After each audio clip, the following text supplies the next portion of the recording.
Screech. A shrill braking sound suddenly tore through the air as Zhao Feng slammed his foot down on the brake pedal. "Ah, Zhao Feng, what are you doing?" Two female voices rang out in the off-road vehicle at the same time, one panicked and flustered, the other icy and laced with reproach. Zhao Feng did not look back. His eyes were locked dead ahead, pupils narrowing slightly. Xu Qing, who had just let out that terrified scream, had yet to recover from the shock. She hurriedly asked, "Zhao Feng, what on earth just happened?" Zhao Feng continued to stare out the window, straining to make out this unfamiliar environment. In a low voice he replied, "Take a look outside first." Outside the car window the sky was a dull ashen gray. On both sides of the road, not a single blade of grass grew. It was as if all color had been drained from the world, leaving only a dead bleak grayness permeated with a chilling sense of eeriness and desolation. What is this place? How could it be so ruined and desolate? Xu Qing stared out the window, panic unconsciously rising in her eyes. Suya, who had earlier spoken in a harsh, reprimanding tone, pulled out her phone with a cold expression and tried to make a call. Yet there was no signal displayed on the screen at all. Even the most basic network connection had vanished without a trace. Her expression darkened bit by bit.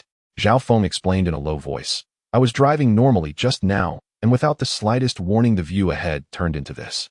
It was pure instinct that made me slam on the brakes." As his words fell, he habitually took out his phone to check the GPS, only to find the screen utterly blank. There was not the slightest signal. Still unwilling to give up, he immediately rebooted his phone, then suddenly remembered that this was his boss's car equipped with an in-car navigation system. He quickly tapped open the central control screen, only to find the same dead silence. No signal response at all. At that very moment, a cold, mechanical, yet majestic voice began to echo slowly in the minds of all three of them. That glacial voice went on broadcasting for several minutes, the information vast and staggering. After a brief spell of bewilderment, the three swiftly sorted out the core message. They had been forcibly transported by some supreme, unknown existence from Blue Star to a foreign world. The three of them would represent Longhua in this brutal, national fate highway survival. All 233 countries of Blue Star without exception were compelled to participate. Each nation would draw 10 teams with 2 to 4 people per team. All participants were chosen at random, and all of them had been inside some kind of vehicle. Both people and vehicles alike were transported here together.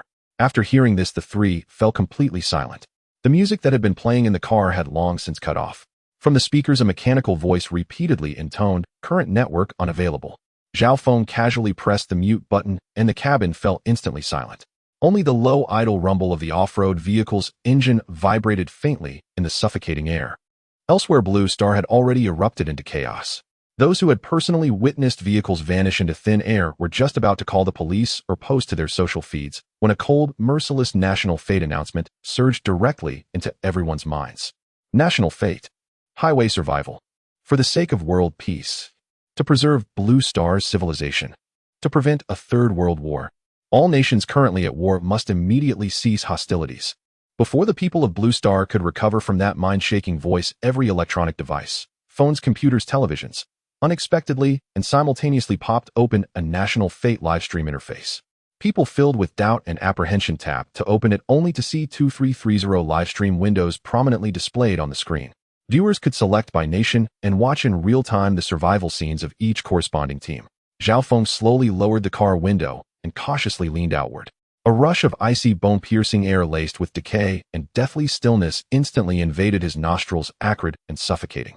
He immediately raised the window, cutting off the uncanny air outside, then turned to look at Suya and asked in a deep voice, "Boss, what's our plan now?" Rubbing at the throbbing ache between her brows, Suya replied in a cool, steady tone, "We drive on and see what lies ahead." Indeed, the woman before him with her cold and striking poise was none other than Zhao Feng's immediate superior, Suya.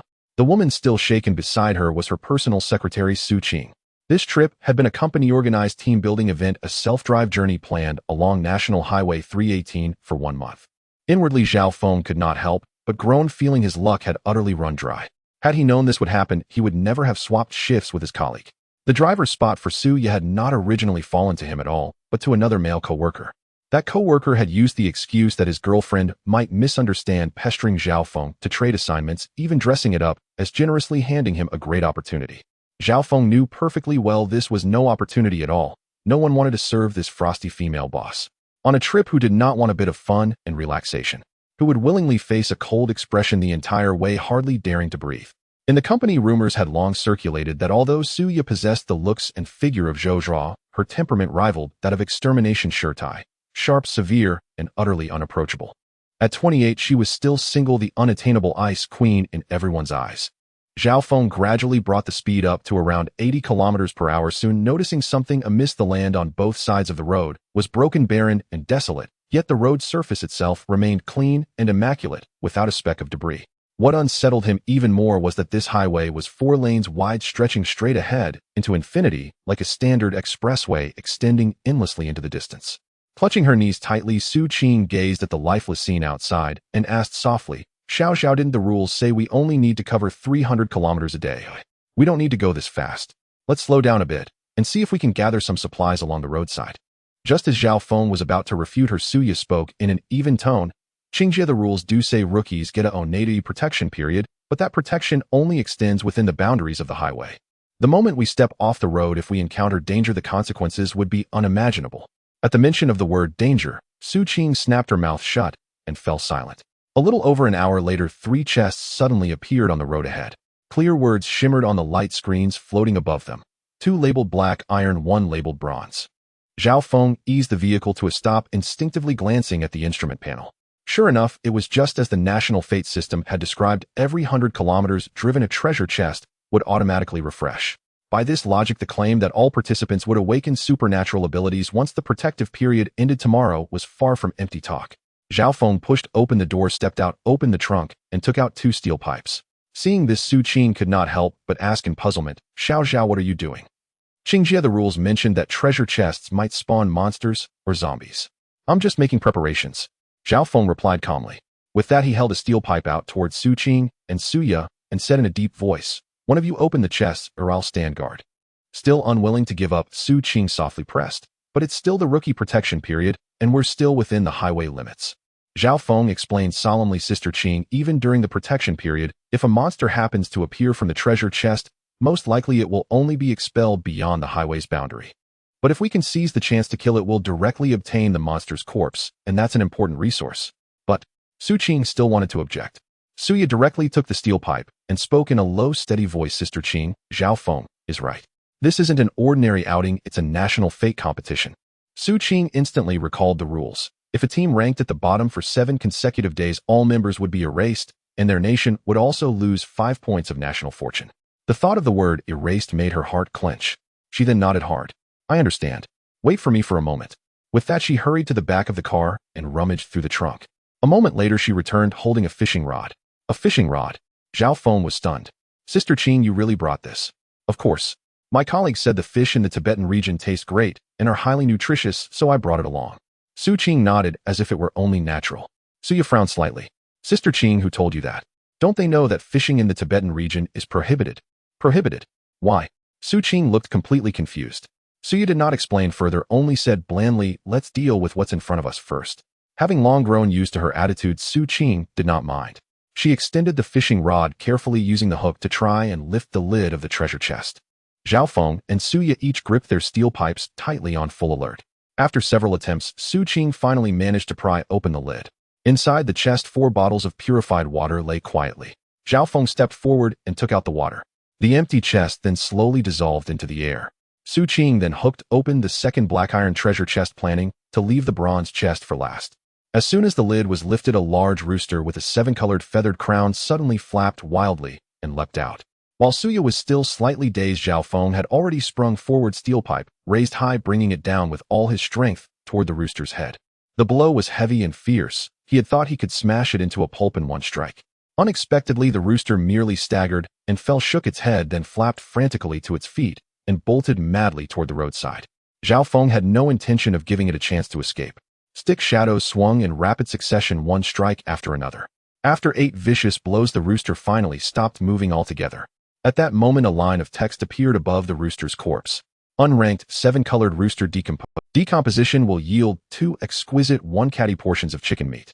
The 3 of them looked at the prompt, then at the motionless rooster on the ground, whose head had been beaten into a mess of flesh, and finally exhaled in unison. Rubbing his numb palm, Zhao Feng looked at the words unranked and could not help but let out a bitter smile and shake his head. It was only the most ordinary 7-colored rooster, yet beating it had split the skin of his tiger's mouth. If they were to encounter a first-rank or even higher-ranked monsters and zombies, how would they cope then? Seeing Zhao Feng remain motionless, Xu Qing hurried over and asked with concern, Zhao, what's wrong? I'm fine. The rooster's skull was just too hard, my hand hurts a bit, Zhao Feng replied, calmly shaking his head. Suya's gaze fell on his slightly reddened hand. She asked softly, how do you plan to deal with this 7-colored rooster? Zhao Feng was slightly taken aback, a little surprised. The voice of this female boss seemed no longer as cold and distant as before. She had even taken the initiative to ask for someone else's opinion. He did not know that in Suya's view this rooster had been slain by Zhao Feng risking his life, so naturally, he should be the one to decide. Moreover, the decisiveness and ruthlessness he had shown when he struck had greatly astonished her. She had never imagined that this just graduated employee from her company would possess such a formidable side. What Suya did not know was that the current Zhao Feng was no longer the same inexperienced newcomer he once was. Just 2 nights ago, after getting drunk, he had accidentally awakened the memories of his previous life. In that former life, he had been born into poverty and fought his way up step by step. His mentality and methods were far from what this freshly graduated young man could compare to. The memories and experience of his previous life were quietly reshaping his every word and action. Frowning, Xu Qing said, why not just decompose it? None of us knows how to handle this rooster properly. But this is really a ripoff. The rooster looks to weigh at least 10 caddies, yet decomposition only gives 2 caddies of meat. It should indeed be decomposed. We don't have spare time right now to process fresh poultry, Suya added, echoing Xu Qing. Zhao Feng, however, shook his head and firmly voiced a different opinion. I don't see it that way. We should store it and hand it in directly for points during tonight's settlement. After a pause, he added, we're not short on food for now. If we submit this resource to the national fortune and give it back to Longwo, we might earn even more points. But just because we're not short now doesn't mean we won't be later. Xu Qing still hesitated, more inclined to keep the meat as reserve rations. Suya gave no clear stance, neither opposing nor agreeing. She only said calmly, there's still a bronze treasure chest. Let's open it first and then decide. Zhao Feng nodded, gripped the steel pipe once more, and entered a state of vigilance again, his gaze locked firmly on the unopened bronze chest. Meanwhile, the livestream room of Longwa's Suya trio was already in an uproar. The barrage of comments flooded. That 7-colored rooster was a monster. It looked almost like an ordinary farm chicken. Its skull was way too hard. Zhao Feng smashed it 8 times to kill it. Can that meat even be eaten? Zhao Feng is something else, thinking of turning the monster over to the nation for points. His vision is on a whole other level. But Xu Qing isn't wrong either. You have to survive first before you can earn national fortune for the country. Zhao Feng always looked pretty shy, but I didn't expect him to strike so ruthlessly now. Hey, you know Zhao Feng personally? Of course I do. Our company outing was supposed to be a self-drive trip along Route 318 together, but those 3 got teleported away. Envy, seriously, other people's boss takes staff on self-drive trips for team building. Envy 10,086. The execution power of Blue Star's netizens was undeniably formidable. In just over an hour since the livestream began, Zhao Feng, Suya, and Xu Qing's identities, jobs, and even the background of this team-building trip had been dug up and laid bare. Although the barrage in their livestream room was dense, the actual number of viewers was only a few thousand. Meanwhile, in Longwa's top-ranked livestream room, the concurrent viewership had already surpassed the 100 million mark. The participants there were Longwa Special Forces soldiers Lung Feng and Lei Zhan. Fully armed and carrying live weapons, they were driving an armored vehicle, their initial configuration maxed out from the very start. At that moment, they too were opening a treasure chest from which a wild rabbit suddenly darted out. Yet in the face of standard-issue firearms, that faint threat was negligible. 2 bullets, clean and precise, and it was dead. They did not choose to decompose it. Given their wilderness survival skills, handling an animal would have been effortless. The atmosphere in the livestream room was boiling, the screen filled with swiftly scrolling comments, a single glance revealing nothing but lines of text. As other subtitles briefly appeared, they were instantly refreshed, leaving only 666 occupying the entire screen. Xu Qing carefully hooked open the bronze treasure chest with a fish hook. The 3 of them were tense, only to find that there was just a card inside the chest. Suya picked it up to take a look. It was a car tire upgrade card, but it required gathering 4 pieces of rubber material to use. The 3 of them packed up and continued their journey. Halfway through, a chilling national announcement suddenly echoed throughout the area. A team from the Longwa representative team has perished, deducting 5 points from national fortune, remaining national fortune 95 points. What? Xu Qing exclaimed in shock. Zhao Feng frowned, filled with confusion. How could someone die during the protection period? The 3 held their breath, waiting for further explanation, but the announcement fell silent with no more details. It must be that the car was going too fast, unable to brake in time, and directly rushed off the highway, Zhao Feng said solemnly. Xu Qing fully agreed that should be the only possibility. But this road is so wide, how fast must they have been going to not be able to stop? Meanwhile, the Longwa live stream was in an uproar. While other countries were safe and sound, Longwa was the first to suffer losses, leaving countless viewers feeling heavy-hearted and speechless. Soon after the truth was uncovered. The incident involved a wealthy second-generation heir accompanied by a young celebrity driving a supercar at a speed of 200 kilometers per hour on the highway. At that time, the young celebrity was playfully fooling around in the arms of the wealthy heir, completely immersed in their warmth, completely unaware that they had been transported to the survival highway. By the time the wealthy heir realized something was wrong and slammed on the brakes, it was already too late. The sports car lost control, crashed off the road, and under the violent impact, the car body was severely deformed, leaving both of them gravely injured. They used all their strength and took 1 or 2 hours to struggle out of the severely deformed sports car. Injured and in a dire state, the two of them hadn't even had the chance to call for help when several venomous snakes suddenly sprang out from the grass by the roadside, biting them, and they fell to the ground dead on the spot, without even a chance to struggle. At the moment the national announcement echoed globally, the atmosphere in all Longwa live streams dropped to freezing point, creating a suffocating silence. The next second, mocking and ridicule from abroad surged into the international public channel like a tide, overwhelming and inescapable. Haha, I can't stop laughing. To be able to kill themselves during the protection period, Longwa truly lives up to its reputation for weakness. How long has it been since the start to suffer losses? Is this the so-called foundation of a great nation? They are simply the laughingstock of the world. It's incredible how the people of Longwa can play themselves to death. Well done. Just wait, in a few days Longwa's team will be wiped out, completely reduced to a bottom-ranked useless country. Those unsightly taunts, malicious slanders, and shameless gloating densely occupied all comment sections, each sentence pricking at the hearts of the people of Longwa. Longwa's audience, looking at the screen filled with humiliation, felt a mix of anger and bitterness, a heavy sense of powerlessness pressing on their chests, almost making it hard to breathe. They wanted to refute, to roar, to tell the world this was just an isolated case, but the fact that their team had perished and national fortune had been deducted was an undeniable truth, leaving them speechless, unable to utter even a single strong retort. Anger, frustration, and shame intertwined, instantly igniting the entire Longwa internet. All the rage and accusations like precise arrows simultaneously targeted the self-destructive wealthy heir and young celebrity.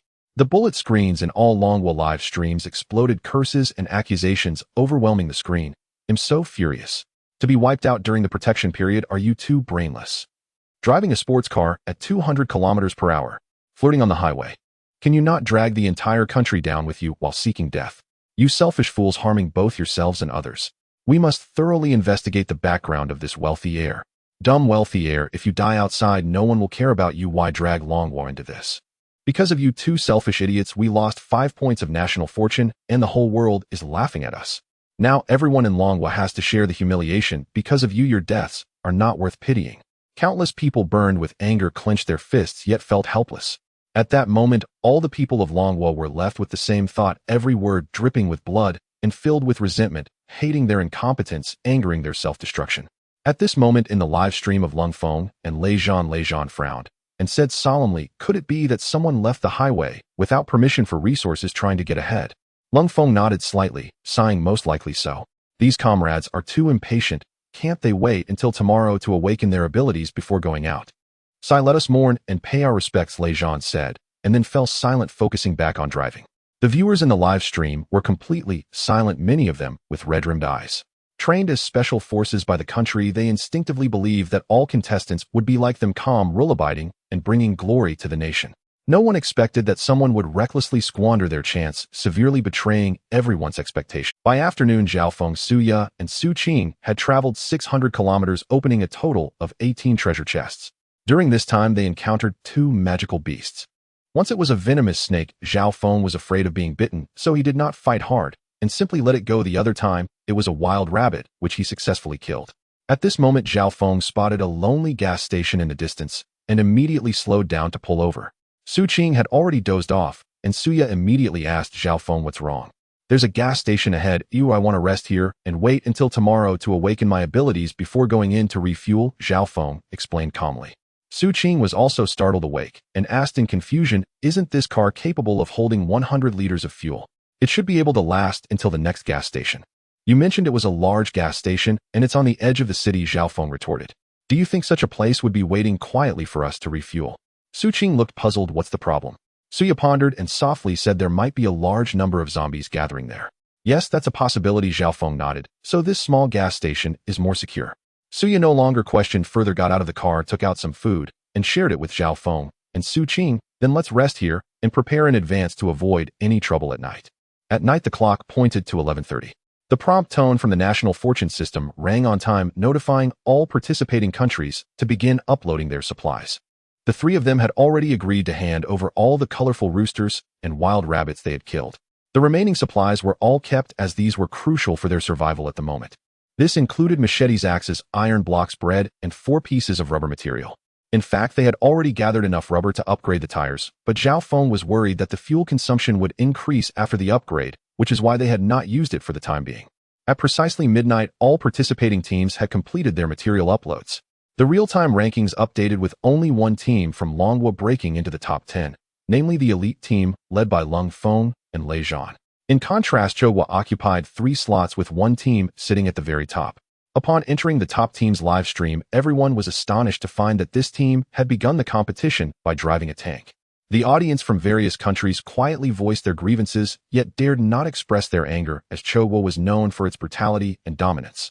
The reward rules for this round were clearly announced. Top 10 uploaded materials would yield a 1,000-fold return to their country. Top 100 uploaded materials would yield a 100-fold return to their country. Others, whatever was uploaded, would be returned as is. Moreover, the top 100 teams were granted a special privilege. They could upload subsequent materials at any time without needing to wait for the midnight deadline. After hearing the announcement, Xu Qing breathed a sigh of relief and said, "Fortunately, we made it into the top 100. Although we're in 89th place, it's enough." Exactly, Zhao Feng nodded in agreement. From now on, when hunting large magical beasts, we can upload directly without worrying about storage. After this reward was announced, many contestants around the globe were filled with regret. Especially a few truck drivers who thought their loaded goods would earn them points only managed to complete the minimum required mileage of 300 kilometers. Yet the system stipulated any materials brought from Blue Star could not be uploaded. At this moment, they lamented their lost opportunity to seize a better ranking. At precisely 8 o'clock the next morning, a majestic announcement of national fortune echoed in the minds of all participants. Attention, all participants. Ability awakening officially begins. Everyone can awaken their exclusive abilities with talent levels ranging from low to high DC BAS SSS. As the words fell, an invisible force enveloped the entire road. Countless individuals were suffused with a faint glow. Some trembled with excitement, others wore expectant expressions, while some were filled with anxiety. According to the rules, the abilities and levels awakened by each person could only be perceived by themselves, and outsiders could not directly pry into them. Zhao Feng felt 2 distinctly terrifying powers awakening and surging within him. One was ethereal and vast, spanning all directions, space. The other sharp as a blade, pierced through the soul, mind. 2 pieces of information surfaced in his heart's space-type ability. SSS-level mental-type ability. SSS-level twin SSS. This was a terrifying talent that could shake the entire Blue Star. However, Zhao Feng forcefully suppressed the storm within his heart, remaining composed.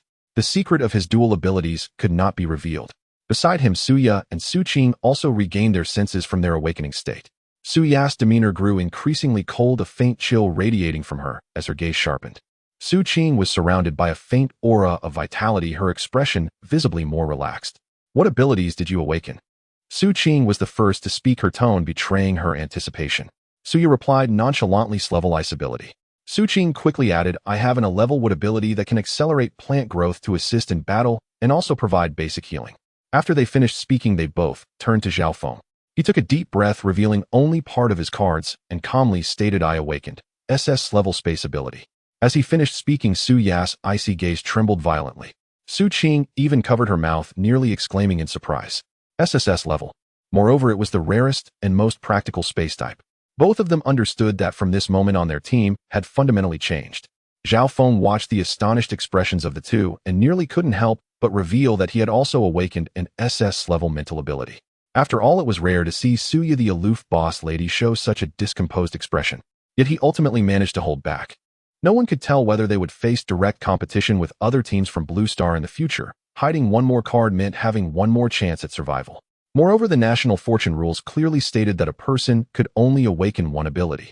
Zhao Feng pondered internally that the reason he could awaken dual abilities was likely related to the memories of his past life that had awakened days ago. Perhaps the soul of his past life had not fully integrated with his current self, allowing two souls to coexist, which led the national fortune system to misjudge him as two independent entities, granting him two abilities. Regardless of the reason, he had crossed over from his past life on Earth to this blue star, ultimately receiving the treatment of a transmigrator. It turned out that the golden finger he had been yearning for during this time was hidden within the awakening of abilities. Xu Qing could hardly hide her excitement, her eyes sparkling, as she said, "Little Zhao is SSS level, and the boss is S level. Does that mean our team has a chance to break into the top 10? Suya furrowed her brows, lost in thought, while Zhao Feng gently shook his head, his tone calm. "It's not that easy." "Why not?" Xu Qing asked with a puzzled expression, and Suya lifted her gaze with curiosity. Zhao Feng slowly explained, "Many countries do not have gun bans, especially Chogwa. Whether in vehicles or at home, most are equipped with firearms. They already have a weapon advantage, and with abilities their combat strength will only be more terrifying. No wonder Chogwa and Zhando Xiongwa were each able to secure 3 spots in the top 10 yesterday. It turns out they were armed." Xu Qing realized, nodding repeatedly. Suya seemed to have suddenly thought of something, and asked, "Do you think there will be military personnel among the other contestants?" "It's very likely there might even be fully armed military teams," Zhao Feng stated with certainty, expressing strong agreement. Xu Qing suddenly raised her voice, her face filled with concern. "Then, could some teams be coming in with a whole truckload of supplies?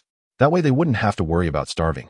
Zhao Feng shook his head lightly. "A truckload of ordinary supplies won't provide much advantage later. Now that we've awakened our abilities, the importance of supplies will gradually lessen. What I'm truly worried about is if some teams come in with a truckload of firearms and ammunition." As soon as he said this, Xu Qing and Suya fell silent. The lethality of firearms combined with abilities was something their current strength could not contend with. Meanwhile, the viewers from Longwa watching the trio's live stream fell silent upon hearing this exchange. The barrage that had previously been filled with excitement cheering for the trio's abilities vanished without a trace, leaving the live stream in a dead silence heavy with tension. As the atmosphere grew increasingly grave, a few messages suddenly appeared, breaking the silence. "According to statistics from the entire network, no team has entered the National Fortune Survival Road with a truckload of hot weapons. The currently known most powerful weapon is the tank of the top team from Chogwa. Next is the armored vehicle of the Longwa team, led by Lung Feng and Lei Zhan. No other heavy weapons have appeared for now." Zhao Feng pushed open the car door and casually picked up the long-handled axe he had taken out of the treasure chest yesterday. He turned to the 2 people and said, "I will go to the gas station ahead to scout. You 2 wait for me in the car." Suya immediately said, "I will go with you." "No need, you should take this time to familiarize yourselves with your abilities and keep an eye on the car." Zhao Feng shook his head. Suya wanted to persuade him further, but then she thought about it. Now that the protection period had passed, even on the highway they might encounter monster attacks. If the car was destroyed, the consequences would be dire, so she stopped insisting. Xu Qing hurriedly reminded Zhao, "Be careful and pay attention to safety." "Don't worry," Zhao Feng nodded in response, gripping the long-handled axe and resolutely walking towards the gas station. Suya also got out of the car, tightly holding a steel pipe, while trying to manipulate the moisture in the air to slowly condense into an ice blade. Xu Qing followed her out, focusing on a patch of weeds by the roadside, but after repeated attempts for a long time, she still had no response. Surprisingly, Suya actually managed to conjure an ice blade flying knife. She controlled the ice blade to stab at the guardrail, which shattered instantly upon impact. On the other side, Zhao Feng had arrived at the gas station. The surroundings were empty, with 3 fuel dispensers standing in the area, one of which was parked next to a car that was devoid of occupants. Seeing this, Zhao Feng let out a slight sigh of relief, but still dared not let his guard down. He used his mental energy to probe into the gas station convenience store and instantly detected 4 zombies hiding inside. At that moment, one of the zombies seemed to sense the presence of a living person and staggered out of the small store, heading straight towards Zhao Feng. Zhao Feng instantly understood. He had already been detected by the zombie. There were still 3 more hidden in the depths of the convenience store. If they surrounded him, given their newly awakened combat strength, it would definitely be troublesome. He had to resolve this quickly, taking them out one by one. His gaze sharpened, and without hiding any longer, he gripped the long-handled axe and charged towards the swaying zombie. If it had been him right after graduation facing such a grotesque living corpse, he would have panicked long ago. But now Zhao Feng had integrated the combat experience from his past life. Fighting from a young age, street brawling, overcoming the strong with the weak was second nature. Moreover, with the newly awakened SS-level mental power enhancing him, the zombie's movements appeared slowed and magnified in his eyes. Every lunge and stagger was excessively clear. The zombie roared as it lunged, a putrid smell hitting Zhao Feng's face. He sidestepped just in time, his arm exerting force as the long-handled axe swung through the air. Puff! The axe struck the zombie's shoulder, but did not deliver a fatal blow. The zombie was hit and went into a frenzy, its claws wildly scratching. Zhao Feng pressed forward instead of retreating, using his mental power to predict movements, continuously dodging, striking, and suppressing. Throughout the fight, his breathing remained steady and his moves were fierce, completely unlike a fresh graduate. He resembled a battle-hardened veteran. After several rounds of entanglement, he seized an opening, stepped forward, decisively raised the axe high, and brought it down with all his strength. Crack! The axe slammed down onto the zombie's skull. This first-tier zombie twitched a few times before collapsing to the ground, no longer moving. Zhao Feng took a breath, his hand gripping the axe slightly numb. But he dared not linger. His gaze immediately turned towards the entrance of the convenience store, alert to the movements of the remaining 3 zombies. The first one was dealt with. Next, it would be a tough battle. The other 3 zombies, whether sensing the presence of a living person or being disturbed by the earlier sounds of fighting, all staggered towards Zhao Feng. He had thought it would be a tough fight, but to Zhao Feng's surprise, he was able to deal with these 3 easily in just a few moves. Though they were also first-tier zombies, their speed, strength, and body hardness were far inferior to the first one that appeared. It seemed that even among the same tier there were differences in strength, which explained why the first zombie could detect him first. Zhao Feng secretly rejoiced that he had awakened SS-level mental power. Otherwise, relying solely on his initial spatial abilities, he really would have had no combat power. He only had a 30-cubic storage space. He lacked any offensive or mobility techniques like spatial blades or teleportation, which would only be available after his abilities upgraded. After eliminating all the zombies, glistening crystal cores slowly floated up from the corpses. Zhao Feng casually picked them up one by one and stored them in the space of his abilities. Then he carefully checked the entire area inside and out, confirming that there was no further danger before he could finally relax. Zhao Feng walked to the entrance of the gas station and waved to Xu and Xu Qing, signaling them to bring the car over. Xu immediately drove into the gas station and the 2 of them got out of the car. As soon as Xu Qing landed, she hurriedly asked Zhao from a distance, "Just now it looked like you were fighting something." "Zombies," Zhao Feng replied calmly. "Zombies?" Xu Qing exclaimed, "Are there really zombies?" The bones of zombies are harder than those of ordinary ungraded monsters, but fortunately first-tier zombies are not very fast, Zhao Feng nodded. Xu frowned slightly and asked, "What about the corpses?" Zhao Feng opened his left hand. 4 sparkling crystal cores lay quietly in his palm. Zombies drop crystal cores upon death. When you pick up the crystal cores, the corpses automatically disappear. Xu Qing curiously picked one up, examining it closely for a long time, but found nothing unusual. Puzzled, she said, "It doesn't look special at all." Xu also took one, trying to use her ability to touch the crystal core, and instantly sensed the energy within. "Sister Qing, this crystal core can be absorbed to enhance abilities." "Really? Let me try." Xu Qing hurriedly activated her wood-type ability to touch the crystal core, and indeed felt a gentle energy slowly flowing into her body instantly, exclaiming, "It really works." Zhao, you're amazing." Zhao Feng smiled helplessly, saying, "It's just good luck. I've noticed. My spatial ability doesn't have any offensive power for now." "How could that be? You have SS-level spatial abilities." Xu Qing exclaimed in disbelief. Xu also looked at him, her eyes filled with confusion. "Right now, my first-tier spatial ability only provides a 30-cubic storage space. I don't have anything else," Zhao Feng replied honestly. 30 cubic. 30 cubic. 2 astonished exclamations rang out in succession as Xu and Xu Qing both froze. Xu Qing shot Zhao Feng a resentful glance, pretending to be fierce, said, "Zhao, your show-off is too obvious. It's live streaming now, be careful you don't get roasted by the viewers." Even the usually aloof Xu couldn't help but roll her eyes at him. Zhao Feng scratched his head and explained helplessly, "Sister Qing, I'm not saying that the storage space is bad, I'm just saying that I'd prefer to have offensive power first. The storage space can wait until I level up." As Xu Qing had said in the live streaming room of the 3 of them, the bullet comments had already filled the screen, all teasing Zhao Feng, densely packed and endless. "Damn, I've been shown up by Zhao Feng. This time I give full marks for showing off. This kid can show off too well. If I had 30 cubic, I would wake up laughing in my dreams. Does he even know how big 30 cubic is? It can hold half a truck of supplies. If he doesn't want it, he can give it to me.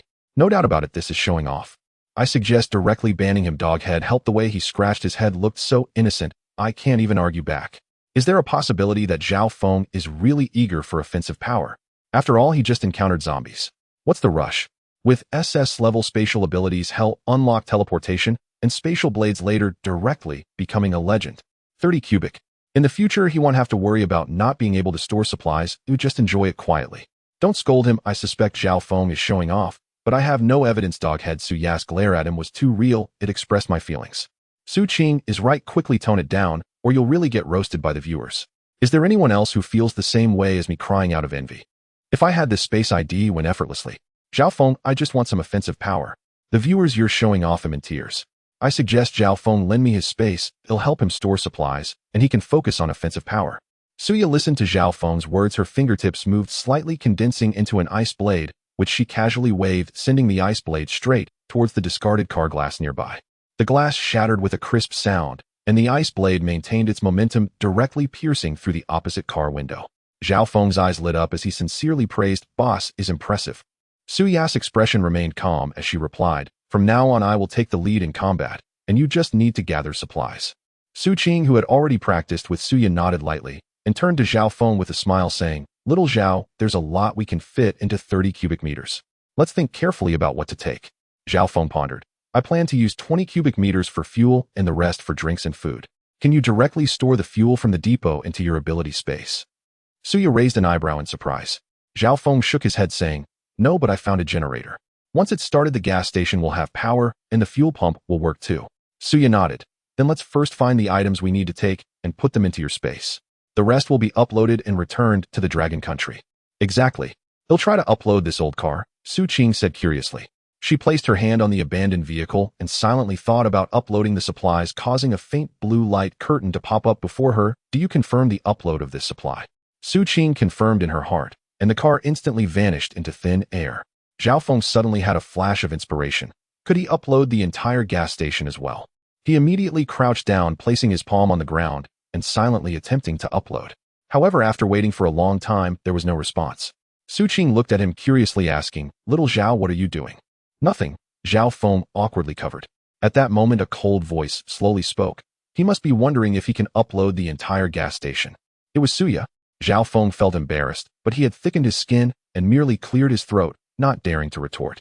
Then the three of them began to thoroughly loot the convenience store, with Zhao Feng collecting all the supplies they needed into his ability space. All the remaining unnecessary items, including the cash register, were selected for upload, leaving no trace behind.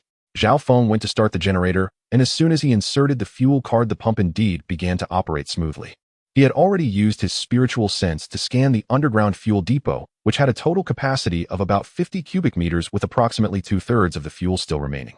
His space could hold 20 cubic meters, and the remaining 10 cubic meters could just be uploaded to the state. After more than an hour, the three of them finally drained the fuel depot completely. Zhao Feng reached out to the fuel pump, silently thinking upload supplies.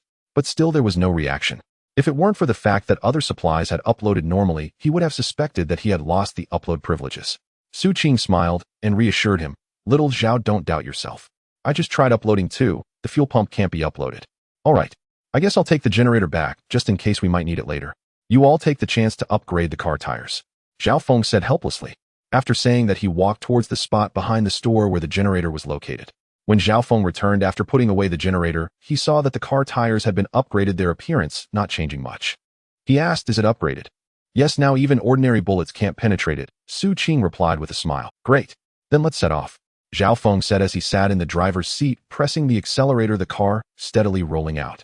Xu Qing sighed in relief. "With your 20 cubic meters of fuel, we won't have to worry about running out for now. Of course, even if we calculate 20 liters per 100 kilometers, that's enough for 100,000 kilometers, Zhao Feng said a bit smugly. With that in mind, he suddenly felt that his ability space seemed quite practical. Even if it didn't have offensive power, for now it was worth it. The three of them chatted and laughed as they continued along the highway. But not long after, several cold announcements of national luck sounded, and teams were continuously eliminated. Just after traveling 100 kilometers, they discovered 3 treasure chests. However, beside the treasure chests were 3 zombies. Suya and Xu Qing saw zombies up close for the first time, and the sight of the rotting flesh and twisted forms sent chills down their spines. As soon as Zhao Feng parked the car, the 3 zombies caught the scent of living humans and immediately dragged their decaying bodies staggering towards the vehicle. "Get out of the car," Zhao Feng shouted in a low voice, and the 3 quickly pushed open the doors and jumped out. The zombies were closing and the stench overwhelming. Suya's eyes turned cold, no longer hesitating, as she instantly condensed 2 sharp ice blades at her fingertips and fiercely hurled them at the 2 zombies in the front.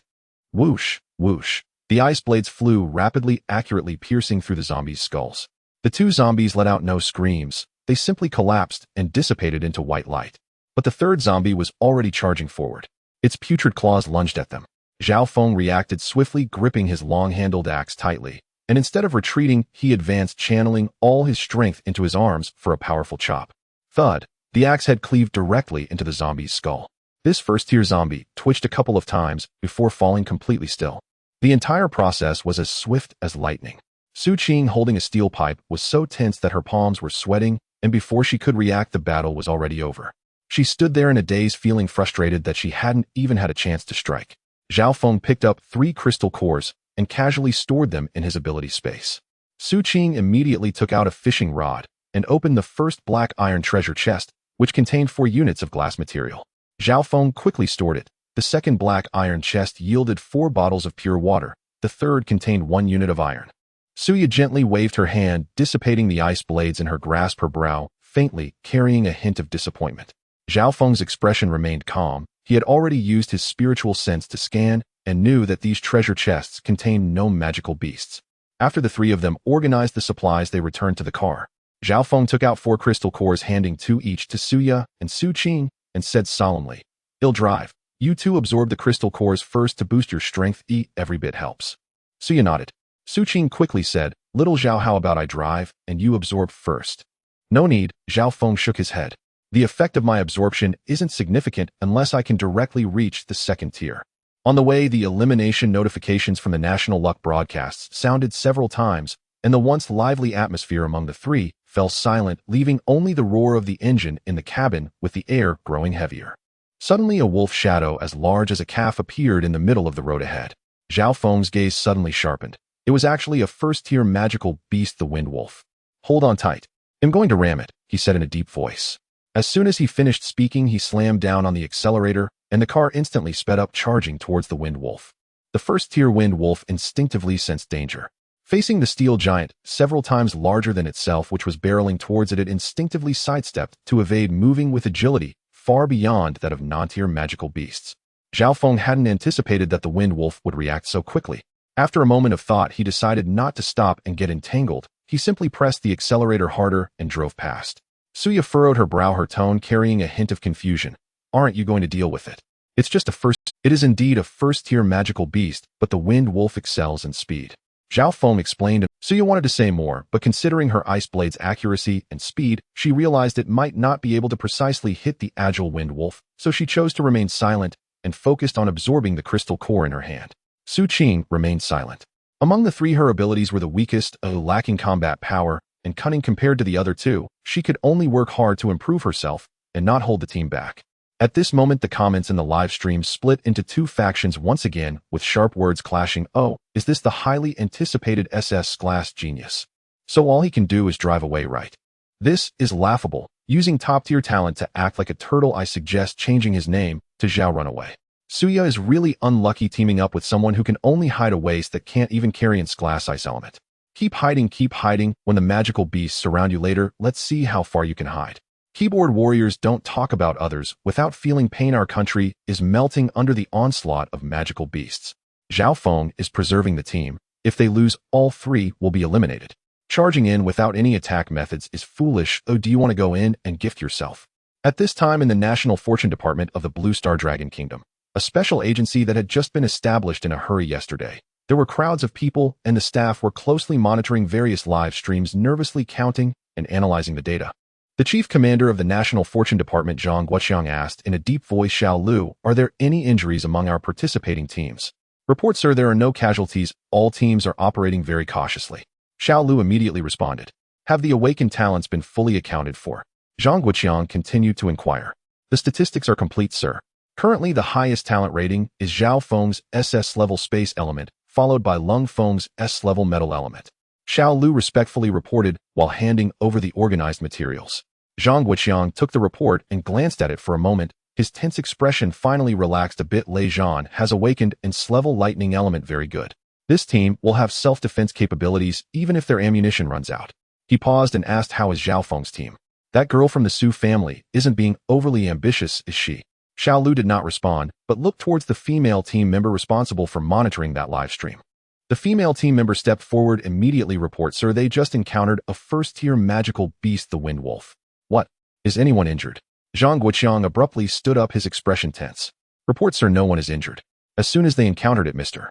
Zhao Feng immediately accelerated and drove forward. The wind wolf avoided them on its own. What happened next? Zhang Guoqiang pressed. This team held great significance in his mind. Miss Suya intended to confront the wind wolf, but Mr. Zhao Feng advised against it, citing the wind wolf's speed, and then they drove away. Good. What a wise and composed individual. Zhang Guoqiang couldn't help but applaud this young man. Zhao Feng has top-tier talent, yet remains prudent, which is rare. After saying this, he looked at the two continue to monitor closely. After driving for about several kilometers, they encountered several treasure chests by the roadside again, but before the three could approach, they spotted 6 zombies wandering near the chests. Zhao Feng immediately slowed down and parked his gaze serious. These 6 are different. Judging by their size and movements, they are relatively strong among first-tier zombies. As soon as he finished speaking, the sound of the car's engine startled the 6 zombies.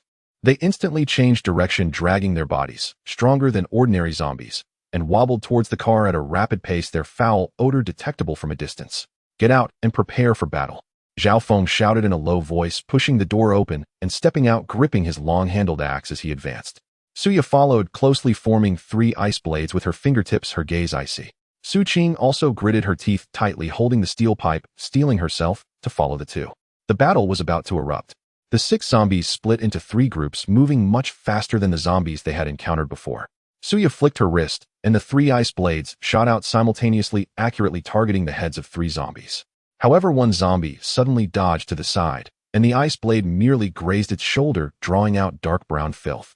"Be careful," Suya shouted softly, immediately condensing another ice blade for a follow-up shot, successfully piercing through the head of that zombie, and then swiftly took down the other 2 zombies that charged at her. On the other side, Zhao Feng was surrounded by 2 zombies. The axe swung with the sound of wind, each strike carrying tremendous force, but the zombies had tough skin, and several times the axe was deflected. He used his SS-level spiritual power to predict the zombies' movements, constantly dodging and striking. His arm was grazed by a zombie's claw, leaving a bloody scratch, yet he did not pause at all. Finally, he severed the neck of one zombie with a swing of his axe and turned to deal with another. The most perilous situation was faced by Xu Qing, who confronted the last zombie alone, her limbs frozen in tension, swinging the steel pipe without any technique. The zombie suddenly lunged at her, its sharp claws aimed at her arm. Xu Qing froze in fear, watching as she was about to be clawed. "Qing Jie dodge," Zhao Feng shouted as he rushed over the axe, crashing down heavily on the zombie's back. Suya also timely shot an ice blade that struck the zombie's side. Xu Qing regained her senses, gritting her teeth, and with all her strength, she swung the steel pipe towards the zombie's head. Puff! Under the combined force of 3, this fierce first-tier zombie finally collapsed to the ground, dissipating into white light. The battle ended, and the 3 were panting heavily. Xu Qing's arm had been scratched by the zombie's claw, oozing small beads of blood, her face pale. Zhao Feng also had a scratch on his arm, the axe blade covered in filthy blood. Sweat formed on Su Ya's forehead, and the ice blade she had condensed had also faded somewhat. Breathing heavily, Zhao Feng looked at the two. "Are you okay?" Suya shook her head and approached to check Xu Qing's wound. "It's just a surface injury. It's not serious." Xu Qing tightened her grip on the steel pipe, her face showing both relief and a hint of determination. "I'm fine earlier. Thank you both." "Not good. My injured arm feels wrong," Zhao Feng said in a low voice. Suya and Xu Qing's expressions changed drastically, and they quickly looked at him. Without a moment's hesitation, Suya urged her ice-related abilities, the cold air condensing at her fingertips, instantly freezing the wound, and Without a moment's hesitation, Suya urged her ice-related abilities, the cold air condensing at her fingertips, instantly freezing the wound, and surrounding flesh of Zhao Feng's injured left arm into a snowy white. The bone-chilling cold spread through his arm, causing Zhao Feng to shudder all over, yet he gritted his teeth, his gaze unwavering, and said to Suya in a deep voice, "Boss, bring the dagger. Help me cut off this injured piece of flesh." Suya gazed into the determination in his eyes, then glanced at the darkening, spreading wound on his arm. Without saying much, she solemnly nodded, turned, and quickly walked towards the trunk to search for the dagger they had found in the treasure chest yesterday. Beside her, Xu Qing's face was ashen. Her gaze first fell on Zhao Feng's eerie wound, then instinctively lifted her own arm that had been scratched by the zombie. In the live streams of Lei Zhan and Lung Feng, the atmosphere was exceptionally electrifying. Lei Zhan, surrounded by crackling lightning, raised his hand and unleashed a thick bolt of lightning that struck a zombie with precision, causing it to collapse and dissipate instantly. Lung Feng, meanwhile, radiated a dazzling golden light, wielding a large cleaver with immense strength. With every swing, he cleaved through a zombie, slaying it in a single blow. In mere moments, more than a dozen zombies lay motionless on the ground. The barrage of comments in the live stream erupted instantly, flooding the screen. "Why aren't they using their guns? Idiot. Don't guns need bullets? Save them for the fast beasts, right?" I heard Lei Zhan and Lung Feng discussing conserving bullets for tougher monsters. Whoa. Lei Zhan's lightning ability is so cool, it comes with its own special effects buff. Lung Feng, glowing with golden light, looks so manly. Full sense of security. Charge Lung Feng, my husband. He's on a killing spree. No, Lei Zhan is cooler. Lejean, my husband, is the best. Go husbands. Defend the Dragon Kingdom. The comments were veering off into a husband competition, but in the next second a glaring comment suddenly emerged, shattering the lively mood. The Dragon Kingdom, only this team can still fight. Haha, we admit these soldiers are strong, but with just this one team holding up the show, your Dragon Kingdom's national fortune is doomed. Nonsense. We still have Zhao Feng, the big shot who awakened SS-level spatial ability. Are you talking about that Zhao Feng? Hilarious, he was already scratched by a zombie, probably turning into one by now. Impossible. What nonsense are you spouting? Damn foreigners, get out of our Dragon Kingdom's live stream. Stop spreading lies. Although most netizens refused to believe the foreigners' provocations, a large crowd still surged into Zhao Feng's team's live stream. In an instant, the live stream was flooded with doomsayers stirring up trouble, with comments full of Zhao Feng is definitely going to turn into a zombie, and SS-level talent wasted like this, stirring anxiety. At the survival scene by the roadside, Suya gripped a dagger, repeatedly sterilizing the blade, with a lighter's flame, the firelight, casting a solemn glow on her face. After disinfection, she tightened her grip on the dagger, her gaze resolute, as she looked at Zhao Feng's injured left arm, ready to cut away the infected flesh. Boss, wait. Xu Qing suddenly called out to stop her. We can't wait, do it. Zhao Feng's tone was decisive, with no trace of flinching in his eyes, unwilling to delay despite the biting chill in his arm. It's not about waiting. There's no need to cut. Look at my arm, it's fully healed. Xu Qing explained, hastily raising her arm that had been scratched by a zombie earlier. Where there had been a faint scratch, now it was smooth and unblemished, not a single mark left. An incredibly rapid recovery. After showing her arm, Xu Qing quickly added, my wood-type ability seems to expel the zombie virus and accelerate wound healing. Before she finished speaking, she stepped forward, gently took Zhao Feng's injured left hand, and slowly channeled her wood-type energy into it, evenly covering the entire wounded arm. The wound, frozen by Suya, gradually thawed under the nourishment of the wood-type energy, with dark brown toxic blood slowly oozing out, emitting a faint stench of decay. In just a short while, the bluish-black flesh on Zhao Feng's arm visibly shed its eerie hue, gradually returning to a normal skin tone, the wound slowly closing and healing. Seeing Xu Qing drenched in sweat and pale, Zhao Feng quickly urged, Sister Qing, the poison is expelled, take a rest. This small wound is nothing. It's fine, it'll be done soon. Xu Qing's tone was firm and unwavering. Seeing her stubbornness, Zhao Feng stopped insisting and let her continue pouring the gentle wood-type energy into his arm. By now the live stream had completely turned around. The earlier voices of doom and provocation were instantly drowned out. Dragon Kingdom netizens held their heads high, with comments flooding the screen like a tide, each word carrying a triumphant arrogance. Ha! Who's laughing now? Our team has a wood-type healer. The SSS genius isn't dead. Not only not dead, but alive and kicking. Foreign trolls, are you mad? Mad or not? And those hidden traitors among us, does your face hurt? Weren't you cursing so happily just now? Wood-type ability is a direct counter to the zombie virus, a perfect hard counter. Who said our Dragon Kingdom is doomed? This is the true chosen team. Zhao Feng is fine. Our team is intact. Certain foreigners stopped jumping around. It's pitiful to watch. A jealousy has twisted your faces. After healing Zhao Feng, Xu Qing's breathing was noticeably weak, her ability heavily drained. Zhao Feng carefully helped her into the back seat of the car, then retrieved a functional drink from his spatial dimension, unscrewed the cap, and handed it to her. Xu Qing didn't stand on ceremony. She downed it in one gulp, then took out a crystal core, closed her eyes to concentrate, and began absorbing its energy to replenish her strength. Zhao Feng gently closed the car door, and as he turned, Suya had already retrieved all 6 crystal cores and handed them to him. Zhao Feng waved his hand. Crystal cores don't evaporate. Keep them yourself. Upon hearing this, Suya picked out 2 and handed them to him. The 3 had long formed a tacit understanding to split the spoils evenly. This time, with 6 crystal cores, each got 2. Suddenly recalling something, Zhao Feng asked, Boss, you absorbed for over an hour in the car earlier. How's the progress? I've already absorbed 1, Suya replied calmly. Zhao Feng was slightly surprised. Sister Qing hasn't finished 1 yet. It should be due to a higher talent level, leading to faster absorption. You might take even less time. Zhao Feng found this reasonable and cast his gaze into the distance, his pupils contracting slightly. The 3 treasure chests were all bronze grade. He simultaneously activated his mental ability to probe, confirming no danger lurking inside the chests. Let's open the chests, Zhao Feng said. Shouldn't we wait for Sister Qing? I'm afraid I can't handle a first-tier beast alone, Suya frowned. Zhao Feng shook his head. I can sense if there's danger in the chests. Is it your ability? Suya's eyes flickered with doubt. Zhao Feng's tone was ambiguous. Sort of, but the sense isn't very strong, and I'm not sure if it's accurate. Spatial perception. Suya exclaimed in surprise. SS-level spatial ability. Is this overpowered? Zhao Feng gave a self-deprecating smile, overpowered. The kind that nearly got me killed. To keep up the act, Zhao Feng still gripped the long-handled axe tightly in his right hand, maintaining a fully alert posture, while his left hand held a steel pipe to gently pry open the lid of the bronze chest. The lid popped open, revealing a faintly glowing card lying inside. A car window upgrade card.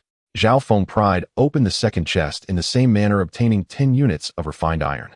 The third chest contained a standard crossbow along with 5 arrows placed beside it. At this moment, Zhang Guoqiang, the overall commander of the National Fortune Department, looked at Zhao Feng, who was safe and sound in the live broadcast room, and finally felt his racing heart settle down, letting out a long sigh of relief.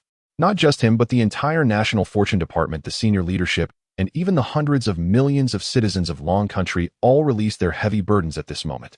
It must be noted that Zhao Feng's team of 3 was the strongest hope of Long Country, second only to the Lei Zhan and Lung Feng combination, and the entire nation had high expectations for them. If this team were to suffer casualties, or even be eliminated, not only would Long Country face a reduction in national fortune, but it would also directly shake the people's hearts and trigger unpredictable panic.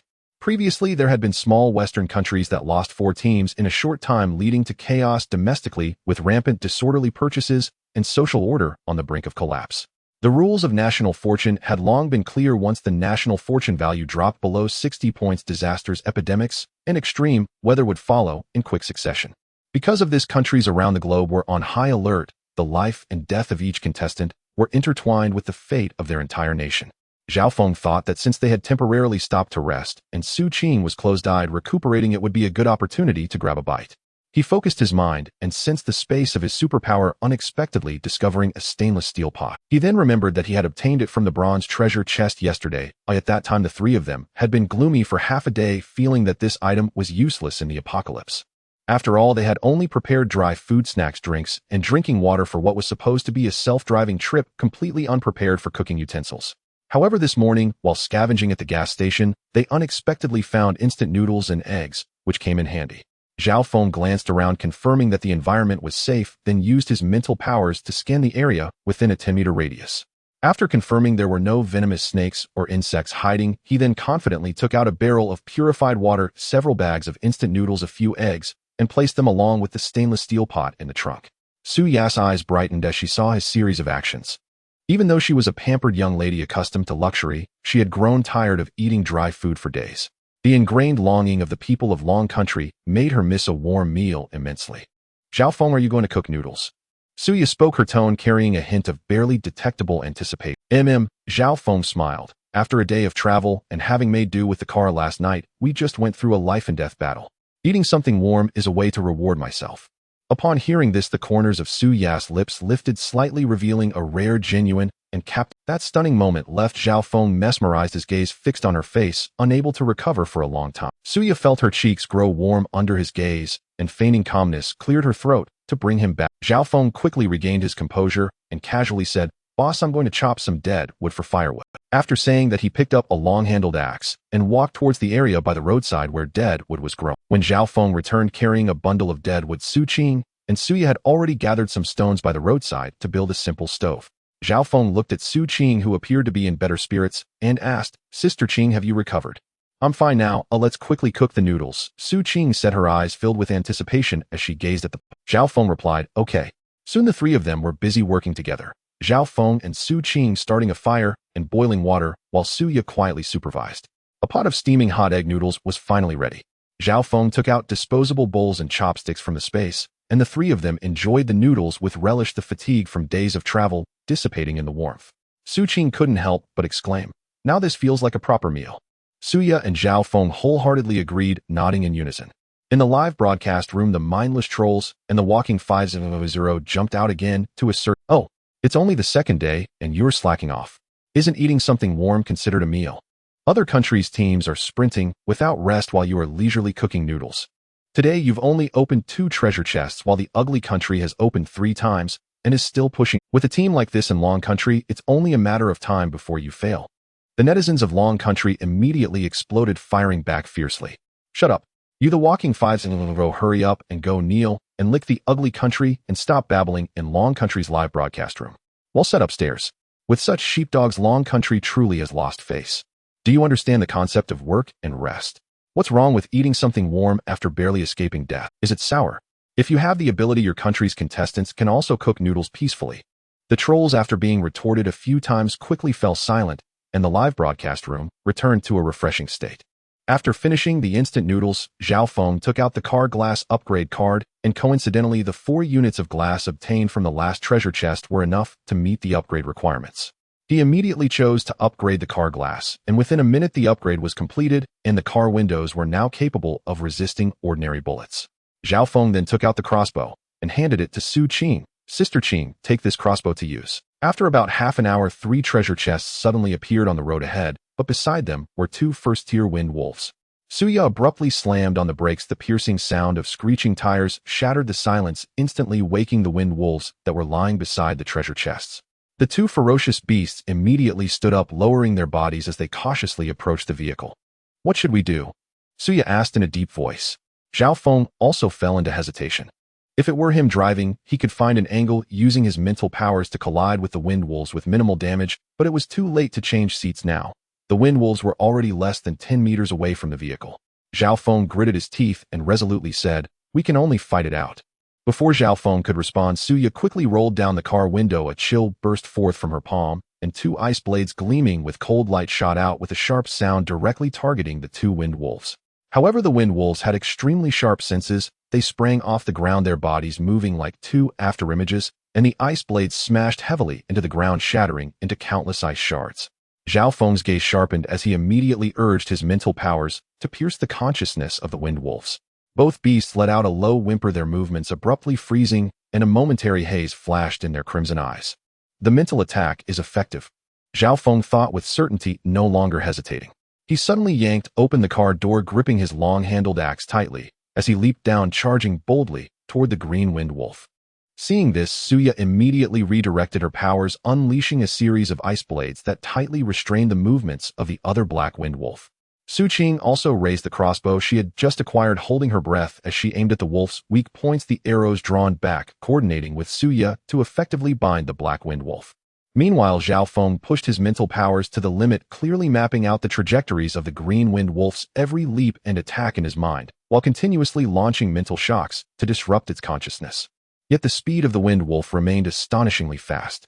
He swung the axe wildly dozens of times, the sound of the blades slicing through the air resounding, but he couldn't even touch a single strand of fur.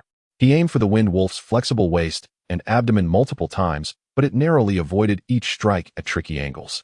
Then he swung towards its head. The axe blade struck its hard skull, sending a shower of sparks flying, causing his hands to go numb with pain, and his arms felt increasingly sore. Unable to make any progress, Zhao Feng clenched his teeth tightly and suddenly conceived a plan. He deliberately withdrew, exposing a gap on his left side, his steps stumbling as if he were exhausted. The green wind wolf's eyes flared with ferocity, leaping into the air, its sharp claws lunging directly for his throat. In that split second, Zhao Feng suddenly spun around, gathering his strength, channeling all his energy into the axe blade, and using the inertia from his turn, he struck fiercely into the unprotected soft belly of the wind wolf. Awoo! The piercing howl of the wolf echoed on the road as red blood gushed forth, the green wind wolf crashing heavily to the ground, its limbs twitching a few times before going silent. Zhao Feng gasped for breath as he turned to provide support, and the 3 of them joined forces to surround the black wind wolf. The enraged black wolf abandoned its struggle, madly slamming into the vehicle, its sharp claws leaving deep scratches on the hood, and the car doors were deformed and dented. Fortunately, the car windows had just completed their bulletproof upgrade, and despite the claws scratching wildly, they remained intact, protecting Suya and Xu Qing inside the vehicle. With ice blades freezing its limbs, crossbow arrows piercing its flesh, and mental force tearing at its consciousness, the black wind wolf finally let out a mournful cry and collapsed to the ground, completely lifeless. Zhao Feng, panting heavily, walked over to the corpse of the green wind wolf, and a faint blue light curtain suddenly popped up before him. Do you want to decompose? You can obtain 11 pieces of first-tier wolf meat, each weighing 1 pound. At that moment, Xu Qing and Suya also pushed the doors open to get out of the car. Zhao Feng turned to them and asked, "What do you think?" Suya frowned slightly and shook her head. "Wolf meat is too tough. The taste is terrible. It's not good to eat. I also don't know how to handle wolf meat. If it's not cooked well, it would be a waste," Xu Qing added. Upon hearing this, Zhao Feng hesitated no longer and directly chose to upload the resources back to Dragon Kingdom. He originally thought the wolf meat would be similar to dog meat, but since Suya said it was tough, there was naturally no need to keep it. As for the other black wind wolf, he didn't even glance at it, and chose to upload it directly. Zhao Feng activated his mental powers to scan the 3 treasure chests ahead, confirming that there were no magical beasts or other hidden dangers inside. Suya looked at him and asked in a serious tone, "Is there any danger in the treasure chests?" "None," Zhao Feng replied with a tone of absolute certainty. Suya approached and opened the first black iron treasure chest, which surprisingly contained only a pack of tissues. As soon as she saw the item, her expression darkened instantly. Unwilling to give up, she raised her hand to open another bronze treasure chest, which contained only 1 unit of fine copper. The last bronze treasure chest opened to reveal a telescope. Suya's face grew increasingly gloomy as she silently collected the 3 items from the treasure chests, returned to the driver's seat, and casually tossed the items onto the back seat. The atmosphere in the trio's live stream shifted dramatically at the moment the wind wolf's corpse dissipated, as if a switch had been flipped, abruptly changing from a tense life-and-death struggle. The viewers who had just been excitedly cheering for the trio's victory over the magical beast were instantly amused by Su Ya's series of unfortunate treasure box openings. The barrage of comments surged like a tide, filled with teasing and comforting remarks, and the atmosphere instantly became light and humorous. "Ha! Su Ya's luck is truly unparalleled. Tissues, fine copper, a telescope, perfectly avoiding all the good items. Hugs. Let's give a big hug to Suya, who has bad luck. Don't cry, don't cry. I'm dying of laughter." While others open treasure chests for divine gear, Suya opens them for household items. "This is reverse luck. Don't be sad, Suya, at least it proves the treasure chests are safe. Safety first, safety first. Feeling sorry for Suya for a second, tissues, haha. Don't cry. Sister Qing's wood-based powers can cure all ailments. It'll cure Su Ya's bad luck." The screen filled with comments of hugs, don't cry, and kind-hearted laughter, instantly diffusing the tension from the earlier battle, creating a warm and humorous atmosphere in the live stream. Seeing Su Ya's still gloomy expression, Zhao Feng and Xu Qing exchanged glances, and understanding the situation, quietly opened the car doors and sat inside. Zhao Feng retrieved 3 bottles of carbonated drinks from the spatial storage, twisting open one bottle and handing it to Xu Qing, while offering another to Suya. Xu Qing took the drink, tilted her head back, and gulped down a big mouthful, her eyes lighting up instantly. "I haven't had this in a long time. The familiar taste is so comforting." Suya accepted the drink. She rarely indulged in carbonated beverages, but now on the perilous path of survival, having a refreshing drink was already a luxury. She twisted off the cap and took a few gentle sips, the cold bubbles sliding down her throat, easing some of the tension from the recent days and the frustration of the treasure openings, her expression softening slightly. After a moment of silence, Suya furrowed her brows slightly and spoke in a deep voice. "What should we do if we encounter more wind wolves next time?" "We should charge right in. We can do without the treasure chests. We must upgrade quickly, otherwise we won't be able to withstand an assault from multiple wind wolves," Zhao Feng replied, firmly pausing before adding, "unless we can upgrade fast enough." Hearing this, Xu Qing and Suya fell silent. Just dealing with 2 wind wolves had been taxing. If they faced more, the consequences would be dire. As the atmosphere grew heavy, Zhao Feng suddenly broke the silence, saying, "Next time we encounter a town or village, we should find a way to ambush a wave of zombies, quickly gather enough crystals to enhance our strength. We can't keep being passive like this." After the car had driven for over 10 kilometers, Zhao Feng suddenly caught sight of a silhouette in the wasteland beside the road that looked like a wild boar. He turned hurriedly to the back seat. The binoculars were there, but his arm could not reach them. "Qing, pass me the binoculars," Zhao Feng called out. Xu Qing offered them without question and handed them. Zhao Feng lifted the lens and peered intently. In the wasteland, several hundred meters off the road, a boar stood, plainly head bent, as it rooted the earth, confined to a fixed limited range. After a moment of careful scrutiny, he discovered a silver chest hidden near the boar. Clearly the animal was guarding the chest, never straying more than 10 meters from it. "Boss, stop the car," Zhao Feng ordered Suya. She steadied the vehicle and brought it to a halt. Xu Qing scanned ahead, then looked toward the direction Zhao Feng had been watching, and seeing nothing asked, Zhao, what's the matter?"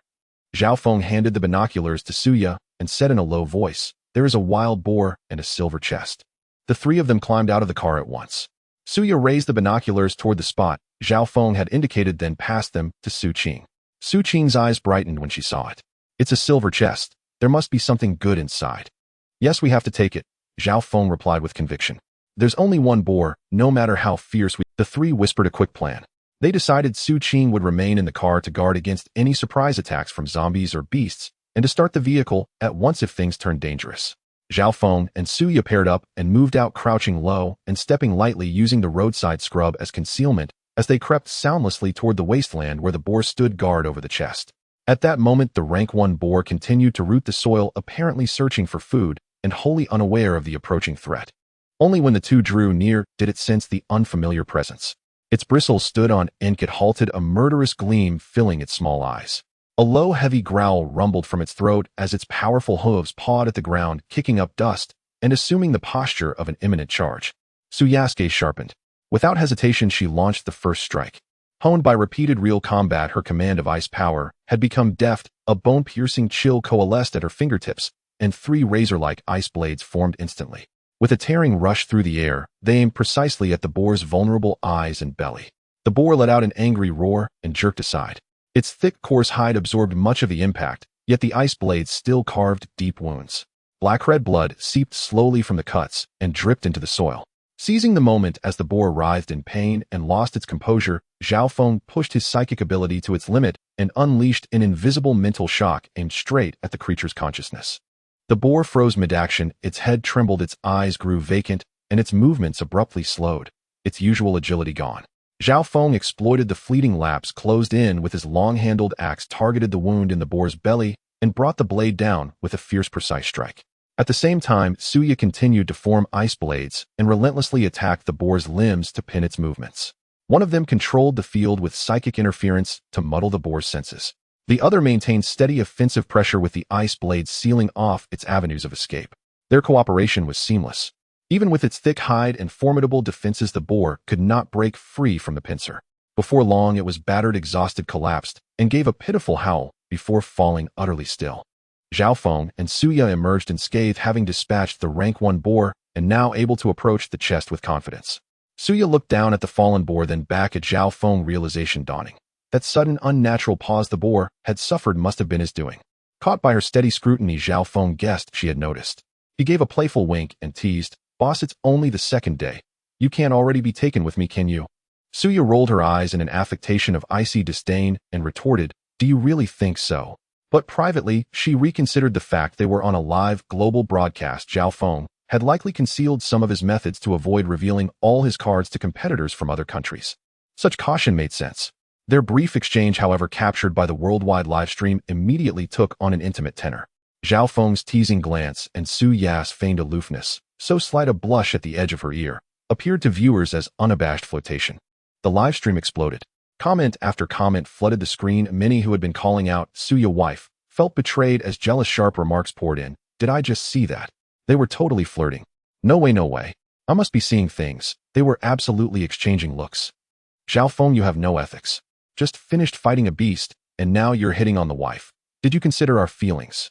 I'm heartbroken. My aloof goddess is flirting with a man. I'm not eating the dog food today. Don't take Suya away. Look at me. Everyone calm down.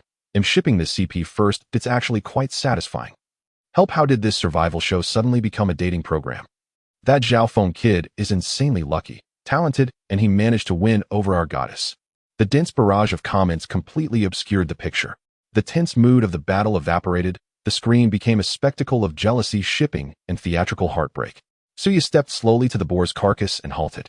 A pale blue translucent interface blinked into being before her, displaying a single line, "Disassemble. Obtain 20 pieces of rank 1 boar meat, each weighing 1 gene." She did not act at once. Instead, she glanced toward Zhao Feng a short distance away, her expression asking him.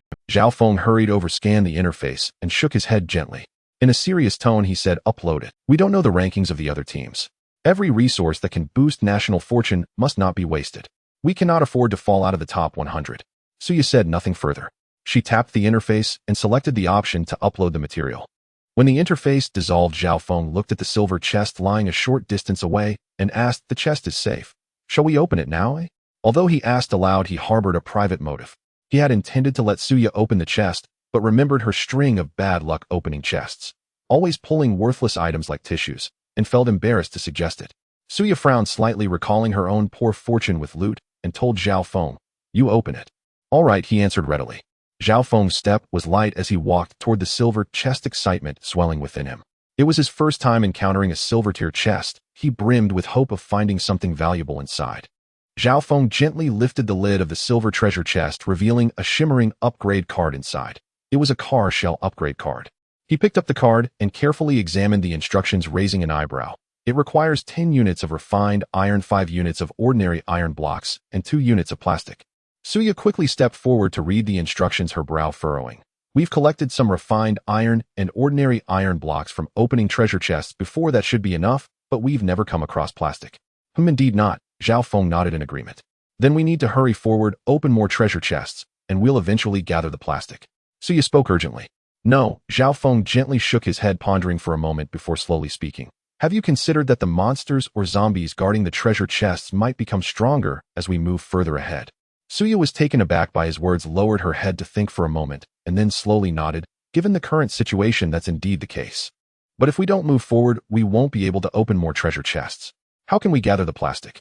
Who said we have to go forward? Zhao Feng raised his hand and pointed to the road and wasteland behind them. We can find treasure chests here as well. Suya's eyes lit up instantly, her tone becoming more cheerful. Are you saying we should go back and carefully search for treasure chests in the wasteland beside the road? Exactly, Zhao Feng nodded with a smile, adding. In fact, we could return to the villages we passed yesterday, hunt zombies to gather crystal cores, and gather supplies at the same time. All right, let's do it. We're heading back now. Suya no longer hesitated and immediately made the decision. Back at the off-road vehicle, Zhao Feng quickly informed Xu Qing about the findings from the silver treasure chest, as well as their plan to search for treasure chests and hunt zombies in the villages. Xu Qing nodded without a moment's hesitation, promptly arranging. I'll drive this time. You two focus on observing the wasteland on both sides of the road. If you spot a treasure chest or anything unusual, let me know immediately.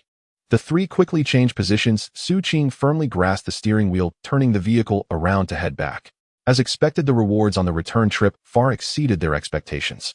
The distribution of treasure chests in the wasteland along the roadside was much denser than deep within the territory. After driving just over 20 kilometers, they discovered a black iron treasure chest by the roadside. Beside the treasure chest was only a slow-moving zombie. Zhao Feng pushed the door open and got out, easily dispatching it with a single axe. Opening the treasure chest, they obtained 2 units of ordinary iron blocks and a crystal core, which was a delightful bonus. As they retraced their steps, over 100 kilometers of the journey yielded 2 bronze treasure chests and 3 black iron treasure chests, accumulating 3 monster corpses and 4 crystal cores. Although there were 2 zombies guarding the 2 bronze treasure chests, they posed no challenge to the combined efforts of Zhao Feng and Suya, who easily dealt with them. During this return journey, they not only gathered the 2 units of plastic needed for the upgrade, but their reserves of refined iron and ordinary iron blocks were also sufficient. With supplies in hand and the timing ripe, the 3 exchanged glances and immediately decided prioritize upgrading the car shell. At this moment, the split screen of the global live broadcast displayed the stark contrasts in the situations of competitors from various countries. The overwhelming majority of teams adhered strictly to the standard route of advancing 300 kilometers daily, pressing forward without hesitation. However, as they ventured deeper into the territory, the level and quantity of monsters increased significantly. Many teams, having barely crossed the 200-kilometer mark, were completely wiped out by high-level zombie waves or mutated beast packs, with the live broadcast screens turning to black, leaving only the glaring word, eliminated. Only Zhao Feng's team defiantly chose to turn back, sweeping through the treasure chests and low-level monsters on the outer side of the road. This unusual retreat instantly ignited a battleground of public opinion in the live broadcast. The foreign live broadcast rooms erupted with sarcastic and mocking comments. Huh? Is the Dragon Country team getting scared? If you're scared to charge forward, just say so. Going back to collect trash. It's laughable. While other teams are desperately fighting for resources, they're just spinning in place. Is this the strength of the Dragon Country? They should just be eliminated directly. Oh, what's the point in guarding a bunch of worthless treasure chests? They'll never reach the finish line. This move is simply self-sabotage. The Dragon Country is destined to come and last this time. Those walking 500 should come out and clean up. Is this your strategic retreat from the Dragon Country? The Dragon Country live stream was instantly furious, the barrage of comments firing back with full force. What do you know? This is called tactical maneuvering. While others are mindlessly feeding, our Dragon Country team is clear-headed. What's wrong with going back? The density of treasure chests is 3 times that ahead. They collected 2 boxes of supplies. What about you? Still giving away heads. What's with the sour grapes? If your country's competitors could be this smart, that would be something. Stop just talking big. This is called reverse searching. If you don't understand, just keep quiet. Look at Zhao Feng's team now. They have so much supplies they can upgrade the car. Foreign trolls upstairs, take a good look. This is strategic vision. While your teams are being wiped out, our Dragon Country team is already raking in the rewards. Some teams from certain countries can only die and do nothing else, yet they dare to mock us. What about their faces? In the live stream, the Dragon Country audience stood their ground, firing back with sharp retorts, that left the foreign comments unable to lift their heads. Zhao Feng and the others remained oblivious to this, completely focused on tallying their gains from the return journey, preparing for the upgrade of the car shell. In the command center of the Dragon Country's National Fortune Commander Zhang Guoqiang stared at the screen displaying Zhao Feng's team's trajectory, frowning slightly as he asked, "Did Zhao Feng's team turn back? What position can the number of supplies they've uploaded currently support?" Nearby Xiao Lu immediately stood up, respectfully replying, "Commander, based solely on the statistics of the monster supplies they uploaded entering the top 50, is completely feasible." Xiao Liu's companion Xiao Yu clutched the report in her hands, her lips moving as if she wanted to say something but hesitated. Zhang Guoqiang's gaze fell on her, his tone softening slightly. "If you have any additional comments, just speak directly. No need to hide." Xiao Yu quickly responded, "Commander, it's not just that. This morning they also uploaded a large amount of supplies obtained from the gas station, including over 10 cubic meters of gasoline." "Oh, what's going on?" Zhang Guoqiang's brow furrowed, even tighter, his tone laced with confusion. "Wasn't it said before that modern supplies like this couldn't be uploaded?" Xiao Lu quickly added, his tone increasingly respectful, "Commander, that is indeed the case. Yesterday other teams attempted to upload modern supplies brought from Blue Star, all of which ended in failure." "Oh, what's going on?" Zhang Guoqiang's brow furrowed, even tighter, his tone laced with confusion. "Wasn't it said?" Zhang Guoqiang rubbed his fingertips, thoughtfully nodding slightly, then shifted the topic. "Continue to monitor their movements closely. By the way, have Zhao Feng and Xu Qing's families been properly arranged?" "Commander, everything was arranged yesterday with dedicated personnel responsible for security and daily care, ensuring there are no oversights," replied the slightly chubby Xiao Wang promptly. Zhang Guoqiang nodded slightly, his tone suddenly turning serious. "We must ensure the safety of their families and no threats are allowed." Xiao Wang muttered softly, "Who would threaten them?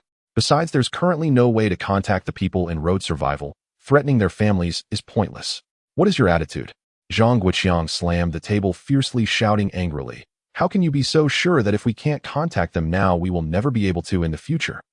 Xiao Wang shivered under the reprimand, looking up in astonishment. "Chief, do you mean there might be a chance to contact the contestants inside later?"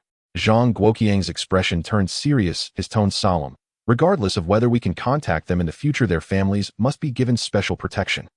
Zhao Feng and the others risked their lives inside for the fortune of the entire Long Country. They are the heroes of our Long Country.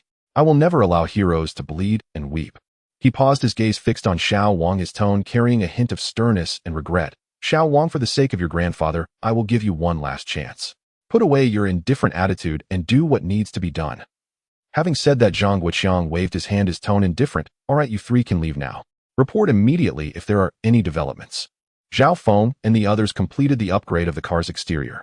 The hood and doors, originally deformed by the wind wolves, instantly returned to their smooth state, shining as if just out of the factory. After taking a moment to rest, the three continued their journey, driving out over 100 miles and opening 7 treasure chests in succession. One of the silver chests surprisingly revealed the water collector blueprint. The blueprint clearly stated the required materials: 2 units of fine iron, 1 unit of fine copper, and 1 unit of plastic, which could produce 1 water collector yielding 8 liters of pure water daily. 8 liters of water, just enough for the 3 of us for a day's drinking supply. Xu Qing said, her eyes brightening as she looked at the blueprint. Suya frowned slightly and analyzed. "Unfortunately, it seems that the treasure chests outside the road have completely failed to produce food supplies. Luckily, we were fortunate. The other 3 bronze chests just happened to provide the fine iron, fine copper, and plastic needed to make the water collector." Zhao Feng nodded with a smile. Without further ado, the 3 quickly completed the assembly, placing the finished water collector safely in the trunk. At this moment, the sky gradually darkened, and the afterglow of the setting sun spread a warm yellow hue across the car's windows. Xu Qing glanced out the window and asked, "It's getting late. Should we continue heading back?" Suya instinctively looked at Zhao Feng, waiting for his decision. Zhao Feng pondered for a moment and shook his head no. "While it is not completely dark, let's find a safe place to start a fire and cook something to eat. We must return to the furthest point we reached today." Xu Qing asked, puzzled, "Why not?" "I'm worried that if we encounter any emergencies tomorrow, it will delay our progress. If we don't meet the daily standard of 300 kilometers, it will be a big problem," Zhao Feng explained. "Exactly," Suya immediately agreed. "Advancing 300 kilometers daily is a strict requirement that must be followed. So it's a pity that there were still several hundred kilometers of treasure chests along the way that we couldn't open." Xu Qing sighed regretfully. "There's nothing we can do. We really didn't expect there to be treasure chests outside the road in the morning. But fortunately, we discovered them early, otherwise we wouldn't know how many resources we would have missed out on," Zhao Feng comforted. "That's true. If we had just blindly charged forward, only focusing on the treasure chests on the road, we would have been severely criticized by the live stream audience by now, Xu Qing said, still feeling a bit terrified. Suya nodded thoughtfully and softly said, I believe there are definitely many people who haven't discovered the treasure chests outside the road. Yes, that's natural.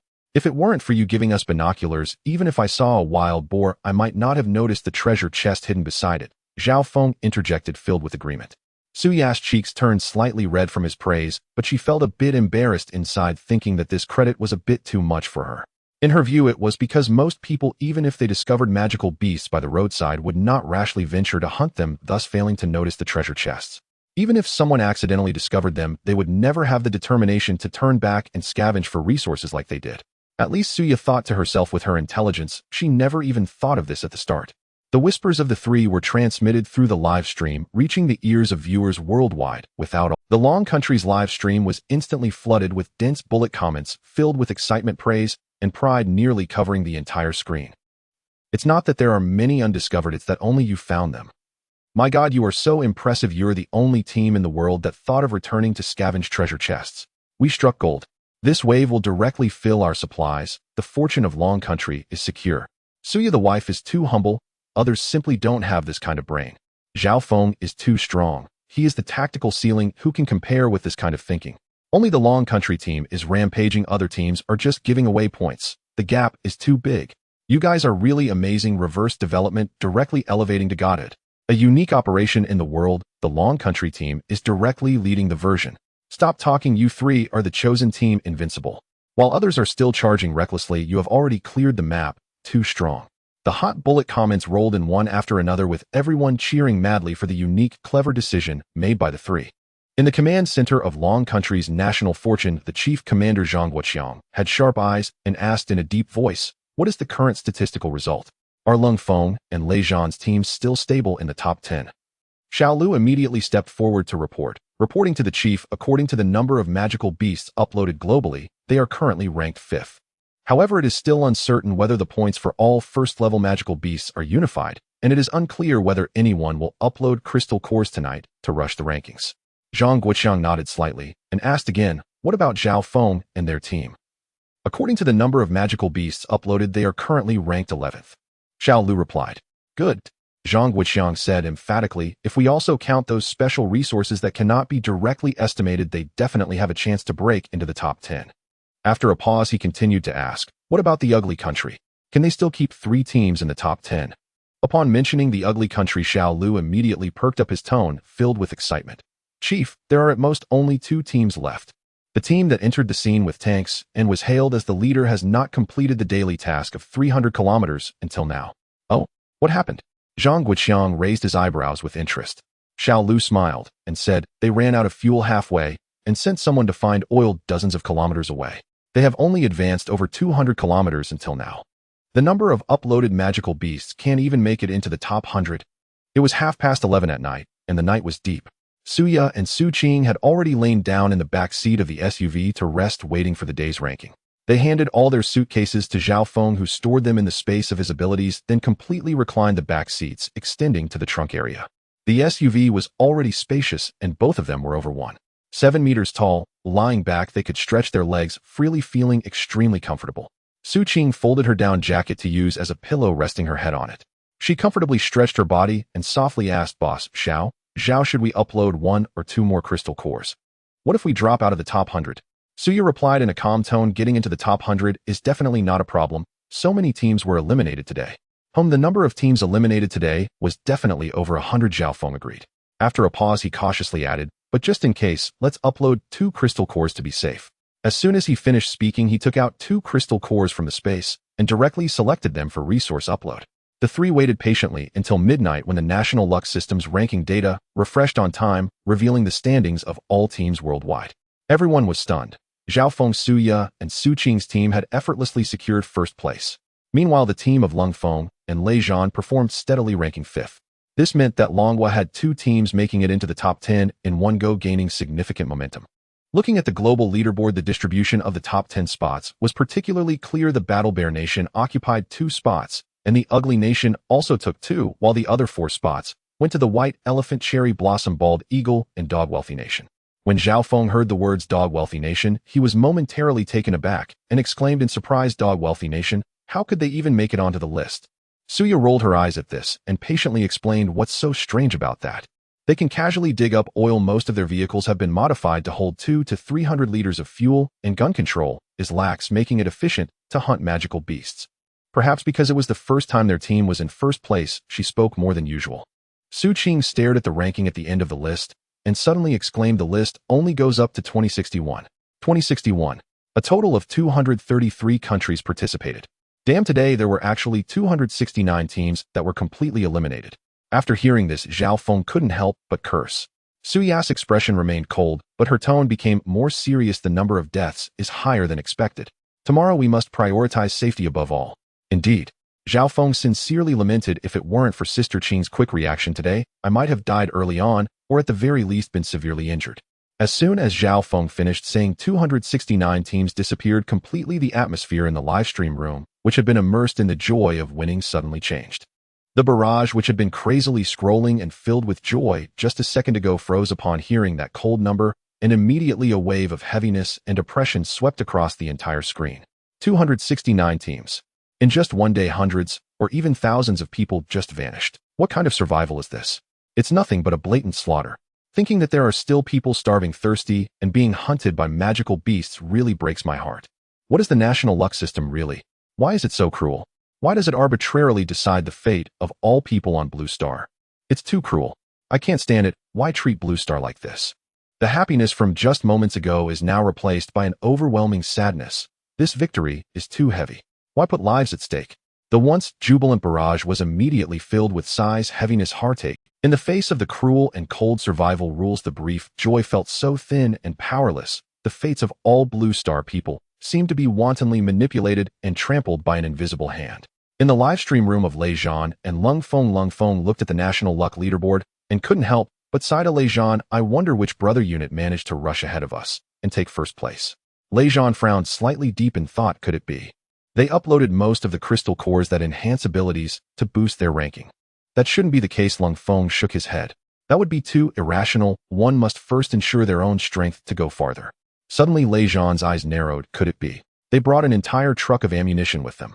Lung Feng was taken aback by this, and upon reflection realized that it was indeed a possibility. If they had sufficient ammunition, their hunting efficiency today could at least double. He slowly nodded and said solemnly, that is certainly a possibility. Enough talk, let's get some sleep and recharge for tomorrow. This exchange between Lei Zhan and Lung Feng was transmitted verbatim to their livestream room. The audience in front of the screen, seeing that the two were still speculating about brother units and ammunition trucks, were so anxious they wished they could dive into the screen to remind them. The barrage exploded with messages. No, the first place is not your military team. It's 3 ordinary people. An ordinary person combination. 1 man and 2 women. They are definitely not from the army. They rely on their brains. They scavenge loot on the way back and steal supplies from gas stations. They can even upgrade their cars. They didn't randomly upload crystal cores. It's all based on strategy and luck. You guys are completely off track. Stop guessing. The first place is ordinary civilians, and they know how to play better than you. Zhao Feng, Xu Qing. Remember these 3 names. Too bad they can't see this. I'm so anxious. The screen was filled with anxious explanatory comments, but the live stream only showed a one-way view. Lei Zhan and Lung Feng were completely unaware of this, still guessing the identity of the first place according to their own logic, while the audience could only feel anxious outside the screen. In the National Luck Command Center of Longhua, the lights were bright. Chief Zhang Guoqiang remained at his desk, intently watching the real-time, refreshing National Luck leaderboard screen, his expression serious. The 3 of them casually chatted for a while, briefly commenting on the teams on the leaderboard, and then prepared to rest. Suya was about to close her personal panel when her fingers suddenly paused, as if discovering something, and she softly said, so our live broadcast room can be closed. Really? Where? Xu Qing immediately leaned over, her face full of curiosity. Zhao Feng also focused on his panel, quickly noticing a very inconspicuous small button hidden in the upper right corner. He lightly tapped it with his consciousness, and a faint gray message popped up. Do you want to close the live broadcast? Xu Qing finished her exploration and exclaimed in surprise, we can actually close it for a total of 10 hours every day. Let's hurry and close it. Okay. Suya almost did not hesitate and directly chose to close it. Being watched by billions of people around the world, while sleeping felt too strange, and with a sense of privacy at stake, the three of them almost simultaneously agreed to turn off the live broadcast. In the next second, their live broadcast room went completely black. The screen vanished entirely, leaving only the system's quiet prompt. The team has closed the live broadcast, remaining close time 9 hours 58 minutes. Yet the barrage on the screen did not disappear. Instead, it exploded into a frenzy, filling the entire screen, densely unable to stop. Why did it go black? I haven't seen enough of Suya, my wife. Don't close the live broadcast. I just want to see my wife sleep. Xu Qing, my wife, come closer. Let me see you live. Zhao Feng, don't close it. I still want to learn tactics. It's over. Private time has started. I'm feeling jealous. The three of them closed the live broadcast. They wouldn't be doing something private, right? I'm already imagining things. Something's off. The three of them closing the live broadcast definitely has an issue. A lone man and two women in the same vehicle and closing the live broadcast, you know what I mean. Don't guess randomly ahead. They're just trying to sleep well, but closing for 10 hours. That's too suggestive. The screen was filled with cries of despair, coquetry, teasing, and malicious speculation. Even with the screen completely black, the audience's enthusiasm remained undiminished, the barrage scrolling even more densely than when they had just won the championship. Meanwhile, the three in the vehicle were just preparing to rest when thick white fog suddenly surged outside the window, silently enveloping the off-road vehicle completely.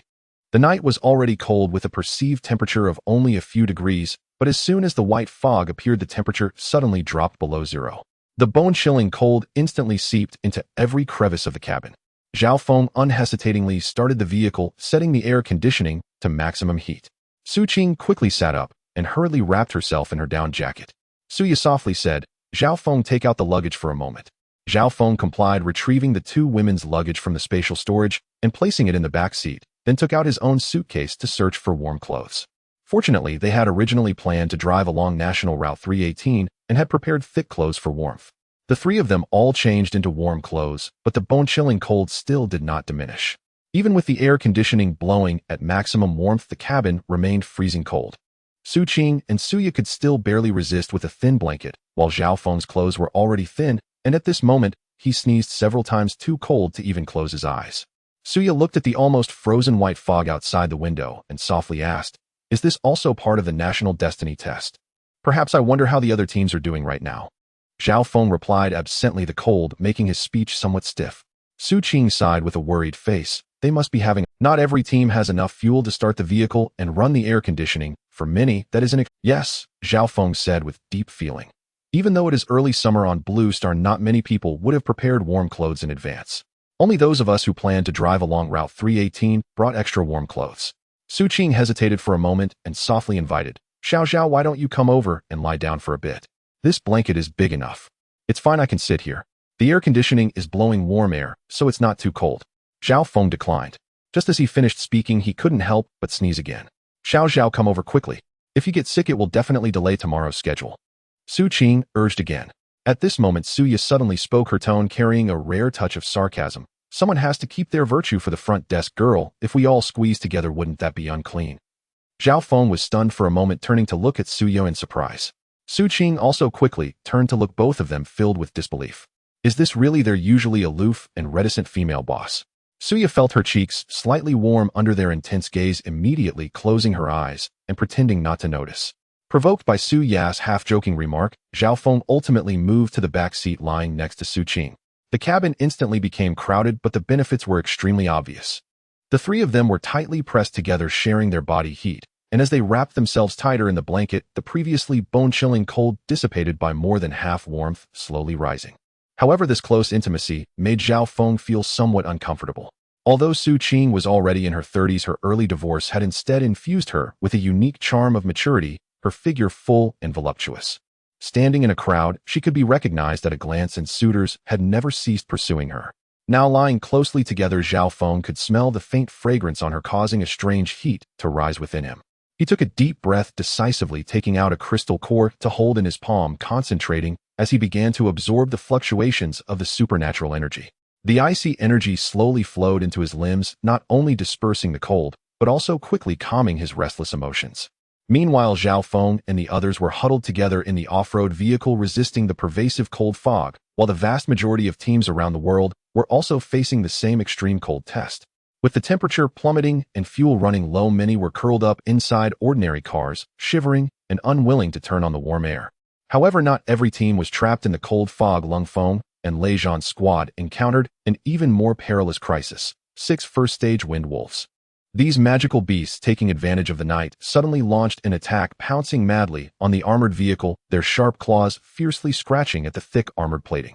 The ear-piercing sound of metal grinding shattered the night sky, while a wind wolf desperately clung to the car door, attempting a forced assault. As soon as the disturbance outside was sensed, Lei Zhan and Lung Feng inside the armored vehicle immediately stood up, entering combat mode in an instant.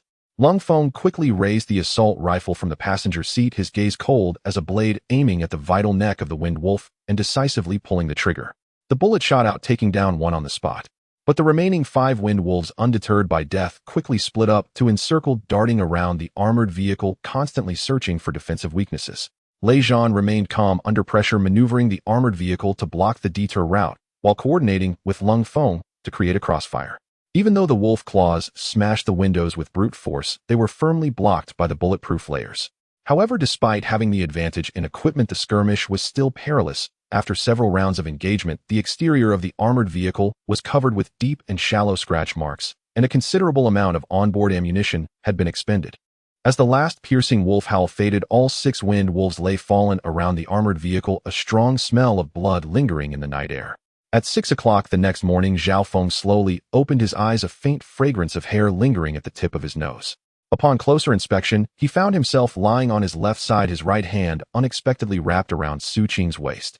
Just as he intended to quietly retract his hand, he noticed that something was pressing down on the back of his hand. He slightly raised his gaze and saw Suya sleeping on her side, half of her body leaning against Xu Qing, her long left leg draped directly over Xu Qing's thigh, even brushing against him.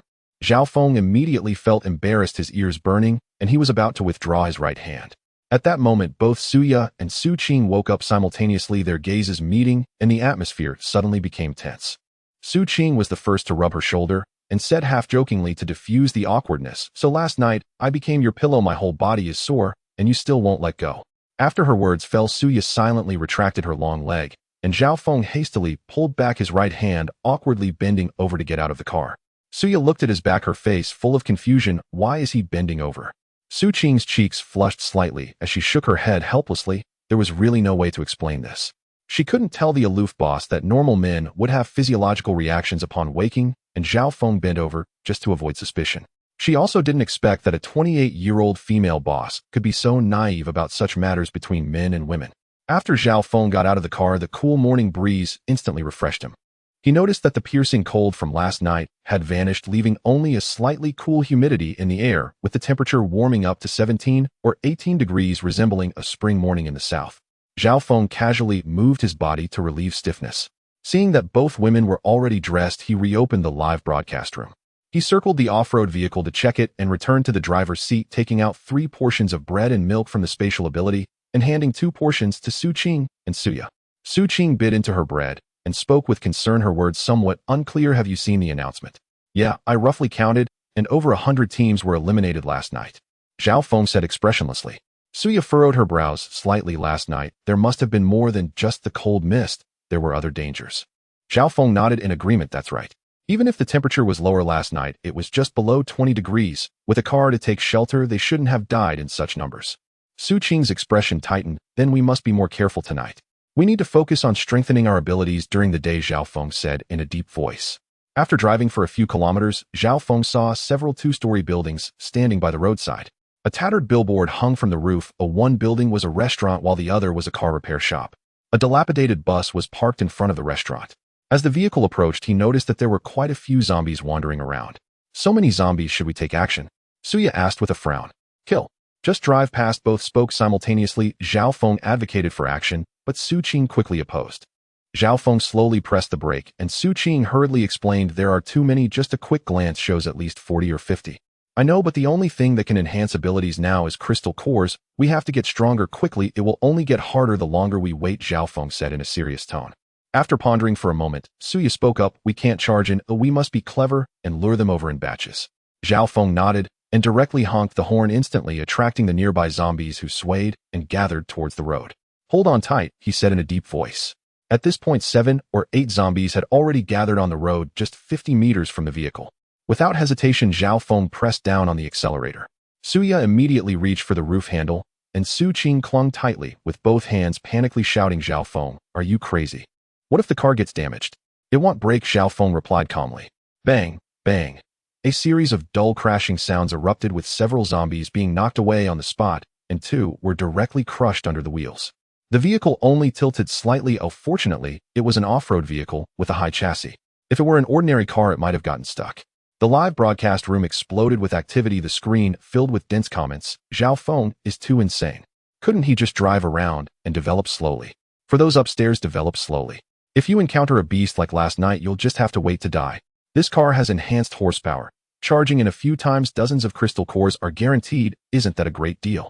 Only those with guts can earn more. Ooh, I support Zhao Feng.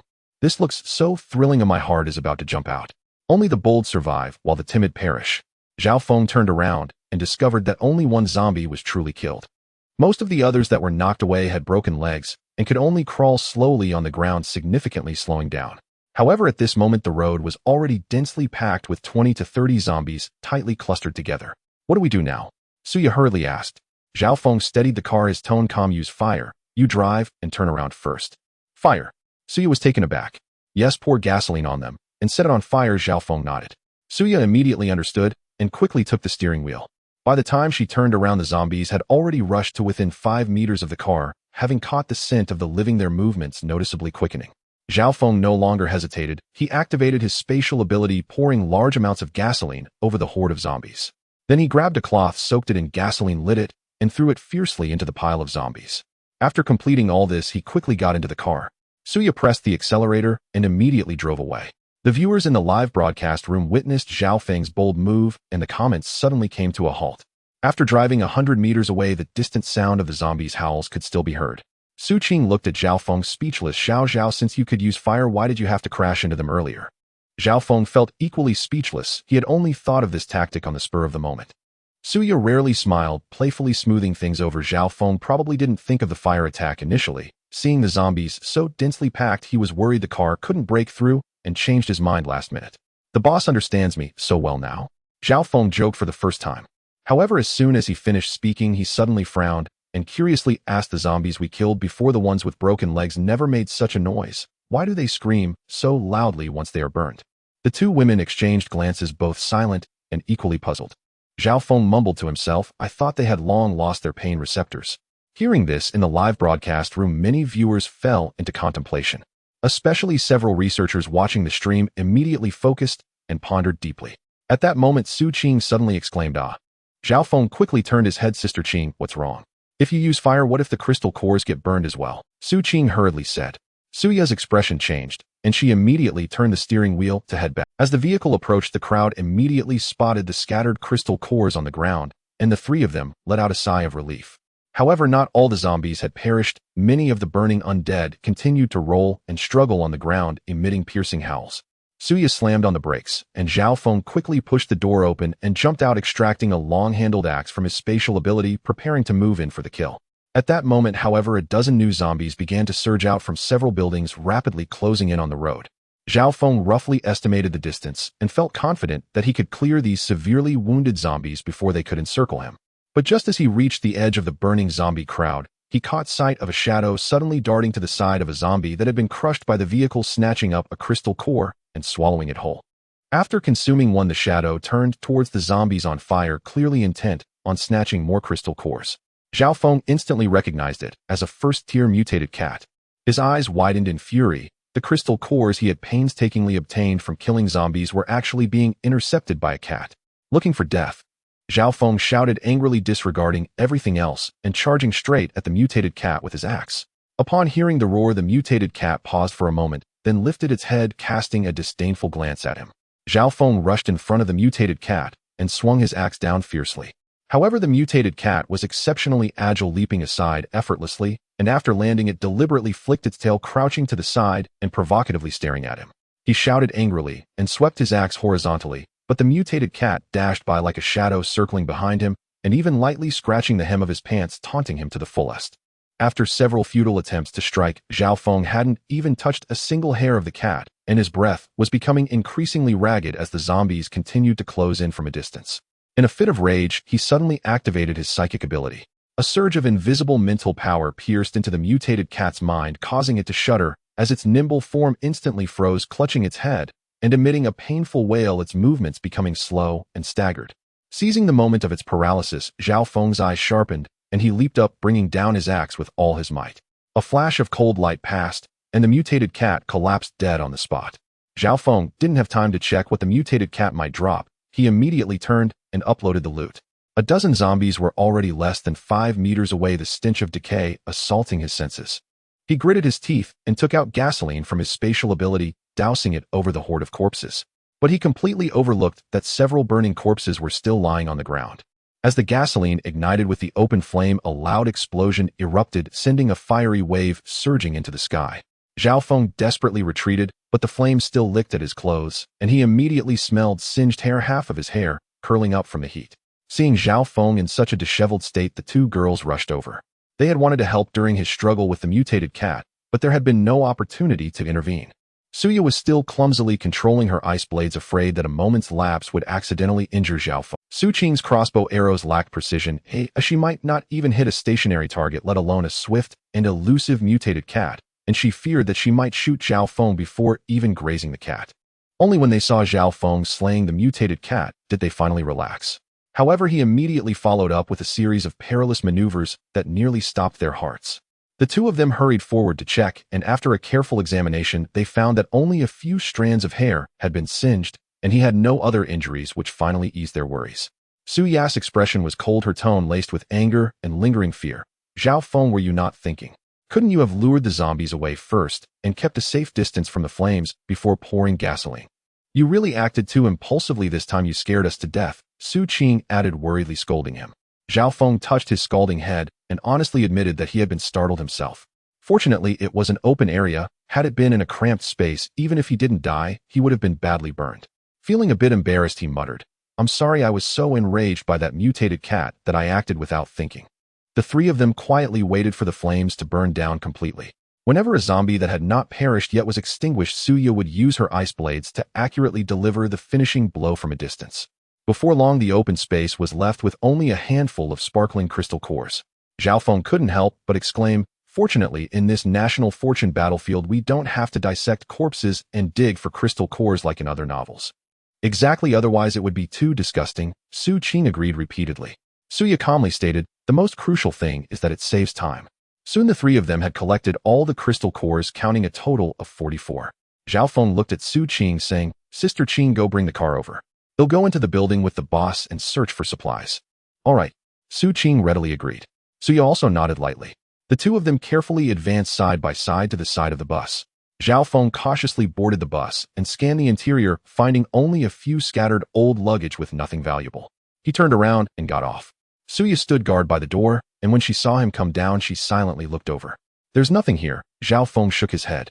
Suya replied calmly, there shouldn't have been any expectations in the first place. Just as the two were about to enter the restaurant, Zhao Feng suddenly turned back to look at the dilapidated bus. Suya seemed to have guessed his thoughts and softly asked, are you really going to upload it? The national leaders might scold us for collecting scrap. Zhao Feng pondered for a moment, his gaze firm. Let them scold. Even a mosquito is still meat. Zhao Feng walked to the front of the bus, silently chanting the upload command, and the entire bus vanished into thin air. Seeing this, Suya also acted. Zhao Feng walked to the front of the bus, silently chanting the upload command, and the entire bus vanished into thin air. Seeing this, Suya also acted to upload several nearby abandoned cars. By the time Xu Qing drove over, the area in front of the small buildings was already completely empty. She was taken aback, confused, as she asked, Little Zhao, has your spatial ability upgraded again? I remember your space was almost full. Oh, it shouldn't be able to hold these things. Zhao Feng shook his head. No upgrade, I uploaded directly. Tonight I can materialize it back in Longwa for points. I'm impressed with you, Xu Qing said with a face full of disbelief. At this moment, the live stream chat was entirely divided into two factions, arguing fiercely. One side firmly supported the idea of uploading everything, believing that even a small amount of points was still a gain. The other side scoffed, deeming it unnecessary to upload such junk as Longwa was not in need of these resources. Of course, most viewers simply watched silently, not engaging in the debate. Regardless of how heated the arguments became, Zhao Feng and his companions in the national fortune battlefield could not hear them. Ultimately, the decision to upload rested solely in the hands of the contestants. Zhao Feng paid no heed to Xu Qing's exasperated expression. He instructed in a low voice, "Sister Qing, wait for me in the car while we go in to search for supplies." He turned to Suya and gave a slight nod. The two immediately adopted a vigilant posture and stepped cautiously into the restaurant. This carefulness was merely for the sake of the live stream audience. Zhao Feng had already swept the first floor with his spiritual sense, confirming there were no zombies or dangers before proceeding with confidence. Upon entering the kitchen, he quickly spotted the gas cylinder and stove, immediately storing them in his ability space. With these, he would be able to cook hot meals at any time, no longer needing to struggle to gather firewood. The two found another small storage room, but unfortunately the food inside had long since molded and spoiled, emitting an unpleasant odor. The refrigerator in the kitchen was also in a state of disrepair. Zhao Feng couldn't be bothered to check it and simply bypassed it. As they made their way to the second-floor hall, the two suddenly felt a bright spark of hope. On the table in the hall lay a glimmering silver treasure chest. Zhao Feng focused, holding his breath as he repeatedly scanned the chest with his spiritual sense, confirming there were no traps, mechanisms, or dangers inside or outside before slowly approaching. At that moment, the live stream chat for the three exploded with excitement. Wow, who knew a rundown restaurant could have treasure chests? What a shame. Just earlier Lung Feng and Lei Zhan's team passed by such a restaurant. Yeah, what's going on? They cleared out the zombies, picked up the crystal cores, and then just left.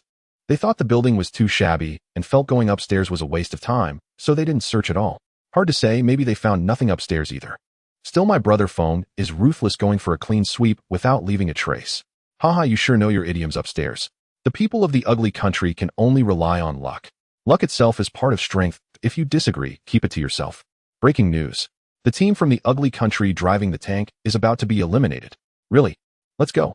10,086. Instantly, the live stream audience for Zhao Feng and his team dwindled significantly. Not just here, audiences in live streams worldwide were frantically rushing into the live stream of the tank driver from the ugly country.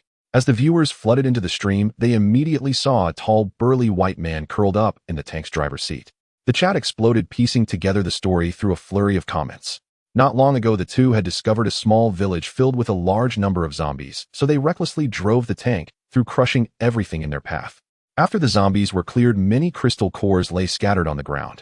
The two immediately got out to collect them, but encountered a mutated cat stealing the crystal cores. They quickly drew their guns to shoot, but the mutated cat was astonishingly fast, and all their bullets missed. This mutated cat was no fool, although it wasn't hit, it sensed the extraordinary power of their weapons, and promptly snatched a crystal core and turned to flee. Seeing this, the two were filled with rage and immediately raised their guns to chase after it. Both were rank ability users, one controlled flames, and the other controlled the wind. The wind ability user Jack moved swiftly, using the wind to close in on the mutated cat, raising his gun to accurately hit its hind leg. The mutated cat yowled in pain, stumbling twice before ceasing its flight. It seemed to realize it could no longer escape, emitting a few weak yet intimidating meows as it arched its back and warily stared at the two. At this moment, the fire ability user also caught up, his face twisted with rage, his temper flaring as if he were about to breathe fire. He gritted his teeth and said, "Jack, this little thing dares to toy with us. I want to torture it to death." With that, he holstered his gun and drew a sharp tactical dagger, his eyes filled with cruelty, clearly intending to draw out the cat's demise slowly.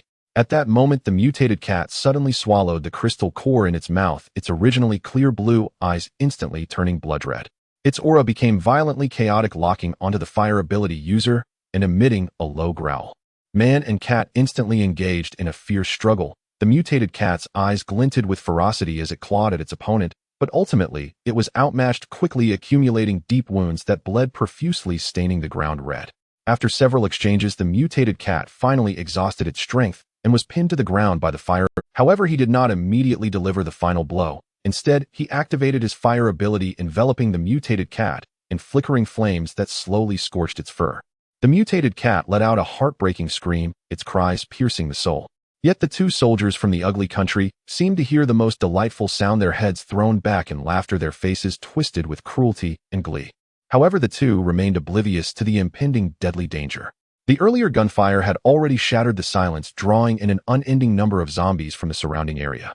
Even worse, the mutated cat's earlier piercing cries were not pleas for mercy, but calls for its companions. By the time the two finally sensed something was amiss, it was already too late. They were surrounded by dozens of snarling zombies, and lurking in the shadows were several cold-eyed mutated cats, slowly closing and watching them intently. The two frantically emptied their handguns, but against the tide of approaching zombies and the mutated cats, their firepower was merely a drop in the bucket.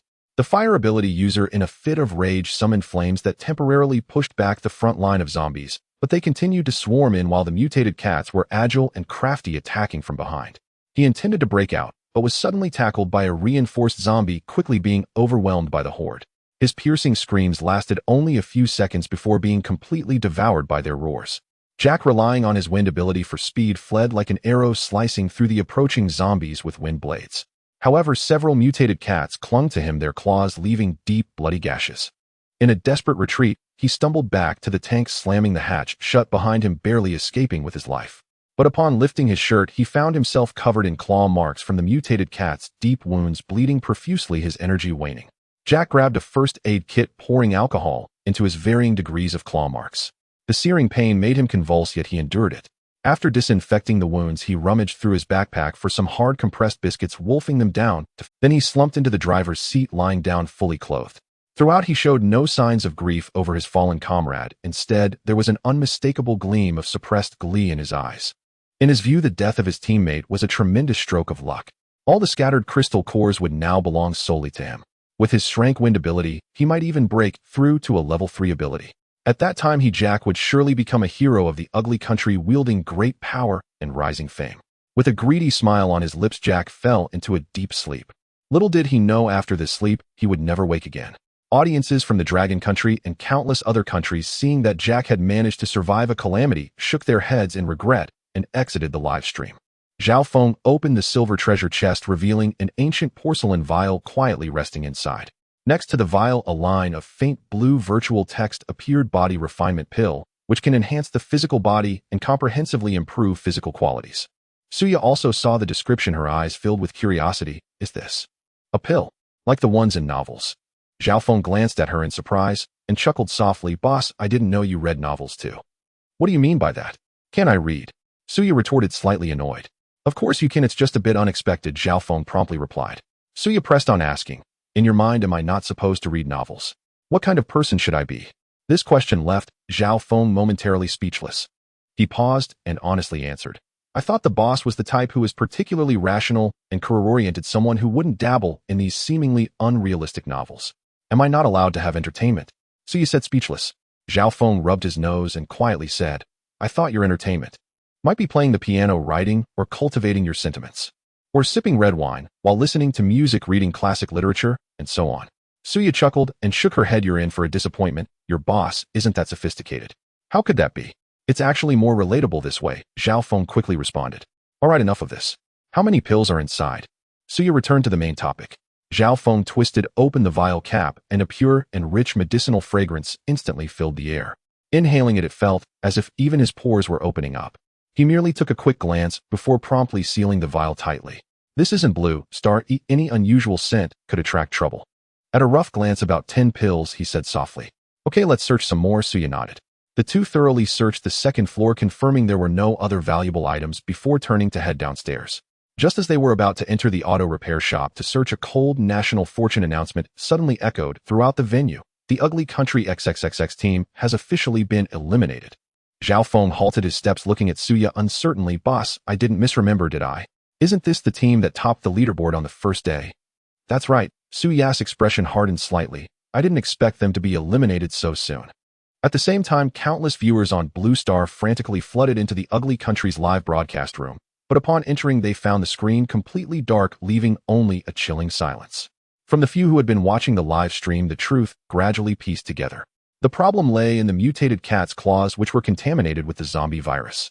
Jack suddenly convulsed violently in his sleep, his eyes rolling back, and then he emitted inhuman howls. In a matter of moments, his skin began to rot and turn black, his body gradually mutant, completely transforming into a zombie. The National Fortune system subsequently determined the team's failure, and the live stream was immediately shut down, leaving a pitch-black void that shocked all onlookers. At this time, within the Dragon Country's National Fortune Command Center, the atmosphere was so tense it was hard to breathe. Chief Commander Zhang Wuqiang furrowed his brows tightly, his gaze fixed on the scores of various countries displayed on the large screen, and he asked in a deep voice, Xiao Lu, are there any countries within Blue Star that still hold full National Fortune points? Xiao Lu immediately bowed respectfully, his tone serious. Report, Chief, there are none. Currently our country, the ugly country, and the battle bear country all have 95 points, tying for first place globally. Zhang Guoqiang nodded slightly, his tone growing even more serious. What about those countries with scores below 80? Have there been any unusual changes? Report Chief, multiple low-scoring countries have already reported unusual disasters, Xiao Lu said, with a hint of worry on his face, his speech quickening. Some countries are suddenly experiencing torrential rains flooding half the city. Report Chief, multiple low-scoring countries have already reported unusual disasters, Xiao Lu said, with a hint of worry on his face, his speech quickening. Some countries are suddenly experiencing torrential rains flooding half the city. Extremely. Are there any countries with scores below 60 points? Zhang Guoqiang lightly tapped the table, his gaze sharp. Report Chief, there are 2 small countries in the West whose scores have dropped to the critical line of 60 points, and 7 other countries are maintaining scores at 65 points, likely to drop further at any moment. Closely monitor the dynamics of all low-scoring countries. Report immediately if any new abnormalities arise. Zhang Guoqiang ordered firmly. Yes, we will ensure the task is completed. Xiao Lu respectfully accepted the order and immediately turned to engage in monitoring work. Meanwhile, in the ugly country's presidential office, the atmosphere was stifling. The president's secretary hurriedly approached, whispering, "Your Excellency, someone attacked the families of those 2 soldiers." The president suddenly looked up, his face devoid of any sympathy, replaced only by raging fury. Let them attack. Those 2 useless fools. Driving a tank, they still managed to die inside and dragged the national fortune down with them. The secretary dared not say more, quietly bowed and exited the office, gently closing the door behind him. As soon as the door closed, the president could no longer contain his fury, grabbing the coffee cup on the desk and smashing it violently onto the floor. Amid the crisp sound of shattered ceramics, he screamed hysterically, "Fuck! Fuck! Fuck!" The Dragon Country Research Institute was fully engaged in crystal core research. As news broke, academies from various countries flocked to them, eager to collaborate. After all, so far only competitors from Dragon Country had successfully uploaded crystal cores. Others either couldn't find them or refused to upload.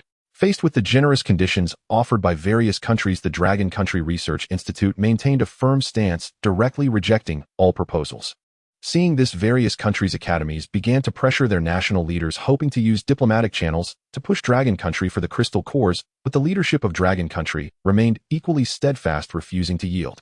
With no help in sight, many researchers in various countries began publicly criticizing their own competitors, creating a stir in public opinion. In an instant, people from all walks of life on Blue Star fell into varying degrees of anxiety, filled with unease. Those countries that had always followed the ugly country and touted freedom were the first to erupt in small-scale riots. Street unrest was rampant, and rumors of an impending apocalypse grew more intense, casting a shadow of unease over the entire world. Zhao Feng and Suya entered the auto repair shop together. The first floor was filled with various automotive repair tools, and Zhao Feng felt a surge of excitement, unable to resist the urge to upload all these tools. Suya immediately stopped him. Zhao Feng, don't upload just yet. The national fortune system hasn't specified, but what if there's a limit on the number of uploads? It would be a waste to use them now. Zhao Feng thought this made sense, so he restrained the thought and followed Suya upstairs. As they reached the living room on the 2nd floor, their eyes suddenly brightened. In the center of the living room, there was a dazzling golden treasure chest. Above the chest floated 4 large characters, "Golden Treasure Chest." Suya exclaimed in surprise, "It's actually a golden treasure chest." "That's right." Zhao Feng could hardly contain his excitement. "I remember the National Fortune introduction mentioned there are 5 levels of treasure chests: black, iron, bronze, silver, gold, and diamond. Yes, black iron is the lowest and diamond is the highest. This gold chest is already the 4th level." Suya said, her face filled with joy. "We are so lucky." Zhao Feng first urged his spiritual power, slowly probing into the depths of the golden treasure chest. After a careful inspection, he confirmed there were no hidden monsters or traps inside, allowing him to relax. Without hesitation, he lifted the lid of the treasure chest, and instead of a dazzling burst of golden light, there lay a finely patterned card. A faint golden virtual description immediately appeared above the card: decomposition card, applicable only to vehicles. After use, it can decompose all unclaimed items within a 10-meter radius of the vehicle. Below it, the usage conditions were noted: requires 10 units of refined iron, 5 units of refined copper, and 5 first-grade crystal cores. Zhao Feng frowned slightly after reading and said in a low voice, "We are currently lacking 3 units of refined copper." "Don't worry, it's just 3 units of refined copper. We can search a bit more and quickly gather enough," Suya consoled him softly, noticing his look of regret. "If only we could set up a decomposition station. Right now the pile of automotive tools downstairs could be directly decomposed and utilized." What a pity, Zhao Feng said, gazing in the direction of downstairs, his tone filled with sorrow. Suya couldn't help but chuckle, teasing, there are still 2 buildings ahead that we haven't searched.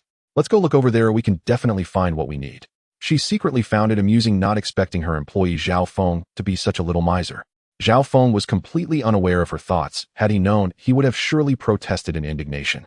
Back on Blue Star, he was quite generous, but stepping into this perilous battlefield of national fortune, all that filled his mind was a single thought: hoard supplies, hoard desperately.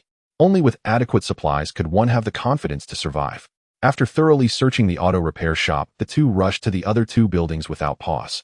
However, luck would not be with them for long. The treasure chests in these 2 buildings were only black iron grade and bronze grade, yielding nothing but basic survival supplies like pure water and compressed rations.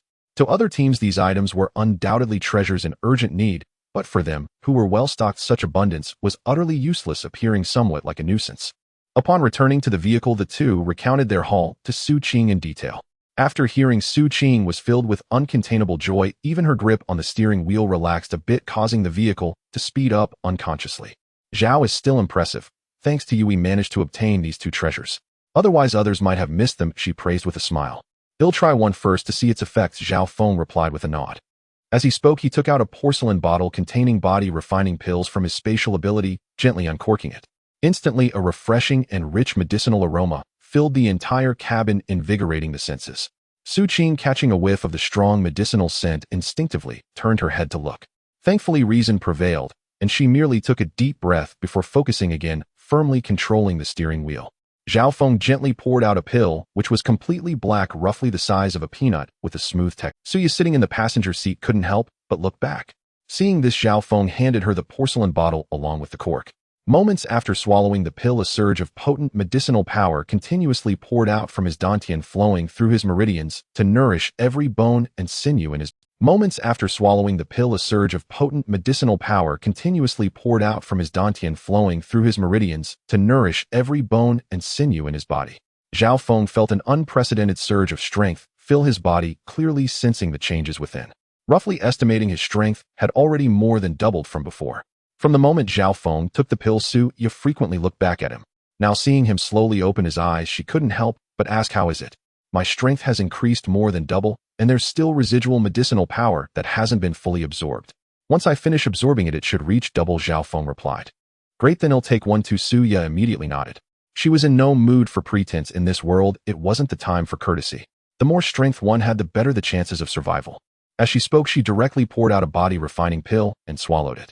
Meanwhile, viewers in the live stream witnessed the bountiful haul of Zhao Feng and the others flooding into the live streams of other contestants from Long Country, especially that of Lung Feng and Lei Zhan, with comments pouring in thick and fast. Everyone was desperately reminding them to search carefully when passing by buildings and not to miss anything easily, especially not to overlook the treasure chests outside the road. Unfortunately, all of this was ultimately in vain. As of now, only Suya, Zhao Feng, and Xu Qing among all the contestants knew how to obtain the treasure chests outside the road. Zhao Feng watched as Suya closed her eyes to refine the pill while he took out a crystal core, absorbing it while holding a telescope to observe both sides of the road. Throughout the journey, no traces of monsters or zombies appeared outside the road. Soon Suya opened her eyes, her voice filled with joy. "This body refining pill is indeed powerful. My strength has also increased more than double. Sister Qing, why don't you pull over first and let me drive? You can take a pill too," Xu Qing suggested. After a moment's thought, she glanced at the dashboard and replied, "We're just a few kilometers away from the 100-kilometer mileage reward, so let's wait until we open the treasure chests before switching." Suya found this reasonable and nodded gently. Zhao Feng suddenly spoke, "I feel like the speed of absorbing the crystal core seems to have increased." "Really? Is that true?" 2 surprised female voices echoed simultaneously. "I really have this feeling, boss. You can try it too," Zhao Feng explained. Just as Suya was about to respond, Xu Qing suddenly warned in a low voice, "There are monsters ahead." Zhao Feng focused his gaze and felt a chill in his heart. It was actually 6 first-grade monsters, wind wolves. Xu Qing also saw clearly and nervously asked, "Should we just drive straight through them?" "No need." Zhao Feng was about to say it wasn't necessary when Suya confidently spoke first. At this moment, the vehicle was less than 200 meters away from the wind wolves. Suya signaled Xu Qing to stop the car, and the 2 immediately got out. Zhao Feng pulled out a large machete from his spatial ability while Suya readied herself. Xu Qing stayed in the car, using it as cover, gripping her crossbow tightly in preparation for support. The 6 wind wolves had already spotted them but hesitated to launch an attack. Suya frowned slightly and turned to Zhao Feng asking what's going on. They probably haven't entered their attack warning range, yet Zhao Feng guessed solemnly. After speaking, he stepped forward. Xu immediately followed, and the two approached the wind wolves side by side. Seeing this, Xu Qing slowly drove the car to follow up. As the group advanced less than 100 meters, the wind wolves immediately lowered their bodies, issuing low menacing growls as warnings. Just as they entered a 60-meter range, the 6 wind wolves, without hesitation, howled and lunged forward. 6 wind wolves rushed forward with a foul wind, their fangs glinting coldly. Zhao Feng's strength surged, doubling in power with his mental energy precisely locking onto their weaknesses. His steps were steady as a pine tree, wielding a large chopping knife that sliced through the air, aiming directly for the soft belly of the foremost wind wolf. The blade easily tore through fur, and the wolf's corpse fell to the ground. He did not stop. His mental energy spread out, fully predicting the wolves' attack trajectories, each strike aimed ruthlessly at their vital points. On the other side, Xu Ya's physical abilities had greatly improved. She moved with agility, effortlessly dodging the wind wolf's lunges while ice blades rapidly formed at her fingertips, moving several times faster than before, piercing through the wolves' throats with a single strike. In just a short while, Zhao Feng had slain 4 wind wolves, each strike fatal and decisive. Xu Ya also dealt with the remaining 2, the chill of her ice blades still lingering. Both of them were unscathed, not even a trace of blood on them, merely breathing a bit heavily after the intense exertion, their breaths slightly quickened. Xu Qing sat in the vehicle, witnessing the entire process of how easily they dispatched 6 wind wolves. Her eyes were filled with an astonishment that couldn't be concealed, staring blankly outside the car, unable to regain her senses for a long time. The audience in the live stream was equally dumbfounded, for just yesterday they had barely managed to fend off 2 wind wolves together, almost falling into dire straits. Yet merely after one night, they could annihilate 6 so effortlessly. The disparity in strength was like night and day. The viewers, filled with shock, began to wonder about that body-refining pill, which had such a formidable effect. Even though many viewers had gone to the live streams of Lei Zhan and Lung Feng, the barrage of comments in Zhao Feng's stream was still dense, filled with awe and heated discussions. Xu Qing finally opened the car door and stepped out, her tone laced with undeniable envy. "You guys are just too powerful now. Sister Qing, once you take the body-refining pill, your strength will also increase significantly," Zhao Feng comforted with a smile. After a brief discussion, the 3 decided to upload all 6 wind wolf corpses to the national luck system. When the resources materialized back in Blue Star tonight, they could exchange them for ranking points. Xu Ya looked towards the scattered treasure chests in the distance, her brows furrowing in confusion. With 6 first-tier magical beasts guarding, how can there be only 2 bronze treasure chests and 1 black iron chest? It should be that the deeper we go into the national luck battlefield, the magical beasts and zombies guarding the treasure chests will either be stronger or more numerous, Zhao Feng said, stroking his chin and pondering. Xu Qing listened, her face filled with confusion, quickly asking, "Are you saying that regardless of the treasure chests level, the number of magical beasts and zombies we encounter will increase the further we go, and that a higher number of magical beasts doesn't necessarily mean the treasure chest levels will be higher?" Xu Ya fell silent, pondering for a moment before speaking gravely.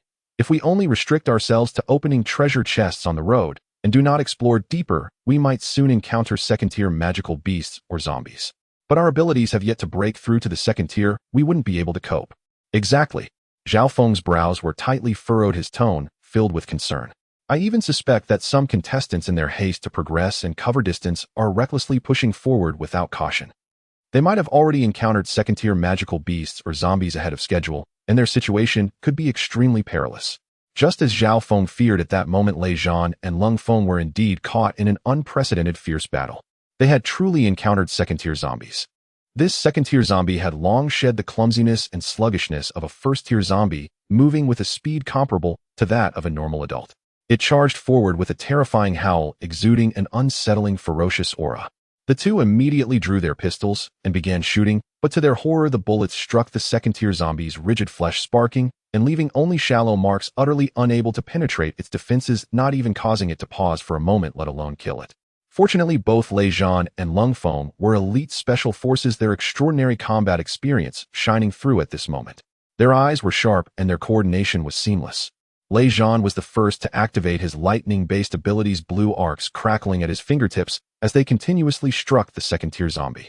He skillfully restrained its movements, using agile positioning to engage it in combat, drawing all the zombie's attention to create an opportunity for Lung Feng. Lung Feng quickly retreated to the armored vehicle, slamming the steering wheel and stepping on the gas.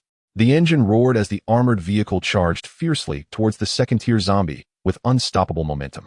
The second-tier zombie was momentarily stalled by the lightning arcs, unable to dodge in time, and was immediately sent flying by the armored vehicle's heavy impact, crashing to the ground, writhing and crawling towards Lei Zhan. Lei Zhan watched as the second-tier zombie continued to convulse and struggle once again, channeling his lightning abilities. A few thick arcs fell down, and only then did the zombie finally lose all life and perish. Both of them were panting heavily, staring at the crystalline second-tier core on the ground, their hearts still racing. This battle was far more dangerous than any previous encounters where a slight misstep could lead to catastrophe. Lung Feng stepped forward to pick up the second-tier core, feeling the rich and surging energy within it. He handed the core to Lei Zhan, saying solemnly, "Though perilous, this second-tier core contains immense energy.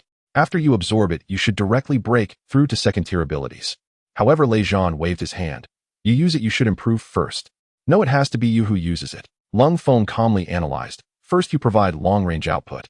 After you break through, the team's overall combat power will increase the most. Second, my abilities are S-grade, so I can absorb the core faster than you. Using the second-tier core will shorten the absorption time, allowing me to form combat power more quickly." After pondering for a moment, Lei Zhan decided not to be overly polite and directly took the core. Both of them were seasoned soldiers, always prioritizing the bigger picture, optimizing every arrangement and utilizing every resource effectively. Meanwhile, the barrage in their livestream was harmonious, with countless comments flooding the screen. "Brother Jun is mighty. Brother Jun is so handsome. Soldiers are indeed straightforward." After distributing the second-tier core, their gazes turned simultaneously towards two treasure chests in the distance. One was a dazzling golden treasure chest, while the other was an unremarkable black iron chest.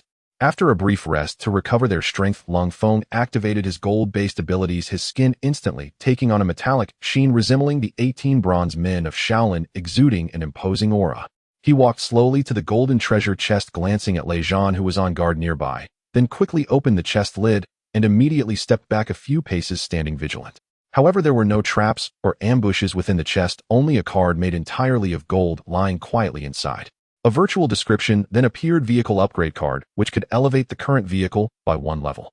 The two exchanged glances and then looked at their armored vehicle. The front had slightly warped from the earlier collision with the second-tier zombie. Their hearts instantly filled with joy. The current armored vehicle was already capable of directly ramming second-tier zombies. If it were to level up again, could it not face off against third-tier or even fourth-tier monsters? On the other side, Suya and the others opened all 3 treasure chests. From the 2 bronze chests, they obtained 2 units of refined copper and 5 units of refined iron, while the black iron chest yielded only a bottle of pure water, resulting in a modest haul. Looking at the supplies they had gathered, Zhao Feng couldn't help but frown, his tone tinged with disappointment. "We're still short by 1 unit of refined copper. We can't gather the materials for the decomposition platform." Xu Qing smiled gently as she patted him on the shoulder, softly reassuring him, "Don't rush, these things can't be hurried. Sometimes the more you yearn for something, the harder it becomes to attain it. Take your time, and you'll surely find it." The audience in the live broadcast room had long been eager to witness the power of the decomposition platform. Seeing that they were just 1 material short, the screen was suddenly filled with sighs and lamentations, with countless comments expressing regret over their bad luck. Zhao Feng nodded at her words, suppressing the small disappointment in his heart. He turned and took his seat in the driver's position, turning the key to start the vehicle, which slowly began to move forward. Sitting in the passenger seat, Suya retrieved a porcelain bottle containing body-refining pills from the storage compartment and turned to hand it to Xu Qing in the back seat. "Sister Qing, you should take a body-refining pill to enhance your strength." Xu Qing accepted the porcelain bottle, gently pouring out a glossy black pill. She then stood up and handed the bottle to Zhao Feng in the driver's seat. Zhao, please take care of this and put it in the ability space." "Sure," Zhao Feng replied, taking the porcelain bottle and casually storing it in his ability space. Xu Qing tilted her head back and swallowed the body-refining pill quietly, closing her eyes to refine its power, while Suya also took out a crystal core and began to absorb its energy attentively. For a moment, the interior of the vehicle fell silent, with only the steady rumble of the engine and the subtle breaths of the 3 as they adjusted their energy, creating a peaceful and stable atmosphere. Inside the command center of the Dragon Kingdom's national fortune, the atmosphere was tense. Xiao Lu was reporting to Commander Zhang Wuqiang, "Sir, as of now our country is the only one whose contestants have obtained a golden treasure chest globally." Zhang Wuqiang furrowed his brow slightly and asked in a deep voice, "Have we analyzed what conditions could lead to obtaining the golden treasure chest?" "We have some speculations," Xiao Lu replied. "Go ahead," Zhang Wuqiang prompted. Zhang Wuqiang shook his head lightly, pointing out the flaw.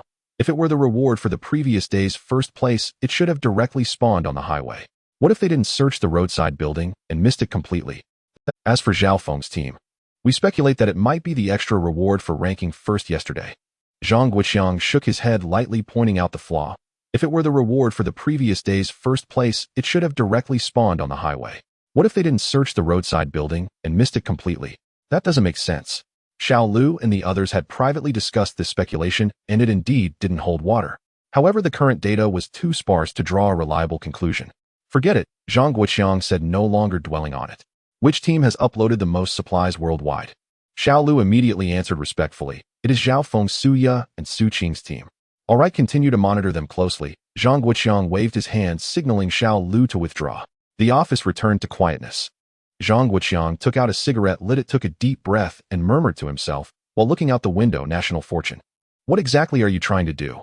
Since taking on the role of the National Fortune Department's commander, he had been immersing himself in a lot of related novels. In most settings, the arrival of national fortune occurs due to the depletion of planetary resources, with civilizations on the brink of extinction forcing the launch of survival battlefields. But Blue Star was different. Although some regions were embroiled in constant conflict, it was far from the point of total planetary annihilation. Suddenly, he felt a weight in his heart, recalling an extreme theory from a certain novel. Blue Star might very well be on the verge of merging with other planets. And the national fortune battlefield was merely a rehearsal for what was to come. The zombies, magical beasts, and mutated creatures were not illusions, but real threats from another world. Upon reaching this conclusion, Zhang Guoqiang dared not delay any further and immediately dialed the central office, reporting all his speculations and concerns in full. There was a long silence on the other end of the line before they slowly spoke. Comrade Guoqiang, your analysis is quite reasonable. Continue to closely observe all contestants globally, especially those capable of effectively responding to the monsters in the national fortune battlefield. Record everything and compile the data into a report. Yes, sir. Zhang Guoqiang replied solemnly, his tone respectful yet firm. Inside the vehicle, Xu Qing's voice was tinged with uncontainable joy. Xiao, boss, this pill is simply miraculous. My strength has increased over twofold. Over twofold? Really?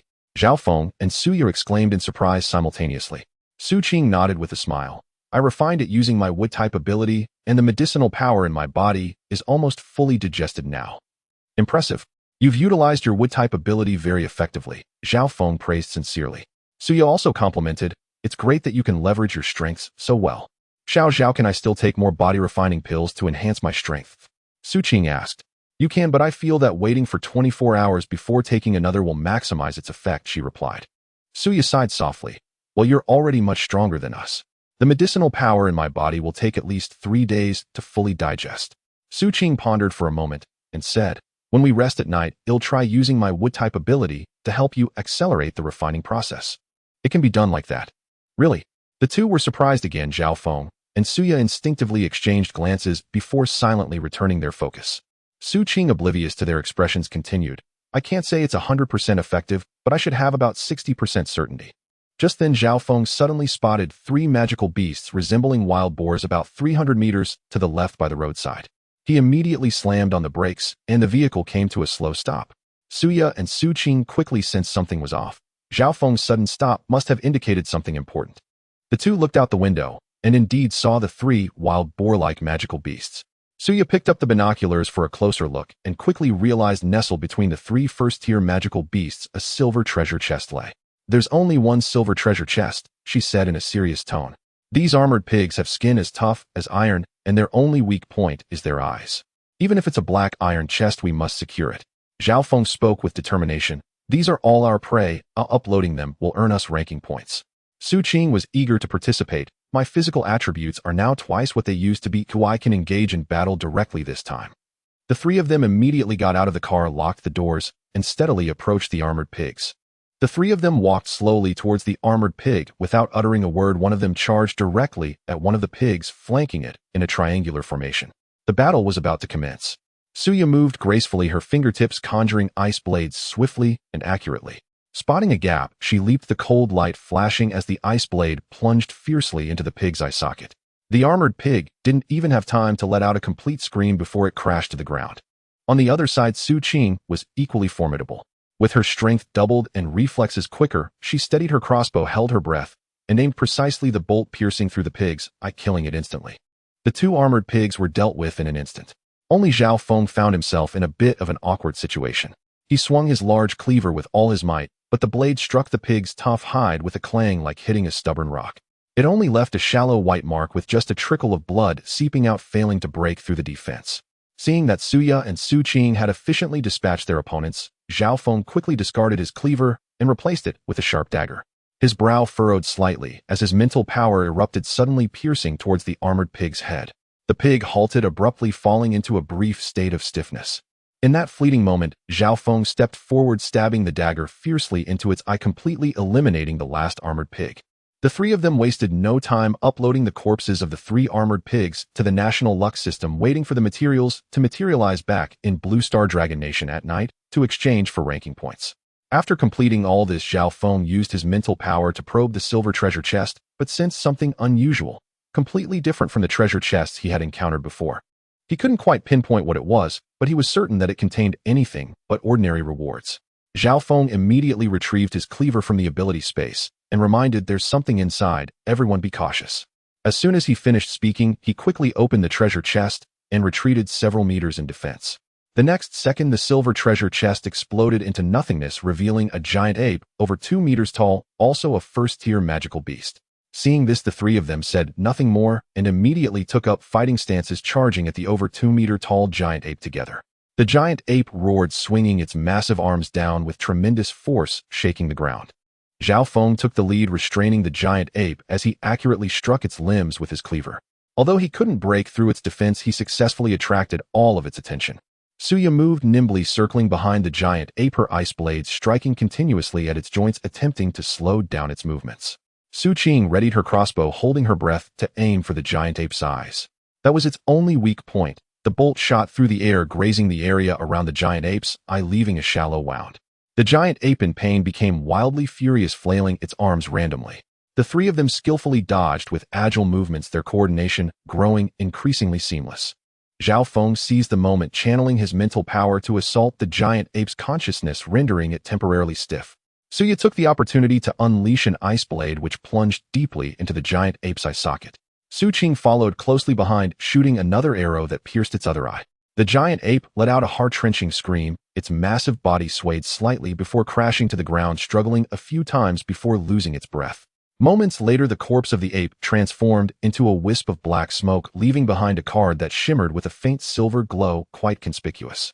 Zhao Feng picked up the card and information immediately appeared: a first-tier armor-piercing blade generation card capable of bypassing the defenses of all first-tier creatures with a chance to penetrate the defenses of second-tier creatures. Synthesis conditions: 10 units of fine iron. An armor-piercing blade. With this blade, dealing with armored pigs and giant apes will be a piece of cake. Xu Qing asked excitedly. Although they had fought easily, it was only because there were few of them. If they appeared in hordes, hitting the weak points accurately every time would not be as simple. Zhao Feng frowned slightly as he walked. But if we synthesize the armor-piercing blade now, we won't have enough fine iron for the decomposition table. Of course, synthesize the armor-piercing blade first. Suya replied impatiently, "After all, we can't gather enough fine copper, and the decomposition table can't directly improve combat power. I'm truly at a loss with you." Xu Qing chimed in with a smile. "Boss, don't take it to heart. Men naturally have a certain obsession with mechanical gadgets." Suya looked at her and said, "Sister Qing, don't call me boss from now on, just call me by my name, or you will do." "Okay, then I'll call you from now on." Xu Qing readily agreed, not being pretentious. The three returned to the off-road vehicle, and Zhao Feng took out 10 units of fine iron along with the first-tier armor-piercing blade generation card from the ability space, holding it in his palm as he softly chanted, "Generate." Unexpectedly, this generation card came with intelligence, able to forge weapons according to the desired design in one's mind. Zhao Feng's mind immediately flashed back to the difficulty he faced in breaking through the armored pig's defense and the awkwardness of having to temporarily switch to a dagger. He promptly made up his mind to choose the ancient famous knife of Dragon Nation, the Tang Dao. The Tang Dao can chop and slash, and can also be used for piercing in emergencies, combining both offense and defense, making it the perfect choice. With his decision made, he showed no hesitation and directly selected the Tang Dao style. A brilliant cold light flashed, and a standard form Tang Dao formed out of thin air. With smooth and perfect lines along the blade, a wide and thick handle suitable for two-handed grip, it exuded sharpness and extraordinary quality. The blade shimmered with a cold light, indicating its exceptional sharpness. This Tang Dao weighed around 10-odd jin, significantly heavier than the Tang Dao in reality, but for Zhao Feng, whose strength had greatly increased, It felt as light as a feather and was easy to wield. Suya and Xu Qing gazed at the dazzling, imposing blade, unable to resist swallowing their saliva in unison, both awed by the might of the Tang Dao and filled with delight. Zhao Feng stored the Tang Dao in the ability space, turned around, and sat back in the driver's seat, starting the vehicle to continue moving forward. At that moment, the barrage in the Three's live stream exploded, filling the entire screen with dense comments. Wow, this Tang Dao is so handsome. It's truly aesthetic. I'm so tempted to I want one too. While you all are spamming comments, the smart ones have already placed orders on a certain treasure site. The goods are on the way. You upstairs are so inconsiderate, sneaking in orders. I asked the seller, and they said all of them are unopened. Can't you just sharpen it yourself after buying it? Big shot, teach me how to sharpen it. I want to do it too. Teach me one. Teach me 10086. Make sure not to open it privately. Right, privately sharpening it counts as a controlled weapon. You can't take it outside, that's illegal. What the upstairs said is right. If it's not sharpened, it's just a craft item. It looks great on display. Amidst the lively barrage in the live stream, various online and offline vendors selling Tang Dao were overjoyed with a sudden surge in orders. Many couldn't wait for the delivery and rushed to physical stores to pick out ready stock. At that moment, all the online and offline Tang Dao vendors were genuinely grateful to Zhao Feng. Thanks to his generation of this Tang Dao in the National Luck Battlefield, it had directly boosted the sales of Tang Dao. In the midst of the bustling activity of the Blue Star Dragon Kingdom, Zhao Feng and his companions remained oblivious, engrossed in the battlefield of national fortunes. Their vehicle traveled onward, passing a small village with only about 10 households where numerous zombies were wandering near the entrance. Zhao Feng's eyes lit up with excitement as he exclaimed, "If we take care of this wave of zombies, we'll have enough crystal cores for our upgrades." With that, he turned the steering wheel, intending to drive straight into the village. Suya immediately spoke up to stop him, her tone urgent. "Zhao Feng, be cautious, don't be too reckless. Exactly, it's safer to lure the zombies out in batches to deal with them more effectively." Xu Qing chimed in quickly. At the same time, the barrage in the live stream exploded, a mixture of admonitions and disputes filling the screen. "Zhao Feng, don't be reckless, take it slow. Yes, don't be like those two contestants from the ugly country rushing in only to run into a mutated cat and be done for. Sending these messages is pointless, they can't see them anyway. Aren't you Dragon Kingdom folks supposed to be descendants of dragons? Don't you have any courage? If it were us from the ugly country, we would have charged in long ago, not hesitating like this. You're actually listening to a woman's caution. Is this the courage of the Dragon Kingdom? Ugly country people, get out of our live stream. Right, you ugly country folks are the bravest, brave enough to throw your lives away, huh?" Despite not being able to see the barrage, Zhao Feng chose to heed Suya and Xu Qing's advice. Taking the time to lure them out to clean them up, though it might take longer, was certainly the safer approach. Even though he had just acquired a first-tier Tang Dao and was confident that he could easily sweep through the zombies in the village with this blade, he did not let his masculinity take over, insisting on acting alone to assert his dominance. "All right, let's lure them out and then kill them," Zhao Feng said as he pressed the car horn. The piercing sound of the horn echoed out, causing the zombies that had been wandering near the village to converge towards the road, like hungry wolves sensing blood. The three of them immediately got out of the car. Zhao Feng raised his hand and drew the gleaming Tang Dao from his spatial powers, standing with the blade in hand, his expression serious and vigilant. Although Suya and Xu Qing had greatly improved their strength, they still opted for the safer option of ranged attacks. Suya's fingertips shimmered with cold energy as ice blades rapidly coalesced. Xu Qing steadily knocked her crossbow, the arrows poised and ready to be unleashed. The three stood in perfect formation, one close and two far, instantly establishing a flawless combat arrangement. Amidst the piercing roars, the horde of zombies surged forward. Zhao Feng, holding the Tang Dao, advanced rather than retreating, his figure shooting forward like an arrow. The cold light flashed, and the blade's wind was fierce. This blade, specifically designed to counter first-tier creatures, sliced through the zombies, as if cutting through tofu, as effortless as chopping vegetables. Not a single one could withstand his strike. Wherever the blade passed, zombies fell, transforming into light spots that dissipated. From dozens of zombies, the majority fell under his blade, his movements crisp and decisive, exuding an overwhelming aura. Suya's ice blades and Xu Qing's crossbow arrows accurately followed up, each arrow bursting heads, each blade piercing hearts. Together with Zhao Feng's sweeping momentum, the trio slaughtered the zombies in an empty realm within moments. Zhao Feng looked towards the village, confirming that no more zombies surged forth, and said, "It should be cleared now. Let's collect the crystal cores first." The three, dragging their fatigued bodies, picked up the scattered crystal cores one by one. After counting, there turned out to be a total of 66 cores. Xu Qing couldn't help but smile, saying, "This number is quite auspicious." Indeed, Zhao Feng casually agreed. He took out 3 bottles of purified water from his spatial powers, and distributed one to Xu and Xu Qing each. The three of them drank some water and rested in place for a moment. Xu spoke up. "We've rested enough. Shall we go into the village to search for supplies?" Zhao Feng suddenly frowned, his tone serious. "Did you all notice something? We have never seen any child zombies." Xu Qing paused for a moment, recalling carefully. "Now that you mention it, I really didn't pay attention. We've killed over 100 zombies, yet not a single one was a child." Xu also fell silent, lost in thought. At the same time, the live stream erupted. The audience became increasingly alarmed, scouring through recordings from various countries, and indeed no contestant had encountered a child zombie. In the National Fortune Command Center of the Dragon Kingdom, Xiao Lu immediately verified the situation with the observers. The summary result came out. Across all live streams globally, not a single child zombie had appeared throughout. Xiao Yu speculated quietly. Maybe children can't turn into zombies, they die directly after infection. But Xiao Liu's expression was exceptionally serious. "Regardless of the reason, this is our negligence." Contestant Zhao Feng was able to detect anomalies on the battlefield, yet we, standing from a Godsia view, remained completely unaware. He paused, his tone resolute. "I will personally report this to the chief. This is my responsibility." "Lu Gu, it can't be that serious." Xiao Yu offered softly. "It's extremely serious," Xiao Lu articulated each word. "We must monitor every detail. What if one day, like in novels, we can directly contact the contestants? A single detail could save several." Xiao Yu was taken aback, nodding vigorously. "I understand. I will be more meticulous in the future." "Good." Xiao Lu stopped speaking, turning and quickly heading to the command office. Seeing both of them lost in thought, Zhao Feng said, "Perhaps there are elsewhere. Let's go search for supplies first." "Xiao Zhao, do you think there might also be treasure chests here?" Xu Qing asked curiously. "Based on past experience, there should be," Zhao Feng speculated.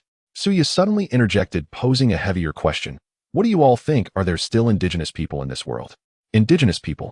You mean living humans?" Zhao Feng was slightly taken aback. "Yes. Since the zombies are transformed from humans, could there still be ordinary people who haven't been infected?" Xu Qing also considered this and quietly said, "If we can awaken supernatural powers, could there also be indigenous people here who have awakened powers?" As these words were spoken, the three fell silent simultaneously, the atmosphere instantly becoming solemn. Zhao Feng's brow furrowed. If there are indeed indigenous, superpowered individuals, that would be a real problem. "Exactly." Suya took a deep breath. "The most terrifying thing has never been zombies or monsters, but our own kind." The three of them were not naive. They understood that the cunning, greed, and unpredictability of intelligent beings were far more dangerous than mere monsters that only knew how to roar. The three exchanged glances, silently agreeing, gripping their weapons tightly as they cautiously made their way deeper into the village. They lightened their steps, eyes alert, taking each step with extreme caution. At this moment, the live stream had already erupted due to the previous topic, with dense barges flooding the screen. Are there really indigenous people? If they are all humans, we should be able to help each other. Don't be naive. In this apocalypse, humans are 1,000 times scarier than zombies. I agree, knowing people's faces, but not their hearts. It's still safest not to have any living people around. If only they were all ordinary folks, they wouldn't compete for resources and could be companions. I bet 50 cents that there are definitely superpowered indigenous people, and they'll rush for treasure chests right away. Let's hope they're good people, otherwise Zhao Feng and his companions will be backstabbed. Indigenous people, superpowered individuals. This plot is about to get exciting. Some were looking forward to warmth and cooperation, while others feared the treachery of humanity. Various opinions clashed together, and everyone held their breath, their eyes fixed on the three figures slowly entering the village on the screen. The three of them had finished searching 5 households, and perhaps their luck was completely depleted, as all the treasure chests they found were uniformly black iron chests. Inside the chests, they found nothing but the most basic of supplies. Apart from tissues, it was just tissues and more tissues. 5 black iron chests, each revealing only a pack of paper towels. No more, no less. Monotonous enough to drive one to despair. This round of unboxing left the three of them feeling emo, their faces filled with helplessness, lacking even the energy to complain.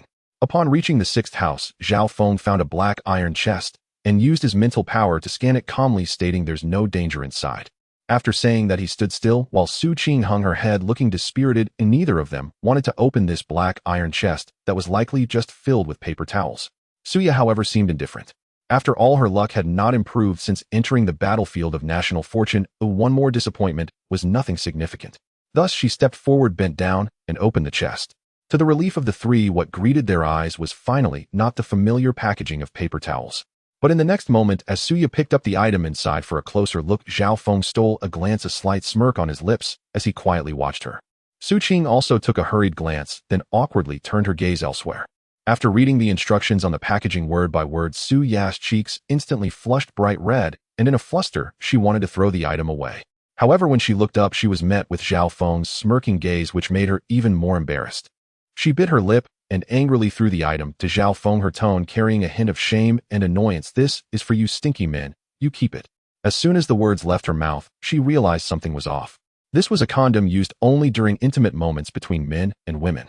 She told Zhao Feng to keep it, but there were only 2 women here, her and Xu Qing. Who would Zhao Feng use it with? The more she thought about it, the more flustered she became. Su Ya's face turned crimson, her ears also flushed with a layer of pink, wishing she could find a crack in the ground to hide in. Zhao Feng took the item without even looking at it and casually stored it in his ability space. Unlike Su Ya, who was naive, he recognized what it was as soon as the chest was opened. He also knew that Xu Qing must have recognized it too, but everyone was just tacitly agreeing not to mention it. However, he never expected that Su Ya, usually so competent and decisive, truly did not recognize this item and had foolishly read the instructions for quite some time. The live stream was already in stitches, with the screen filled with uncontrollable joyful comments. "Haha, Su Ya is too innocent. She even read the manual. Her face is so red it's too cute. Zhao Feng, I saw it long ago, but just didn't. Xu Qing, I know everything, but am pretending not to. It's both awkward and funny.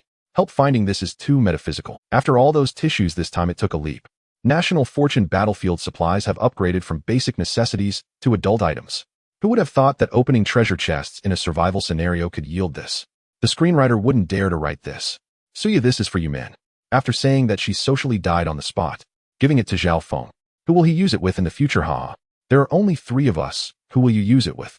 Oh no, the more she explains, the more chaotic it gets. Su Ya can't even speak anymore. "I suggest keeping it. It might be a rare item in the future. First limited item in National Fortune Survival Safe Treasure Chest. I declare this the funniest, most absurd, and most memorable unboxing ever. Laughing so hard I could smack the table. I can remember this plot for an entire year."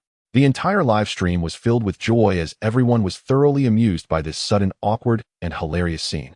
Zhao Feng rubbed his nose and tried to lighten the mood, saying, "Boss, this counts as a good thing. At least we've finally broken the curse of paper towels." After saying that he was the first to step out of the house, the 3 entered the next house, and upon entering they encountered 2 first-level mutated cats. First-level mutated cats? They're not magical beasts. Zhao Feng exclaimed in surprise.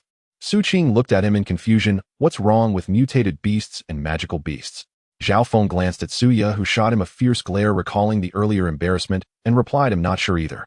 Seeing that both of them were puzzled, Zhao Feng explained, according to the settings in novels and games, mutated beasts and zombies can typically be products of the same world, while magical beasts belong to another system and shouldn't be mixed together.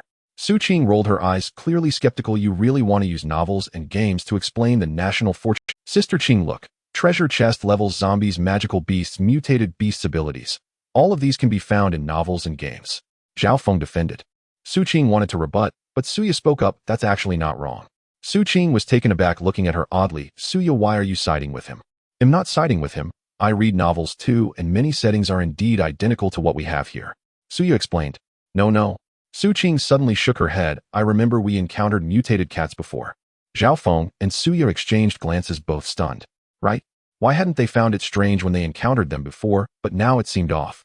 Zhao Feng's heart tightened, and he immediately activated his mental power, instantly covering the area around. To their shock, the 3 first-level mutated cats had quietly circled behind them, less than a meter away, their sharp claws glinting coldly, already poised to pounce.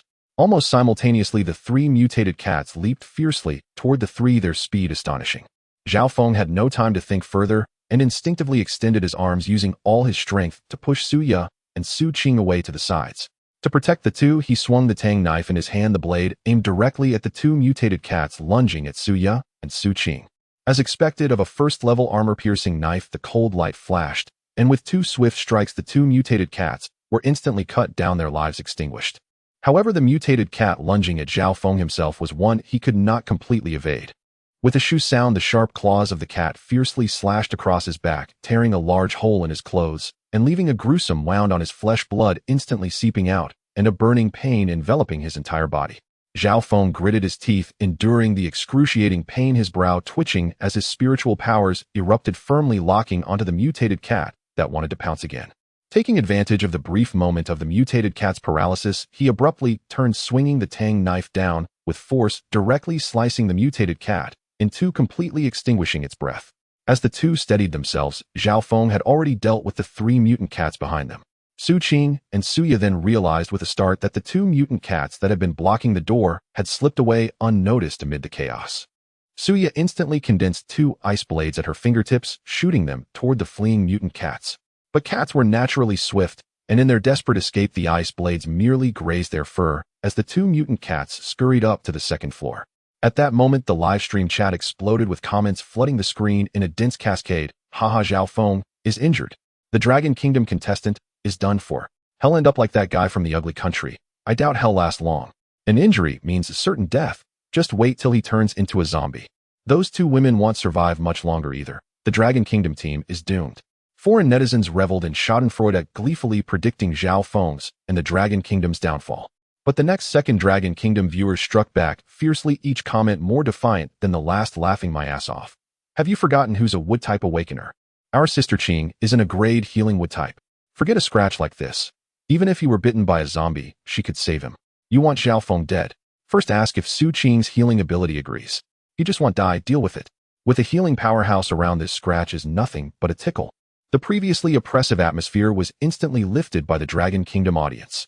Xu Qing, seeing the 2 mutant cats flee upstairs, didn't give chase, but quickly walked over to Zhao Feng, gently taking his hand. A gentle surge of wood-type energy flowed in, healing the wounds on his back, while purging any infected blood from his system. The wounds healed at a visible pace, closing, scabbing, and shedding until his skin was restored to its original state. This scene left the entire livestream audience in awe once again. The previously gloating foreigners were utterly shattered, and the chat began to spew venomous curses. The Dragon Kingdom viewers, never once to tolerate such behavior, fought back with full force. After a fierce exchange, the foreign netizens were overwhelmed, fleeing the stream one after another. Suya approached and asked softly, "How are you?" "I'm fine. With Sister Qing's wood-type ability, I'm not dying anytime soon," Zhao Feng said with certainty. Hearing the words, "not dying," Xu Qing lightly slapped his hand and scolded, "Don't talk about dying. It's bad luck." Zhao Feng paused, staring at her, as if seeing her for the first time. Flustered by his gaze, Xu Qing's cheeks warmed. "What are you looking at? Never seen a superstitious big sister before." "I really haven't. I didn't know Sister Qing had such an adorable side," Zhao Feng said with mock seriousness. Suya frowned, her voice heavy. "Just now, I felt an overwhelming urge to investigate those mutant cats to the very end. It was very wrong." Zhao Feng nodded. "It must have been those 2 mutant cats. They used some ability to influence us. Illusion, or something that interferes with thought." Suya wondered. Zhao Feng agreed, something like that. "Luckily they were weak. Sister Qing's voice snapped us out of it." Suya breathed a sigh of relief. "Good thing Sister Qing warned us in time." Xu Qing smiled. "I'm not as curious as you two. I don't need to understand everything." She paused, then looked at Zhao Feng. "By the way, how did you notice the mutant cat sneaking up from behind?" Zhao Feng replied calmly. "When you spoke, I realized I'd been too fixated. I immediately sensed my surroundings and caught them creeping up." The 3 ascended to the 2nd floor, but found no trace of the 2 mutant cats. Instead, a silver treasure chest sat quietly in the center of the hall. Zhao Feng probed it with his spiritual sense, confirmed it was safe, and casually opened the chest. Inside lay 10 units of refined copper. Xu Qing smiled slightly. "Not bad. We've finally gathered enough refined copper." "Yeah, but now we're short on refined iron," Zhao Feng said with a wry grin. "Hope the remaining houses will yield some refined iron." But things didn't go as hoped.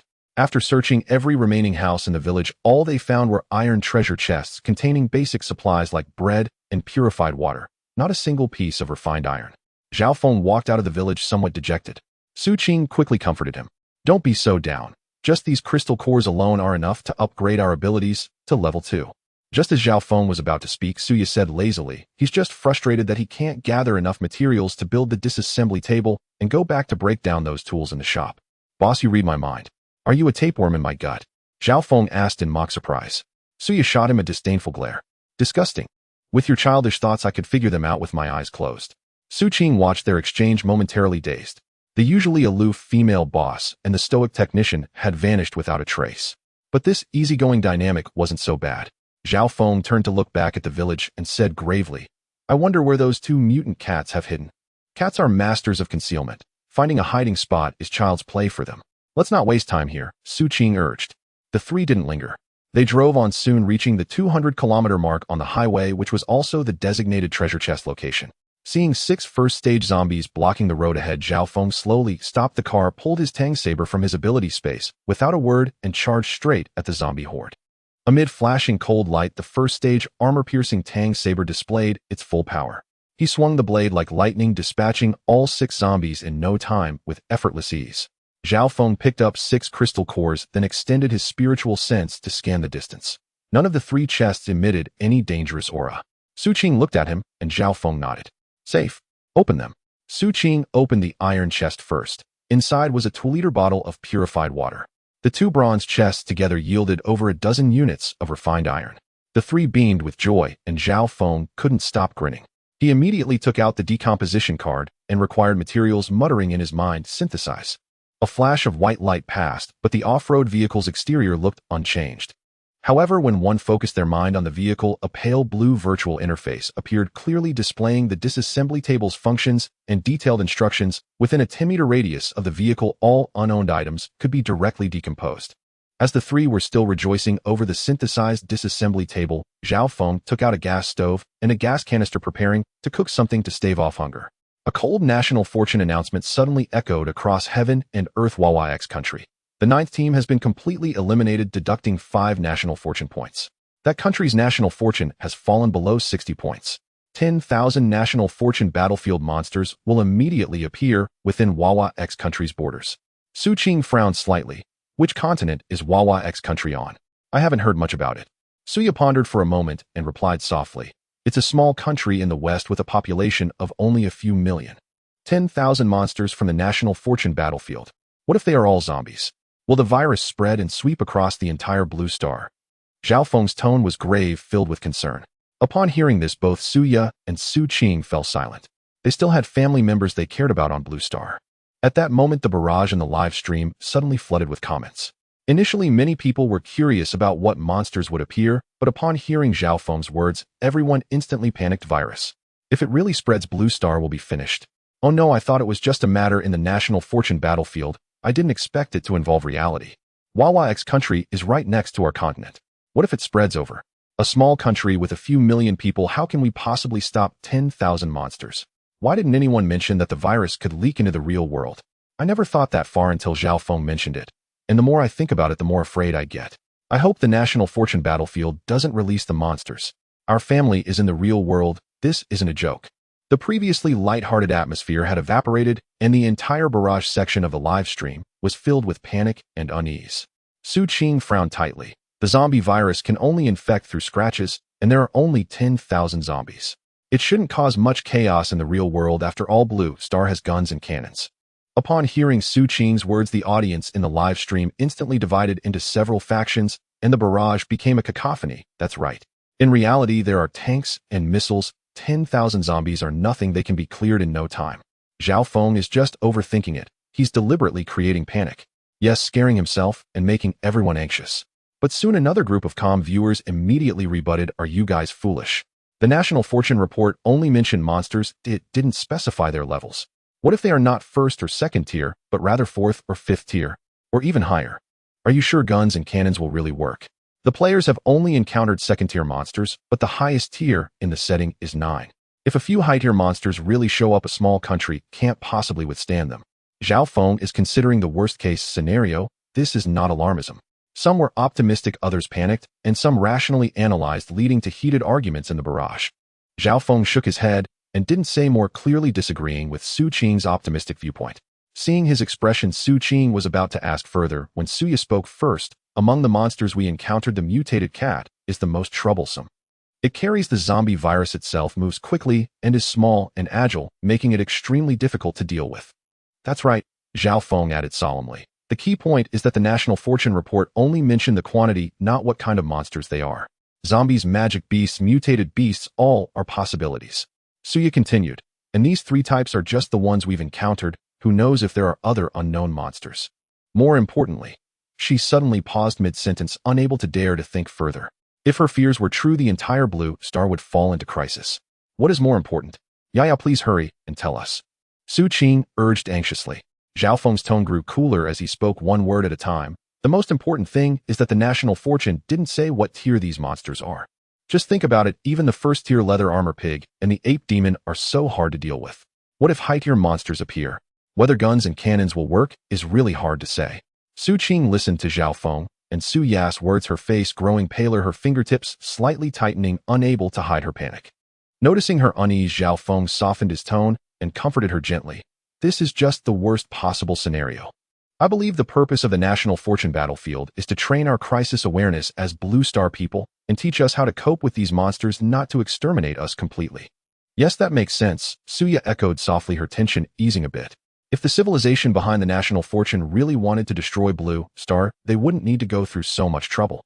With their means, it would be simple to make us vanish without a trace. Recklessly unleashing high-tier monsters would not be nurturing, but outright destruction.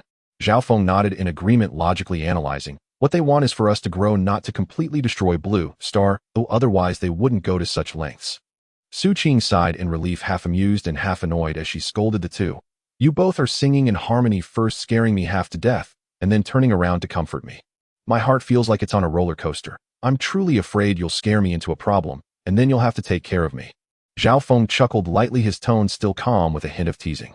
Suya, however, gently shook her head, her expression growing a bit more serious as she said earnestly, even if we analyze it this way, no one can guarantee what will actually happen. Once the monsters descend into reality, casualties are inevitable. Indeed, a disaster is unavoidable. Zhao Feng took a deep breath, his gaze instantly becoming resolute as he looked at the two and encouraged. So let's not overthink it, focus on eating something to replenish our energy and continue moving forward. Earning more national fortune points is the priority. Xu Qing also put aside her distracting thoughts, her gaze particularly determined as she declared, yes. We must do our utmost to ensure that Longwo's national fortune points firmly rank at the very top in the world. This is the most tangible thing we can do for Longwo. On the other end of the national fortune battlefield, Lung Feng and Lei Zhan also frowned, their expressions gray. The two sat inside an armored vehicle, and the cabin was silent, with only the roar of the engine echoing clearly on the empty road, lingering without dissipating. After a moment of silence, Lei Zhan broke the quiet, his tone carrying a hint of surprise and seriousness. I didn't expect that once the national fortune points dropped below 60, monsters would directly appear on Blue Star. So we must work even harder. Lung Feng responded in a deep voice, his gaze sharp as an eagle, steadfastly staring at the distant end of the road.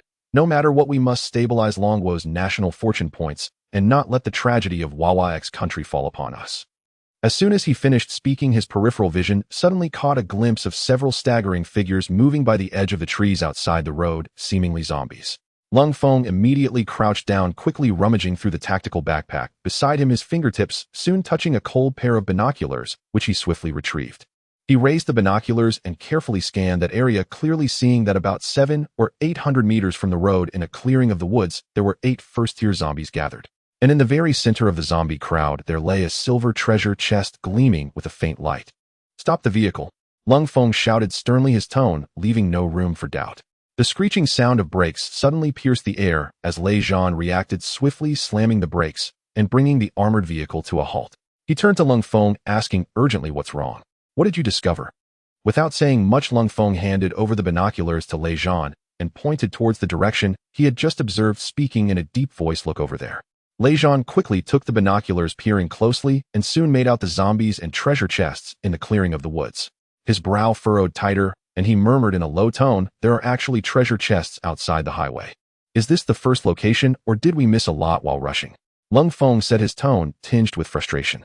There's probably been treasure chests along the roadside all along, and we just didn't notice. How can you tell? Lei Zhan quickly pressed on. Do you remember the top-ranking team from Longwo? Lung Feng, of course I remember. Lei Zhan nodded. Suddenly realizing, he exclaimed, you mean they found the treasure chests outside the highway yesterday, which is why they surged to the top. Lung Feng analyzed calmly, that team, although they entered the top 100 on the first day, ranked quite low. If they had had good equipment from the start, they wouldn't have ranked so low on the first day. So the reason they ranked first yesterday is that they found the treasure chests and monsters along the roadside early. Lei Zhan continued the thought. That makes everything make sense, Lung Feng said solemnly. Meanwhile, the barrage in Lung Feng and Lei Zhan's live stream exploded, filled with dense comments. Treasure chests outside the highway. The second team from Longwo to find it. The second in the world. Congratulations to Lung Feng and Lei Zhan. This wave is a direct takeoff. What the commenter above said is right. The dual heroes of Longwo are amazing. It's just luck. What's there to brag about? The commenter above is so jealous. If your country's players have the chance, let them also get lucky. It's just good luck is also a part of strength. Understand. Just talking tough, if you have the ability, show your true skills. Without luck, what can you say about strength? The barrage was a chaotic uproar while the atmosphere in the high-level meetings of various countries had already turned extremely tense. Almost simultaneously with the announcement of the National Luck Report, emergency notifications for urgent meetings were rapidly issued to high-ranking officials worldwide. At the long conference table, leaders and core strategists appeared solemn, and the air felt as if it had solidified. Meanwhile, all countries with high-definition satellite monitoring technology, without exception, pointed all reconnaissance satellites at the airspace and territory of X country. Satellite images were transmitted in real time to their respective command centers with the screens densely covered in the map of X country.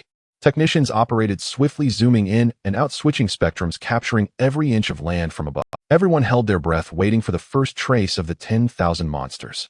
At that moment, all of Blue Star's attention was focused on this small western nation. Regardless of the chaos on Blue Star or the uproar in the live stream, Zhao Feng and Lei Zhan's armored vehicle had already exited the highway only 100 meters away from the 8 first-tier zombies. The two exchanged a glance, showing no hesitation. They swiftly drew their tactical knives and dashed into the horde of zombies. The first-tier zombies, already slow, were like live targets in the eyes of the two. With a flash of cold light, the blades sliced cleanly through the zombies' skulls, and the 8 monsters fell to the ground before they could even let out a roar.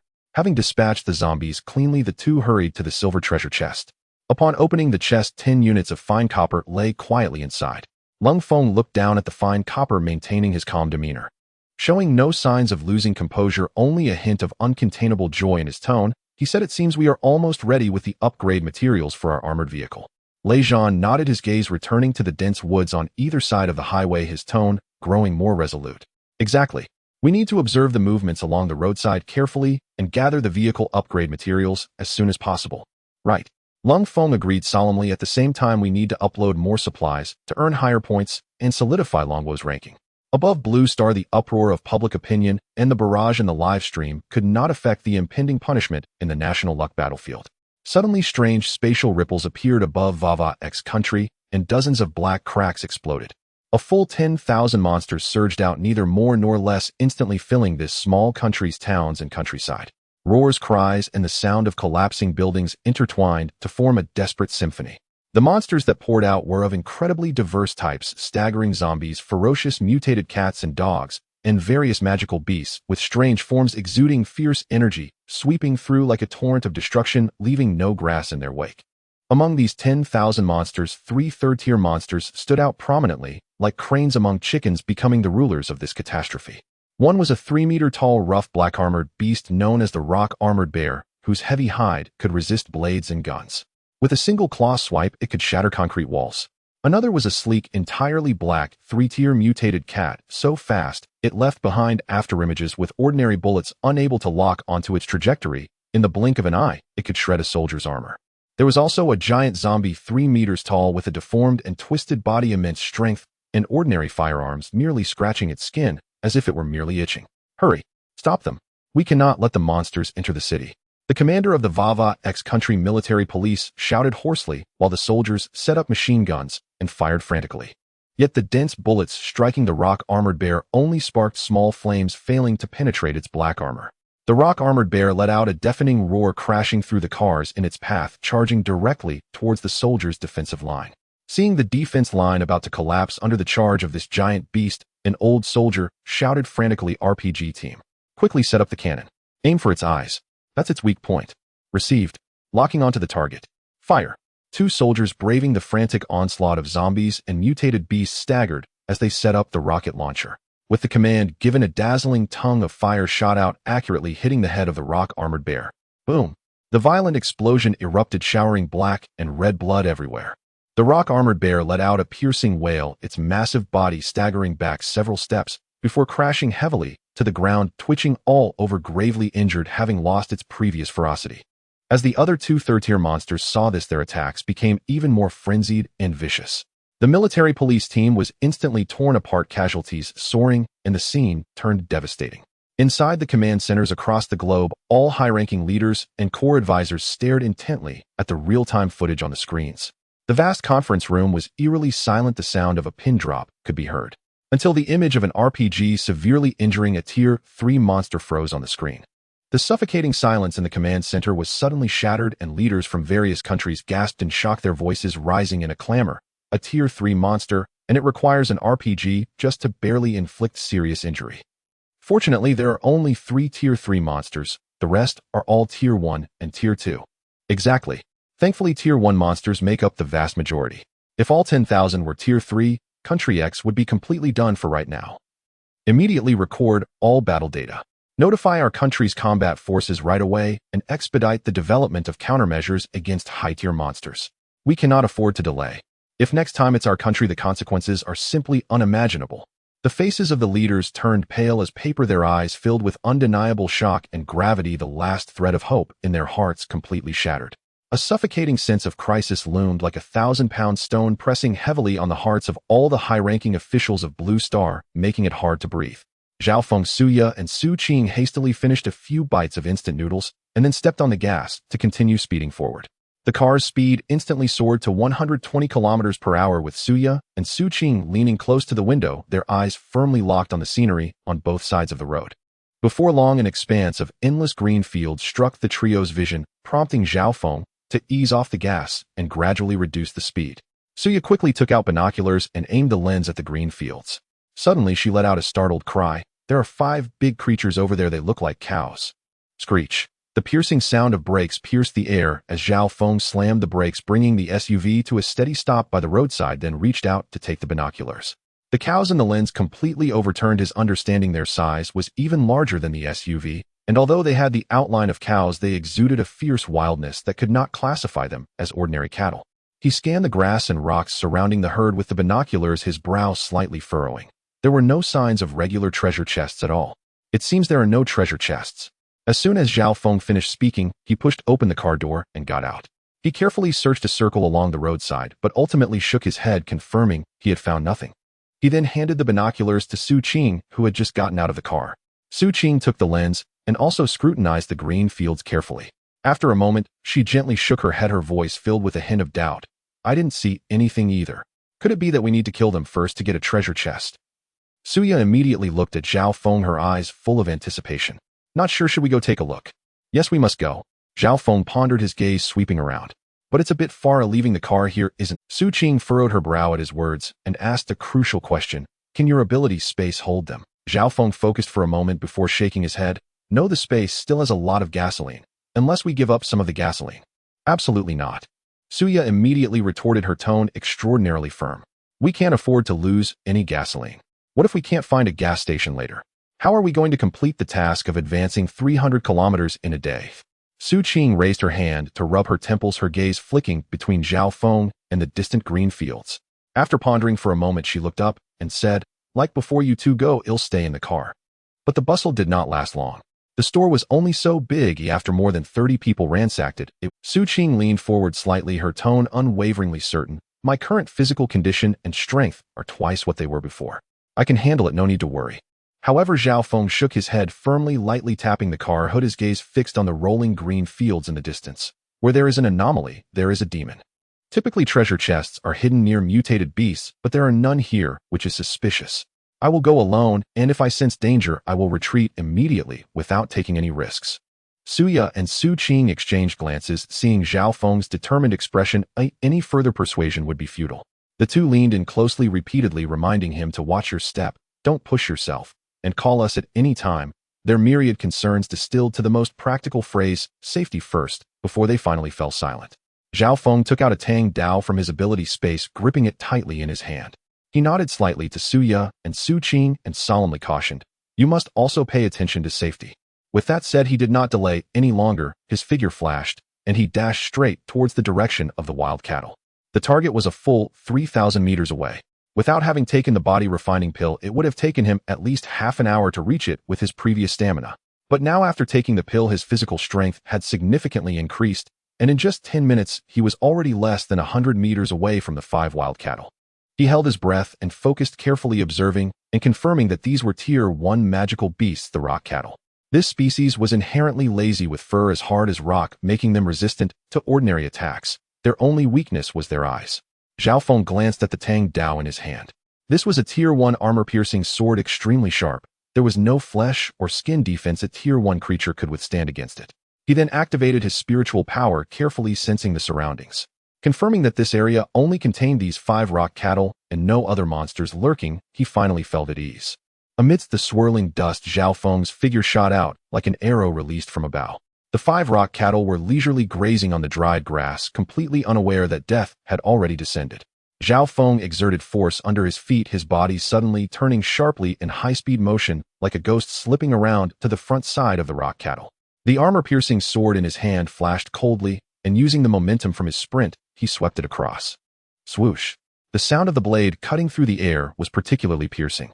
Although the 5 rock cattle had tough skin and thick flesh that was only in relation to blunt weapons and ordinary firearms. Faced with this Tang Dao specifically designed to pierce armor, their defenses were like paper.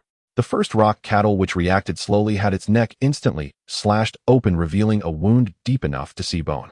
Yet this monster felt no pain. It let out a low growl and turned to charge. Just then a glimmer flashed in Zhao Feng's eyes as he fully activated his SS-level psychic powers. Invisible waves instantly enveloped the 5 Tier 1 magical beasts. Unlike the explosive psychic shock, Zhao Feng was using psychic pressure this time. In an instant, the movements of the 5 rock cattle halted sharply. The ferocity in their eyes dimmed, their brains went blank, as if an invisible hand had grasped their souls, plunging them into a brief state of rigidity and confusion. In the perception of these Tier 1 magical beasts, the aura emanating from this human before them was more terrifying than any predator they had ever encountered. Now's the time. Zhao Feng's eyes were sharp as an eagle, seizing this fleeting opportunity, his figure darting like a specter. 1 slash, 2 slashes, 3 slashes. He showed no hesitation, each strike aimed precisely at the rock cattle's only weakness, their eyes. Puff, puff, puff. The blade pierced through without obstruction, showering the area in dark red. Accompanied by a few pitiful wails, the 5 remarkably defensive rock cattle fell instantly into a pool of blood, struggling a few times before falling silent. The entire process took merely a few breaths. Zhao Feng stood with the sword in hand, breathing slightly heavier, but his eyes remained exceptionally calm. Facing 5 Tier 1 magical beasts, it might be a hard battle for others, but for him, who possessed SS-level psychic powers, it was merely a precise hunt. The surroundings returned to silence. Once more, only the sound of the wind rustling through the dried grass could be heard. The live streaming room of Zhao Feng and his companions was split in two. On the left was Zhao Feng fighting alone, while on the right Xu and Xu Qing leisurely snacked. These snacks were actually meant for their planned road trip, and now they served their purpose. The two of them held binoculars, watching Zhao Feng adeptly handle his battles, their previously tense expressions now completely relaxed. The comments in the live stream burst with laughter. While you watch Zhao Feng, we're watching you creating a layered spectacle. What a sight. Over here slaying monsters, and over there having a picnic. While others are fighting hard, you're showing off your snacks. The contrast is so adorable. The highlight is simply watching the commotion unfold.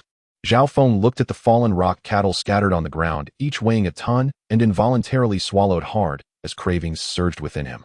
Having been in the national fortune battlefield for 3 days, they had gone through 8 meals without any meat, not even for a 23-year-old who could hardly live without meat. The sight of this mound of fresh beef made his eyes gleam. His gaze fell on a slightly smaller rock cattle, and immediately a blue virtual screen popped up above the corpse. Can be decomposed. Obtain premium first-grade beef X30. Zhao Feng then uploaded the other 4 corpses to the national fortune space, leaving only this one behind to choose decomposition.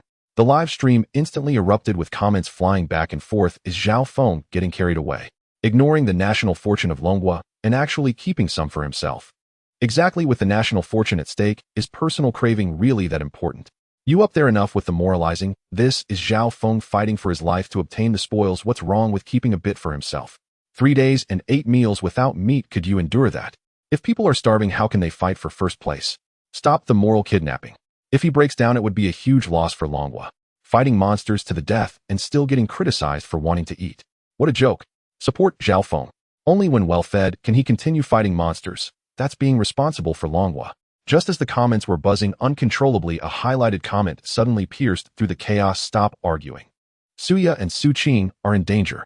Everyone's hearts tightened, and their gazes shifted in unison to the right side of the screen. The camera had automatically switched to an overhead view where the two inside the vehicle were still leisurely eating snacks and chatting, completely unaware of the impending danger. In the wild grass behind them, 7 mutated hyenas were silently closing in. The leading one, as large as a forest wolf, exuded a fierce aura, clearly a second-grade, mutated beast while the remaining 6 were all first grade, their fangs gleaming coldly. Hyenas resemble canines in appearance, but move as swiftly as cats. They typically prey on small animals or scavenge carcasses. When starving and banding together, they dare to hunt even fierce beasts like lions and tigers, exhibiting extreme brutality. Just as Zhao Feng finished gathering the 30 portions of premium first-grade beef, a sudden jolt ran through his heart. He immediately activated his spiritual sense to sweep the surroundings, but detected no sign of danger. As he was about to relax, he suddenly froze. Suya and Xu Qing were still in the car by the roadside, and they were a team. If anything happened to them, he would find it difficult to act alone afterwards. If he was safe here, it was highly likely that the danger had befallen them. With this thought flashing through his mind, Zhao Feng no longer hesitated and turned to sprint madly towards the road. At this moment, the viewers from Longhua in the live stream were all on edge, anxious to the point of wanting to jump through the screen to warn Suya and Xu Qing. Run quickly. There are hyenas behind you. The 2 female contestants from Longhua are going to die. Shut your filthy mouth. Can't even sense danger, really. The 2 female contestants from Longhua are going to die. Shut your filthy mouth. Can't even sense danger, really. You think you're so great. Just blabbering here. Now Longhua is going to lose national fortune points again, haha. Shut your mouth. Just wait to see Longhua crash. Crash your mother. Mind your own country's useless people. The 2 flowers don't even deserve to be in the national fortune battlefield. What are you even to judge? Hyenas taking bites feels so satisfying. Wish your whole family gets eaten by. The comments from Longhua and foreign viewers were densely packed and crazily firing back at each other, and the atmosphere in the entire live stream was tense to the extreme. Unbeknownst to her, whether it was intuition or something else, Xu Qing suddenly picked up the binoculars and looked in Zhao Feng's direction. Upon seeing, she was immediately startled. Zhao Feng was running over frantically. She thought Zhao Feng had encountered danger, but upon looking through the binoculars, there were no monsters chasing him. Just as Xu Qing was about to hand the binoculars to Suya for a look, her gaze inadvertently swept past the rearview mirror, and her pupils suddenly contracted. Several fierce creatures were silently closing in. Boss, there are wolves behind us. Quick, start the car. Suya in the driver's seat reacted instinctively, quickly starting the vehicle while glancing at the rearview mirror. Indeed, several dark figures were approaching, and the foremost one had already reached the rear compartment. Without a moment's hesitation, Suya slammed on the accelerator, and the car instantly sped away.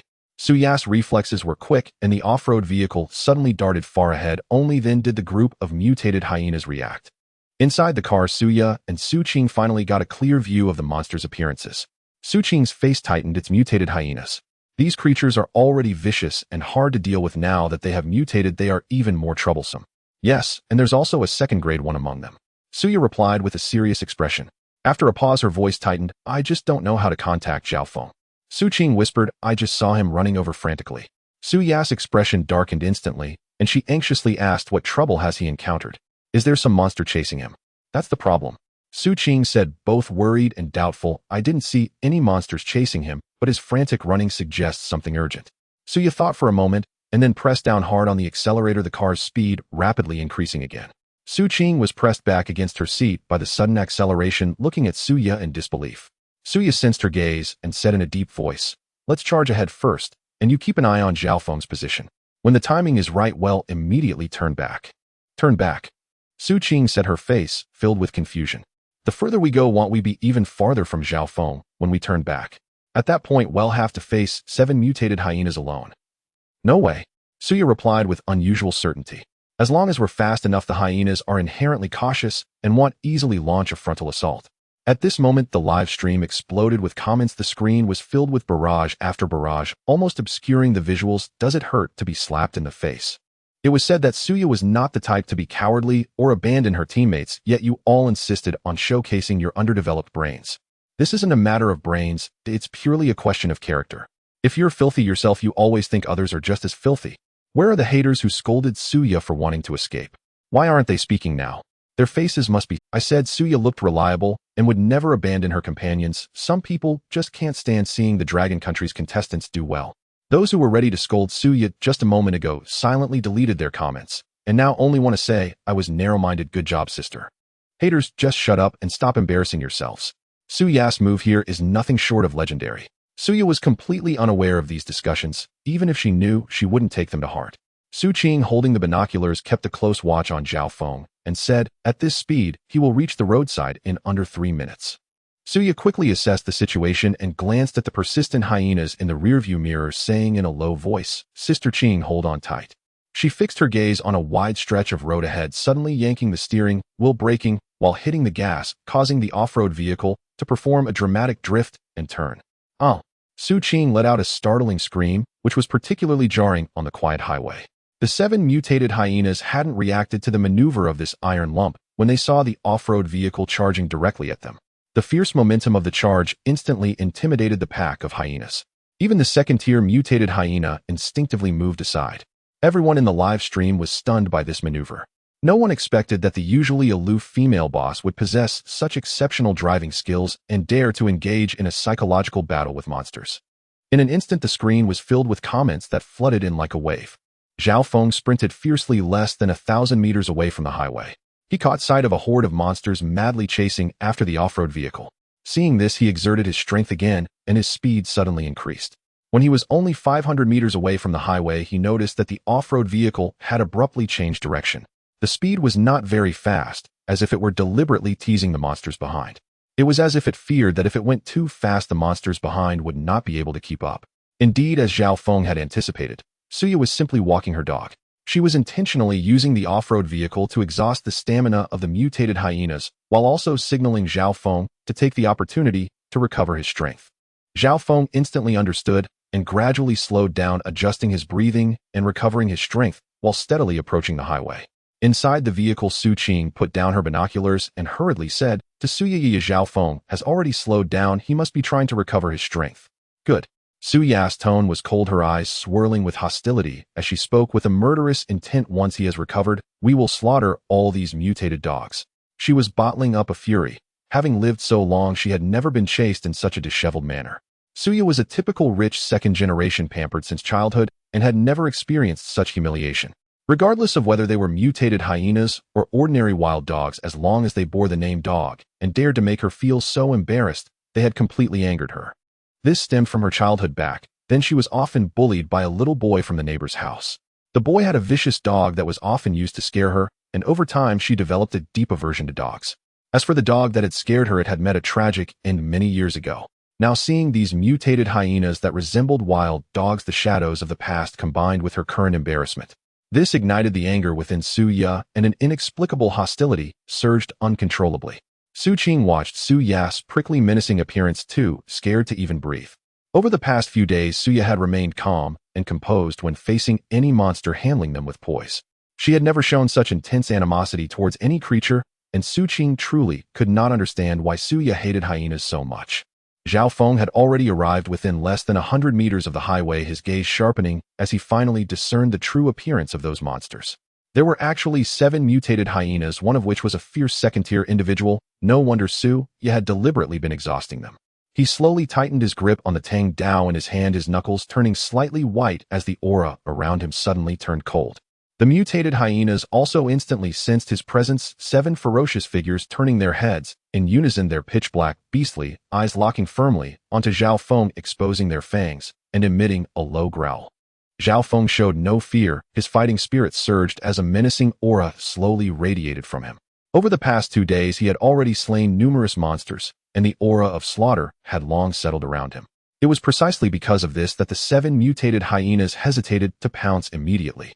In their perception, Zhao Feng and the off-road vehicle exuded an undeniable strength. The survival rule ingrained in the hyena's genes was that powerful beings often had a strong territorial awareness. The 2 strong ones before them would undoubtedly fight to the death over territory. At that moment, they could reap the benefits and take advantage of the situation. This cunningness, even after mutation, was deeply etched in their bones and had never changed. Zhao Feng could naturally not guess the hyena's thoughts. If he had known, he would surely have scoffed, "You think too much." However, he had no idea that in the live broadcast room someone had indeed seen through it all. The one who spoke was actually an expert specializing in animal behavior. When someone questioned him on the spot, he directly revealed his full name. The barrage fell into an instant silence. Many people immediately exited the live broadcast room to verify the identity of this person, and the results were accurate. There indeed was such a person, and he held significant weight in the industry. At that moment, the Dragon Nation suddenly issued an emergency policy. From this day on, a dedicated live broadcast room for national fortune would be officially opened, equipped with hosts and experts from various fields. This policy was swiftly implemented and thoroughly enforced due to the lessons learned from the devastating encounter with monsters in the X country. Zhao Feng stepped onto the road facing 7 mutated hyenas. To be honest, he felt a slight trepidation in his heart. After all, one of them was a genuine second-tier monster. However, for some reason, Xu and Xu Qing clearly seemed determined to fight this pack of hyenas to the bit. If Xu Qing knew what Zhao Feng was thinking, she would definitely shout injustice. All decisions were made solely by Xu, and she still could not understand why Xu harbored such intense hatred for these hyenas. In no time, Zhao Feng had pressed into a position less than 50 meters from the pack of hyenas. And behind the hyenas, directly opposite, Zhao Feng, an off-road vehicle, was also slowly approaching. The mutated hyenas thought as before that the off-road vehicle would charge straight at them, and they all instinctively dodged, waiting to see the vehicle and Zhao Feng annihilate each other. But the result was completely beyond their expectations. The off-road vehicle came to a steady stop about 50 meters away from them. Zhao Feng immediately called out loudly, "Be careful." Inside there was a second-tier mutated hyena. "Your attacks are unlikely to breach its defenses." As soon as he finished speaking, the two had already exited the vehicle, ready for battle. Zhao Feng leaped into the pack of hyenas, and immediately 3 first-tier mutated hyenas lunged at him. He spun rapidly, narrowly dodging the first 2 lunges, while his Tang Dao swept horizontally, instantly splitting the third hyena open, sending it flying with a mournful cry. In the next moment, he faced the second-tier mutated hyena with the most ferocious aura. The blade of his knife pointed directly at it, and a fierce battle broke out instantaneously. The remaining first-tier hyenas attempted to encircle him, but 2 attacks intercepted them midway. Xu Qing raised her crossbow and began shooting repeatedly, accurately disrupting the hyena's movements. Xu Ya's palms surged with icy energy, and blades of ice shot through the air, continuously slicing into the hyenas' bodies. Though the distance was somewhat far and their attacks had not been lethal, they still made the hyenas writhe in pain, unable to support their leader momentarily. The mutated hyenas, agile as cats, found themselves in a stalemate in the fierce battle. Zhao Feng thought to himself, dragging this out would only consume energy. A swift victory was essential. He narrowed his eyes, suddenly feigning an opening. The second-tier hyena fell for the trap, grinning wickedly as it lunged to bite. Zhao Feng gritted his teeth and endured a bite on his left arm. Searing pain engulfed him, and blood gushed out. Taking advantage of this interval, he exerted all his strength with his right arm, driving the Tang Dao deep into the hyena's vital spot. Alo! The second-tier mutated hyena let out a piercing howl, its massive body crashing heavily to the ground, utterly lifeless. With the leader dead, the remaining 6 first-tier hyenas were thrown into disarray. Zhao Feng endured the pain, sweeping his knife horizontally. Xu Ya's ice blade sealed off the area, while Xu Qing's crossbow bolts delivered the finishing blows. The 3 worked in perfect harmony, slaughtering all the mutated hyenas in a matter of moments. With all 7 mutated hyenas lying dead, the anticipated treasure chest, however, failed to appear, and Zhao Feng's brows furrowed immediately. Xu Qing quickly stepped forward, raising her hand to use her wood-based abilities to heal him. "Sister Qing, upload these mutated hyenas first." Zhao Feng hurriedly stopped her. "Your injury is more important. These corpses won't run away." Xu Qing insisted, already activating her wood-based abilities, gently infusing life force into him. Zhao Feng looked at the ground covered in bright red blood, and spoke with unwavering resolve. "Know the smell of blood might attract other monsters. Let's get in the vehicle first, and then treat you." Xu Qing saw his determined attitude and understood the reasoning. She immediately stopped insisting. She first hurriedly used her wood-based abilities to staunch Zhao Feng's bleeding, then turned with Xu to upload the hyena corpses for exchange of points in the national fortune space. But just as they prepared to upload the second-tier mutated hyena, its corpse suddenly transformed into a glimmering light and disappeared into thin air, leaving only a silver treasure chest in its place. Zhao Feng immediately used his spiritual sense to probe the treasure chest, confirming there was no danger before approaching to store it in his ability space. Even though his spiritual sense detected no anomalies, he dared not let his guard down. During the battle just now, he had clearly sensed that his spiritual sense had little effect on the second-tier mutated beast, otherwise he wouldn't have paid such a heavy price to slay it. The 3 quickly got into the vehicle. Xu settled into the driver's seat and started the vehicle, continuing forward. Zhao Feng and Xu Qing sat in the back seat. Xu Qing did not pause, immediately activating her wood-based abilities, wrapping Zhao Feng's left arm wound with a gentle green glow, continuously delivering life energy. Fortunately, although the wound was deep, it had not injured the bone. As they sped along, when the vehicle reached the 300-kilometer mark of the day, Zhao Feng's wound had nearly healed. However, his complexion remained as pale as paper, devoid of any color, and his whole body emanated an unmistakable fatigue. Zhao Feng moved his arm, feeling weak and sore all over, and understood the reason deep down. It seemed that he had become so weak due to excessive blood loss during the previous battle. With Zhao Feng slaying the second-tier, mutated hyena, the team achieved victory. The live broadcast room instantly erupted with comments flooding and creating a stark contrast in opinions. Most viewers sent their blessings the screen, filled with heartwarming messages, so awesome. Successfully taking down a second-tier monster and earning a silver treasure chest. Congratulations, Brother Feng and President Xu. Your cooperation was so seamless. Brother Feng, I give this operation 99 points. I'm afraid giving 100 would make you too proud. You worked hard, finally completing today's 300-kilometer journey. But after a while a contrarian popped up to make their presence known, and one comment was especially glaring, is that all? Killing a second-tier monster, and still covered in wounds, a look at Lung Feng and Lei Zhan, they didn't get hurt facing a second-tier zombie, so pathetic. As soon as this comment appeared it was immediately drowned by a tide of rebuttals. Are you blind? Lung Feng and Lei Zhan were facing individual second-tier zombies. They had armored vehicles and hot weapons. Brother Feng only had a knife and had to kill with his bare hands. Can they be compared? This is ridiculous. Lei Zhan and Lung Feng are special forces veterans with hot weapon support. Brother Feng is just an ordinary employee and achieving this is already legendary. Can contrarians stop showing off their intellect? Brother Feng had no hot weapons and no special forces background. He killed a second-tier monster with just a knife. Isn't that impressive? Exactly, if you can do it, go ahead. If not, shut up. Comparing ordinary people to top-tier special forces, are you out of your mind? The contrarian wanted to retort, but was hit with a direct rebuttal. You probably don't know how Lei Zhan and Lung Feng killed that second-tier zombie, do you? They first rammed it with an armored vehicle. Immediately after, someone added, how about that?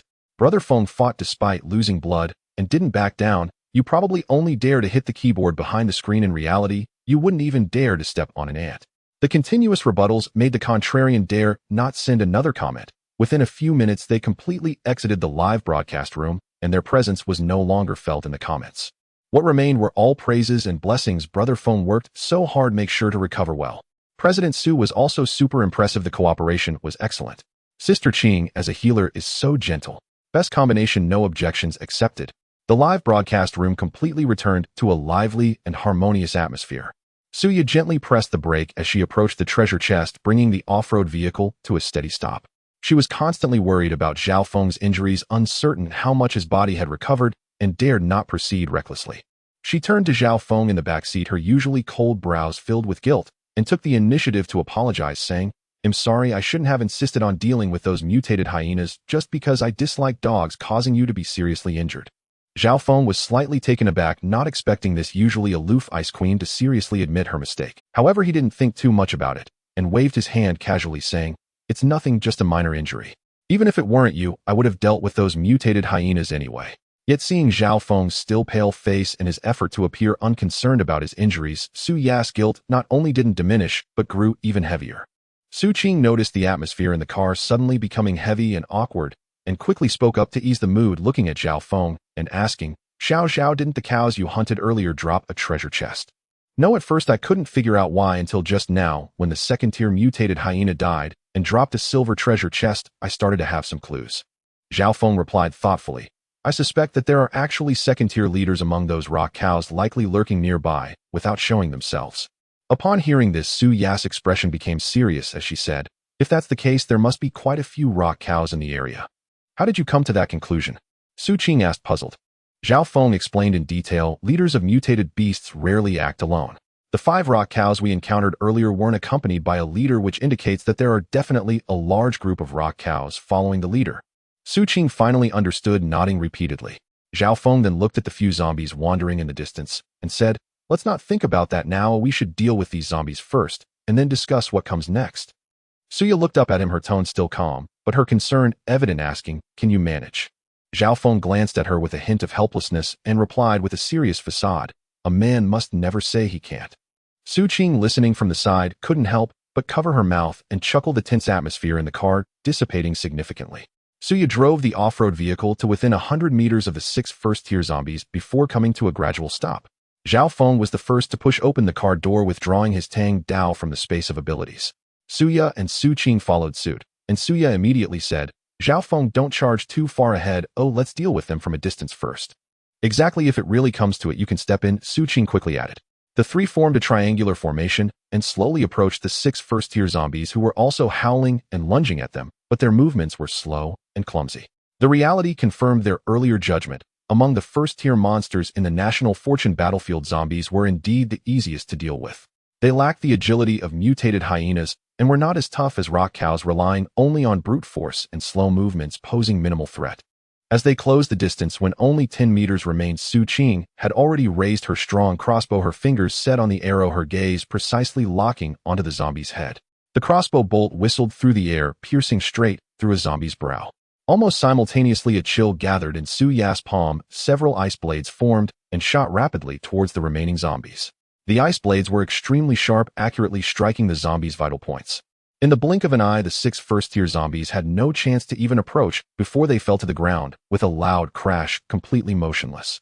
On the open ground, only 6 glimmering first-tier crystal nuclei remained quietly lying in the dust, emitting a faint glow. The entire battle was clean and efficient, requiring no effort at all. The 3 walked over, and Xu Qing bent down to pick up the crystal nuclei, handing them to Zhao Feng. Zhao Feng waved his hand, saying, "You keep them, I take them out whenever you have time to absorb and enhance your abilities." Xu Qing didn't bother with pleasantries, dividing 3 of them and handing them to Suya. Suya silently accepted them and tucked them into her pocket.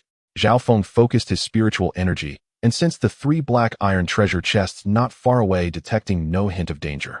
He stepped forward and used his Tang Dao to unlock the chests one by one. The first one yielded 10 units of regular iron, the second contained 4 units of fine glass, and the third held 4 units of quality rubber plastic.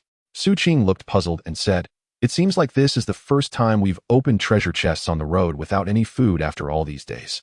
Suya thought for a moment, slightly furrowing her brows. "Indeed.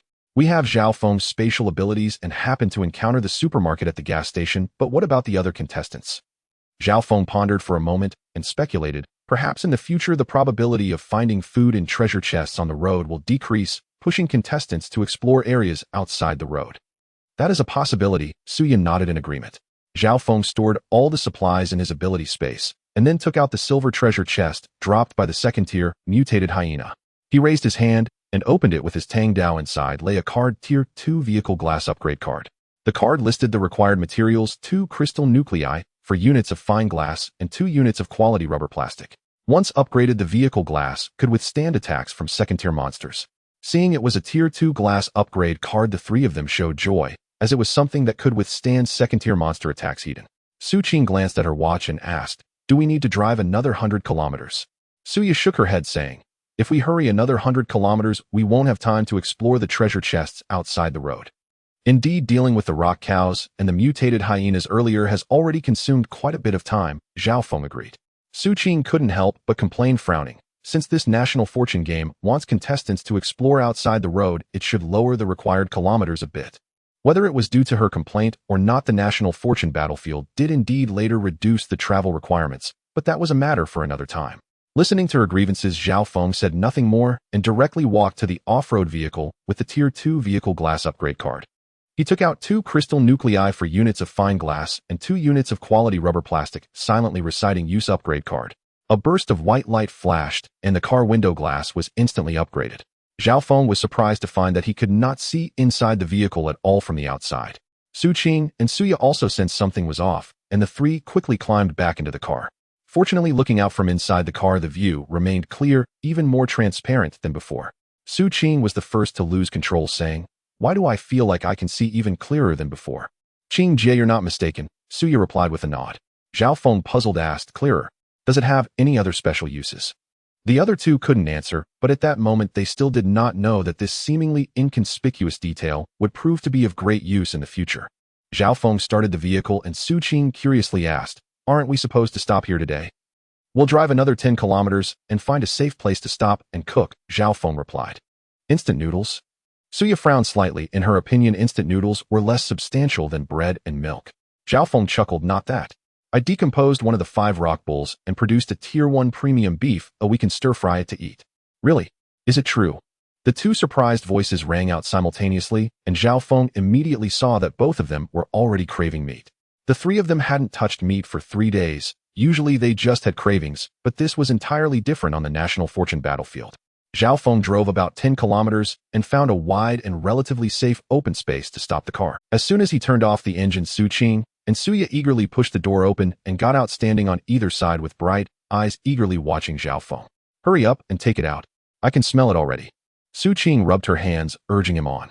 Although Suya didn't speak, she slightly leaned forward, her gaze fixed on him, clearly also looking forward to it. Zhao Feng found it amusing as he was stared at by the two.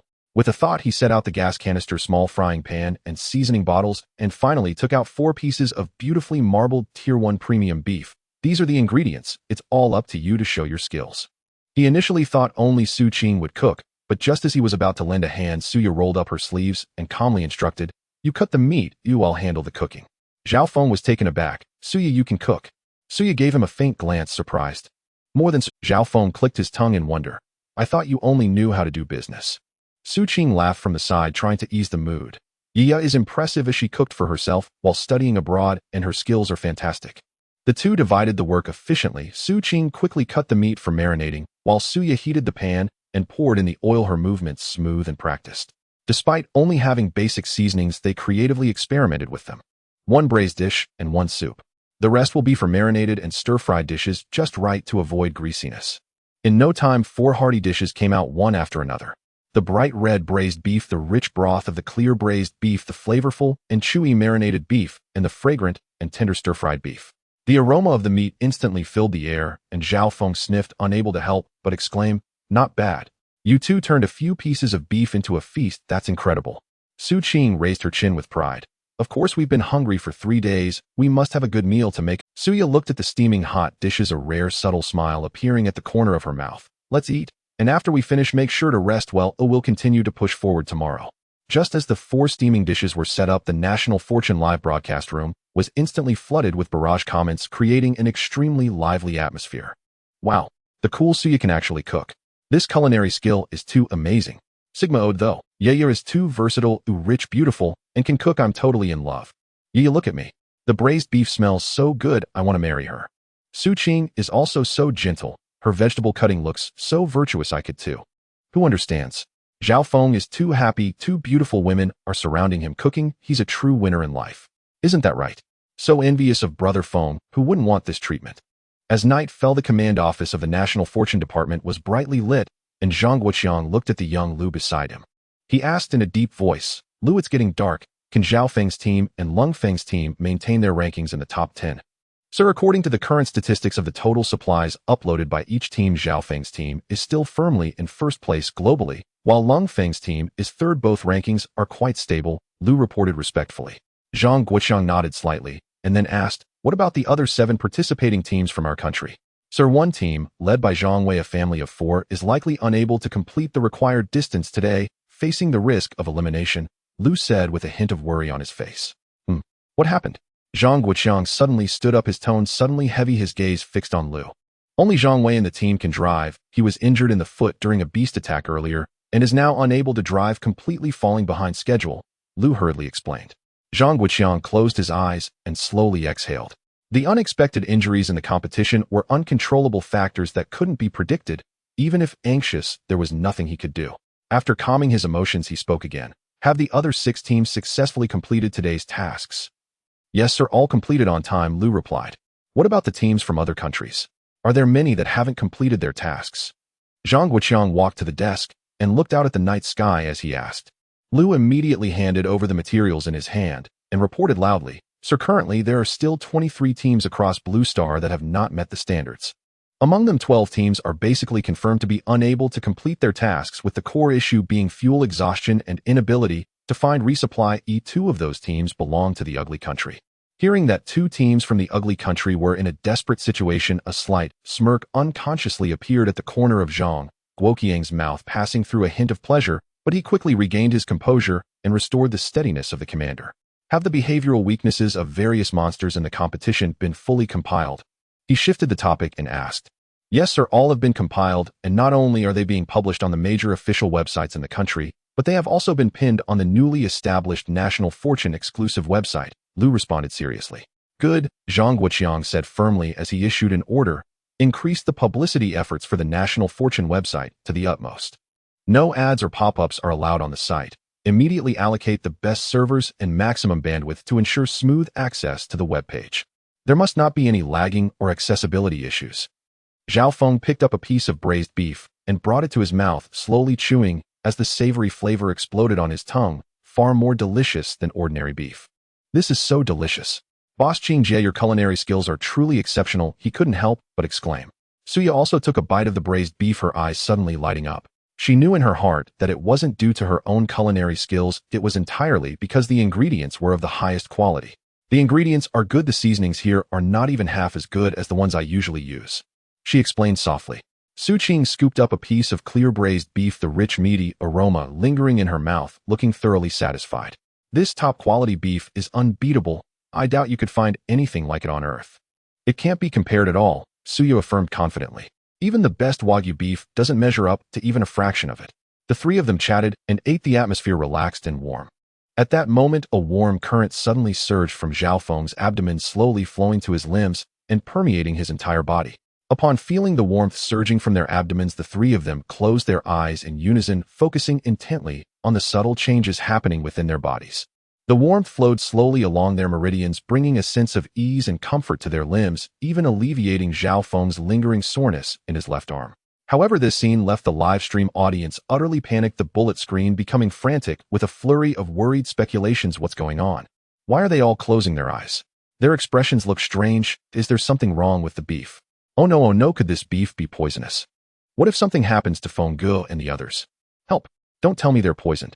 They seemed fine just a moment ago. Why did they suddenly close their eyes and stop moving? Is it possible that this beef is addictive like a drug? Otherwise, why are the three of them all like this at the same time? Don't scare me. After finally getting a warm meal, please let nothing happen to Feng Ge and the others. Wake up. Ye Qing Feng Ge, please don't scare us. What if the ingredients from the National Fortune battlefield all have issues? Just now it seemed fragrant, but now I'm getting more and more anxious. Is there an expert who can explain this? What's happening to them? Is it poisoning or a normal reaction? The once lively and cheerful live stream was suddenly shrouded in anxiety, everyone staring intently at the three who remained motionless on the screen. The commenters were frantic, with some even starting to the National Fortune officials in the comments section, urgently inquiring about the situation, fearing that the three might face some mishap due to the beef. Soon after, the three of them opened their eyes simultaneously, all wearing evident smiles. The audience in the live stream, who had been on edge, finally breathed a sigh of relief upon seeing their smiles. Zhao Feng spoke up. I didn't expect that the meat of a first-tier magical beast could actually improve physical fitness. Yeah, I feel that even without awakening any powers, eating this kind of magical beast meat regularly could make one superhuman. Xu Qing echoed. Suya furrowed her brows slightly. I wonder how things are going on Blue Star now. Zhao Feng picked up another piece of braised beef and after swallowing it reassured. Our Long Nation is definitely fine. We still have 95 points in National Fortune right now. That's right, don't worry. Didn't the National Fortune rules say that disasters can only occur when the score is below 80 points? Xu Qing also chimed into comfort. Zhao Feng suddenly said, I wonder when we can contact Blue Star and whether the people there can awaken their powers. Zhao, do you really think we have a chance to contact Blue Star? Xu Qing asked in surprise. Zhao Feng finished a piece of stir-fried beef, his tone carrying a hint of uncertainty. It's just a gut feeling. Suya suddenly spoke up. The raw cows you uploaded should weigh 1 to 2 tons each, right? About 2 tons each. But even if multiplied by 1,000, it's just a drop in the bucket for the entire Long Nation, Zhao Feng replied. As soon as the three's conversation ended, the bullet screen in the live stream erupted in discussions about uploaded resources, with various concerns and speculations flooding in. Speaking of which, Feng Ge uploaded raw cows, and each weighs 2 tons. Of 4 of them would be 8 tons, which is quite a lot, right? I wonder if we'll have a chance to taste first-tier beef. What are you thinking upstairs? Wake up. A whole 2 tons includes skin and bones. After processing, the edible meat would barely amount to less than 1 ton, just over 1,000 pounds. Exactly. So 4 cows would yield about 5 to 6,000 pounds of pure meat. Just now Feng Ge said that multiplied by 1,000 it would be 600,000 pounds. It sounds a lot, but in reality it's insufficient. 600,000 pounds sounds like a lot, but with over 10 billion people in Long Nation, that averages less than 1 tail per person, not enough to even fill gaps between their teeth. I think this meat shouldn't be distributed casually. It should be prioritized for training special soldiers, allowing them to grow stronger, as they might prove invaluable in the future to protect us. Why should soldiers take priority? I think it should be evenly distributed. Everyone deserves a taste, even if it's just a small bite. Even distribution is too troublesome. How do you divide it among over 10 billion people? How about drawing lots? Those who draw lucky get to enjoy it, while those who don't have no one to blame. Fair and square. Stop arguing. Have you all noticed one problem? The nation seems to have never disclosed where the resources uploaded by the previous contestants went. Yeah, I also want to ask. Many teams previously uploaded magical beast corpses, crystal nuclei, and various resources, but the nation has never stated their purpose. Are they stored, or how are they handled? Could they be under secret study? After all, these are items from the national fortune battlefield, which might have special uses and are inconvenient to disclose. Whatever the case, I hope the country can provide an explanation, at least let us know that these resources are not wasted. The discussion about whether they can eat beef gradually shifted to queries about the whereabouts of resources. Everyone was expressing their hopes for first-tier beef, while also being curious and worried about the national distribution and handling of resources. No matter how much speculation was swirling in the live stream, the three of them simply enjoyed this rare beef dinner in quiet tranquility. Zhao Feng suddenly sighed softly. Boss Qing Jie, this really feels a bit like a road trip. Xu Qing swallowed the meat in her mouth and jokingly said, which road trip on earth can offer such great beef? I don't know whether we are lucky or unfortunate. Suya suddenly sighed gently. After saying that, she took a sip of soda and let out a light burp, breaking the heavy atmosphere. Zhao Feng looked up at the sky, recalling his family in this life and the various past experiences from his previous life, his expression gradually turning melancholic. The three of them finished the 4 dishes on the table in a whirlwind, each bite of beef transforming into warm energy, filling them with an unprecedented sense of fullness, banishing fatigue and weakness, leaving them brimming with strength. Suya raised her eyes to the sky. The afterglow of the sunset, not yet fully faded, and the sky had not completely darkened. She turned to Zhao Feng and said succinctly, Zhao Feng, take out the remaining beef. Let's make some more braised beef. Yes, yes, yes.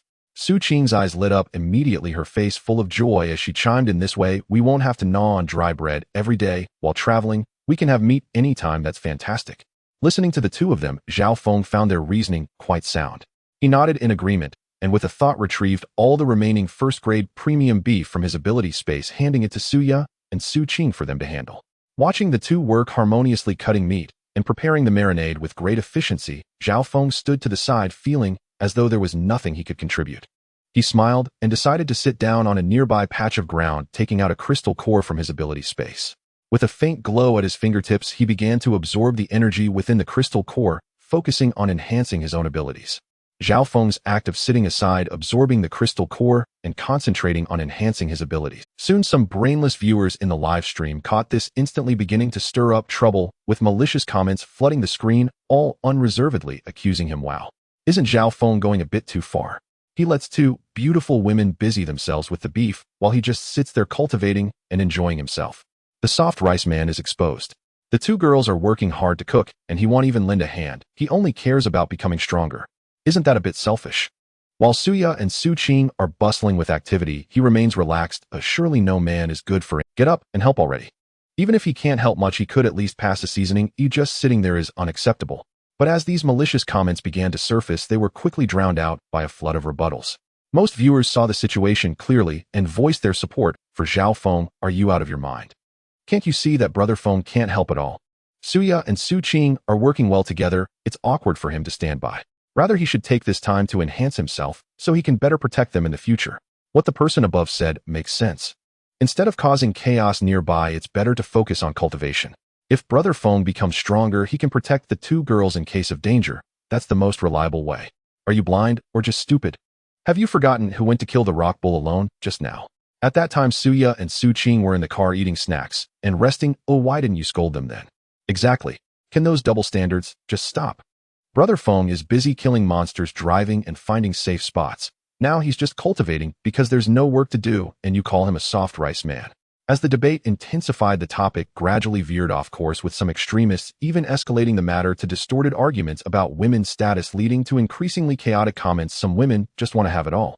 They usually shout for gender equality, but when it comes to work, they want men to do it all while they enjoy the benefits. To put it bluntly, they just want a man who can earn money and is good in bed, demanding dowries and cars, yet they don't want to bear any family responsibilities. Conversely, if 2 men were working and a woman was sitting there cultivating, you'd think that's fine, right? Such double standards are ingrained. Stop bringing up useless points. Brother Feng is cultivating because he can't help. Suya and Xu Qing are willing to work. Who gives you keyboard warriors the right to criticize? Exactly. You guys have derailed a good conversation. Can we not create gender division? Brother Feng and the 2 girls are clearly working well together. A bunch of brainless viewers can only blab. The live stream was completely divided into 2 factions. One side blindly scolded Zhao Feng without discernment. The other side rationally defended him and refuted the fallacies. Some people were led astray, falling into debates on gender opposition, and the originally peaceful atmosphere suddenly became tense. Inside the command office of the National Fortune Department, Zhang Wuqiang was checking the real-time data of various teams on the screen when a gentle knock sounded at the door. "Come in," he said in a low voice without lifting his head.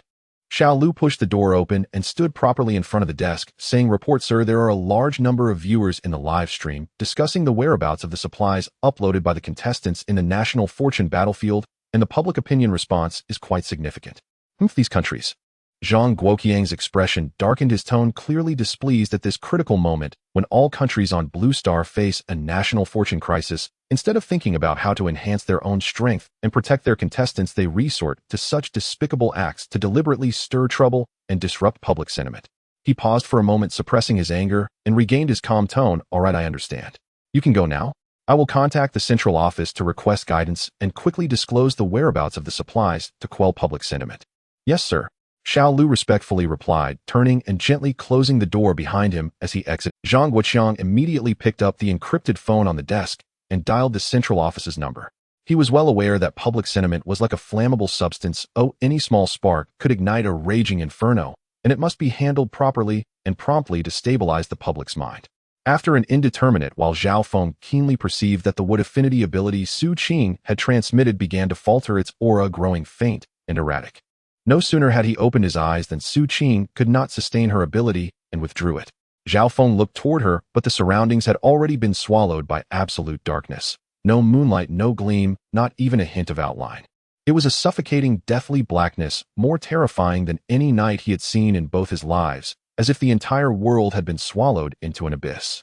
His heart tightened. Without hesitation, Zhao Feng instantly pushed out his mental ability. In his spiritual sight, Xu Qing's face was ashen and her body wavered. She could barely maintain her seated posture, utterly drained. Zhao Feng hurriedly reached out to support her, withdrew a cushion from his ability space, and gently cradled her back, easing her into a supine position. Sensing with his mental power that her forehead was covered in cold sweat, he drew out a handkerchief, and with the lightest of fingertips wiped it away. His palm brushed her cheek, her skin delicate and warm, alarmingly tender. The spiritual sense traced her frail, yielding silhouette. Zhao Feng's heart leapt, and an almost uncontrollable impulse surged through his mind. He found himself on the verge of lowering his head to kiss her fiercely. With his left hand, he gently caressed her cheek, a trace of restraint in the motion. His head edged closer, and his breathing deepened. Reason frantically urged him to stop, yet the tremor in his chest would not be quelled. Xu Qing opened her eyes the moment he eased her down, but before her lay only boundless darkness. Fear seized her so suddenly she nearly cried out. Yet Zhao Feng's tender gesture of wiping her sweat felt like a warm current that soothed her instantly. She did not struggle. Instead, she relished the careful attention, and her heartbeat quietly quickened. As he stroked her cheek and his steady breath drew nearer, she understood in an instant what was about to happen. She did not pull away, as she simply closed her eyes and waited in silence. She was not incapable of resistance. Deep within, she had long been secretly longing for this. When she had guided the medicinal power into Zhao Feng with her wood affinity ability, their powers connected and flowed between them. That closeness, sinking into the soul itself, felt truer than any physical union. At that moment, she felt with crystal clarity that she and Zhao Feng were already inseparable. Just as his lips were about to meet hers, Su Ya's voice suddenly rang through the darkness. "Sister Qing, Zhao Feng, what is happening? Why is it so dark tonight?" Their unnatural breathing, stark against the deathlike stillness of the carriage, instantly roused the ever-watching. Zhao Feng's heart tightened. He immediately gathered his composure, sat up properly, and forcibly suppressed the recent agitation. Xu Qing, flustered as well, answered in a slightly unnatural tone. "It's nothing, just a bit tired. I'm lying down to rest." She added, "This night is unnaturally dark, more frightening than the last two."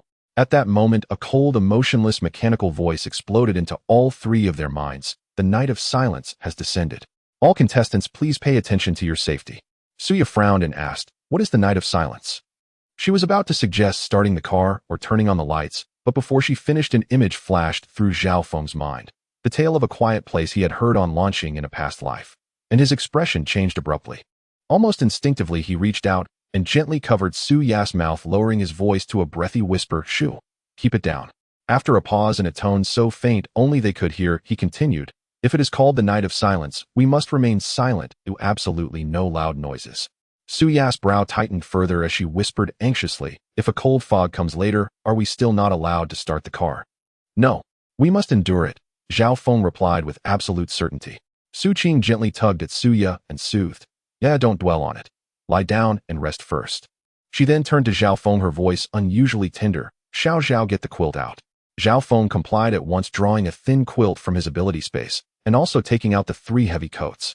Though it was not yet cold on this eerie night of silence, everything had to be prepared ahead of time. Zhao Feng's team's live stream had been shut down when they boarded the van to cultivate, but many other contestant streams continued, their footage being relayed back to launching.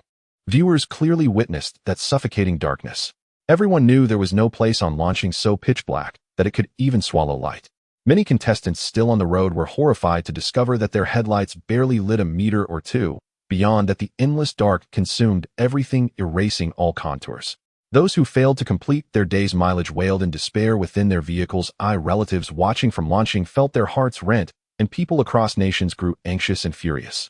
Especially in some Western nations accustomed to open expression, enraged crowds poured into the streets to protest, leaving governments beleaguered and helpless. Across all channels, the most explosive and highest trending stream came from Yinghua country. Inside the broadcast were 2 men and 2 women, all of entertainer backgrounds. The 2 male performers looked sleazy, faces oddly familiar to viewers, yet their names slipped everyone. The 2 female performers, however, were household names worldwide. Jie and Song. Sweet and charming in appearance, their past craft notorious across the globe. Whether through genuine forgetfulness or deliberate choice, the 4 had not closed their stream and actually began to perform inside the van. Absurdly, the van seemed to be one of the locations they often used on launching to shoot their films, and inside they had even set a suggestive pink mood light, the scene entirely exposed. The Guiyun system made no attempt to obstruct the feed nor to apply pixelation. Instantly, this Yinghua country stream shot to the top of global contestant channels, its popularity exploding. Within Yinghua country, countless citizens watched the broadcast with keen interest and relish. Only in the Prime Minister's residence did the mood differ. Gao Miao, Yinghua country's first female Prime Minister, wore a face so dark it overflowed, and she berated her subordinates in a string of curses. You have disgraced us before the world. Order an immediate ban on the filming of such productions. She had been in office mere months and was already swamped to be plunged into the bewildering arena of national fate, and then beset by such a scandal left her utterly humiliated. Beside her finance minister Shan Yu spoke slowly. Prime Minister, 2% of our foreign exchange income comes from these adult films. Gao Miao rubbed her throbbing temples and waved her hand in helplessness. Then let it remain as before. These people have truly tarnished Yinghua country's reputation. Prime Minister, we have just received word that many foreign sites have reposted Ji's and Sung's earlier works and sales have surged, Foreign Minister Mao Chong added. Gao Miao felt as if the 2 were deliberately goading her and snapped. Are you too idle? Shall I send you to Wawa X country as support? Mao Chong and Shan Yu exchanged a glance, dared not reply, bowed, and hastily left the Prime Minister's office. No matter how enraged Yinghua's Prime Minister grew, she could not restrain the legion of lechers around the world who eagerly devoured such content. Barrage comments from over 200 countries flooded the screen's, languages interweaving as people fervently debated the footage from inside the van. Comments from Longhua viewers were particularly conspicuous, mostly jubilant exclamations, short praise like 666, and playful laments about neglecting one's studies. Suya and the others lay quietly in the car, silently absorbing the crystal cores to enhance their abilities. Zhao Feng periodically scanned the surroundings with his mental powers, confirming that everything within a 10-meter radius was calm, without any unusual fluctuations. However, not all contestants could remain so calm. Many who attempted to start their vehicles were met with inexplicable attacks as soon as they turned the ignition. Some startled hurried to drive away, only to incite even more violent assaults. A few contestants grasped the key to the silent night and immediately turned off their engines and lights, holding their breath and remaining still. Indeed, it wasn't long before the attacks abruptly ceased. The most desperate were those who had yet to complete their mileage. Stopping meant mission failure and immediate elimination, yet starting the vehicle would lead to frenzied attacks, leaving them in a dilemma. At this moment, none of the live streams managed to capture what was actually launching the attacks. The audience from Blue Star was anxiously restless, with the bullet comments buzzing, "What on earth is it? I can't see anything." Indeed, the unknown is the most frightening. The invisible shadows moved with astonishing speed, tearing wildly with their claws. Some car windows were instantly shattered and deep holes appeared on some roofs, yet not a single shadow could be captured. The immense fear of the unknown left all contestants on edge. Of course, there were also several teams like Zhao Feng's that remained unharmed. Lei Zhan and Lung Feng were among. To conserve fuel, the 2 finished their food before dark, and once in the car, they turned off the engine and lights, closing their eyes to absorb the crystal cores in silence, fully blending into the stillness of the dark night. Those who attempted to drive away found their windshields brutally shattered by claws, a scene that was quite horrifying. Meanwhile, the lucky survivors finally caught a glimpse of their attackers, the first-tier magical beasts bats. Bats were already extremely sensitive to light and sound, so it was no wonder they launched frenzied attacks on the illuminated rumbling vehicles. When multiple live streams finally captured the attackers as first-tier magical beasts bats, the audience on Blue Star exploded with excitement. They're first-tier magical beasts bats. They can fly. No wonder they're so sensitive to light and sound. How can we fight them? It's pitch dark and they fly so fast. The sound of gunfire is even louder. It will definitely attract more. The car is too cramped to maneuver. Everyone fervently discussed ways to kill them, but soon all reached the same conclusion: it was impossible to confront them directly. It's useless. No contestant has succeeded in killing a bat. Invisible, unhittable, the more you shoot, the more dangerous it gets. They can fly, fight at night, and live in groups. These three factors combined make direct confrontation impossible. Countless viewers anxiously spammed reminders on the screen, but unfortunately the contestants could not see the bullet comments and could only rely on their own judgments. The audience could only scream internally, turn off the engine. Turn off the lights. Don't make a sound. Surviving until dawn means safety. Don't try to tough it out. Right now survival is the most important, and don't attempt to kill them. Knowing the solution, yet unable to convey it, everyone could only watch helplessly as the contestants struggled for life and death in the dark. Less than an hour after the arrival of the silent night, the number of eliminations surpassed that of the entire day. The cold notifications of team deaths from the National Fortune system echoed in her ears, leaving Xu Qing feeling uneasy and unable to concentrate on absorbing the crystal cores. Her voice trembled like a wisp of air as she softly asked, "We won't be in danger, right?" Zhao Feng extended his left hand, gently grasping her icy right hand, speaking in a low voice, yet with unwavering assurance, "Don't worry, we will be fine." Suya discreetly moved closer to Xu Qing, unsure if she was comforting her or if she too felt a bit uneasy. She suppressed her voice. "It should be as Zhao Feng said, as long as we stay quiet enough, we won't attract attention." "But why? Are so many teams still in trouble?" Xu Qing remained deeply anxious. Zhao Feng paused for a moment, then whispered in analysis, "It's highly likely that they hadn't completed today's mileage and had no choice but to drive."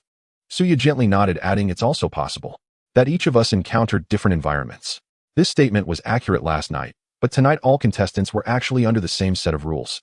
At this moment, the three in the darkness were completely unaware of this, and the truth would only be revealed later. At this moment, in the office of the president of the ugly country, President Bukopeo was engrossed in watching the live stream from the cherry blossom country, enjoying the performances of Teacher Tsang and Teacher Ju Yi. When he heard a knock on the door, he immediately shouted angrily, "Damn it. It better be something big, or you'll be cleaning toilets." The door was pushed open, and his secretary entered. The secretary wore a serious expression. "Mr. President, 2 more teams from our country have been eliminated, and the congressmen are asking how to quell the public's anger." "Damn it." Bukopeo exploded. "I wanted to find someone to vent my anger, and now I have to calm them down. A bunch of stupid civilians." He slammed the table as if suddenly having an idea, speaking ominously, "Go direct them all to watch the live stream from the cherry blossom country. Let them slowly appreciate it." "Are you sure about this, Mr. President?" the secretary asked, looking bewildered. "Absolutely." Bukopeo shouted angrily, "Otherwise let them personally enter the National Fortune battlefield to hunt monsters. Aren't there still monsters in Wawax country that haven't been found? Let them go look for them. They have so much energy every day with nowhere to use it." The secretary saw that he was genuinely angry and didn't dare to say more, turning quickly to exit the office. Bukopeo glared at the closed door, still cursing, "Damn it. Fuck. Idiots. All idiots." It was unclear who he was actually cursing. As soon as the curses fell, he immediately shifted his attention back to the screen, continuing to watch the live stream with great interest.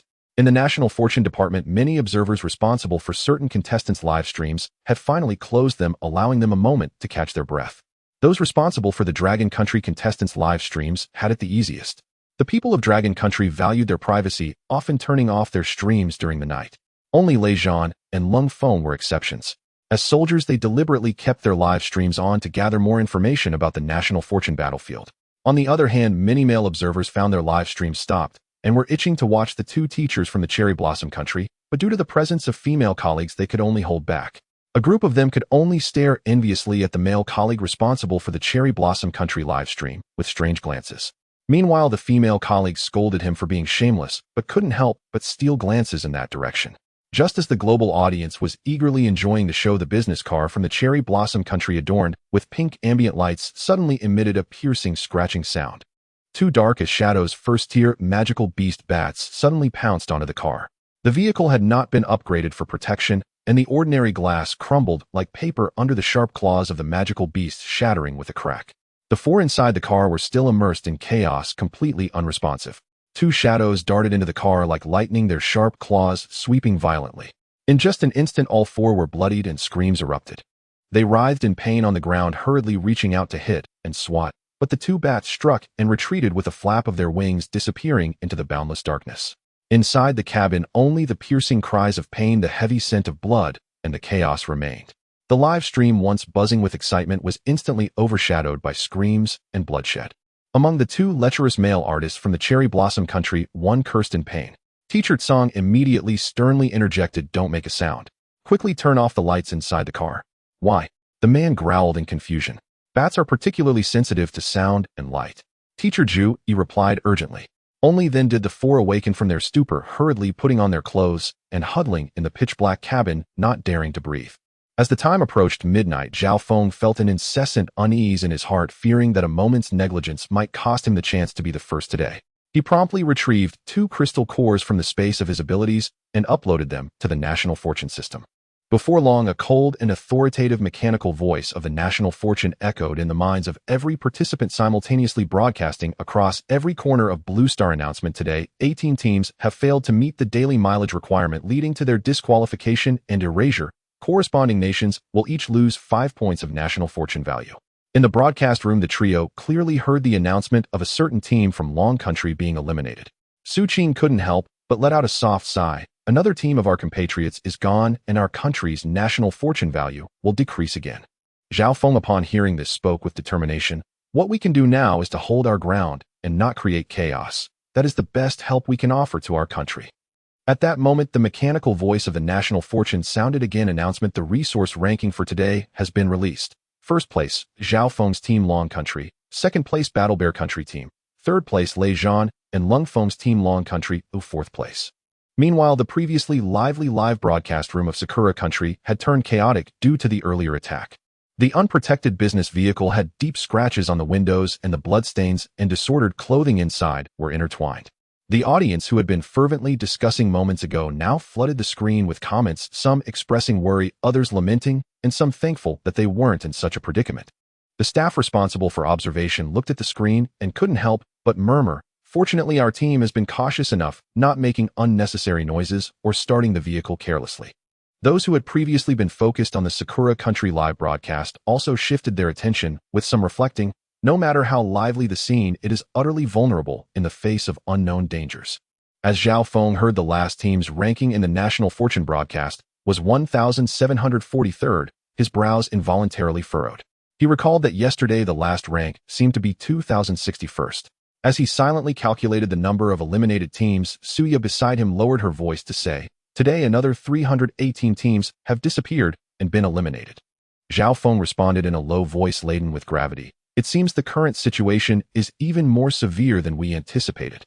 Xu Qing's voice was so faint it was almost swallowed by the darkness, and the two strained to listen to her barely audible words. "I really don't know what lurks in the darkness. It feels like since the silent night has descended, the number of eliminated teams has surged suddenly." Hearing this, Zhao Feng once again activated his mental abilities, carefully scanning the area within several meters, confirming the absence of any biological traces. He then softly reassured them, "It's all right, let's rest early. We have to travel tomorrow and need to conserve our energy." The three of them privately lamented the large number of eliminated teams, while the audience of Blue Star quietly felt relieved. Those first-level magical beasts, the bats, were not as relentless in their attacks as the monsters in daylight. As long as one turned off the lights and stifled their sounds immediately after being attacked, the bats would cease their assault and retreat into the darkness. What further eased everyone's minds was that these bats were merely ordinary magical beasts, not mutated creatures. If they had been mutated beasts, those contestants who were wounded would have likely been infected and transformed into mindless zombies. Just like the team from Sakura Country, although Teacher Song and Teacher Jie were injured, fortunately, they were all ability users. As long as the injuries weren't fatal, they would recover in no time with the nourishment of their powers. Zhao Feng and the others had already settled down, closing their eyes to prepare for rest. At that moment, the mechanical voice of the National Fortune resonated in their minds again. Announcement: from today onwards, the daily mileage requirement for each team has been adjusted to 200 kilometers. Upon hearing this, the trio showed little reaction, nor did they engage in excessive discussion, continuing to lie quietly as they gradually slipped into slumber, conserving their strength for the journey ahead. Zhao Feng and the others exhibited no signs of disturbance upon hearing the mileage adjustment announcement from the National Fortune. They maintained their silence, focusing on rejuvenating their energy while waiting for dawn. However, this tranquility was completely shattered in the comments section of Blue Star's live broadcast. What kind of broken rules are these? Changing the mileage just like that. Our country's contestants were still striving to run 300 kilometers yesterday, and today it's changed to 200 kilometers. What right do they have? My brother's team was erased for not completing 300 kilometers, and now they just change it. Are they playing with people? Is the National Fortune system out of its mind? It was so strict before, and now they just change it as they please. Does my contestant's life not matter? The National Fortune is just a piece of garbage. Various harsh curses and complaints flooded the screen, with some cursing the National Fortune system for its unfairness, others criticizing the ever-changing rules, and even some emotionally charged viewers directly cursing in the comments, their words filled with anger and resentment. These negative comments and sharp criticisms spread across the comment sections of various live broadcasts without any sign of retreat. Governments of various countries adopted an acquiescent stance towards this, neither intervening to control the comments nor stopping the audience's curses, instead quietly observing. They wanted to see whether this mysterious National Fortune system would react to the intense criticisms, hoping to test its boundaries and rules. Yet regardless of how piercing the curses in the comments were or how agitated the emotions of the audience from various nations became, the National Fortune system remained utterly unfazed. It neither issued new prompts nor imposed any penalties or responses, as if the angry accusations and harsh curses were merely air. The next morning, as dawn barely broke, Zhao Feng slowly woke up, realizing he was lying on his side with his right arm gently holding Xu Qing. Xu Qing was also lying on her side, tightly embracing him. As soon as Zhao Feng moved, Xu Qing woke up as well. Their eyes met, and both immediately felt embarrassed, their cheeks flushing as they hastily let go of each other and quickly separated. Perhaps due to the noise, Suya also woke up. Initially, she lay quietly and hadn't seen the earlier scene. Sitting up, she cautiously glanced around the car windows, confirming their safety before letting out a sigh of relief. Zhao Feng, seeing this, quickly asked, "Boss, what's wrong?" Suya rubbed her throbbing temples and softly said, "I dreamed that bats shattered all our car windows." "It's fine, it was just a dream, not real," Xu Qing hurriedly comforted. Zhao Feng paused for a moment before suddenly speaking, "Boss, do you have a prophetic ability?" "How could—" Suya shot him a speechless glance. "If I really had it, would I still be thrown into the National Fortune battlefield?" Xu Qing, while folding a thin blanket, curiously asked, "What made you suddenly think of that?" Zhao Feng thought for a moment, opened the car door, and expressed his speculation. "Bats are extremely sensitive to sounds and light. We didn't turn on the lights last night and made no loud noises, so we were safe the entire night." Suya, pushing open the other side of the car door, instantly understood his meaning. "Are you saying that the attacks encountered by others last night were likely from the bats?" The three quickly tidied up the car interior, finishing up in a hurry. Zhao Feng silently recited to open the live stream. As the screen came to life, it was instantly flooded with a massive influx of viewers, the barrage of comments filling the entire screen. "Yaya, my wife. Did you sleep well last night? Were you scared by the bats? Did the bats attack? Let us see the car. Zhao Feng, come clean. Did you bully the two girls last night? Did you take advantage of their sleep to do something sneaky? Is Qingxi? I was so worried. Quick, check the windows. Were they scratched?" Half of the comments were filled with concern, while the other half teased, with many sending greetings to Suya and Xu Qing, their tone brimming with worry. Some rational viewers quickly reminded, "Stop spamming useless comments, they can't see the barrage anyway. Focus on the car. Look, the off-road vehicle is intact, the glass is perfectly fine. It seems the bats didn't attack at all last night. The Dragon Country team is too steady." The screen was flooded with concern, teasing, and relief, almost drowning out the visuals. Zhao Feng and the others remained unaware, simply following the routine to prepare for the new day's journey. Zhao Feng started the off-road vehicle, driving steadily on the highway, smoothly covering over 20 kilometers. Suddenly, Xu Qing gently tapped on Zhao Feng's seat and softly said, "Drive a bit slower, Yaya, look over at the left side of the mountain hollow." Suya immediately took out the car-mounted binoculars and focused on the left mountain hollow. About 1,000 meters away from the road, 7 or 8 figures vaguely appeared, each more than a meter tall, their bodies covered in green skin. She put down the binoculars, a hint of confusion in her voice. There are indeed 7 or 8 unidentified creatures walking upright on 2 legs with 2 exceptionally long arms. "Monkeys." Zhao Feng, gripping the steering wheel slightly, turned his head to look left, his tone filled with confusion. "They're not monkeys." Suya shook her head, adding details. Their skin is pure green, completely hairless with pointed ears looking very strange. Could they be elves, eh? Xu Qing's eyes lit up, her tone filled with anticipation. After all, in her understanding, creatures with pointed ears were mostly related to elves. Suya frowned, speaking firmly. Hard to say, but they definitely aren't pretty. They look quite ugly. As she spoke, she handed the binoculars to Xu Qing in the back seat, letting her check for herself. Xu Qing eagerly took the binoculars, sweeping them over the mountain hollow. After clearly seeing the appearance of those creatures, her hand trembled, nearly dropping the binoculars. Frowning, she muttered, "Definitely not elves. They're too ugly, completely different from what I imagined." Screech. Zhao Feng had a few guesses in his mind, but still wanted to confirm with his own eyes. He slowly pressed the brake, bringing the vehicle to a stop. Xu Qing immediately passed the binoculars over. Zhao Feng took them, aimed at the mountain hollow, and observed carefully. In the lens, those green-skinned, pointed-eared, long-armed creatures were clearly visible, exactly as he had imagined. "They're goblins." Zhao Feng lowered the binoculars, muttering to himself, a hint of surprise in his tone. "Why are there only so few?" Suya, hearing this, suddenly showed a look of surprise and turned to him. "Zhao Feng, do you know this creature?" As Zhao Feng was about to explain, a thought suddenly flashed through his mind. It seemed that there were no legends of goblins, a Western fantasy creature, on Blue Star. He only recognized them due to the awakening of memories from his past life on Earth over the past few days. He paused, vaguely covering up. "I think I saw descriptions of this creature when I read Western fantasy novels before." According to the novels, goblins usually lived in groups, often gathering dozens or even hundreds to form a tribe, rarely appearing as such scattered individuals. "What should we do?" Suya asked urgently, her brow tightly furrowed. This is troublesome to deal with. If they were indeed a group of goblins, the 7 or 8 in front of them might just be the tip of the iceberg, making the situation quite dangerous. Yet Zhao Feng showed no signs of worry on his face. Instead, he appeared very confident. He remembered the settings in Earth's fantasy novels. Goblins had extremely low individual combat power and were not to be feared. "Let's get closer and take a look," he spoke steadily. "We need to see the information above their heads to determine their ranks and devise a strategy, and to confirm if they are indeed goblins." "Even if they are all first tier, I'm still quite worried," Xu Qing said, her voice lowered a bit. "But they are indeed social creatures. Even if dozens rush at us, we won't be able to handle it. This is different from first tier zombies. They are quite agile and can launch sneak attacks." "No, Sister Qing," Zhao Feng spoke with certainty, a glimmer of understanding in his eyes. "Goblins are inherently very weak. Their threat has never been in direct confrontation, but in their overwhelming numbers and those treacherous sneak attack methods." He paused for a moment and threw out a key piece of information.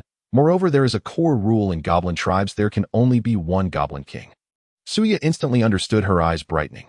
"You mean if this group is first tier, then in the entire tribe there can be at most one second-tier goblin king?" "Correct," Zhao Feng nodded confidently. "As long as there is one goblin at the same tier as the goblin king, it will inevitably split off to form a new tribe." Suya and Xu Qing exchanged glances, both finding this logic reasonable, and their previously anxious hearts relaxed by half. "So what specifically should we do?" Suya pressed for details, her hand quietly gripping the energy of her ice-type ability. Zhao Feng tapped his chin thoughtfully, then turned to Xu Qing, speaking in an undeniable tone. "Sister Qing, you stay in the car. If any other monsters come, just drive away immediately, using the strategy the boss used against the mutated hyenas yesterday, and wait for us to return." Xu Qing hesitated and shook her head unwillingly, saying, "Why not let Yaya stay in the car? I've gained quite a bit of strength now, I can help." "No, that's not possible," Suya directly rejected, explaining while looking at Xu Qing. "Sister Qing, you must stay in the car. First, you are our only healing core and nothing can go wrong. Second, your stock of arrows is limited and insufficient to deal with so many goblins." "Indeed, we have too few arrows in stock," Zhao Feng echoed, his tone certain. "After this is over, we need to find opportunities to acquire more, otherwise we'll be in trouble next time we encounter a horde of monsters." The three of them got out of the car together. Zhao Feng and Suya headed directly towards the gully where the goblins were, while Xu Qing took the driver's seat of the off-road vehicle, fully alert and ready to start the car at any moment. Zhao Feng drew a tang knife from the space of his abilities, holding it in his hand as he walked, whispering, "If only the other components of our off-road vehicle could also be upgraded to level 2. Yeah, that would add to our combat powers," Suya replied softly, carefully watching the road conditions beneath her feet. After their strengths had increased, their speed noticeably quickened, and soon they approached within 100 meters of the goblins. Upon seeing the virtual light screen above the heads of those green-skinned creatures, first-level goblin, Zhao Feng and Suya exchanged glances, confirming it with relief, revealing a confident smile. However, this sense of ease lasted barely 2 seconds before their expressions suddenly darkened. They were surrounded. Around them, within 20 meters, goblins were emerging one after another from the earth slopes, grass, and stone crevices. Each of them wielded a wooden shield and carried iron swords at their waists, continuously emitting strange chattering sounds, noisy and eerie. From their tone, it indeed seemed like they were a species with intelligence. Without further ado, Zhao Feng's gaze turned cold, and the first-level armor-piercing blade aura erupted instantly, transforming the tang knife in his hand into a streak of cold light. He lunged forward, swinging his knife downwards. The goblin directly in front of him had no chance to even raise its shield. The wooden shield shattered with a sound, and the iron sword was sent flying, the blade swiftly cleaving the goblin in two. Other goblins roared and rushed up, their wooden shields densely blocking in front of them. Yet Zhao Feng's tang knife was unmatched in sharpness, accompanied by an armor-piercing effect, rendering the wooden shields as fragile as paper before him. With a flash of the knife, shields shattered and goblins fell, one strike after another, swift and decisive. Simultaneously, Xu made her move, condensing her ice abilities into several small ice blades. With a flick of her wrist, the ice blades, as if they had eyes, accurately maneuvered around the gaps in the wooden shields, piercing straight for the goblins' throats. The goblins couldn't even utter a cry of despair before they collapsed lifelessly. The two of them worked in perfect harmony, one pressing the attack from the front, the other harvesting from the side, causing the goblins to fall into disarray. With every goblin that died, a golden coin would drop to the ground, sparkling in the sunlight. In no time, the ground was littered with goblin corpses, and a rough count revealed that at least 50 or 60 had fallen. The scattered coins dazzled the eyes. The live stream's comments exploded. One strike, one goblin. This is too intense. The wooden shields were utterly useless. This first-level armor-piercing knife is truly impressive. Xuya's ice blades are so cool, accurately bypassing the shields to kill 50 or 60 goblins, just like that. Zhao Feng and Xuya's teamwork is incredible. I ship them straight up. I'm saying it, no rebuttals. Upstairs, I disagree. Suya is my wife. Upstairs, I agree you can marry Suya, but Zhao Feng is my husband. I unilaterally declare Zhao Feng is my husband. The little hussy upstairs, Zhao Feng is my husband. The comments in the live stream veered off topic. Rational viewers couldn't help but laugh at the flood of comments. Just as the two were clearing the remaining first-level goblins, a furious roar suddenly echoed from deep within the gully. A goblin larger than the ordinary goblins, with deep green skin and wielding a giant axe, suddenly charged out. It could only be the second-level Goblin King. Following it were 30 elite goblins. These creatures no longer carried wooden shields, but instead bore heavy black iron shields glinting with a cold metallic shine, clearly far more defensively robust than the ordinary goblins. Zhao Feng's gaze sharpened as he solemnly said to Suya, "Be careful, boss. He'll take on the second-level Goblin King." Suya's ice abilities were already on the verge of unleashing, and she nodded in acknowledgement. "I know, just be careful." Zhao Feng no longer hesitated, channeling power into his legs, his figure shooting towards the Goblin King like an arrow. The tang knife carried the power of the first-level armor-piercing strike, fiercely slashing at the giant axe.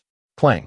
A loud sound rang out as the Goblin King was pushed back repeatedly, a look of terror in its eyes. Only then did it realize that the strength of this human before it was far beyond its reach. Just as Zhao Feng had previously judged, goblins were physically weak. Even upon reaching the second level, their defense and physique remained pitifully fragile.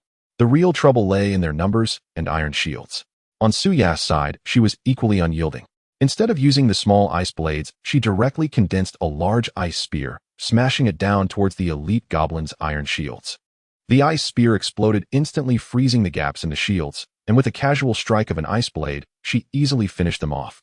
Meanwhile, Zhao Feng kept the Goblin King under pressure, each strike landing as a critical hit, the armor-piercing effect ignoring its meager defenses. In just a few exchanges, the Goblin King let out a tragic screech before being cleaved in two. With their leader dead, the remaining elite goblins instantly collapsed and fled. The two of them pursued and harvested one after another, leaving not a single goblin able to escape. After the fierce battle, the entire goblin tribe was completely wiped out. Zhao Feng bent down to pick up a golden coin, and as soon as his fingers touched it, a virtual light screen appeared before his eyes. Energy coin can be absorbed. He immediately activated his abilities to attempt absorption, and a pure energy surged into his body, exactly like the effect of a crystal nucleus, directly enhancing his powers. Zhao Feng's eyes lit up as he excitedly looked at Suya. "Boss, this is an energy coin. It can be absorbed like zombie crystal nuclei to enhance abilities." Suya was also quite surprised but couldn't help but ask curiously, "Did you know goblins would drop this kind of thing beforehand?" Zhao Feng paused and shook his head. "No, why do you ask? You didn't know?" Suya was even more puzzled. "These goblins look like they can't be eaten. I thought you insisted on taking them down because you knew there would be benefits." "I was aiming for their lair." Zhao Feng explained with a smile. "Goblins are naturally adept at mining, so I guess there must be or is hidden in their caves. If we can find good ores and upload them for national fortune, we can directly return them to the Dragon Country. As they spoke, the two quickly collected the scattered coins. Among them, the one dropped by the Goblin King was darker in color and richer in energy, clearly a second-level energy coin. Zhao Feng picked it up and sensed it carefully, saying this second-level coin is absorbed much faster than the first-level crystal nuclei, or first-level coins. It will help us elevate our abilities to the second level much quicker. Really? Su Ya's face instantly lit up with joy. The two exchanged a glance and proceeded towards the direction from which the Goblin King had charged out. They were heading to search for the Goblin's lair. As Zhao Feng and Su Ya advanced towards the Goblin lair, the heat in the live stream had reached its peak. The screen clearly showed the coins scattered on the ground, and the previously quiet comment section was now filled with a flurry of messages. In the comments, the vast majority were praises from Dragon Country netizens. Zhao Feng is so cool. One strike, one goblin, it's simply overwhelming. Su Ya's ice abilities are so powerful, precisely harvesting, it's so satisfying. I knew it, these two work together, and there's simply no opponent. I was worried they wouldn't be able to deal with the goblin's numbers, but it seems I was overly concerned. This is a true powerhouse, both decisive and strategic. They really bring glory to Dragon Country. Amidst a flood of praise, a few discordant bullet comments emerged, left by foreign netizens attempting to stir up trouble. Isn't this too cruel? Just to find, or they wiped out an entire goblin tribe. This is the slaughter of a sentient race. Goblins have thoughts too. You Dragon Kingdom people are too cold-blooded. Exterminating them for a bit of, or is utterly incomprehensible. They could have negotiated but chose annihilation instead. This is going too far. Are you out of your mind? This is a battlefield. Do you even understand what war is? These bullet comments were quickly drowned out by rebuttals from Dragon Kingdom netizens, leaving the foreign commenters utterly speechless. Meanwhile, Zhao Feng and Su Ya remained unaware of this bullet comment war in the livestream. They continued cautiously deeper into the mountain hollow, their gazes resolute, determined to find the goblin's lair and the ore that could bring fortune to the Dragon Kingdom. Following the traces, they soon discovered a hidden stone cave. The entrance slanted downward into the earth, pitch black and bottomless, exuding a damp, chilling aura. Zhao Feng immediately activated his psychic ability, carefully probing into the cave. However, his spiritual sense extended only a dozen meters before reaching its current limit, unable to go deeper. Fortunately, he could confirm that within that dozen meters, there was no sign of any living creature, temporarily safe. He then retrieved some dry branches he had collected along the way from his dimensional space, selected those of suitable thickness, and tied them into 3 small torches, drizzling a bit of gasoline on each to make them easy to ignite. Su Ya watched him and asked in confusion, "Are you making torches?" "Yeah, it's too dark in the cave. I'm afraid you won't see the path." Zhao Feng continued his work without pausing, then looked up at her with a thoughtful tone. "How about you wait at the entrance? They'll go in and scout alone." "No, let's go together." Su Ya shook her head and firmly refused. Traveling together meant they could look out for each. Together they lit a torch. The orange flame instantly dispelled the darkness at the entrance, illuminating a short stretch ahead, and then they stepped into the goblin cave one after another. The cave was far worse than imagined. The air was damp and sticky, shrouded in darkness, and mixed with the foul stench of goblin excrement and decaying debris, pungent and unbearable. As Su Ya inhaled the foul air, her stomach churned, and she felt an urge to turn back immediately. Inwardly, she regretted not heeding Zhao Feng's advice to wait outside. But then she suppressed the thought of retreat. It was safer to have company. If Zhao Feng ventured alone and met with misfortune, she and Xu Qing would have no way to continue in this national fortune battlefield. Throughout their journey, all supplies were stored in Zhao Feng's dimensional space. Moreover, with his vast knowledge and calm demeanor in crises, he was the undeniable core of the team, both its combat strength and backbone. He could not be allowed to take risks alone. Just as Su Ya's mind was wandering, Zhao Feng retrieved 2 disposable masks from his dimensional space and handed one to her. He put on his own mask deftly and said, "Though goblins possess some intelligence, their civilization is extremely primitive. Nothing worth studying in detail. Let's hurry deeper and not waste time here." Zhao Feng led the way with the torch, his steps seemingly slowed. Su Ya assumed he was wary of hidden danger. In truth, he harbored a secret intention to study the goblins' cultural traits during the march. But the stench in the cave was unbearable, and he was no masochist.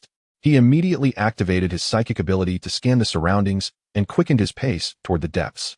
After advancing over 100 meters, the space suddenly opened up into a clean, flat area of about 100 square meters. Zhao Feng first used his psychic ability to scan the area, especially the ceiling, confirming it was solid rock that wouldn't easily collapse before relaxing. To the left lay a large pile of cherry red ore, which he recognized after a moment of recollection as hematite. Su Ya walked over, picked up a piece to weigh it, and estimated about 30 cubic meters, probably over 100 tons. Probably. I wonder how the national fortune system scores hematite. But regardless, with such a large quantity, let's upload it first. Zhao Feng replied. With that, he chose to upload the hematite to the national fortune system. Afterward, he carefully checked the area for anything missed before leading Suya deeper. Turning a corner, they were suddenly confronted by an iron door. Zhao Feng pushed it hard, the hinges groaned, and a pile of gleaming gold objects came into view, almost blinding them. As they approached, they saw it was a collection of natural gold in various shapes. What delighted them even more was a golden treasure chest lying in the center of the pile. Su Ya's eyes lit up, and she blurted out, a golden treasure chest. Indeed, today's off to a great start. Zhao Feng was in high spirits, but also puzzled. But this gold doesn't look refined. How is its luster as bright as finished gold? This is what's commonly called nugget gold in the market, Suya explained casually.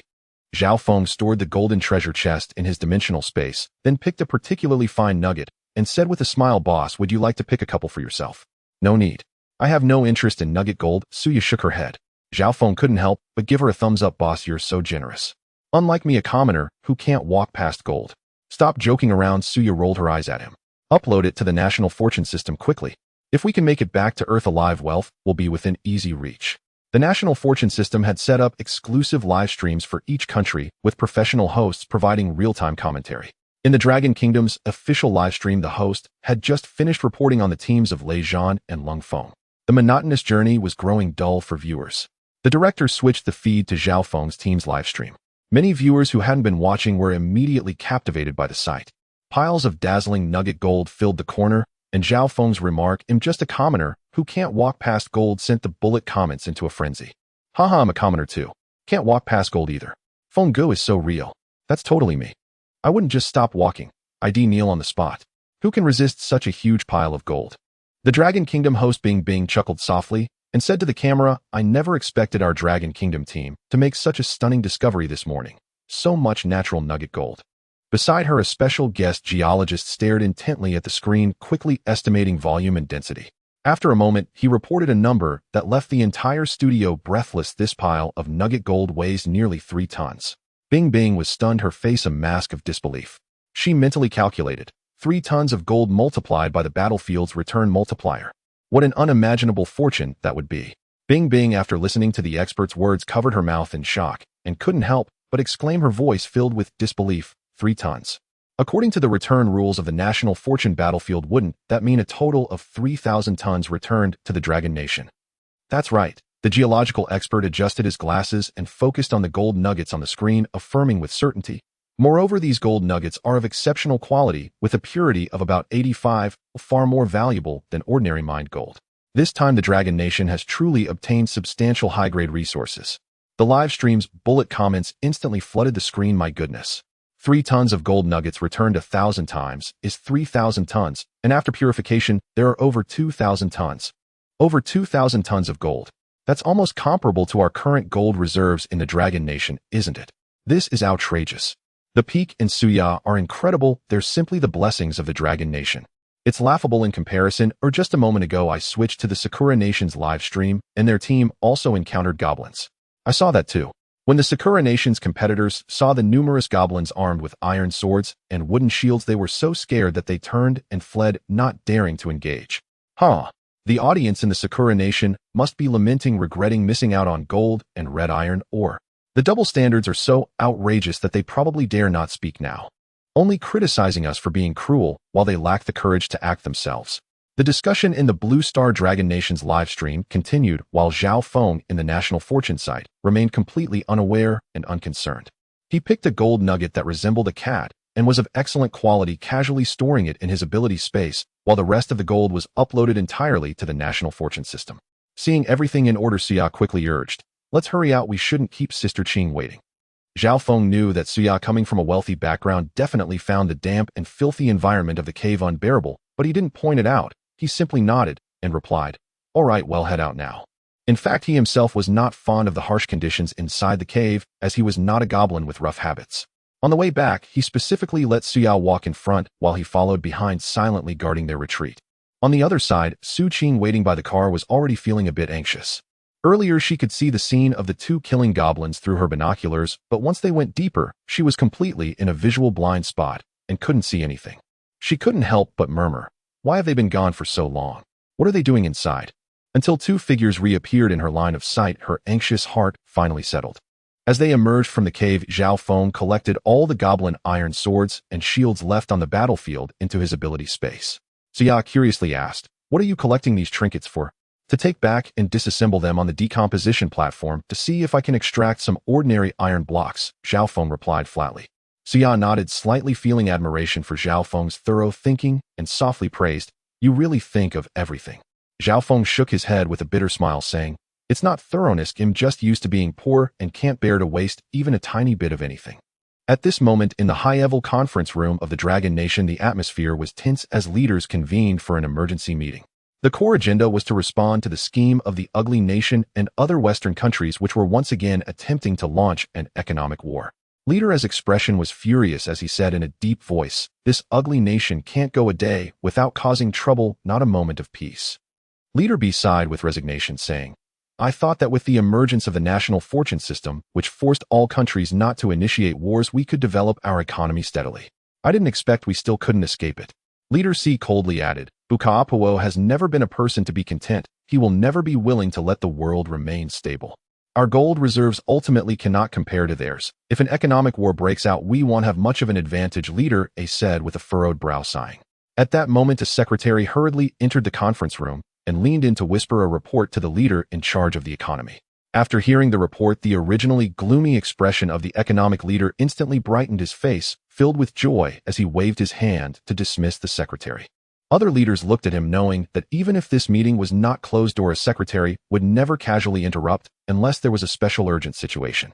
Seeing him go from serious to obviously smiling, many guessed that something incredibly good must have happened. Many silently wondered if perhaps 1,000 tons of gold had fallen from the sky. At this moment, the economic leader spoke up, "Everyone, I have great news." "Great news? Could it be that gold fell from the sky?" Leader D interjected sarcastically. The economic leader was too lazy to respond to him, as the two had never gotten along. He simply stated, "I don't know if gold falls from the sky, but the National Fortune Battlefield will send us gold." The National Fortune Battlefield is sending gold. Is this true? Could there really be such good news, eh? At once the conference room erupted in a flurry of discussions. Leader A gently tapped the table to signal everyone to quiet down, then said to the economic leader, "Please." The economic leader said loudly, "We just received news that our contestant Zhao Feng's team found more than 3 tons of gold nuggets in the National Fortune Battlefield with a purity of over 85. It's just 3 tons. Of what use can that be? After purification, it will only be 2.5 tons. Is that worth celebrating?" Leader D immediately retorted. As soon as he finished speaking, several leaders looked at him with expressions of disbelief, secretly cursing that he must have forgotten to bring his brain to the meeting. The economic leader looked at Leader D with disdain. Leader D, feeling uncomfortable under the scrutiny, defended himself, saying, "Is there a problem? Even if it's over 2 tons of pure gold thrown into an economic war, it would merely make a sound, having no significant impact." The economic leader raised a hand to point at his temple, openly mocking, "A brain is a good thing. If you can't use it, you might as well donate it." Zhao Feng uploaded all the more than 3 tons of gold nuggets found to the National Fortune System, which means 1,000 times the return. Other leaders chimed in, their tones filled with excitement. "That means 3,000 tons of gold nuggets. That's right. After purification, we will definitely have over 2,000 tons of pure gold. With this batch of gold reserves, we will no longer fear the economic pressure from the Ugly Nation. Not only will we not fear it, but once the Ugly Nation learns that we suddenly have so much gold in reserve, they might even hesitate to start an economic war." Leader A spoke in a serious tone filled with praise. "Zhao Feng's team is outstanding. They are the heroes of our Dragon Nation. All right, this matter is settled. Oh, let's discuss other issues next." Zhao Feng and Suya returned to the road, where Xu Qing was already waiting. After getting out of the car, she hurried over and asked, "Did you finish the fight? Why did you stay in the mountain hollow for so long?" "We went to scout the goblins' lair," Zhao Feng replied. Xu Qing's eyes instantly lit up as she pressed, "Did you find anything good?" Zhao Feng briefly recounted the discovery of red iron or doghead gold and a golden treasure chest. Upon hearing this, Xu Qing exclaimed, "If the national fortune returns 1,000-fold, wouldn't that be 100,000 tons of red iron ore and 3,000 tons of doghead gold?" Zhao Feng and Suya exchanged glances, realizing that they hadn't considered the aspect of 1,000-fold returns while in the cave. However, Suya quickly calmed down and explained, "Actually, 100,000 tons of red iron ore could only yield about 40 to 50,000 tons of iron, which isn't much for Long Country. But 3,000 tons of doghead gold after refinement could yield over 2,000 tons of pure gold, almost matching Long Country's current gold reserves. 40,000 tons of iron really isn't much. I remember our long country's annual steel production is measured in hundreds of millions of tons. Zhao Feng nodded in agreement. Xu Qing sighed with some regret. If we could discover a few tons of doghead gold on Blue Star, we'd really be rich overnight. Zhao Feng wasn't well versed in gold prices, but he knew gold was always valued by the gram and was quite. He immediately took out a piece of doghead gold shaped like a small cat from the space of his abilities and handed it to Xu Qing, saying, "Don't think about Blue Star. I've kept a small piece for you." Xu Qing accepted the fist-sized cute gold cat, doghead gold, cradling it in her hands, and unable to put it down as its golden appearance was exceptionally delightful.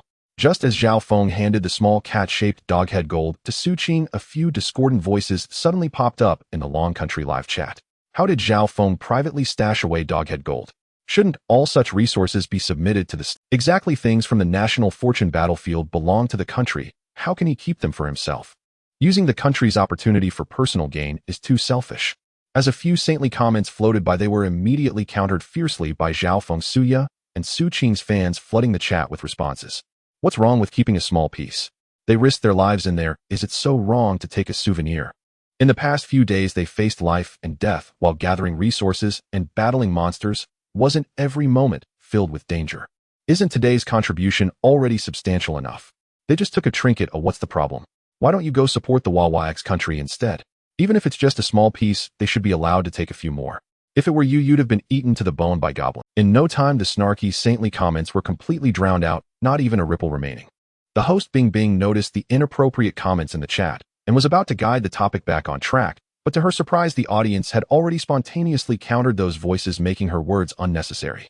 At this moment, the elder military officer Long Zhan slowly spoke. All rewards obtained by contestants in the national fortune battlefield rightfully belong to the contestants themselves. He paused and continued, the national leadership has already held a vote. All gains made on the battlefield will, once they return safely to Blue Star, the country will provide cash or material compensation based on the corresponding value.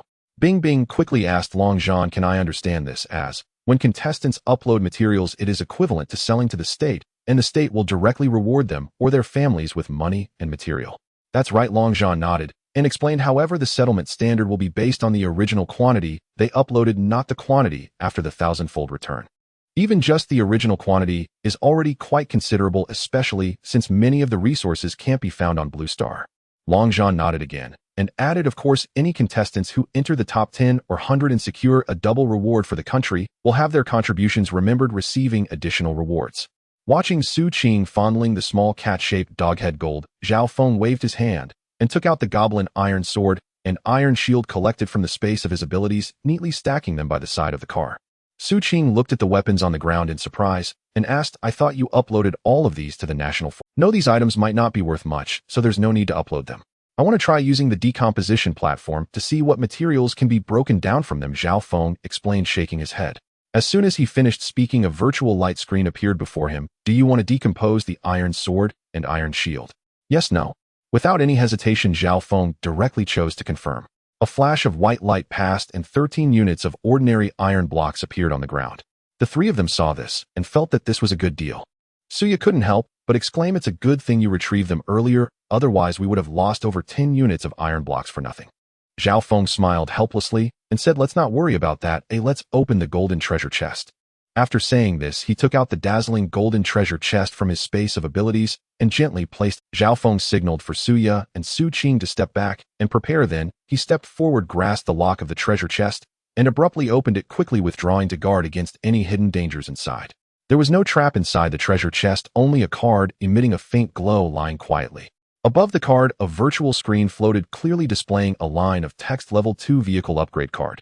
You can design the vehicle's space and appearance style. The total volume of the vehicle must not exceed 30 cubic meters. Upgrade Plan 1 required materials: 40 units of premium iron blocks, 10 units of premium glass, 20 units of premium copper blocks, 20 units of premium rubber, and 10 units of first-level energy. The three of them leaned forward to take a look and instantly went dumbfounded, their faces filled with helplessness. The quantity of these materials was simply too much. They couldn't gather even a single type of premium material right now. Even if they slowly collected by opening treasure chests, they had no idea when they would accumulate enough. The only thing they had enough of was first-level energy, but that alone couldn't initiate the upgrade. Required materials: 1 unit of second-tier energy, 50 units of first-tier energy. Second-tier energy. Does that mean we must slay second-tier zombies to obtain it? Xu Qing furrowed her brows, a look of confusion on her face. Zhao Feng's expression was troubled as he responded in a deep voice. We do have second-tier energy, and I originally planned to keep it for you to help you quickly elevate your ability level. Xu Qing exclaimed in surprise. We actually have second-tier energy. I had no idea. We obtained energy coins after defeating the goblin just now, and the Goblin King dropped the second-tier energy coin. Suya softly explained from the side. Zhao Feng then took out the second-tier energy coin from the ability space and continued. Energy coins can be directly absorbed like crystal cores. This second-tier one can significantly speed up the absorption rate, allowing one to quickly break through to become a second-tier ability user. Suya pondered for a moment and suggested, I think we should upgrade the car first. Having seen that the upgrade could provide 30 cubic meters of customizable space, she immediately thought of converting it into a camper van. For the past few days, the group had been cramped in the off-road vehicle, unable to shower, making personal hygiene a challenge in the wild. She was fed up with this terrible situation. Xu Qing quickly nodded in agreement. Suya is right, let's upgrade the vehicle first. Once the car reaches Tier 2, I can join you in fighting monsters instead of staying behind to guard the off-road vehicle. At this moment in the Dragon Country live broadcast room, Bing Bing looked at the three guests beside her, geological expert Lu Yuantai, flora and fauna expert Li Yuanting, and the elderly military officer Long Zhan. She turned to Long Zhan and quietly asked, Old Long, what do you think our contestants should choose for the best plan? Long Zhan nodded, slightly lost in thought. After a moment, Long Zhan slowly spoke. If Zhao Feng or Suya can break through to second-tier abilities first, the entire team's combat power will be greatly enhanced. He paused and continued. However, Xu Qing's abilities lean towards healing and support. Even if she reaches Tier 2, it's still hard to say how much her combat effectiveness will improve. Bing Bing curiously asked, Old Long, do you also think they should upgrade their vehicle first? While upgrading the vehicle doesn't directly enhance combat power, it greatly ensures the team's safety, especially during nighttime rest periods. Long Zhan replied affirmatively. Bing Bing nodded in agreement. Old Long makes a good point. Several teams encountered danger last night. If they had Tier 2 vehicles, they could completely ignore those first-tier bat monsters. Long Zhan frowned slightly, but remained gentle in his tone. Tier 2 vehicles can indeed withstand second-tier monsters, but our safest approach is still to adhere to the rules. Acting within the rules is the safest guarantee. Bing Bing felt a bit embarrassed upon hearing this and quickly smiled. I didn't consider it well. Oh, audience, please don't follow my example. After saying this, she immediately returned to the main topic. Let's continue to focus on the situations of other contestants in Dragon Country. The director immediately switched the screen to other Dragon Country teams' live broadcasts. Zhao Feng heard the agreement between the two and spoke. Then next, let's design a new vehicle. Do you have any ideas? A camper van. Definitely a camper van. The two female voices chimed in almost simultaneously, clearly indicating that Suya and Xu Qing were thinking along the same lines. In fact, Zhao Feng's first choice was also a camper van. He nodded. Then we'll go with the camper van, but we need to choose a special model with a high chassis as we can't predict the road conditions behind us. Suya thought for a moment and said, let's make it 1 meters wide, 2 meters high, and 5 meters long. Zhao Feng quickly calculated in his mind the size, fitting perfectly within the 30 cubic meter limit. He couldn't help but exclaim, truly impressive intelligence, casually suggesting the exact maximum capacity. Xu Qing quickly added, there must be a bathroom, and it needs to be spacious enough for regular washing. Leave a large 22 bed at the back. The three of us sleeping won't be too cramped. Suya followed up. The three of them exchanged ideas, carefully discussing every aspect of the camper van's layout. The final plan was completely shaped. The vehicle would have 2 doors, one normal car door for the driver's seat, and the other side designed with a large sliding door similar to a bus front door for easy access and transporting goods. Upon entering, the left side at the front featured a spacious, comfortable guide seat. On the right, behind the driver's seat, there was a small square table surrounded by 4 soft seats suitable for resting or temporary dining. Further back, the right side contained an independent bathroom to meet daily hygiene needs. On the left, behind the guide seat, a simple kitchen was planned with a cutting board, a washing station, and an induction cooker. At the very back of the vehicle was a bedroom with a sliding door containing a large bed, ensuring enough privacy and comfort while resting. Suya picked up the Tier 2 vehicle upgrade card and infused the previously discussed layout into it. Zhao Feng then took out a second-tier energy coin and 51st-tier energy coins, silently invoking their use. With a flash of white light, all materials were instantly consumed by the system. As the white light dissipated, a brand new camper van appeared before the three, immediately capturing everyone's attention, and they all gasped in unison. My goodness, it's so beautiful. Xu Qing exclaimed first, quickly stepping forward, her eyes filled with delight. The camper van was entirely silver gray with sleek and clean lines, its chassis significantly higher than that of ordinary camper vans, and the thick tires clearly suited for various complicated road conditions, perfectly meeting Zhao Feng's requirements. The sliding door on one side of the vehicle was tightly closed and the windows were made of double-layer soundproof glass, exhibiting a subtle frosted texture that ensured privacy, while also appearing exquisite and elegant. The driver's window offered a wide view with a faint glow of energy sheen on the front, a unique defensive enhancement of Tier 2 vehicles. Even more perfect than I imagined. Suya stepped forward as well, gently touching the vehicle's body, which felt smooth and cool without a hint of flaw. With this chassis height, it can easily navigate bumpy mountain roads. Zhao Feng's gaze swept over the entire vehicle, and he couldn't help but smile. Let's try opening the door, or just input your mental energy to unlock it. Saying this, he concentrated, gently directing his thoughts toward the camper van. With a soft click, both the driver's door and the sliding door on the other side popped open simultaneously, releasing a faint fragrance from within that dispelled the dust of the wild.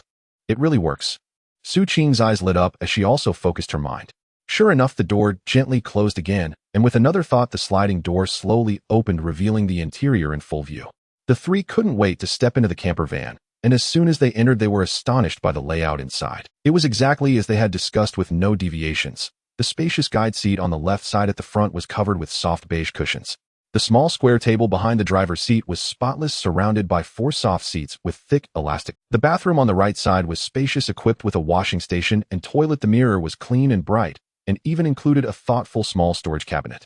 The simple kitchen on the left side was neatly organized with a cutting board and washing station that were spotless, and the induction cooker was compact and exquisite with a small shelf nearby for storing ingredients. The bedroom at the back opened gently with a sliding door featuring a large 22 bed with soft bedding and 2 small nightstands by the head of the bed. Light poured in through the frosted windows, creating a warm and comfortable atmosphere. It's incredible. This is simply a mobile home. Xu Qing bounced over to the bed, reaching out to touch the soft bedding, her face full of joy. No more squeezing in the off-road vehicle, no more roughing it in the wild for washing. Suya walked to the kitchen and opened the small storage cabinet, smiling. I didn't expect the system to be so considerate, even providing storage space. Zhao Feng sat on the soft seat, enjoying the comfort inside the vehicle, his tone filled with satisfaction. With a high chassis, ample space, and defensive enhancements, will be much safer, whether traveling or resting in the future. The three of them wandered around the camper van, touching this and looking at that, their faces never ceasing to express astonishment and joy. The fatigue from days of travel was instantly washed away by the delight of having a new vehicle. Zhao Feng quickly walked to the driver's seat, gently pressed the one-click start button, and the RV smoothly started almost without a sound from the engine. The central control screen lit up, displaying clear panoramic images from the cameras around the vehicle, including the rear, the roof, the underside, and the surroundings, leaving no blind spots and showing every detail distinctly. This was a feature he specially added when designing the RV, and its actual performance exceeded his expectations. As the RV moved forward slowly, Suya and Xu Qing, who were looking around inside, immediately noticed the motion and stopped in their tracks. Xu Qing hurried to the driver's side, her gaze fixed on the central control screen, filled with surprise as she exclaimed, "I didn't expect you to add this feature. How considerate." Zhao Feng turned his head and smiled, replying casually, "It's nothing much, I just tried adding it, and I didn't expect it to actually work. Now we can feel more at ease on the road." At this moment, Suya leaned against the soft seat beside her and teased him, "Why didn't you think about equipping the RV with machine guns like in post-apocalyptic novels? Wouldn't that make battling monsters easier?" Zhao Feng replied matter-of-factly, "I did think about it, and tried it, or it probably exceeded the limits of a level 2 vehicle, so it didn't work." Xu Qing couldn't help but laugh. "You really tried it. You do realize you was joking, right?" Zhao Feng felt a bit embarrassed, scratching his head and laughing. "I know. I just got a bit greedy. What if it had worked? If we could really mount machine guns, we could easily push through not just a few mutated beasts, but even a horde of zombies in a small town." Suya, seeing his slightly awkward expression, couldn't help but chuckle. "You really have quite the imagination, but don't worry, if we upgrade to a higher tier vehicle in the future, we might really be able to add them." As Zhao Feng and the others marveled at the new vehicle and discussed their next route, the live chat in the Dragon Country streaming room erupted, flooding the screen with messages, making it hard to see the footage. "This RV is incredible. 666, it's a mobile mansion. Jealousy is ruining my looks. Bathroom, kitchen, big bed, what a delight. Panoramic cameras, my sense of security is through the roof. This isn't about national survival, it's clearly a vacation in an RV. So envious, I want to bang my head against the wall. I want to live in it too." Zhao Feng is the ultimate winner in life. With Suya on one side and Xu Qing on the other, two beautiful women surrounding him. Luxury car, beautiful women, strength, Who could compete with that? Who isn't dazzled by this setup? Jealousy is ruining my looks. Brother Feng, do you need any accessories? I'm waiting online. Suya glanced at the bathroom, suddenly frowning. Unfortunately, our water collector produces too little water each day. Yeah, only 8 liters a day, just enough to barely drink, Xu Qing echoed. Zhao Feng frowned, recalling the environment along the way, and realized he hadn't seen a single water source. Xu Qing suddenly became curious. By the way, don't goblins need to drink water? The moment those words slipped out, Zhao Feng was taken aback. When they entered the goblin's lair, he had felt that something was off, and now with this reminder he immediately understood. That tribe didn't seem like a place meant for long-term habitation. At this moment, Suya spoke up. Zhao Feng, don't you think that goblin tribe doesn't resemble a long-term living base? Indeed. There are no wild beasts nearby, no water sources, and most importantly, Zhao Feng said. Suya interrupted directly. The most crucial thing is that there are no old, weak, or young goblins, nor any signs of foraging or habitation. Zhao Feng nodded, his expression darkening. It's as if it has been moved from another place. Moved? Where from? Xu Qing asked with a puzzled expression. Suya pondered for a moment before slowly responding. Perhaps, like us, they were teleported from some unknown planet. Wait, are you saying that the monsters we encountered aren't native to this world? Xu Qing exclaimed in surprise. Yes, Zhao Feng replied solemnly. Thinking about it this way, many things suddenly make sense. Xu Qing looked confused. What makes sense? Before you asked, I was puzzled as to why monsters from different worlds would appear before us. Exactly, Zhao Feng nodded, explaining. I had been unable to understand it, but if we and the monsters were all forcibly teleported to this national luck battlefield by some unknown existence, then everything becomes reasonable. Suya picked up the binoculars, observing the situation outside the roadside, and asked in a deep voice, then does this mean there were originally no indigenous people in this world?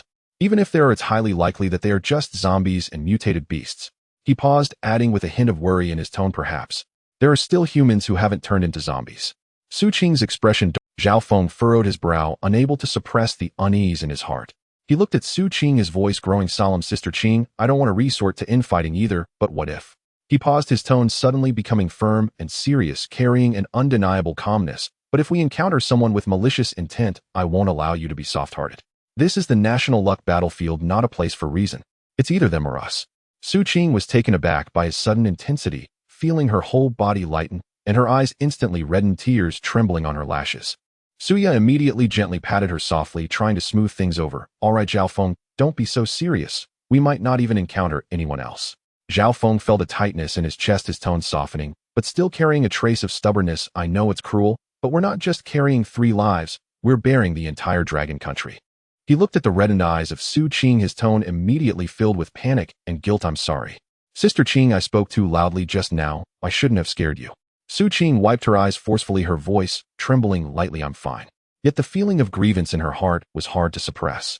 Zhao Feng's first reaction was a private sense of regret. He had just been distracted paying attention to the emotionally low Xu Qing. Had he lost focus and collided with something on the roadside? The sudden inertia surged forward, and Xu Qing, unable to grasp onto anything, lunged straight ahead, nearly crashing into the windshield. In a split second, Zhao Feng reacted swiftly, his right arm exerting force as he securely pulled her into his embrace. Xu Qing, still in shock, leaned against him, her heart racing as she hurriedly asked, what happened? Did we hit something? She felt uneasy, fearing that her earlier emotional distraction had caused Zhao Feng to have an accident while driving, damaging the new car. Zhao Feng had no time to respond and immediately raised his eyes to closely monitor the road ahead. Beside them, Suya quickly unbuckled her seatbelt, stood up, and looked toward the front of the vehicle. She had been paying attention to the road conditions, which were clear. There wasn't even a small stone or weed in sight. The 3 exchanged glances filled with confusion, all leaning forward to look outside, yet the surroundings were empty, making it impossible to find the source of the strange noise. In the midst of their puzzlement, Zhao Feng immediately switched to the car's 360-degree surveillance feed, reviewing the different camera angles until he paused at the high-definition camera on the roof, where they instantly saw the source of the disturbance. In the footage, a pure white little fox was sprawled out, its fluffy fur pristine and clean, looking around in confusion, sniffing the air continuously. Its eyes were naive yet gentle, radiating a soft spiritual energy, appearing both adorable and endearing. The atmosphere instantly relaxed. Even Zhao Feng couldn't help but feel a softness in his heart, let alone the gentle-hearted Xu Qing and the perceptive Suya, who were both completely smitten by the little white fox. So cute, Xu Qing exclaimed, instantly forgetting her earlier anxiety. She pushed herself out of Zhao Feng's embrace, instinctively raising her hand, but misjudged the strength and pinched Zhao Feng's arm hard. Zhao Feng's eyes widened in shock, drawing in a sharp breath of cold air, his features slightly scrunched up in pain, showing no sign of pretense. Xu Qing's physical condition had already doubled, and her strength was far beyond that of an ordinary girl. That pinch was genuinely painful. Xu Qing suddenly snapped back to reality, recalling that her strength had exceeded her past self. She felt a bit embarrassed and was about to apologize to ease the tension. Meanwhile, Suya spoke up, her expression more cautious. This little fox is indeed charming, but its sudden appearance is too suspicious. It appeared out of nowhere on the roof. Something isn't right. With that, she tapped the central control screen, directly pulling up the recent real-time driving replay. The footage showed the RV moving smoothly with no unusual activity around. In the next moment, the little white fox unexpectedly appeared in midair above the car, looking as if it had been asleep with its eyes closed, and before anyone could react, it fell straight down, landing perfectly on the roof, explaining the earlier muffled sound. In the Dragon Kingdom live stream, the barrage of comments criticizing Zhao Feng was instantly swept away by a wave of fox fever, the atmosphere turning lively. Wow, this little white fox is amazing.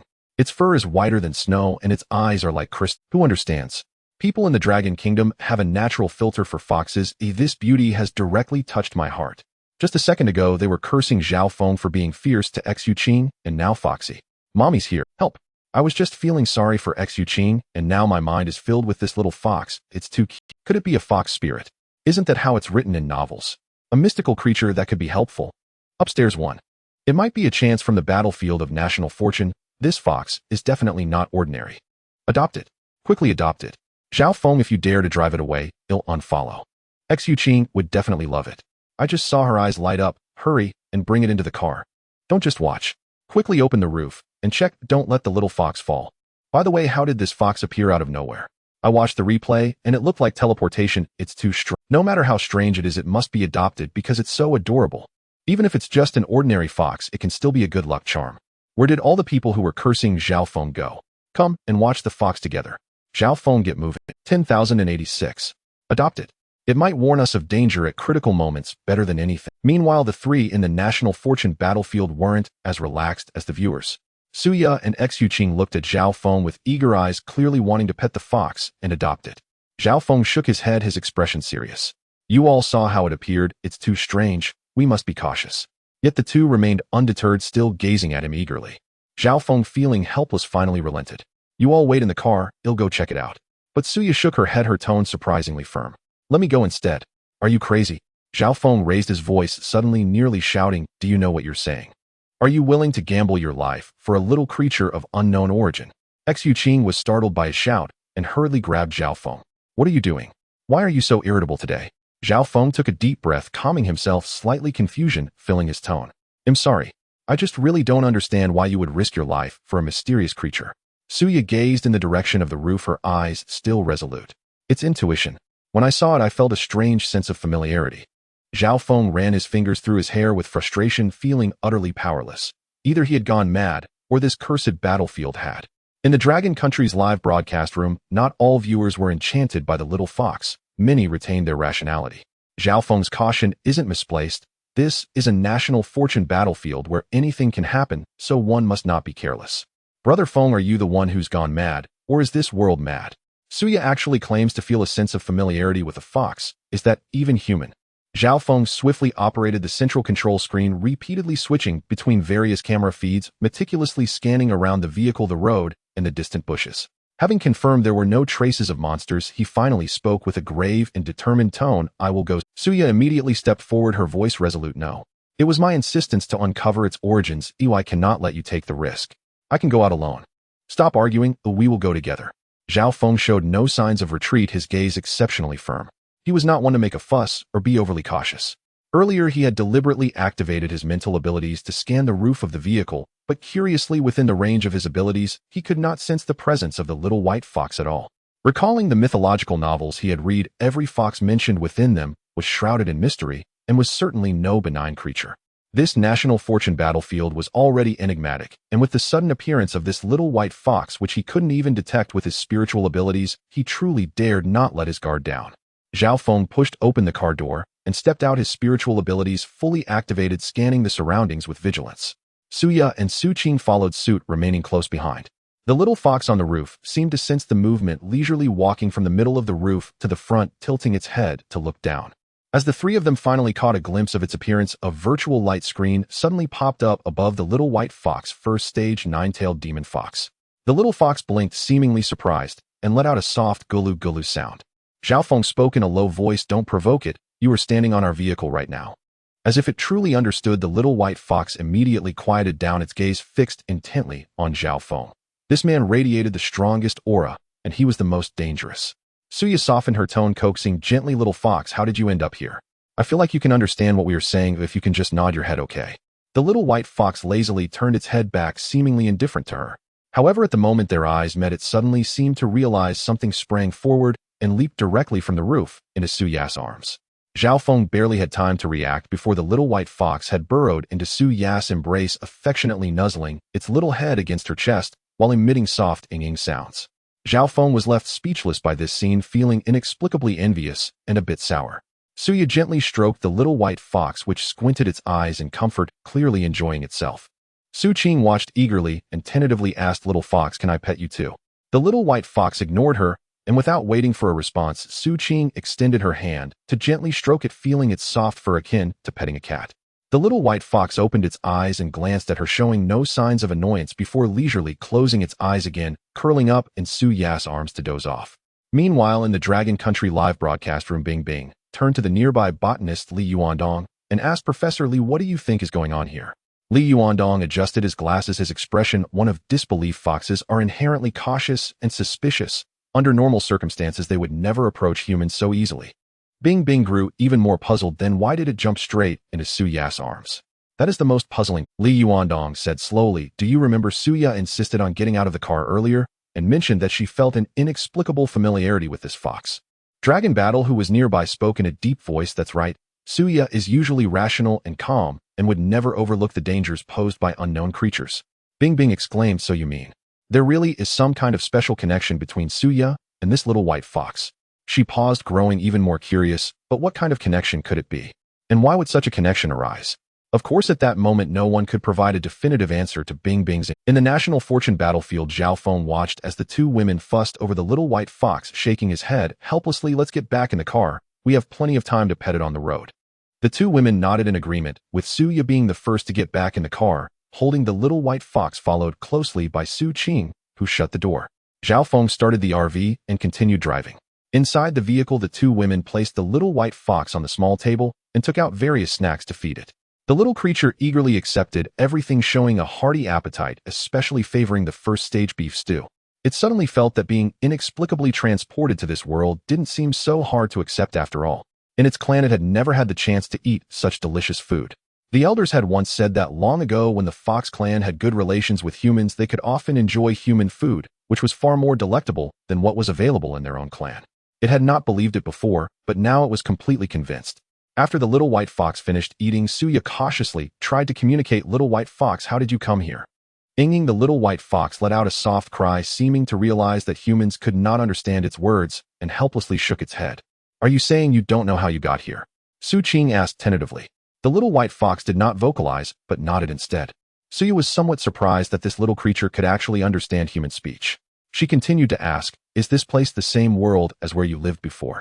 The little white fox tilted its head in thought, then shook its head. "Are you saying it is not the same world?" Suya pressed on. The little white fox shook its head again. Xu Qing immediately caught on and softly asked, "Are you saying you also don't know if it's the same world?" The little white fox quickly nodded. It silently murmured to itself, feeling that the woman it felt a sense of familiarity with seemed to lack the cleverness of the other woman, causing it some distress. If Suya and Xu Qing knew this thought, they would probably be both amused and exasperated. It wasn't that Suya wasn't smart, her intelligence was exceptionally high, but her temperament was always cool, and she rarely communicated with others, making her poor at reading minds. Xu Qing was more adept at communication, naturally catching on quickly. Meanwhile, Zhao Feng, who was driving, was also deep in thought.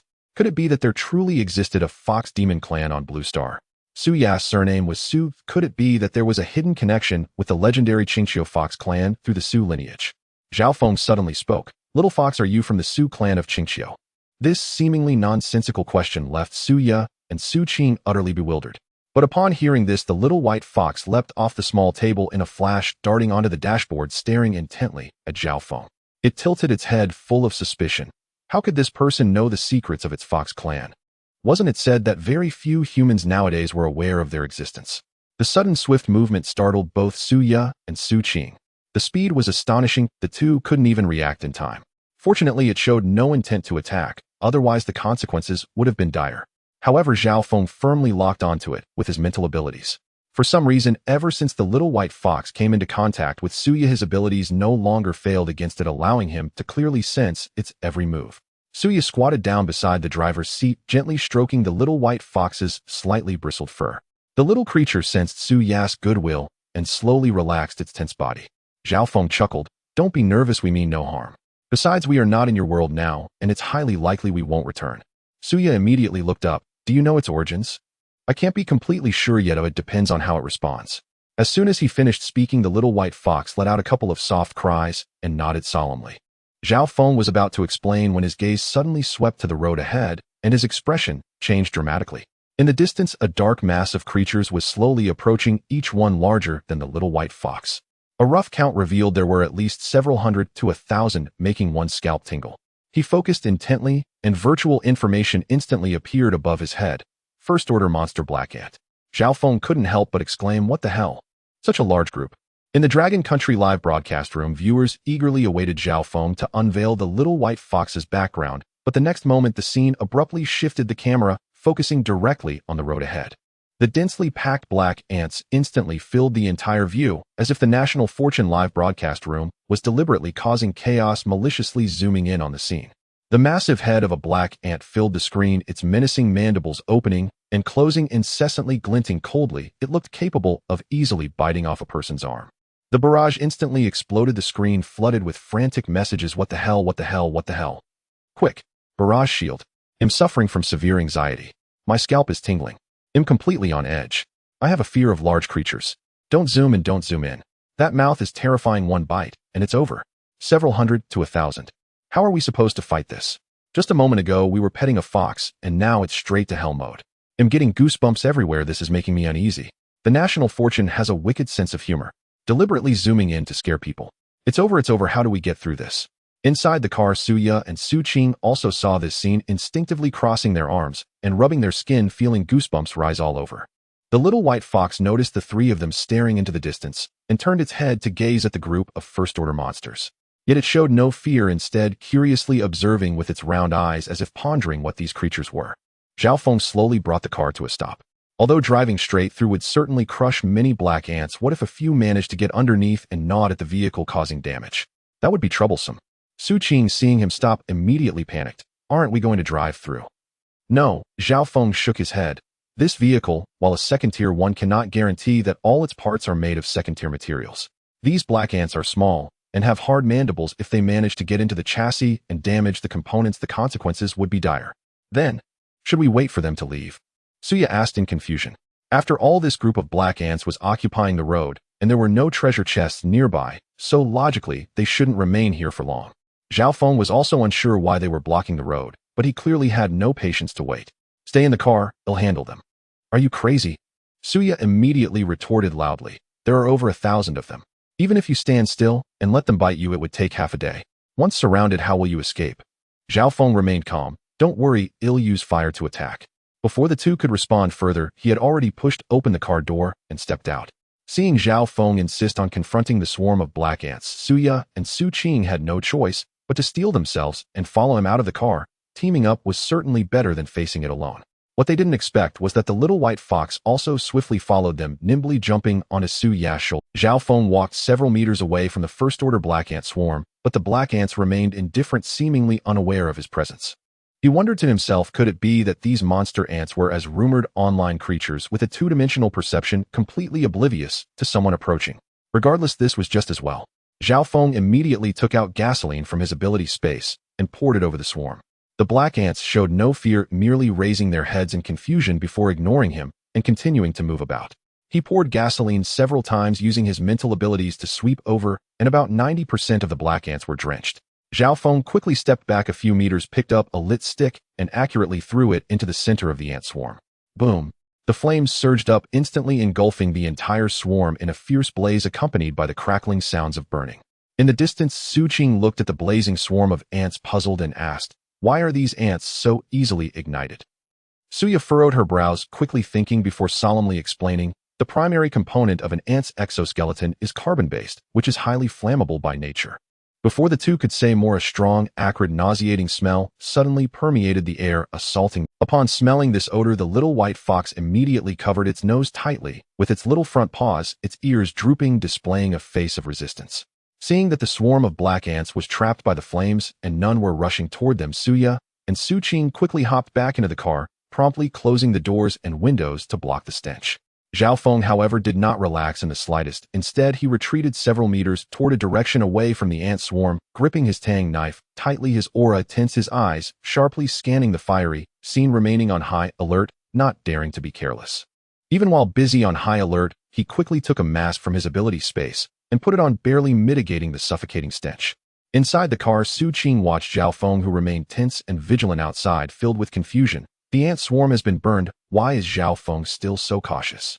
Just as she finished speaking, Su Ya's expression changed dramatically, her pupils constricted as she suddenly realized, shouting, "Not good. There are second-order black ants." Every ant swarm would have one or more ant queens. She paid no mind to the foul smell assaulting her, immediately pushed the door open and dashed out of the car, sprinting towards Zhao Feng. Seeing this, Xu Qing's heart sank, and without hesitation, she followed closely behind. They were a team fighting side by side. They could not leave their teammate in danger just to avoid a bit of foul smell. If Zhao Feng were to get into trouble because of this, she would never find peace for the rest of her life. As Suya anticipated, Zhao Feng had already sensed something unusual with his psychic abilities among the swarm of black ants. Hidden within were two second-tier entities, likely the true ant queens of the entire colony. As Suya and Xu Qing rushed out of the car, they saw Zhao Feng locked in battle with two stout second-tier black ant queens. They were 3 times the size of ordinary black ants, their shells glistening with a shiny black sheen, their mandibles flashing cold light as they lunged fiercely at Zhao Feng.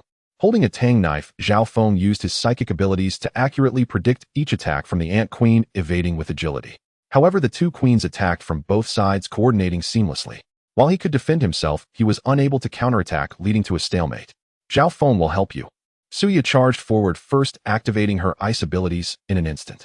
Several sharp ice blades sliced through the air, targeting one of the ant queens, restraining its movements and limiting its positioning.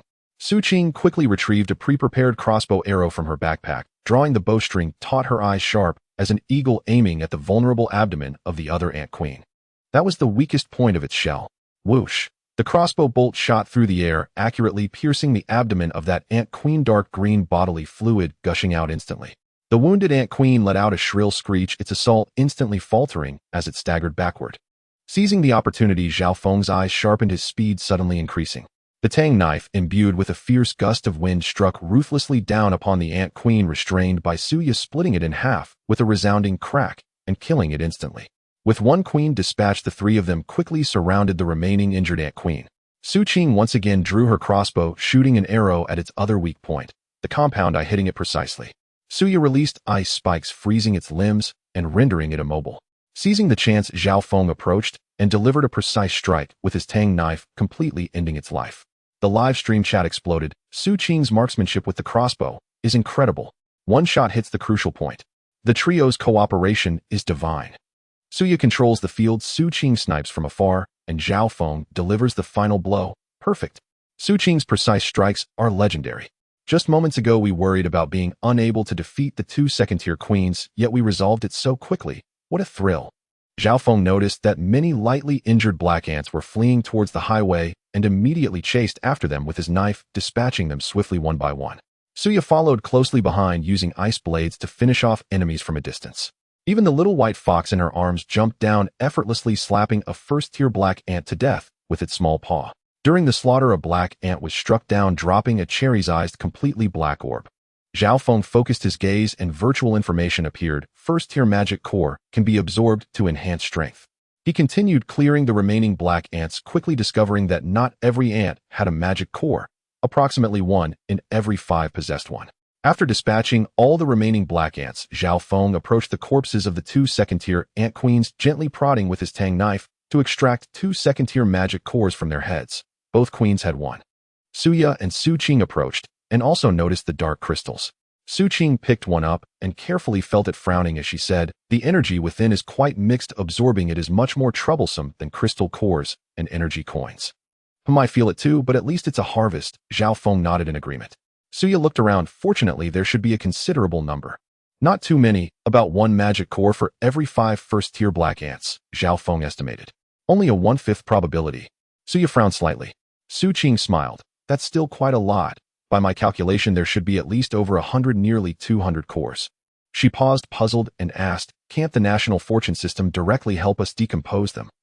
It shouldn't be possible, Zhao Feng pondered. Normally, when we decompose magical beasts, most resources are taken by the national fortune system. The black ant shells are likely useless to it, so the decomposition function was simply not enabled. The three of them stopped discussing further and began to bend down to collect the magic cores, with even the little white fox eagerly helping. The little creature could precisely dig out the magic cores with a single paw, and only it, and Zhao Feng could sense which black ants contained magic cores. Xu Qing and Suya could only fumble around one by one, their efficiency pitiful.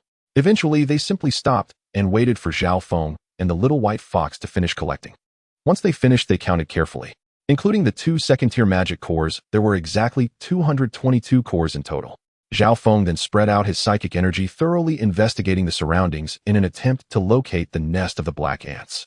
However, after repeatedly searching for a long time, he still found nothing. Seeing him pacing nearby, Suya approached and asked, "What's wrong? What are you looking for?" "I want to find the nest of this swarm of black ants," Zhao Feng replied honestly. "If you can't find it, then forget it. Perhaps they haven't had time to build a nest yet." Suya comforted softly. Her words made Zhao Feng freeze for a moment before realizing. "Are you saying that this swarm of black ants was just teleported here and hasn't had time to find a place to nest?" Suya nodded, her gaze falling on the little white fox. "Yes, perhaps they are just like it, just thrown here." "That makes sense," Zhao Feng agreed, nodding. "Otherwise, a normal ant colony wouldn't be clustered so densely on the highway." He had found it strange during his search. This section of the highway had a hard surface, completely unlike a place where ants would settle for long.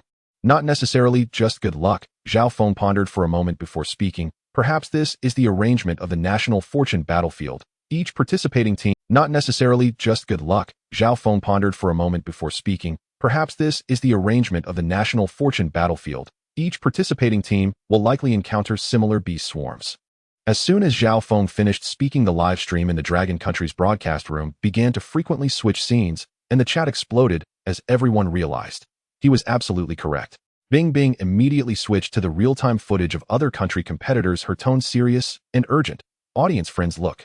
Not only did Zhao Feng and his team encounter a magical beast swarm, but other participating teams were also continuously facing groups of magical beasts, each of different types."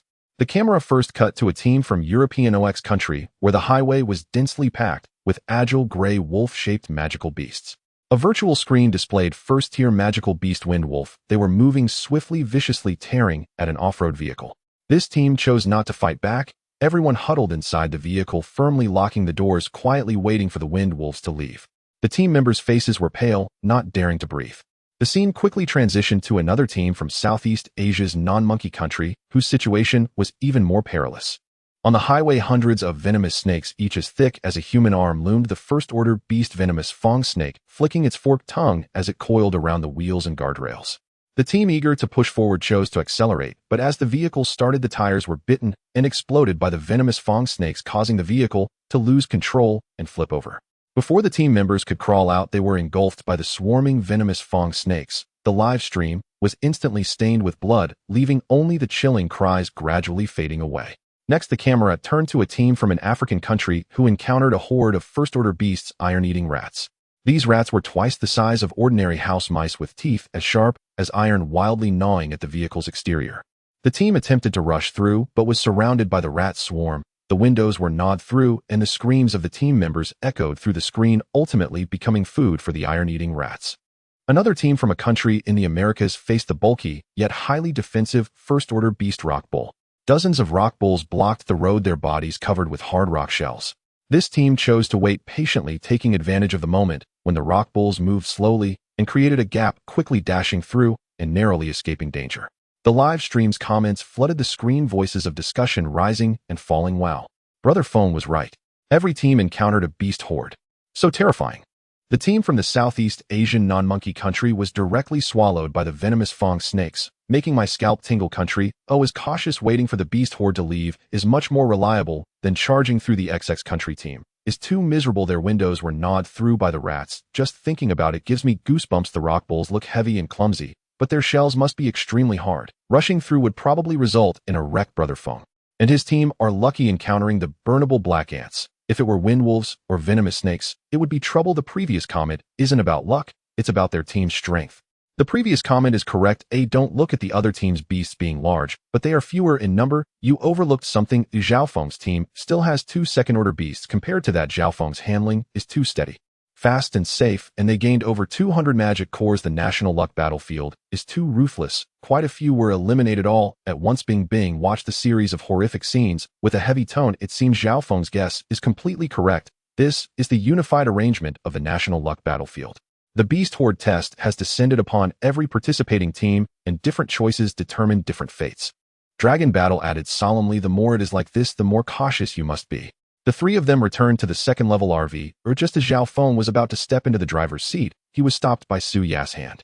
You two hurry and absorb the second-order magic cores to quickly enhance your strength.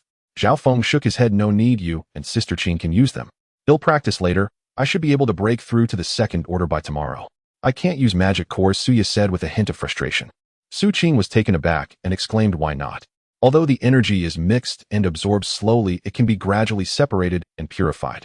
Suya sighed bitterly. I tried it just now. As soon as I absorb it, I end up taking in all that mixed chaotic energy too, and I can't control it at all.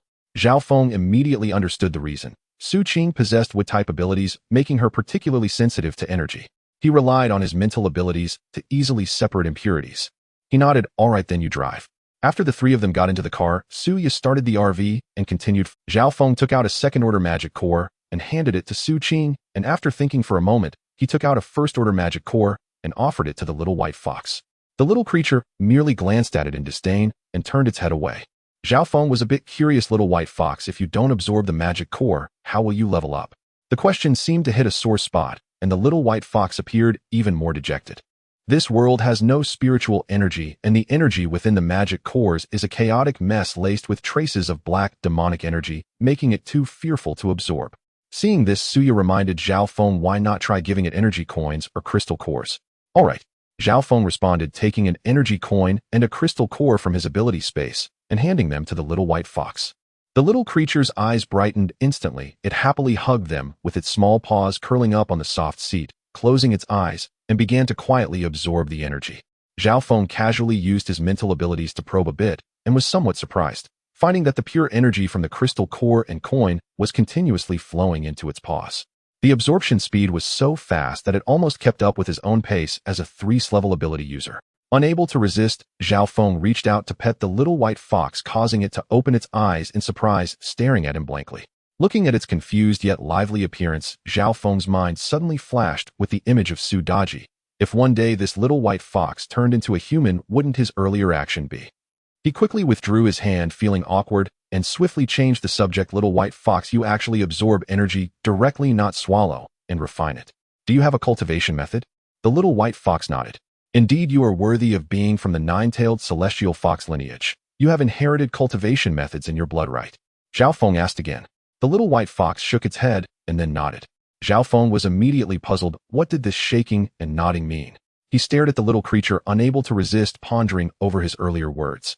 Seeing him lost in thought, the little white fox silently felt that this male human seemed just as not very clever as Suya, and immediately turned to Xu Qing, wanting her to help explain.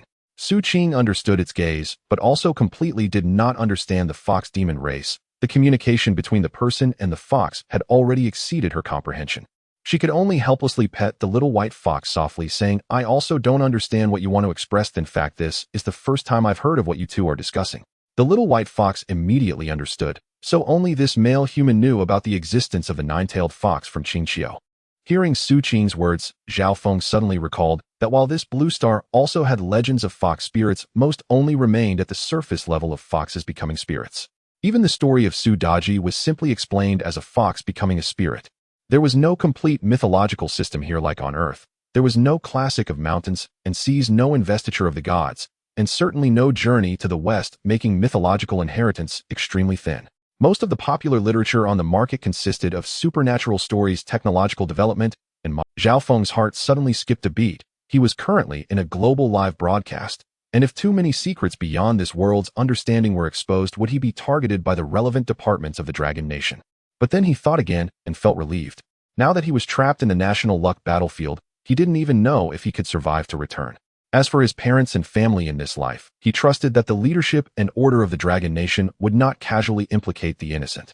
Zhao Feng seemed to suddenly realize something and continued to ask, "You do not belong to the Tianhu lineage, yet there is indeed a legacy of cultivation techniques within your bloodline, am I correct?"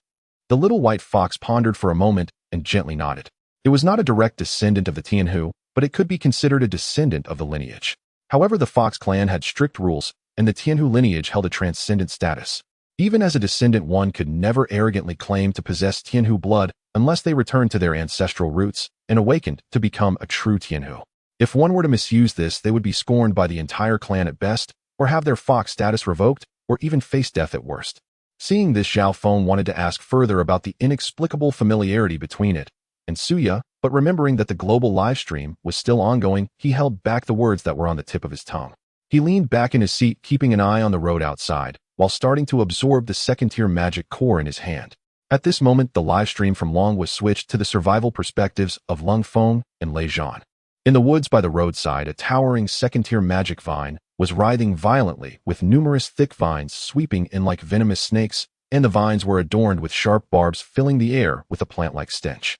Lung Feng's body shimmered with golden light as his gold-type abilities surged, enhancing all his muscles and bones. Holding a long knife, he slashed through the air like the wind, each strike able to sever several vines. Yet the magic vine's vitality was exceptionally robust. For every batch he cut down, another batch would immediately surge forth, making it impossible to eliminate them all. Lei Zhan raised his hand and unleashed several bolts of thick lightning, initially thinking that electricity would be effective against plants. However, the currents struck the vines and were directly conducted into the ground by the magic vine, leaving only charred marks without penetrating the surface. The two then opened fire with their firearms, but the bullets could only pierce the smaller outer vines. The main vines near the core were as tough as iron and utterly impenetrable. In no time, both were firmly suppressed by the magic vines, facing dire danger. "This won't do," Lung Feng shouted, swinging his blade to fend off the approaching vines. Lei Zhan's face turned pale, his breathing rapid. He could feel his lightning abilities nearing their limit, yet he was still one breakthrough away from achieving it. Seizing the opportunity, a main vine suddenly lashed out and struck Lei Zhan on the shoulder, instantly tearing through flesh and causing blood to flow profusely. With excruciating pain surging through him, Lei Zhan trembled, and the energy from the second-tier crystal core that had long been suppressed exploded within him, causing the lightning around him to surge violently, changing from pale blue to deep purple. "I broke through." A spark of brilliance erupted in Lei Zhan's eyes. Once the second-tier lightning abilities were unleashed, the purple lightning could no longer be easily diverted, but instead burned and exploded the fibers of the magic vine. Enduring the pain, Lei Zhan concentrated all the lightning in his palm and slammed it down on the main stem of the magic vine. ZZ boom. The raging lightning instantly penetrated the core, and the magic vine emitted a strange, shrill scream. Its branches and leaves quickly withered and turned black, and all the vines drooped softly. The second-tier magic vine was finally defeated. Meanwhile, Lei Zhan collapsed to the ground, his shoulder wound deep enough to see bone, his breath erratic, clearly gravely injured. The viewers in the live stream watched in horror that was too close. Lei Zhan almost perished. The lightning type being weakened by grounding against the magic vine is too much. Fortunately, he broke through to the second tier at a life-and-death moment, otherwise both of them would have perished here. Another team from Longhua has leveled up, but the injuries are too severe. Compared to Zhao Feng's team easily collecting magic cores, they are truly fighting for their lives. Lung Feng saw that the magic vine had completely ceased its movements and quickly stepped forward to assist the exhausted Lei Zhan back to the vehicle for rest. Lei Zhan struggled to wave his hand, his voice hoarse and barely audible, yet filled with undeniable determination. "First, collect the magic core and the treasure chest. Don't leave anything behind." Hearing this, Lung Feng immediately turned to look at the place where the magic vine had previously coiled. There lay a glimmering second-tier magic core. Next to it was a shiny golden treasure chest, standing out vividly in the wilderness.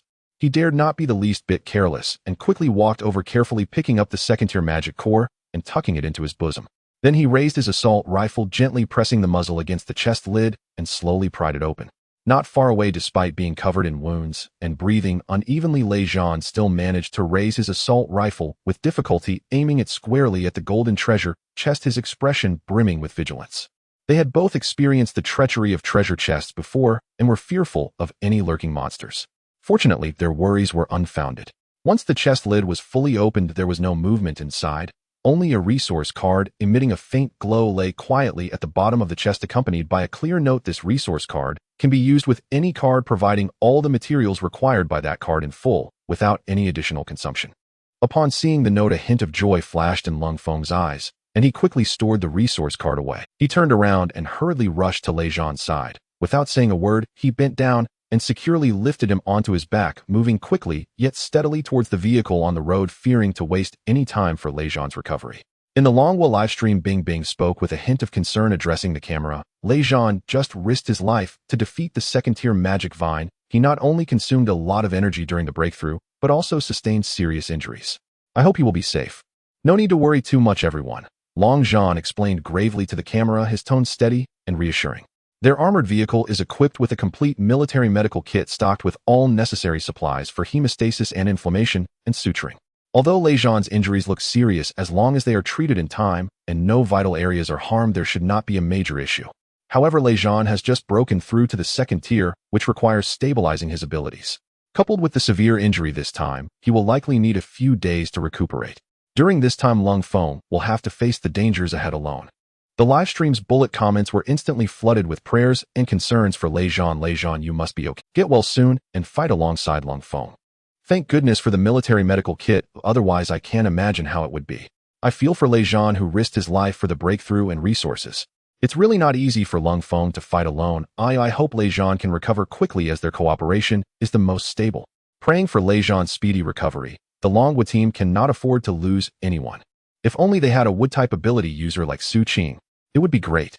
With a healer, as long as they're not dead on the spot, they can be revived easily. If Zhao Feng's team and Lei Zhan's team could meet and act together, that would be perfect. Meanwhile, many viewers in the comments were asking about the function of the resource card, their tone full of confusion. Can someone explain what that resource card is for? What does can be paired with any card mean? I have the same question I didn't understand. Does it pair with the previous function cards? Please explain.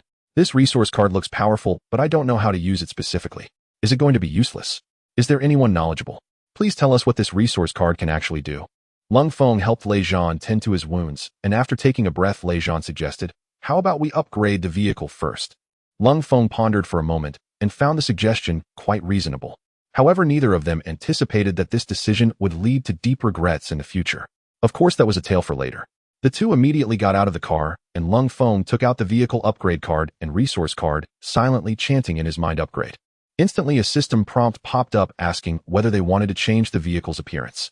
The two exchanged glances, surprised that they could actually alter its design. Almost simultaneously, a thought sprang to their minds. Install a cannon and heavy machine gun on the armored vehicle. Yet, contrary to their wishes, the virtual screen displayed unable to accomplish. The two Special Forces soldiers didn't consider making the vehicle more comfortable. Since they couldn't install weapons, they decided not to change its appearance, as the armored vehicle was already easy to drive. In a flash of white light, the armored vehicle appeared brand new, looking no different from before, except that all the previously damaged areas had been completely repaired. The screen simultaneously displayed a prompt: level 2 vehicle upgrade complete. Lung Feng frowned slightly, feeling something was off. Only level 2. Lei Zhan pondered for a moment, saying, our armored vehicle's defense was already close to level 2, but the other components didn't meet the standards. As both were Special Forces soldiers, they decided not to dwell on it any longer and directly got back into the vehicle to unlock it with mental induction. Lung Feng sat in the driver's seat, wanting to see what changes had been made to the interior. However, after a careful look around, he found nothing different, only that everything was sparkling new. He turned the key to start the engine, but the vehicle showed no response.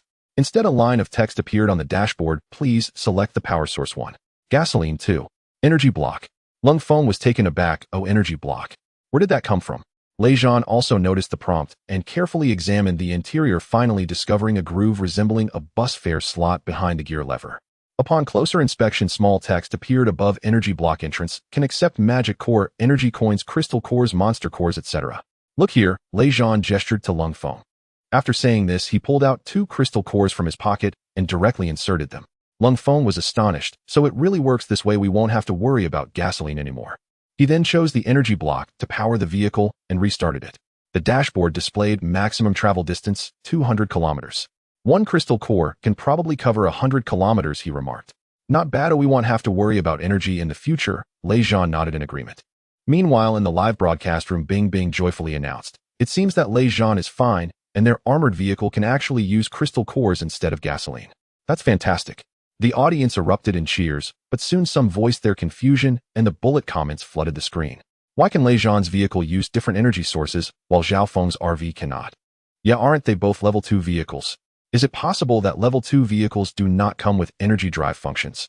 But Lung Feng's vehicle clearly upgraded to level 2 after the upgrade. It's because their vehicle upgrade card is different from Zhao Feng's team. Are you saying that Lei Zhan's upgrade card ignores the current level and directly upgrades one level based on the original? Correct, so Lung Feng and the others are actually losing out with their current upgrade. Exactly, the higher the level, the rarer the materials and upgrade cards needed. Using it now is a waste. But upgrading now makes them safer, especially to protect the injured Lei Zhan. One more point that was missed is that they won't need to worry about gasoline anymore. Suya drove to the first fixed treasure chest location of the day, just completing 100 kilometers of travel. In the middle of the road, 12 first-tier zombies were aimlessly wandering around a silver treasure chest and 2 black iron treasure chests emitting low growls. The RV slowly came to a stop, and Zhao Feng was the first to exit. He swiftly drew a Tang Dao from the space of his ability, moving with agility. In no time, he effortlessly dispatched all 12 first-tier zombies, his movements crisp and decisive without any hesitations. After dealing with the zombies, Zhao Feng activated his psychic ability to probe the 3 treasure chests, discovering only 1 black iron treasure chest with a slightly unusual aura, yet he found no signs of danger. At this time, Xu Qing and Suya had already collected the crystal cores dropped by the zombies and quickly approached. Xu Qing noticed his expression and softly asked, "Is there a problem with the treasure chest?" "Not much of a problem, you go ahead and open the silver treasure chest first," Zhao Feng replied calmly. Xu Qing did not hesitate and directly approached to open the silver treasure chest inside, which lay a softly glowing card.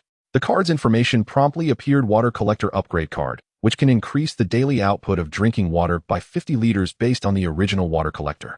Usage conditions: consumes 5 units of first-tier energy. Seeing this card, the happiest were Suya and Xu Qing, as few women could endure several days without a bath. Zhao Feng was also quite pleased. He had been engaged in close combat for the past few days with his clothes stained and longed for a proper wash. Suddenly, he curiously looked at Xu Qing and smilingly asked, "Sister Qing, before you opened the chest, were you secretly praying to get the water collector upgrade card?" Xu Qing's cheeks flushed at his words, and she smiled awkwardly, admitting, "I was indeed hoping for that in my heart." Zhao Feng did not ask further, turning to approach the black iron treasure chest with the unusual aura. As soon as he opened it, a first-tier zombie suddenly lunged out. He acted swiftly, raising his hand with a knife to eliminate it instantly. This zombie did not drop a crystal core, but instead revealed 10 brand new crossbow arrows. Looking at the last black iron treasure chest, Zhao Feng purposely tilted his chin towards Suya and joked, "Boss, do you want to open it?" This remark hit Suya's sore spot as a non-lucky person, as she felt as if she had been stabbed in the chest, and angrily turned, heading straight back into the RV. Xu Qing chuckled helplessly and gently said, "I'll open it then." She stepped forward and lightly opened the treasure chest. A fragrant aroma of rice wafting out, revealing a bag of Tenjin rice. "Rice!" Zhao Feng exclaimed in disbelief as the basic supplies opened until now had all been instant foods. It was the first time he had seen raw grain. Xu Qing looked at the rice in the bag, shaking her head helplessly. "Let's just keep it, it will surely come in handy." Zhao Feng nodded, storing the 10 crossbow arrows and 10 gene of rice into the ability space. Back in the vehicle, Zhao Feng handed the 10 crossbow arrows to Xu Qing. She had already found a small backpack specifically for holding crossbows and arrows, and wearing it made her look quite stylish. Suya caught sight of the crossbow arrows and curiously asked, "What else did you get besides this?" 10 gene of rice, Xu Qing replied softly. "Rice? Then we can cook steaming hot rice," Suya said with a gleam in her eyes. However, Zhao Feng couldn't help but retort, "Without a rice cooker, how are we supposed to cook it?" Suya calmly gestured, "You should check the storage cabinet above the vegetable washing sink." Zhao Feng followed her instructions and opened the cabinet door to find a compact electric pressure cooker sitting inside. He immediately gave Suya a thumbs up, sincerely exclaiming, "Boss, you really thought of everything." Suya rolled her eyes playfully and retorted, "It was Sister Qing's idea." "Oh, so it was Sister Qing. She's indeed a good homemaker." Zhao Feng quickly praised Xu Qing with another thumb. Xu Qing's smile faded slightly as she self-deprecatingly remarked, "Yeah, I can only manage a household, which is why no one wants me ending up divorced." Upon hearing this, Zhao Feng was instantly at a loss for words, unsure how to respond, and could only awkwardly scratch his nose, leaving the atmosphere a bit heavy. Noticing this, Suya quickly changed the subject and asked, Sister Qing, Zhao Feng, have you made any progress in absorbing that second-tier magic core? Xu Qing sighed. It's too difficult. I think it's better to just continue absorbing spirit crystals or energy coins. That would be much faster. Suya was a bit surprised. Didn't you say before that you could separate the pure energy inside and wouldn't be affected by the mixed energies, eh? Xu Qing smiled bitterly. Yes, I can separate it, but it takes too much time. She then looked at Zhao Feng, wanting to know if he could absorb it easily. Feeling their gazes, Zhao Feng spoke calmly. I do absorb it slightly slower than spirit crystals, but the energy in the second-tier magic core is more concentrated and the enhancement is more noticeable. He paused and stroked his chin. Give me another 3 hours, and I should be able to completely absorb it, pushing my abilities to the second tier. Really? That's great. 2 female voices echoed simultaneously, and Zhao Feng nodded affirmatively. With this confirmation, both women were overjoyed. Xu Qing suggested, since I'm too slow in absorbing the second-tier magic core, why don't I drive? You can take the opportunity to absorb the spirit crystals. Suya was not one to be overly modest, as she absorbed spirit crystals much faster than Xu Qing and immediately agreed. As Suya got up from the driver's seat, Xu Qing was about to step toward the driver's position. Suddenly recalling something, she turned to Zhao Feng and said, Zhao Feng, upgrade the water collector first. Right, I almost forgot. Upgrade it quickly. Suya quickly chimed in, tapping her forehead, as she felt something had been overlooked. Okay. Zhao Feng replied hurriedly, taking out the water collector upgrade card and 5 first-tier magic cores, silently chanting for the upgrade. A gentle white light directly entered the roof of the vehicle. Since the off-road vehicle was upgraded to a motorhome, the 3 weren't exactly clear on the specific location of the water collector, only knowing it had long integrated with the motorhome. On regular days, if they wanted water, there were hot and cold outlets beside the small table, and the vehicle's vegetable washing sink and bathroom were all connected to the water collector, making it very convenient to use. Suya expressed her satisfaction, saying, fortunately, the upgrade can use magic cores. If it could only use spirit crystals or energy coins, then all the magic cores we have would become useless. Xu Qing gently shook her head. It's not entirely useless. At least Zhao Feng can absorb them and enhance his abilities. But if used for cultivation, it will still lower the absorption efficiency. Xu Qing gently shook her head. It's not entirely useless. At least Zhao Feng can absorb them and enhance his abilities. But if used for... Suya looked at Zhao Feng and gently said, you focus on absorbing the second-tier magic core to enhance your strength, and I'll keep an eye on the outside noise. All right, Zhao Feng replied, casually handing the binoculars to Suya. He sat at the 4-person table and lifted his gaze to see the little white fox lazily sprawled on the table, appearing quite relaxed and content. Unable to resist, he lifted his hand to gently rub its small head. The little white fox merely opened its eyes to glance at Zhao Feng before lazily closing its eyes again, continuing to absorb the energy from the spirit crystals within. Seeing this, Zhao Feng also closed his eyes, calming his mind as he focused on absorbing the energy from the magic core in his hand. The Dragon Kingdom's live broadcast did not continuously stream the footage of Zhao Feng's team, but Zhao Feng's personal live broadcast room was still bustling with activity, with comments flooding the entire screen. Zhao Feng, Suya, and Xu Qing are so in sync. Right. Clear division of labor, understanding each other, no conflicts at all. It's so comforting to watch. It's so lucky to have teammates like this, trusting and supporting each other, completely free of scheming. Proud to be from the Dragon Kingdom. Not only Zhao Feng's team, but also Lung Feng and Lei Zhan's team coordinated excellently, united as brothers.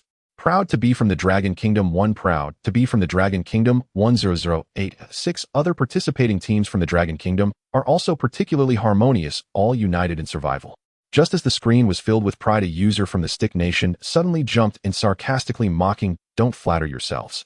You Dragon Kingdom contestants have 3 big men, yet you fight over food and a few broken spirit crystals. Is this what you call brotherhood? Just this much. As soon as this comment came out, the entire live broadcast room erupted. Dragon Kingdom netizens immediately opened fire, fiercely rebutting the Stick Nation's contestants' masculinity, selfishness, and disregard for teammates. How dare you, Stick Nation, show up? Your Stick Nation contestants are the ones who have ingrained masculinity into their bones. The entire team makes the female contestants do all the hard work, moving supplies, driving, healing, and they just lie around waiting to feast. If there's any dissatisfaction, they scold and insult. Is this your gentlemanly demeanor? And last time when your Stick Nation team encountered a magical beast, that so-called big man pushed his wife out to feed the beast and turned to run himself, shouting that women should sacrifice. Is this the brotherhood you brag about? Don't make me laugh. Your country's male contestants are all extremely selfish, monopolizing all resources and leaving female contestants hungry, claiming that men need to conserve strength. Ignoring injured female contestants, they break through but grab all the spirit crystals. Is this your team spirit? When real danger arises, they run off shouting, "Appa Appa. Were you here just to make a fool of yourselves and to fight over a treasure chest?" Two male contestants from your stick nation plotted against each other, sneak attacked, and knocked out their partner, taking all the rewards for themselves, then turned around to say the weak don't deserve to live. Such extreme masculinity is utterly insane. All your country's contestants embody extreme masculinity, look down on women, betray teammates, and are selfish. How can you dare to criticize us? First, take care of your own ridiculous contestants. Our Dragon Kingdom's male and female contestants help each other, supporting each other. Your stick nation males only know how to oppress teammates, shirk responsibilities, and sacrifice women to save themselves. Where do you get the face to mock us? A series of sharp retorts exposed the stick nation's contestants' male chauvinism. The stick nation netizens who were previously arrogant were left utterly speechless, unable to respond. Amidst the angry shouts of Dragon Kingdom netizens, they left the live broadcast room in shame, no longer daring to show their faces. Xu Qing drove the RV steadily for about 40 kilometers. The little white fox, which had been lying on the table, suddenly perked up, alertly stood upright, and let out urgent soft cries towards the window, its tiny paws scratching incessantly at the glass. Zhao Feng was concentrating on absorbing the magic core when the little creature's commotion startled him. He immediately opened his eyes and followed its pointed direction. On the earthen slope beside the road grew a small patch of pale green herbaceous plants. Their leaf tips shimmered with a faint glow, their stems stood tall and straight, distinctly different from the surrounding weeds. Are there special plants out there? Suya immediately raised her binoculars, adjusted the magnification, and scrutinized them carefully. They don't look much different from ordinary weeds. Xu Qing also looked towards the patch of green grass, which was over 50 meters away. Even with her wood-type ability, she could sense nothing unusual. Zhao Feng stood up and said to Xu Qing, "Sister Qing, please stop the car. The nine-tailed fox is always sensitive to heavenly treasures and earthly rarities." Xu Qing responded and brought the RV to a smooth stop. As soon as the door opened, the little white fox shot out like a streak of light and vanished in an instant. The three quickly followed. By the time they reached the patch of pale green grass, following the little fox's trail, the little creature was already gnawing on one of the plants, having devoured half of it. "Oh, so foxes eat grass?" Xu Qing was somewhat surprised. "No," Zhao Feng explained. "Although foxes are omnivores, they usually prefer fruits and meat. They generally don't actively eat herbaceous plants." Suya speculated uncertainly. Could it be that the nine-tailed fox spirit has a particular liking for it? Zhao Feng shook his head. "Impossible. The nine-tailed fox is the noblest bloodline among the fox clan. Everything it consumes must be a heavenly treasure or earthly rarity. It would never casually nibble on ordinary wild grass." Having said that, he was the first to focus his gaze. The two women also looked intently at the pale green grass. The next second, a virtual light screen automatically appeared. First grade, nourishing grass. Consuming it can enhance ability cultivation. If an ordinary person consumes it directly, there is a chance of awakening an ability. Zhao Feng swept his mental energy over it and was inwardly startled. The energy contained within each blade of nourishing grass was actually superior to a first-grade crystal core. Xu Qing also crouched down, gently brushing the grass blade with her fingertip, and then became excited. The energy inside is even purer than a crystal core, and the concentration is higher. At the same time, the live stream of Zhao Feng's team exploded directly. Countless Dragon Kingdom viewers stared at the line of text on the light screen, their hearts pounding wildly. An ordinary person consuming it had a chance to awaken an ability. Holy shit. Nourishing grass. An ordinary person can awaken an ability by eating it. Brother Feng. Sister Qing. Sister Ya. Please upload it to the National Fortune and return it to the Dragon Kingdom. Please. We beg you. This isn't a crystal core or a weapon. This is grass. Exactly. Grass can be planted, cultivated, and mass-produced. As long as it's sent back, the nation can definitely research and cultivate it. Then all of us in the Dragon Kingdom will have a chance to awaken. It doesn't matter if other supplies are returned or not. This one must be returned. This is the foundation of the nation's fortune. I dare to assert that among all the supplies discovered by any contestant, so far none can compare in value to the nourishing grass. No arguments accepted. Upstairs, I completely agree. Agree 1. Agree 10086. Dense requests instantly filled the screen. Everyone was spamming frantically, their emotions reaching a fever pitch. They all knew in their hearts that even if weapons, food, or equipment were returned, they might not necessarily get them. But this spiritual grass, which could be planted once it returned to the country, if the nation successfully cultivated it, it would be the hope of the entire populace. The foreign netizens in the live stream also went completely insane. Countless bullet comments from overseas IPs surged out, filled with undisguised envy and greed. This is unfair. Why do opportunities always fall into the hands of the Dragon Kingdom team? This kind of grass must be made public. Why should only you get to have it? Our country wants it too. The Dragon Kingdom must hand it over. Among the many accounts had an unusually steady tone, clearly intelligence agents sent by various high-level governments for real-time monitoring. The moment they saw the information, they transmitted it back to their home countries immediately, every word and phrase dripping with extreme urgency and greed. Upon receiving the news, many national leaders slammed their tables in fury and directly ordered that no means should be spared to force the Dragon Kingdom to hand over the nourishing grass. The entire global live streaming arena was set ablaze because of this inconspicuous patch of pale green grass. Inside the command office of the Dragon Kingdom's National Fortune Department, a hurried push on the door broke the silence. Subordinate Xiao Lu, looking anxious and walking hastily, burst in without even remembering to knock softly. Commander Zhang Guoqiang's brow instantly furrowed. He put down the documents in his hand and scolded in a deep voice, "What's the panic? As a member of the National Fortune Department, you must remain calm in the face of events.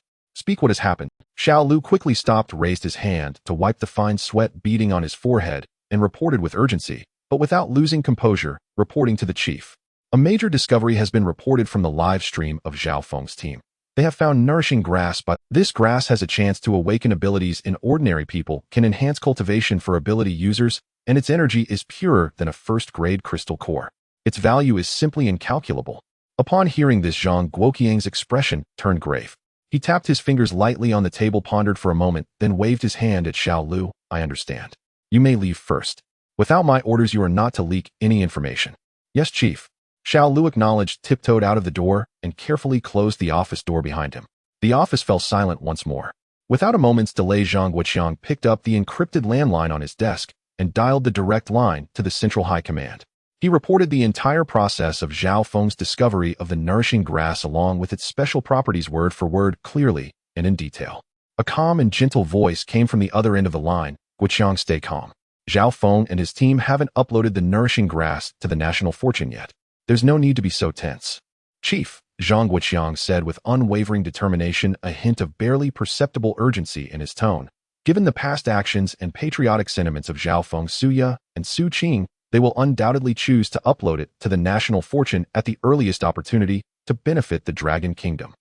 This kind of spiritual grass capable of changing the fate of an entire nation cannot afford the slightest negligence." The voice on the other end paused, then came back with a gentle yet powerful reassurance. "I understand your concerns. Guoqiang, rest assured. For now, the global National Fortune has clear rules prohibiting countries from easily starting wars. Even if it comes to the worst, our Dragon Kingdom is united in heart and rich in heritage. We have never feared any provocation or threat." The agitation in Zhang Guoqiang's heart calmed instantly. He straightened his back and responded in a deep voice, "Yes, Chief. I understand."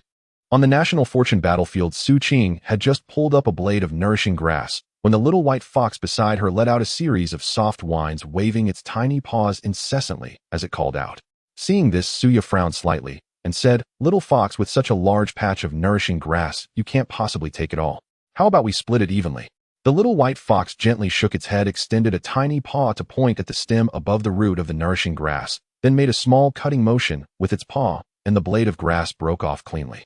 Xu Qing tentatively asked, "Are you saying that just cutting the upper part is enough, leaving the underground roots so it can continue to grow?" The little white fox proudly nodded, looking both haughty and lively. Xu gazed at the scene before her, then turned to Zhao Feng. "Zhao Feng, you have always understood the nine-tailed fox. Is there any way to communicate with it normally?" Zhao Feng shook his head helplessly. "No, unless it can transform into human form in the future or transcend the tribulation to take shape, otherwise we cannot communicate smoothly." In fact, he was also aware that the little white fox was perceptive and knew many secrets, but it was indeed very inconvenient that they could not communicate verbally. The little white fox turned its head and looked back and forth at Xu and Zhao Feng, its gaze repeatedly wandering between the two. After a moment, it seemed to have made a tremendous decision and exerted its strength to extract a faint trace of its soul. This trace of soul slowly floated out from the top of its head and flew directly towards Zhao Feng. After doing this, the little white fox was completely drained, collapsing weakly onto the ground with its limbs sprawled out. The soul was formless and intangible, something ordinary people could not perceive, but Zhao Feng maintained his mental abilities and clearly captured this scene. He carefully touched that trace of the Fox clan's soul with his mental energy, instantly understanding its intentions. It turned out that the little white fox wanted to establish an equal contract with him. Following the guidance of the soul, Zhao Feng mobilized his spiritual power, found his own soul, and painfully severed a very small piece.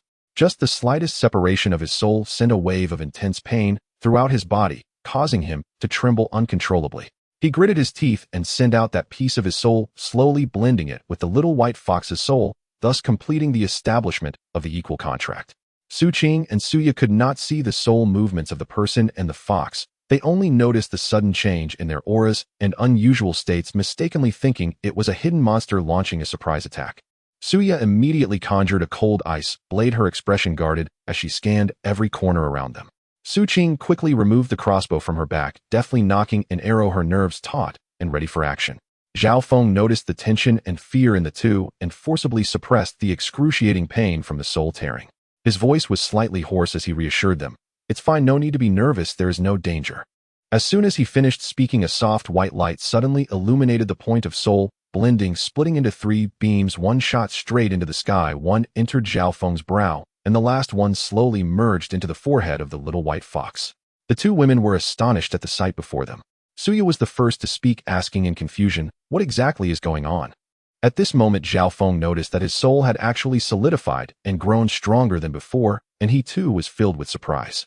Hearing Suya's question, he immediately explained, it was the little white fox that actively established an equal contract with me so that we could communicate smoothly.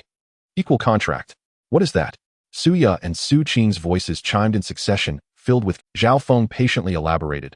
Once we establish an equal contract, we become battle partners who share life and death and can never betray each other. In the future, all its thoughts and emotions can be directly transmitted to me through intent, and I will be able to fully understand its mind. Suya, upon hearing this, couldn't help but add a hint of jealousy to her tone. Why did this little ungrateful thing choose you and not form a contract with me? Boss, your soul cultivation is still too weak, Zhao Feng explained honestly. Moreover, establishing a contract requires forcibly severing a piece of one's own soul. The cost is not small. Severing the soul? How do you do that? Suya asked curiously. Your soul is currently too feeble to even sense the soul, so naturally you cannot achieve it. Zhao Feng continued, this is also why the little white fox ultimately chose me. Suya suddenly understood, her tone determined. So it was looking back and forth at us earlier, hearing us discussing communication, it was weighing the candidates for the contract. Zhao Feng nodded slightly, sighing helplessly. This little fellow is still young and acts recklessly. Just now it didn't hesitate to sever its own soul and present it to me. He paused, revealing a trace of bitter smile, and added, if I hadn't been able to perceive its soul or had refused to form the contract, that severed piece of soul would have completely dissipated, leaving it with irreversible permanent damage. Xu Qing's face showed concern as she hurriedly asked, then how are you both doing now? Will there be any hidden dangers? Zhao Feng reassured her, don't worry, it's fine. Zhao Feng slowly smiled, softly comforting. As long as the contract is successfully established, the previously consumed and severed soul will completely recover, and in addition, we can also benefit each other with many advantages. Not far away, the little white fox stared with its round eyes, quietly watching Zhao Feng. The next moment, a soft and sweet female voice directly resonated in Zhao Feng's mind. Humph, I am not reckless at all. My intuition has always been accurate, and I was certain that forming a contract with you would succeed. That's why The sudden voice in his mind made Zhao Feng pause for a moment. Then he helplessly looked at the little white fox. All right, I'll consider you meticulous and not reckless at all. Then can you tell us what your name is? My name is Su Yao, and you can call me Yao Yao from now on. The soft voice entered his mind again. Zhao Feng turned to Suya and Xu Qing, softly saying, it has a name now, called Su Yao. Suya immediately stepped forward, gently holding the little white fox in her arms, her tone tender and affectionate. Yao Yao, that name sounds really nice. From now on we will call you Yao Yao, okay? Su Yao obediently nodded her little head and snuggled into Su Ya's embrace. Originally, the live stream room of the three of them was filled with discussions about the energy-yielding grass, with everyone eagerly calling for the spirit grass to be submitted to the national fortune and cultivated in mass production. But when everyone witnessed Zhao Feng establishing an equal soul contract with the little white fox and could directly receive each other's thoughts, the entire livestream room erupted once again. The previously fervent discussion about the energy-yielding grass was instantly relegated to a secondary position. What? A contract? Zhao Feng actually signed an equal contract with the nine-tailed fox. Compared to the energy-yielding grass, this soft and sweet little white fox strikes me even more. Su Yao? That name is so beautiful, ethereal, and gentle, it suits the little fox perfectly. This is the real main event. Zhao Feng had previously mentioned that the nine-tailed fox is naturally sensitive to heavenly materials and earthly treasures. Now being able to communicate through thoughts directly, he won't have to worry about finding spirit grass or treasures on the national fortune battlefield. With Yao Yao around rare resources and precious herbs, heavenly materials, and earthly treasures will come to him effortlessly. I'm so envious I could cry. While others struggle to find resources, Zhao Feng has directly bound a nine-tailed fox, a natural treasure-seeking artifact. Equal contract, mutual understanding, and seamless communication. This luck is simply against the heavens. Earlier, I was only excited about the energy-yielding grass, but now it seems that subduing Su Yueyao is the greatest opportunity. The barrage of comments flooded the screen, rapidly, densely packed, with everyone's attention focused entirely on the newly contracted partner Su Yueyao.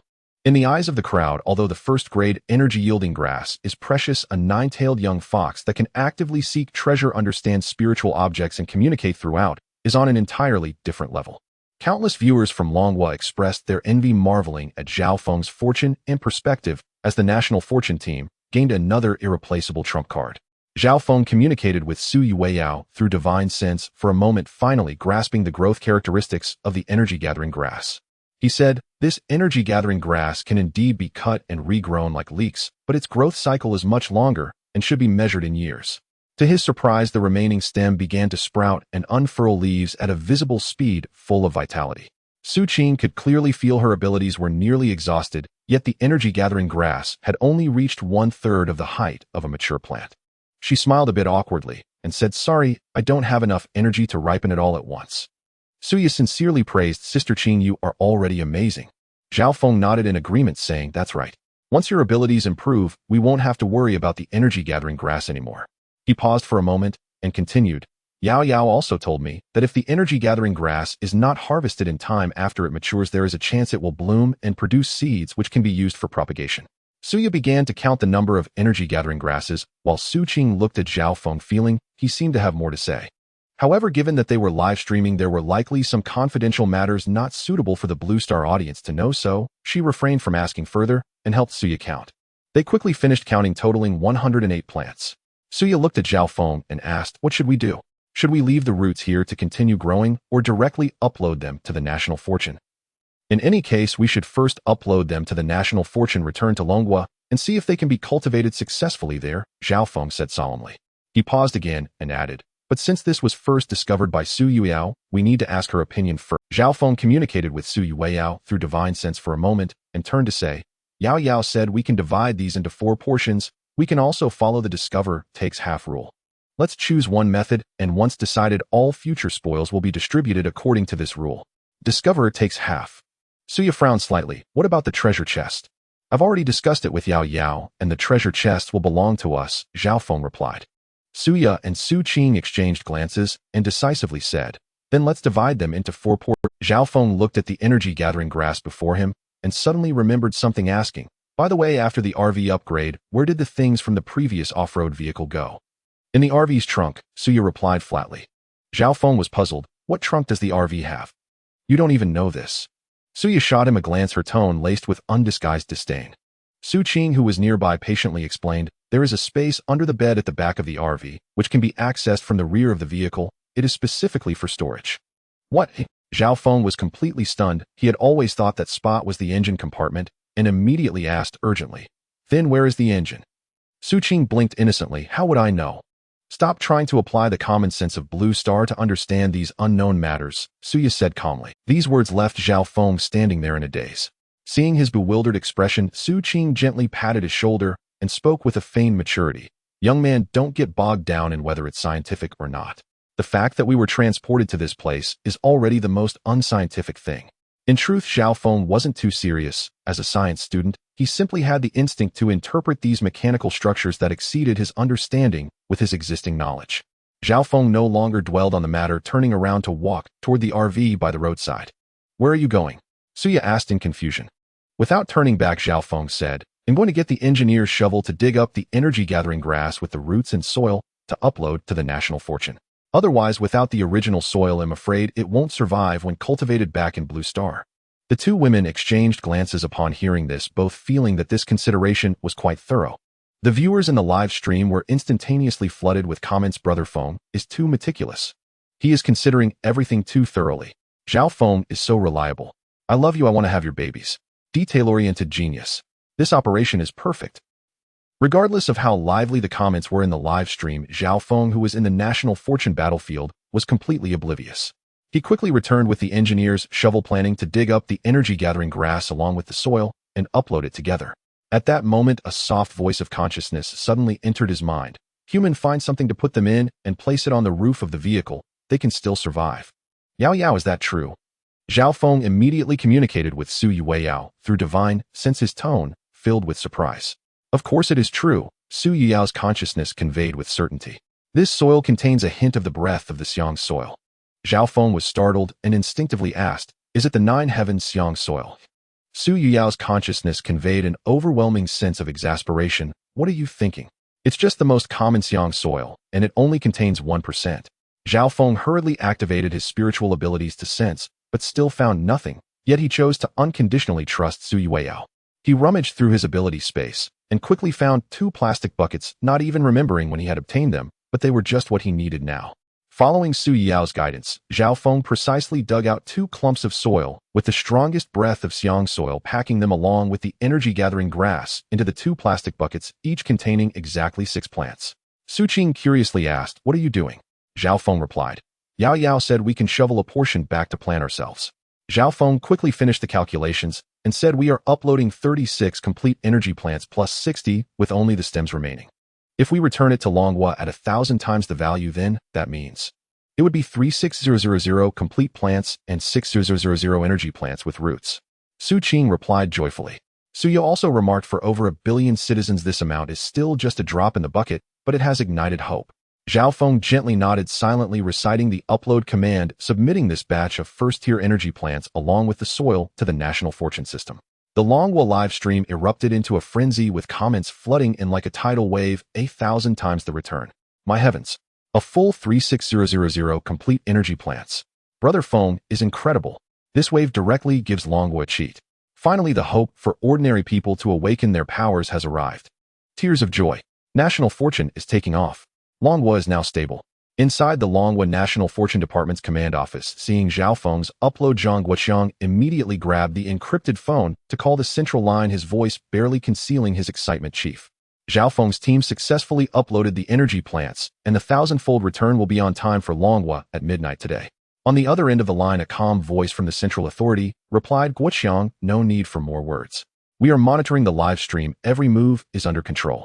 10 minutes after hanging up, a notice for an emergency meeting from the Central Authority was swiftly sent to all core departments, with heads from Defense, Agriculture, and Research immediately joining a video conference. The atmosphere in the conference room was tense yet excited as everyone engaged in a heated discussion around the distribution plan and cultivation strategy for the energy plants.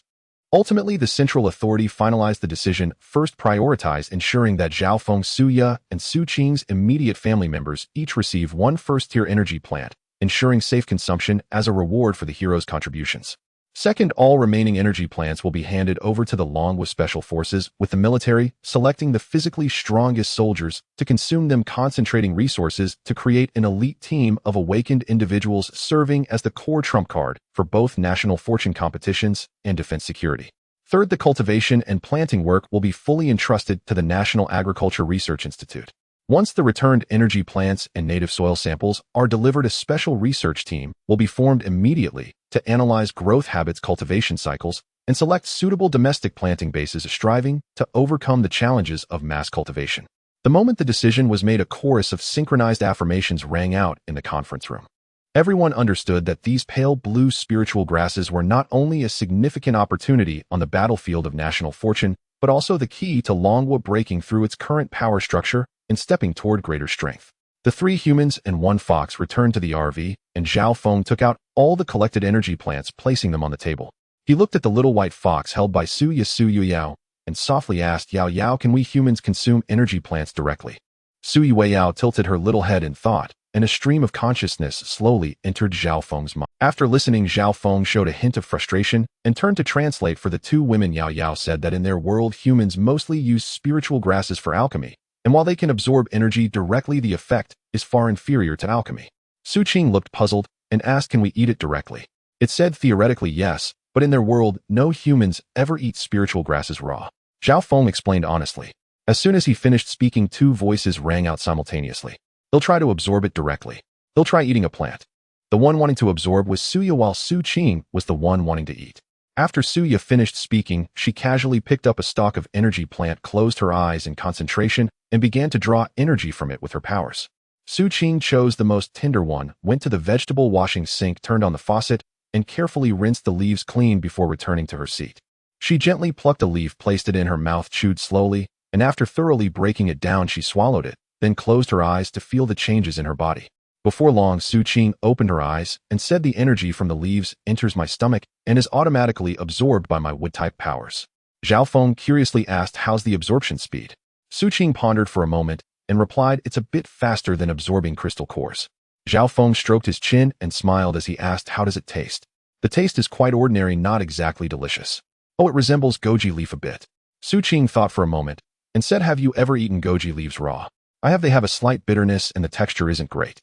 Zhao Feng replied with a smile, "But we haven't eaten vegetables in several days, so I would like to give it a try." With that, he also picked up a tender stalk and went to the sink to wash it. After cleaning the energy plant, Zhao Feng directly broke off half a stalk and stuffed it into his mouth, chewing vigorously. To avoid wasting even a little energy, he chewed the stalk along with the leaves, mixing the bitterness of the leaves with the astringency of the stalk, creating a rather complex and indescribable taste. After thoroughly chewing it, he swallowed the pulp directly and closed his eyes quietly, sensing the changes in energy within his body. He could clearly sense that the energy contained in the first-tier energy plant was very gentle, without any violent feeling, and it would slowly release and merge into his powers at a pace matching his absorption. Just as Zhao Feng broke off half a stalk of the energy plant to put in his mouth, Suya had already opened her eyes. Seeing him open his eyes after sensing Suya, immediately teased, "Zhao Feng, how does it feel to eat grass?" "The stalks are both astringent and bitter, and they're particularly hard to chew," Zhao Feng replied helplessly. Suya rolled her eyes and retorted, "Don't you know to just eat the leaves? Absorb the stalks directly with your powers. Yao Yao is smarter than you." Zhao Feng turned to look at Suya Yao, who was squatting on the seat, and indeed saw her only nibbling on the tender leaves while the remaining stalks were being absorbed quietly with her powers. Seeing this scene, Zhao Feng suddenly felt somewhat ashamed. But he quickly defended himself, saying, "I was conducting a test, trying to experiment for our Longwa compatriots." "Oh, then what did you find out?"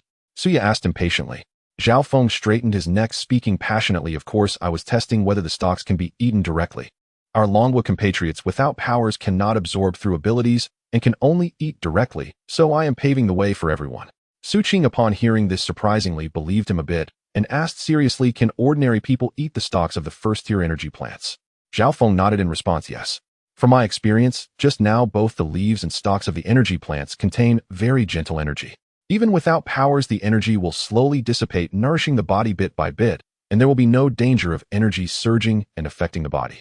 Suya understood that Zhao Feng was merely making excuses for his carelessness, yet she had to admit that by a twist of fate, he had indeed completed a practical test. Xu Qing was genuinely delighted. If that's the case, that would be wonderful. She naturally noticed that Zhao Feng hadn't considered just eating the leaves and absorbing the stalks with his ability. However, as a secretary well-versed in human affairs, she did not want to embarrass him publicly, so she went along with his test explanation. Zhao Feng quickly changed the subject, looking at Suya. "By the way, boss, how is your speed in absorbing the energy grass?" He knew Xu Qing had already seen through his little thoughts, but unlike Suya, she did not expose him, and this thoughtfulness warmed his heart. Suya replied frankly, "It's slower than absorbing crystal cores, and during the process of absorption, a lot of energy leaks and is wasted."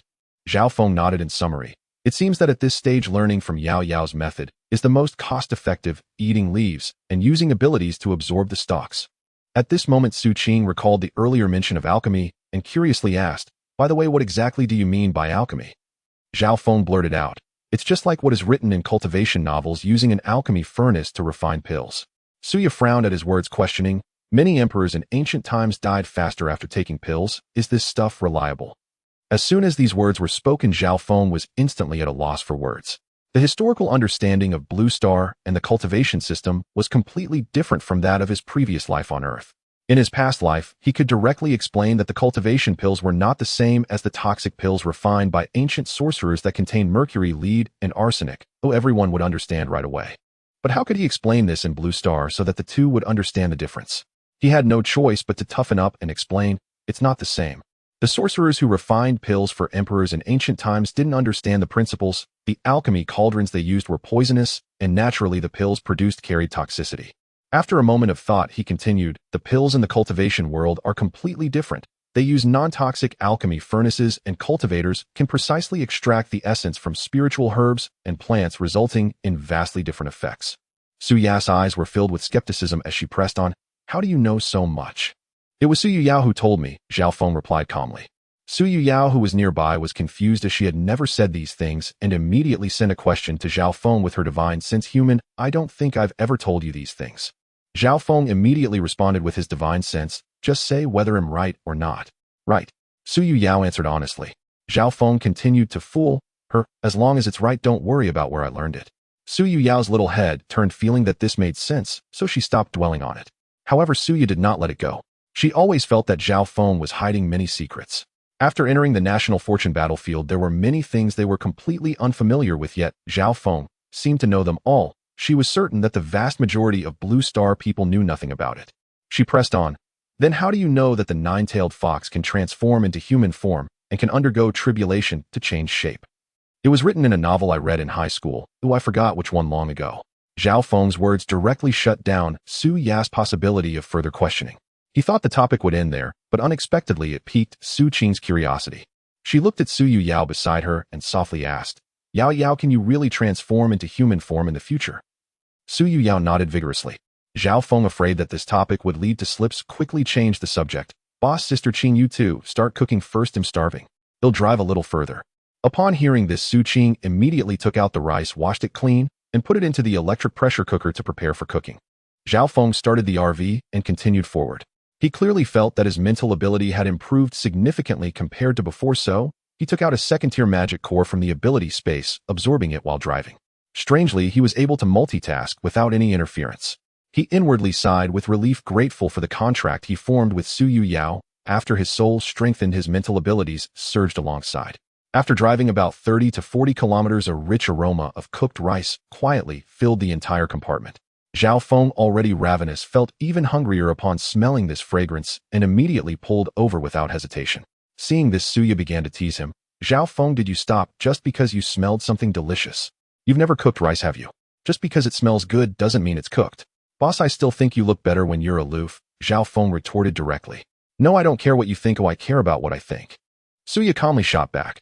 I think this is just fine as long as it can make you embarrassed. I inexplicably feel. Watching the two exchange barbs again, Xu Qing smiled and intervened. All right, Zhao Feng, take out the braised beef. Let's all have a bite to ease our hunger. Look at Yao. Oh, she's staring intently at the pressure cooker. Su Ya and Zhao Feng turned their heads simultaneously and indeed saw the little white fox, Su Yao, staring with her round bright eyes at the pressure cooker, her little nose twitching as she eagerly sniffed the aroma. Noticing the gaze of the three, Su Yao shyly buried her small head, covering her face, with her front paws looking even more adorable. The three exchanged smiles and silently turned back. Zhao Feng took out the braised beef from the ability space, handed pieces to Su Ya and Xu Qing, then cut a piece and placed it in front of Su Yao, softly saying, Yao, have some braised beef to fill your stomach first. After saying this, he gently patted Su Yao's little head and then looked away, not wanting to make the little one even more shy. After finishing this, Zhao Feng also took a piece of braised beef to munch on, casually gazing out the window. Suddenly, a mysterious blue scene appeared on the right side of the road, faintly shimmering with a watery reflection. He immediately picked up the binoculars to take a look, and in the lens appeared a clear blue lake. In the center of the lake lay a creature, nearly 10 meters long, its body resembling a snake covered in vibrant red scales, with two short horns protruding from its head. The more Zhao Feng looked, the more alarmed he became, exclaiming, a jiaolong. How could there be a jiaolong here? A jiaolong? What jiaolong? Xu Qing immediately asked. The two had already felt curiosity when he pulled out the binoculars, and now seeing his shocked expression, they could no longer contain their confusion. Zhao Feng put down the binoculars only to realize that the two had unknowingly moved closer to him. He handed the binoculars to Xu Qing, who first saw the vast lake, and exclaimed, there's actually a lake. But the next moment, she also saw the giant shadow covered in red scales with two horns, involuntarily murmuring, it really looks like the jiaolong from Legends. Su Ya, after looking through the binoculars, had a slightly solemn expression. It's nearly 10 meters long, but strength must not be underestimated, especially since it's fighting in the water. We may not be its opponents. Xu Qing nodded in agreement, saying, Zhao, why don't we just forget it? It could get troublesome if we get hurt. There's no rush, let's finish our meal first and complete today's 200 kilometers. I'll explore once I break through to the second tier, Zhao Feng calmly replied. At that moment, the little white fox, Su Yao, curiously jumped onto the cutting board and gracefully leaped onto Zhao Feng's shoulder. Zhao Feng noticed this and took the binoculars from Su Yao, slightly adjusting the angle to align perfectly with the little white fox's eyes. Su Yao gently adjusted with her little paw and clearly saw the lake's surface and the shadow of a dragon within. After observing quietly for a moment, a thought entered Zhao Feng's mind. This is a red scale Xinjiao. Judging by its size, it's likely in the mid-stage of qi refinement, not yet at the late stage. Mid-stage of qi refinement. How is the ranking defined? Is it qi refinement foundation establishment golden core? Zhao Feng immediately asked through his divine sense. Exactly. Zhao Feng continued to inquire with his consciousness. Can it correspond to the levels of supernatural abilities? Just a rough idea is fine. Su Yao pondered for a moment and replied, based on your current aura, you are about to break through to second-tier supernatural abilities. The rough correspondence is, first-tier supernatural abilities are equivalent to early-stage qi refinement, and second-tier supernatural abilities correspond to mid-stage qi refinement. So if I break through to the second tier, I will be on par with this red scale, Xinjiao. Not the same. Su Yao shook her head. Without special means, you are not its match. The red scale Xinjiao is a demon different from magical beasts. Its physical strength is far superior to that of magical beasts. Is it really that exaggerated? Zhao Feng was somewhat taken aback. Yes. In the middle thousand world, a demon of the same realm can easily overpower dozens or even hundreds of magical beasts. Middle thousand world. Zhao Feng's heart stirred, and he quickly probed further. Just as Su Yao was about to explain with her divine sense, her movements suddenly paused, as if interrupted by some invisible force. Ultimately, she transmitted only one thought to Zhao Feng: you will know in the future, but now is not the time. Meanwhile, Lung Feng and Lei Zhan had already traveled over 100 kilometers and stopped to rest and eat. Lei Zhan looked at Lung Feng and said, Lung Feng, try to absorb a second-tier magic core and see if you can break through. Hearing this, Lung Feng quickly finished the food in his hand, took out the magic core that had dropped from the second-tier magic vine, and began to absorb it with closed eyes.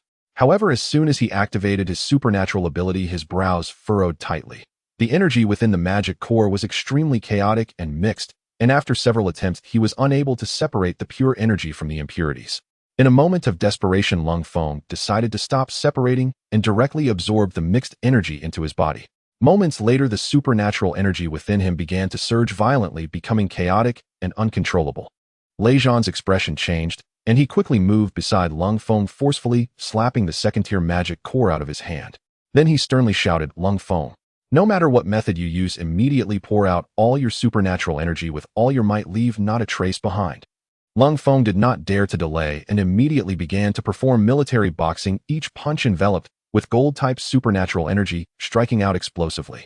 To accelerate the depletion of his supernatural energy, he covered his entire body with gold-type energy. But at that moment, within the originally pure golden energy, strange black mist was entwined, appearing very odd and faintly revealing a hint of sinister aura. At the same time, the live broadcast screen from Dragon Country happened to cut to the scene of Lei Zhan and Lung Feng. Upon seeing the scene of Lung Feng surrounded by supernatural energy and swirling black mist, the invited guest, the elderly officer Long Zhan, suddenly slammed the table and stood up angrily, saying, This Lung Feng is still so reckless. This really makes me furious. The host Bing Bing was startled, but quickly regained her composure and hurriedly asked, Old Long, do you see what the issue is, eh? It's definitely because this kid couldn't separate the chaotic energy in the magic core and thought he could absorb it all at once. Long Zhan said with a grim expression. Bing Bing was somewhat confused, but I remember Zhao Feng and Xu Qing also absorbed second-tier magic cores. Long Zhan picked up a teacup from the table and took a sip, forcibly suppressing his anger. He slowly explained, You probably didn't notice, but from their conversation you could tell that Zhao Feng and Xu Qing could absorb only the pure energy from the magic core. So you can't do that. Xu Qing has wood-type supernatural abilities, so her perception and separation of energy are more refined, allowing her to absorb it. As for Zhao Feng, it should be due to his 3th-level supernatural ability being special, enabling him to separate the impurities and only draw in pure energy.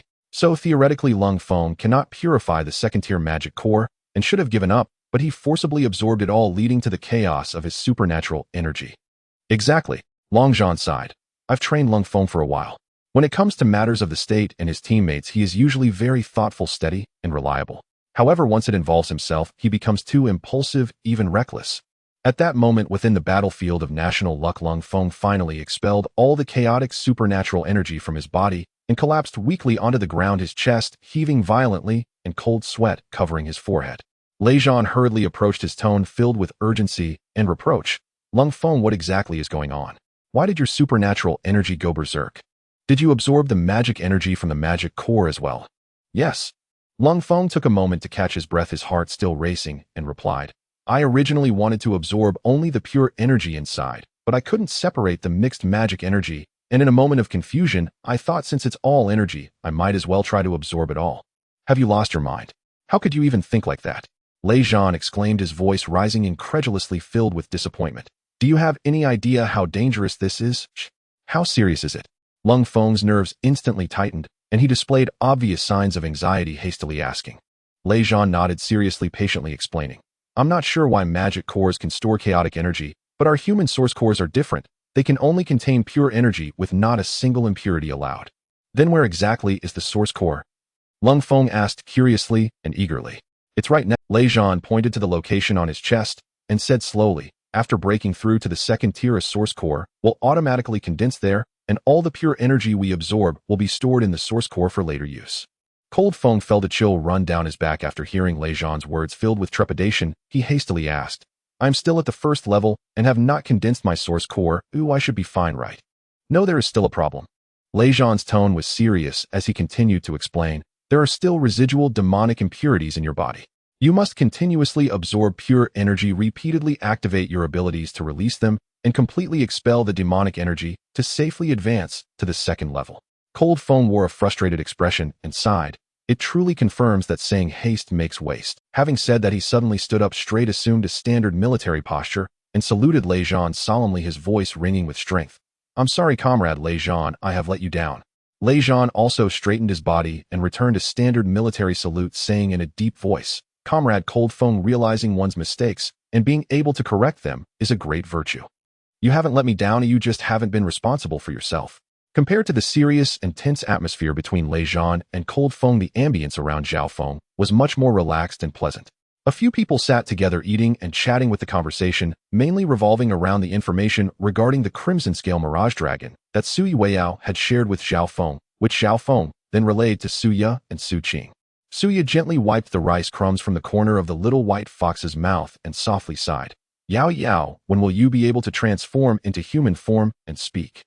Every time it relies on Zhao Feng to interpret, I always feel that he hasn't conveyed everything.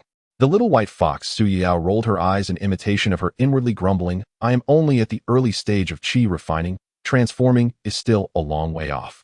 Xu Qing frowned and asked, so even if you break through to the second level, you still won't be able to confront the Crimson Scale Mirage Dragon Hedon? It's hard to say unless I awaken a powerful skill when I advance to the second level, something like a space blade. Zhao Feng replied. Space blade? What is that? Xu Qing asked casually while tidying up the dishes. Zhao Feng suddenly felt a bit embarrassed and vaguely replied, I can't really explain you, I just saw it in novels before. Not discussing that anymore, I'll go drive and finish today's journey first. The more than 10 kilometers didn't take long to cover, and in the middle of the road a dozen zombies were blocking the way again. As soon as Zhao Feng parked the car, Xu Qing and Xu Ye pushed the door and got out one after the other. Xu Qing drew her bow and released arrows, each arrow hitting its mark with precision and grace. Xu Ye manifested ice blades and swiftly beheaded the zombies. By the time Zhao Feng got out of the car, the zombies on the opposite side had already been mostly cleared. Only a dozen crystalline first-level cores remained on the ground. Zhao Feng stepped forward to pick up the cores one by one and then approached 3 treasure chests. There was still 1 silver and 2 black iron chests. He scanned the area with his spiritual abilities and detected no danger. Feeling that today's haul was quite abundant, he thought there probably wouldn't be any more surprises. Thus, he gripped the tang knife and casually pried open the 3 treasure chests. The 2 black iron chests yielded 10 loaves of bread and 10 bottles of pure water. As for the silver chest, it surprisingly contained a good item, a card that glimmered faintly. The virtual screen above the card clearly displayed 10 cubic storage bag generation card generation conditions, 1 void stone, 10 units of second-level energy. Xu Qing's eyes lit up with delight as she exclaimed, it's a storage bag. That's great. Yes, with a storage bag we can carry more supplies, Zhao Feng added. Xu Ye also chimed in. Zhao Feng felt a rush of joy as well. After all, a storage bag is an incredibly useful treasure. However, he still maintained his composure and said solemnly, let's not get too excited just yet. Not to mention the rarity of the void stone, just gathering 10 units of second-level energy isn't easy either. Zhao Feng, you really know how to spoil the mood. Suya shot him a glance in exasperation. Zhao Feng feigned seriousness, saying, "Boss, we need to respect the facts and be realistic." All right, you two stop bickering. Xu Qing quickly intervened, shifting the topic. Little Zhao, didn't you say you wanted to break through to the second level? She knew perfectly well the nature of these two. If they continued arguing, they could go on for hours. Zhao Feng nodded. Give me half an hour. Having said that, he returned to the car and saw Su Weiyao still diligently focusing on her cultivation. He took out 3 crystal cores and held them out to the little one, smiling as he explained, "Here, this is your share. We agreed to split it evenly." Immediately, Su Yuyao's childish voice echoed in his mind, "You can keep them for now. Oh, I can't open my space right now, and I have nowhere to put them." "You have space." Zhao Feng was slightly taken aback. Su Weiyao seemed to recall something unpleasant, her mood dropping instantly, as she replied faintly with her divine sense, "I'll tell you later." After saying that, she closed her eyes again, immersing herself in her cultivation. Zhao Feng pondered inwardly. It seems this nine-tailed fox is also a little one with a story. However, he didn't pry further. When she was ready to speak, she would naturally do so. He sat cross-legged, closed his eyes, and concentrated on absorbing the pure energy from the second-level magic core. In the command office of the National Luck Department of the Dragon Kingdom, Zhang Guoqiang frowned slightly and looked at the young Lu beside him, his tone carrying an almost imperceptible urgency. "Little Lu, are there any other teams uploading supplies today that can surpass Zhao Feng's team?" "Report, Commander, no." Little Lu replied firmly and without hesitation. "Even if the day ends today, there is absolutely no way any team can surpass them." Little Lu felt a quiet sense of helplessness. This was already the 5th time the commander had asked him about this matter today. At this rate, he feared it would take another 10 times for the commander to be at ease. He understood the weight of this matter. After all, the energy grass uploaded by the Zhao Feng, Suya, and Xu Qing team today was too critical, along with over 2,000 tons of gold. As long as they could maintain a top 10 ranking and trigger the 1,000-fold return, the volume of return supplies would be more than enough to sustain a small country, representing a tremendous opportunity for the Dragon Kingdom. Upon hearing this, Zhang Guoqiang waved his hand, gently signaling little Lu to leave. Leaning back in his chair, he felt that this day had dragged on exceptionally long. Every minute and second felt like agony. He was left with a single thought: I truly hope midnight arrives soon, so that the supplies uploaded by Zhao Feng's team can be redeemed at 1,000-fold. Only when it's secured can he finally relax his mind. In fact, he couldn't help but silently pray that no other teams from other countries would have any gains, hoping that Zhao Feng's team's ranking would not be affected. And there were many like him in the Dragon Kingdom who prayed silently. Especially the families of Zhao Feng, Su Ya, and Xu Qing. The central authority had already issued a notice that their direct relatives would receive a first-level energy grass, and everyone was looking forward to the moment the 1,000-fold return was realized, hoping this opportunity would soon benefit the Dragon Kingdom. Of course, not everyone wished for this to come true. This person was not one of the traitors who feasted on their own country, but rather Xu Qing's ex-husband. At this moment, he regretted his decision deeply. Even though he and Xu Qing had long lost their feelings, just thinking that if they hadn't divorced back then, he too could share in the energy grass, and even have the chance to awaken abilities rising to the top. It's a pity that there are never any ifs in this world. Half an hour later, Zhao Feng finally succeeded in condensing the source core. He slowly opened his eyes and was greeted by the sight of 2 women and a fox staring intently at him. He spoke first, his tone carrying a hint of relief. I have successfully condensed the source core and broken through to the second tier of abilities. Following this, Zhao Feng patiently explained the changes in abilities after the second tier breakthrough to Suya and Xu Qing, emphasizing that the source core could only absorb pure energy without any impurities. The little white fox, Su Yuao, suddenly transmitted a thought to Zhao Feng using her divine sense. Human, may I probe your source core with my divine sense? Zhao Feng readily nodded, of course. Su Yuao then extended her divine sense, carefully sensing the newly formed source core within Zhao Feng's body. After a moment, she withdrew her divine sense and conveyed a thought to Zhao Feng. The operational mode of your ability source core is quite similar to that of a mage's magic core. Does your world still have mages, eh? Zhao Feng asked with curiosity. Su Yuao, however, did not respond with her divine sense, merely shaking her head gently. Zhao Feng grew even more puzzled and pressed. Then you know about magic, yet you have never seen abilities. Only then did Su Yuao slowly reply with her divine sense. I have read about it in some books. Some small worlds primarily focus on practicing magic, so I specifically learned about it. She pondered for a moment and continued to convey her thoughts. Besides that, I have seen cultivation systems such as martial arts, Confucianism, Qi bloodlines, and divine path in books, but abilities are a first for me. Zhao Feng relayed Su Yao's words to the 2 women, and both Suya and Xu Qing were greatly shocked. Suya rubbed her temples, her face incredulous, There are so many cultivation systems, yet we on Blue Star haven't inherited even one. Yes, why is that?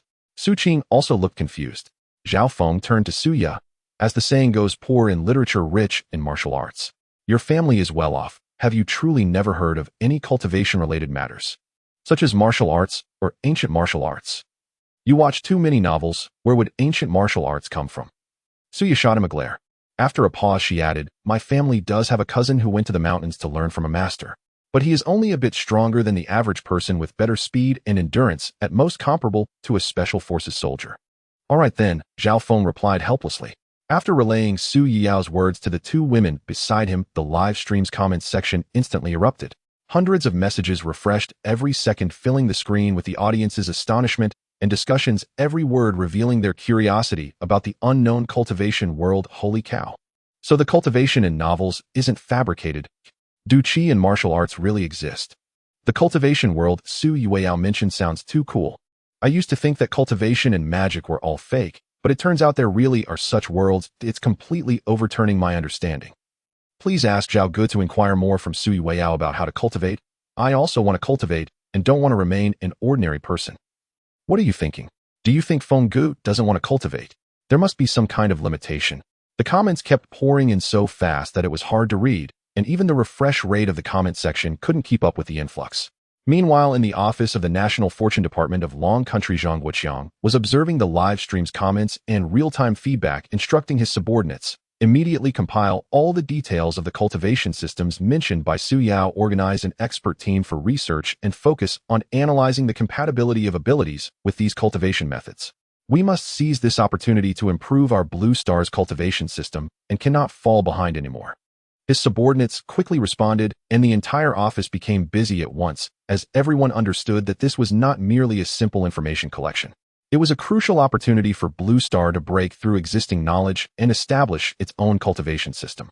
All of this stemmed from Zhao Feng's team's exploration and the cross-world knowledge brought by Su Yao. After a moment of silence, Suya looked at Zhao Feng, her eyes filled with curiosity. Zhao Feng, after breaking through to the second tier, have you awakened any new skills? Spatial blade. Zhao Feng's face couldn't hide his joy, his tone filled with excitement. In fact, just as he was condensing the source core at the last moment, he had been silently chanting Spatial Blade in his heart. He was genuinely afraid that after the breakthrough, it would simply expand his ability space, which would be truly unfortunate. Su Ya's eyes lit up, and she hurriedly asked, is it that kind that ignores space and defenses, hitting the opponent directly? What are you thinking? Wouldn't that make me invincible? Zhao Feng rolled his eyes helplessly, thinking to himself, of course I would like that too, but even if I have a cheat, I have to follow the basic rules. Xu Qing beside him also looked at him with curiosity and gently asked, so what functions does it have? Zhao Feng put away his smile and explained seriously, theoretically, under the same level of energy, I can easily penetrate the opponent's defenses with the spatial blade, causing damage. For example, if both the enemy and I are second tier, even if they construct a defensive barrier with their abilities, my spatial blade would still penetrate it. However, if someone helps them erect a third tier energy shield, then my spatial blade won't penetrate, as the energy level difference is a factor. That means if we encounter second-tier monsters again in the future, we basically won't have to be afraid. Not. Zhao Feng shook his head. My spatial blade ability consumes a tremendous amount of energy. Right now at full power, I can release it at most 10 times. He paused, his brow furrowing. I don't know if it's just my illusion, but I always feel that excessive use of abilities will drain physical potential. Moreover, this breakthrough only strengthened my abilities and attack power. My physical qualities haven't improved at all. Once these words were spoken, both women frowned simultaneously and fell into deep thought. Suddenly, Suya spoke up. Could it be that the ability itself consumes physical potential? Even this could be considered a form of pulling up seedlings to help them grow, which is why other cultivation worlds do not recognize abilities. That's why Yao has never seen this system in the texts.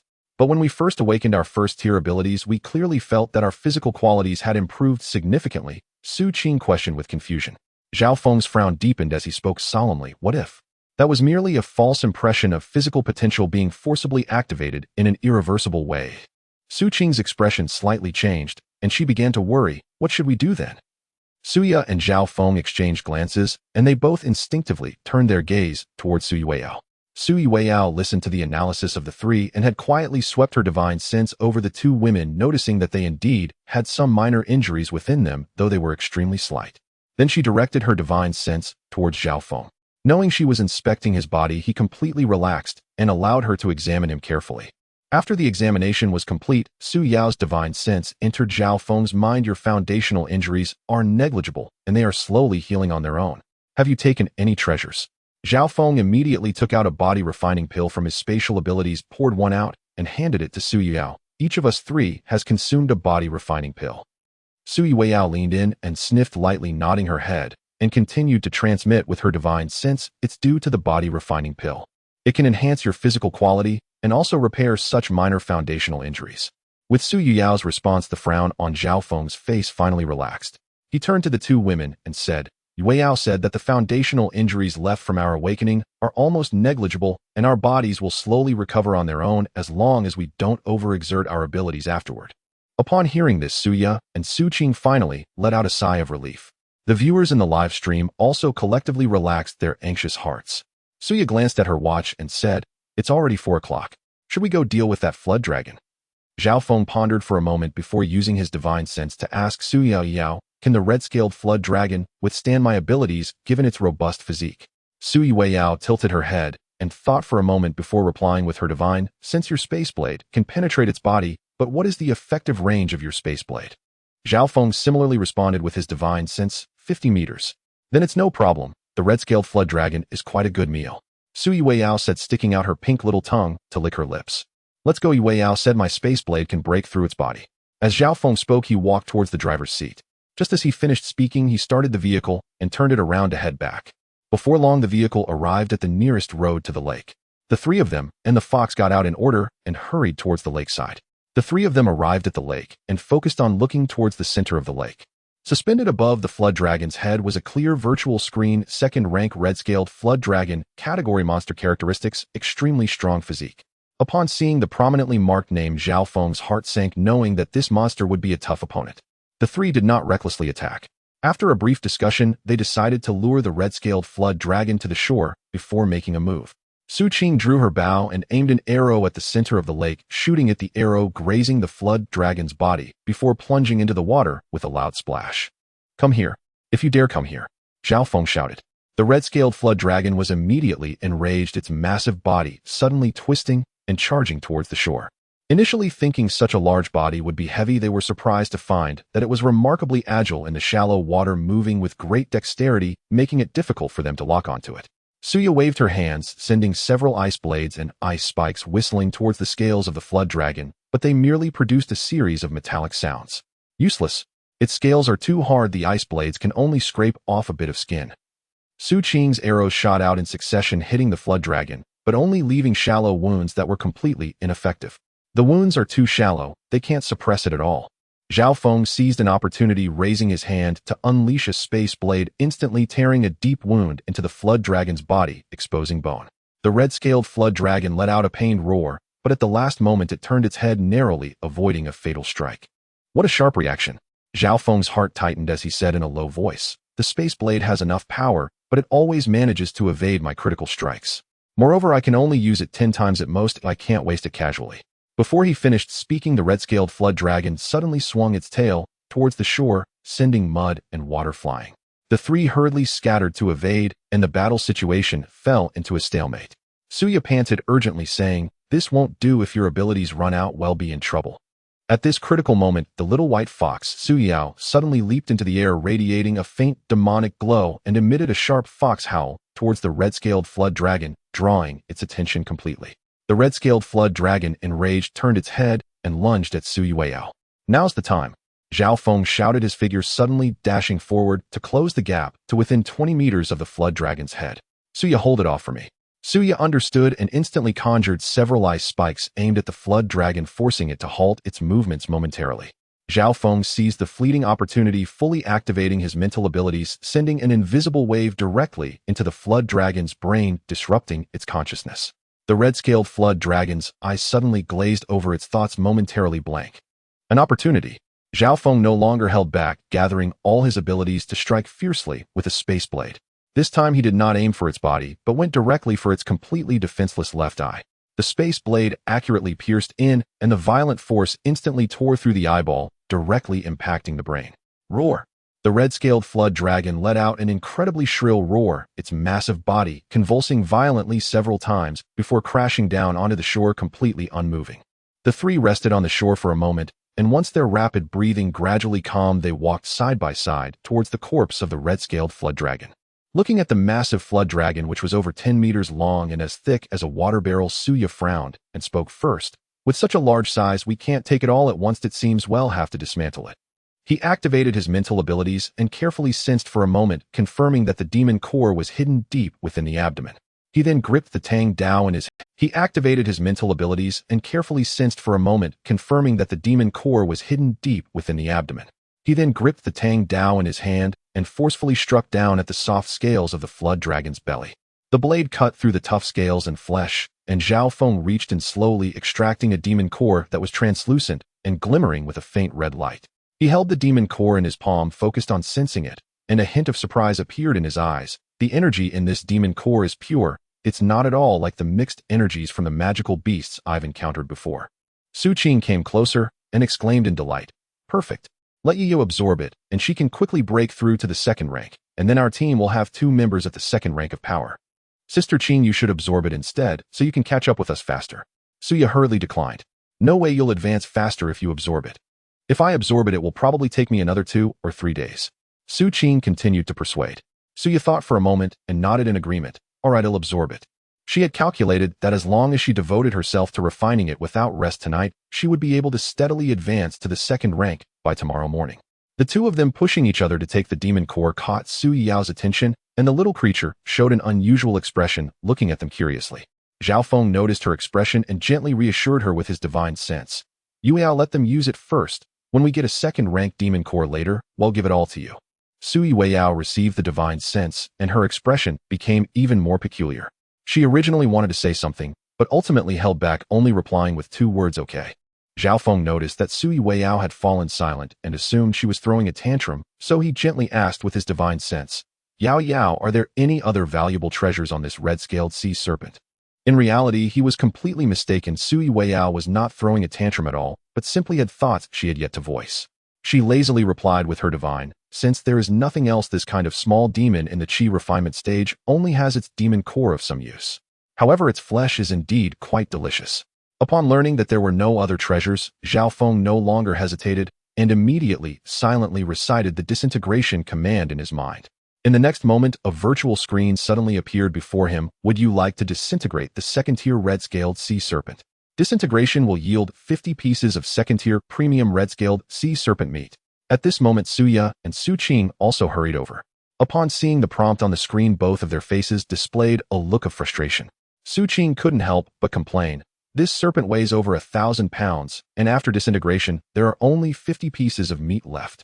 The system's cut is too harsh. It's practically a greedy middleman making a profit.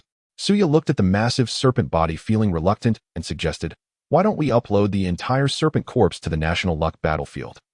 In that case, it could yield a 1,000-fold return, and the people of Long Country would benefit from eating it, enhancing their physical qualities. Wouldn't that be better? Not advisable. Zhao Feng immediately countered solemnly. Nearby, the little white fox, Sui Weiyao, seemed anxious as she made 2 urgent, ing sounds to the 2 of them. Xu Qing and Suya were baffled by the intense reactions from both the person and the fox. Suya was the first to speak, asking, what's going on? Is there a problem with doing this? Sui Weiyao tilted her little head, looking at Zhao Feng with a puzzled expression, waiting for him to explain. Zhao Feng said in a deep voice, putting aside the meat of the second-tier sea serpent, would it have side effects if an ordinary person were to eat it? Demons and beasts are fundamentally different. Beasts are chaotic, ferocious creatures, but demons have complete clans. Some powerful demon clans can accurately identify the living beings that have consumed their kin through their unique blood scent and seek revenge. He paused for a moment, his tone growing more serious. We still haven't figured out why these demon clans appeared in the National Luck battlefield, nor do we know if Blue Star is currently safe or where it will head in the future. To offend a powerful unknown demon clan for a bit of physical enhancement and some short-term strength is truly not a wise move. Xu Qing looked at Sui Weiyao with curiosity and softly asked, Yao Yao, did you mean to express this too? Sui Weiyao obediently nodded, filled with surprise, not expecting Zhao Feng to know so much about the secrets of the demon clans. Have you two connected in such a way after forming a contract? Suya's eyes held a hint of suspicion as she scrutinized the 2 of them. You both expressed your opinions almost simultaneously. Zhao Feng quickly waved his hand, not wanting to elaborate on this matter, and changed the subject. Let's not get caught up in these details, let's just disintegrate the serpent corpse for now.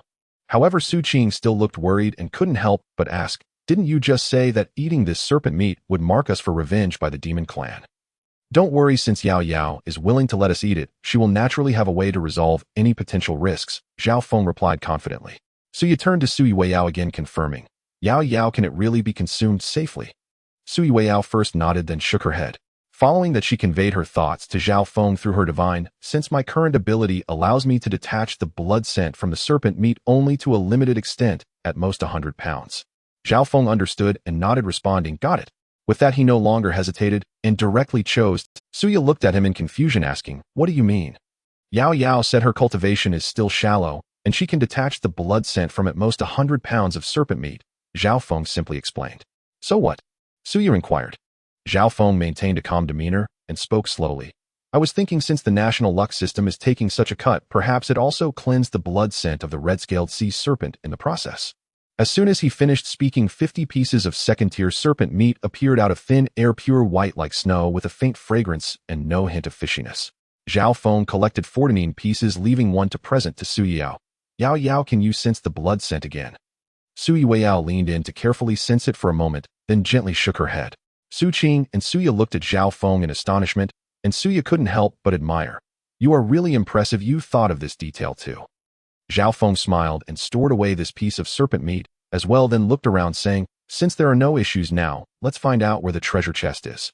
With that, Zhao Feng was the first to activate his mental abilities, commencing a comprehensive search. However, his mental abilities were still at the first level with a maximum detection range of barely over 20 meters. The three of them and the fox searched diligently along the lakeside, combing through every corner, yet found nothing. Xu Qing stopped and spoke. Maybe there isn't a treasure chest here at all.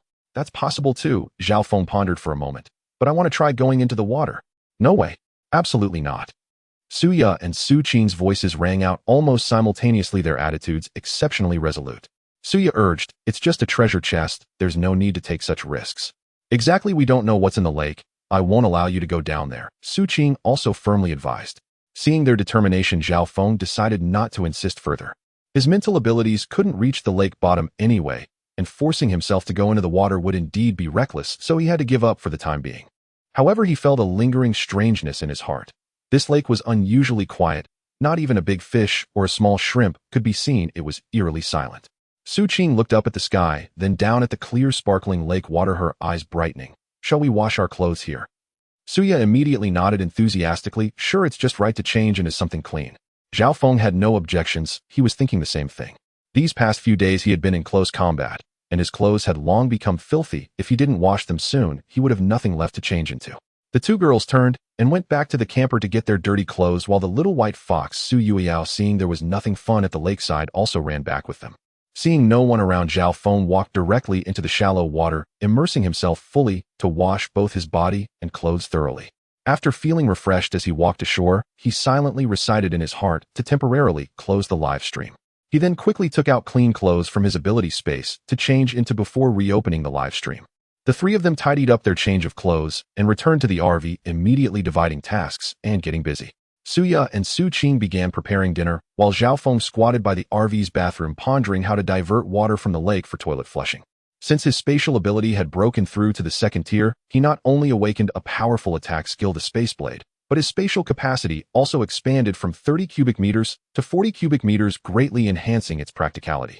While he was repeatedly studying the waterway connections, he unexpectedly discovered a water collector, which surprisingly also had a water quality filtration function. After careful exploration, he realized that the water collector had two main functions. One was to collect moisture from the air, although there was a daily collection limit. The other was to filter external water sources, which had no usage restrictions. Next, Zhao Feng found the RV's built-in water tank. Upon opening it, he found it had a capacity of 2 cubic meters, which equated to 2,000 liters of water. Upon discovering these two pieces of good news, Zhao Feng immediately turned around and excitedly told the two women who were cooking, "Wow, does this mean we can have unlimited water from now on? I must take a hot shower tonight." Xu Qing paused with the kitchen utensils in her hands and exclaimed with joy. Suya couldn't hide her happiness either, smiling as she said, "Tonight let's all enjoy a hot shower." Tomorrow morning, we will fill the RV's water tank and Zhao Feng's spatial ability with lake water before setting off again. All right, it's settled. Zhao Feng readily agreed, finally resolving the water scarcity they had faced for several days. Before long, a rich aroma wafted through the RV, the enticing smell of pan-fried dragon meat. The three of them gathered around the table, each with a bowl of rice and a piece of golden-fried red-scaled dragon meat in front of them. This pan-fried dragon meat had a delicate texture tasting somewhat like pan-fried cod fillet, yet its flavor surpassed it by hundreds of times. The meat of the second-tier red-scaled dragon was so rich in energy that each piece weighed about 4 taels, and neither Xu Qing nor Xu Qing could finish theirs. Zhao Feng had just the right amount, while the little white fox Xu Yueyao was particularly engrossed in eating. Not only did she finish her portion, but she also devoured the leftover fried meat from the two women. Watching the little creature still wanting more, Zhao Feng smiled and reached out to rub her small head, casually asking, "With such a full belly, you must have fallen from a high cultivation level to the qi refinement stage, right?" Xu Yueyao neither struggled nor responded, focusing solely on licking off the oil stains around her mouth. Zhao Feng helplessly chuckled and took out a tissue, patiently helping her wipe her mouth clean. While the three chatted and digested their food, they eventually closed the live stream. After enjoying hot showers, they returned to the bedroom one after another, but no matter how they called the little white fox, Xu Yueyao refused to come in. Zhao Feng felt something was off in his heart and asked, "Yao Yao, what's wrong? Is something wrong?" Xu Yueyao did not respond with her divine sense, but instead ran to curl up in the driver's seat, ignoring the three. Suya softly said, "She probably feels something might happen at night and wants to stay up to keep watch. After all, this is her first night here." "That's possible. We couldn't sleep well on our first night here either," Xu Qing agreed. Zhao Feng felt that something was indeed amiss, yet he couldn't pinpoint the reason. The three returned to the bedroom and casually pulled the sliding door shut. A moment later, the RV fell into a tranquil state of meditation. Zhao Feng and Xu Qing sat cross-legged to absorb the crystal core's energy, while Suya focused on refining the demon core of the red-scaled dragon. Unbeknownst to them, as Suya refined the demon core, a faint, almost imperceptible strange aura quietly spread throughout the entire bedroom, which the three unconsciously inhaled. The red-scaled dragon's demon core appeared to contain pure energy, but it actually harbored a trace of the innate, alluring miasma characteristic of the dragon clan. As Suya continuously absorbed spiritual power, this formless and intangible aura gradually spread in the enclosed bedroom. Before long, Zhao Feng felt a restless stirring within him, his blood surging, and an inexplicable heat overwhelming him. He suddenly opened his eyes and saw Xu Qing and Suya beside him, their faces flushed, breathing rapidly, and their eyes already clouded, clearly affected by this strange aura, their minds completely lost. Zhao Feng's heart tightened, immediately sensing something was wrong. He activated his mental powers to forcibly suppress the restlessness within. "Something's off, this demon core has a problem. I need to cool down with a cold shower." He gritted his teeth, intending to get up immediately. But as soon as he moved, Xu Qing hazily leaned towards him, completely losing control of herself. Zhao Feng was at a loss, unsure whether to push her away. At that moment, a clear and ethereal divine sense suddenly rang out deep in his consciousness. It was Xu Yuyao's divine sense, transmitting dragon species are innately lustful, and the demon core inherently carries a charm attribute. It is not poison, nor is there an antidote. Just go with the flow. After hearing Xu Yuyao's explanation, Zhao Feng's heart sank heavily, silently cursing this as bad. Yet amidst his wildly racing heart, there was an inexplicable hint of joy that even he was reluctant to ponder. Omitted 3,000 words of plot. When the three regained consciousness, it was already the next morning. Suya had a cold expression, glaring fiercely at Zhao Feng, while Xu Qing was blushing, shrinking under the covers, and not daring to show her face. Zhao Feng was momentarily speechless and silently put on his clothes, reaching for the bedroom door. "Zhao Feng, don't you have anything to explain?" Suya's voice was as cold as ice.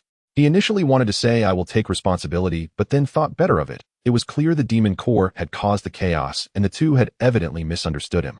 Zhao Feng had no choice but to sit back on the bed and explain in a deep voice, "Dragons are innately lustful. When you absorbed the demon core last night, the residual aphrodisiac-like aura leaked out, and we all unconsciously fell victim to it. You knew all along." Suya's tone remained icy as she pressed on. Zhao Feng felt a bit impatient and replied coldly, "I had no idea.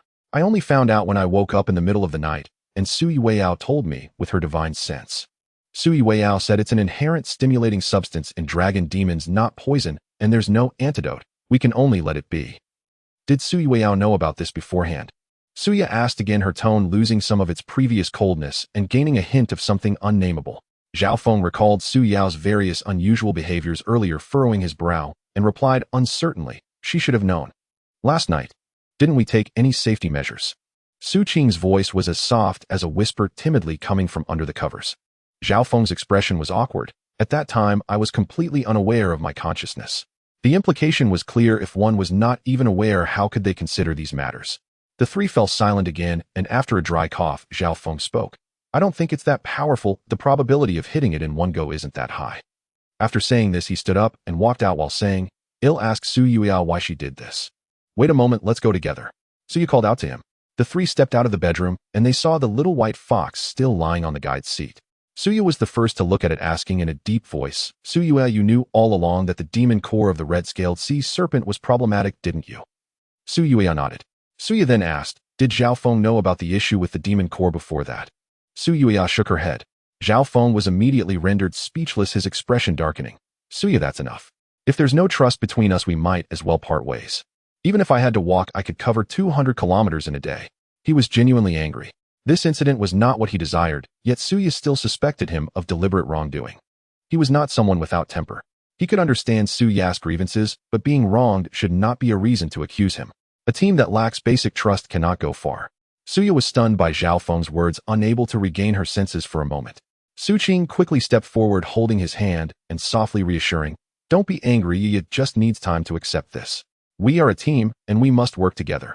It was only then that Suya suddenly woke up, remembering that Zhao Feng had already explained in the bedroom that he was completely unaware of the matter regarding the demon core. Her persistent questioning was clearly a sign of her complete disbelief in him. She felt a weight in her heart and began to reflect on herself. Perhaps she had been too selfish pursuing the truth while hurting her teammate. Or perhaps deep down she had always harbored a trace of distrust, even looking down on him. Memories of the past on Blue Star surged to her mind, where too many people approached her because of her family background and wealth, and she had almost fallen into traps several times. But now in the battlefield of national fortune, Zhao Feng's strength far surpassed hers. Even in the previous company, he had always been diligent in his technical work, keeping his distance from her, never flattering her, and certainly not resorting to underhanded means.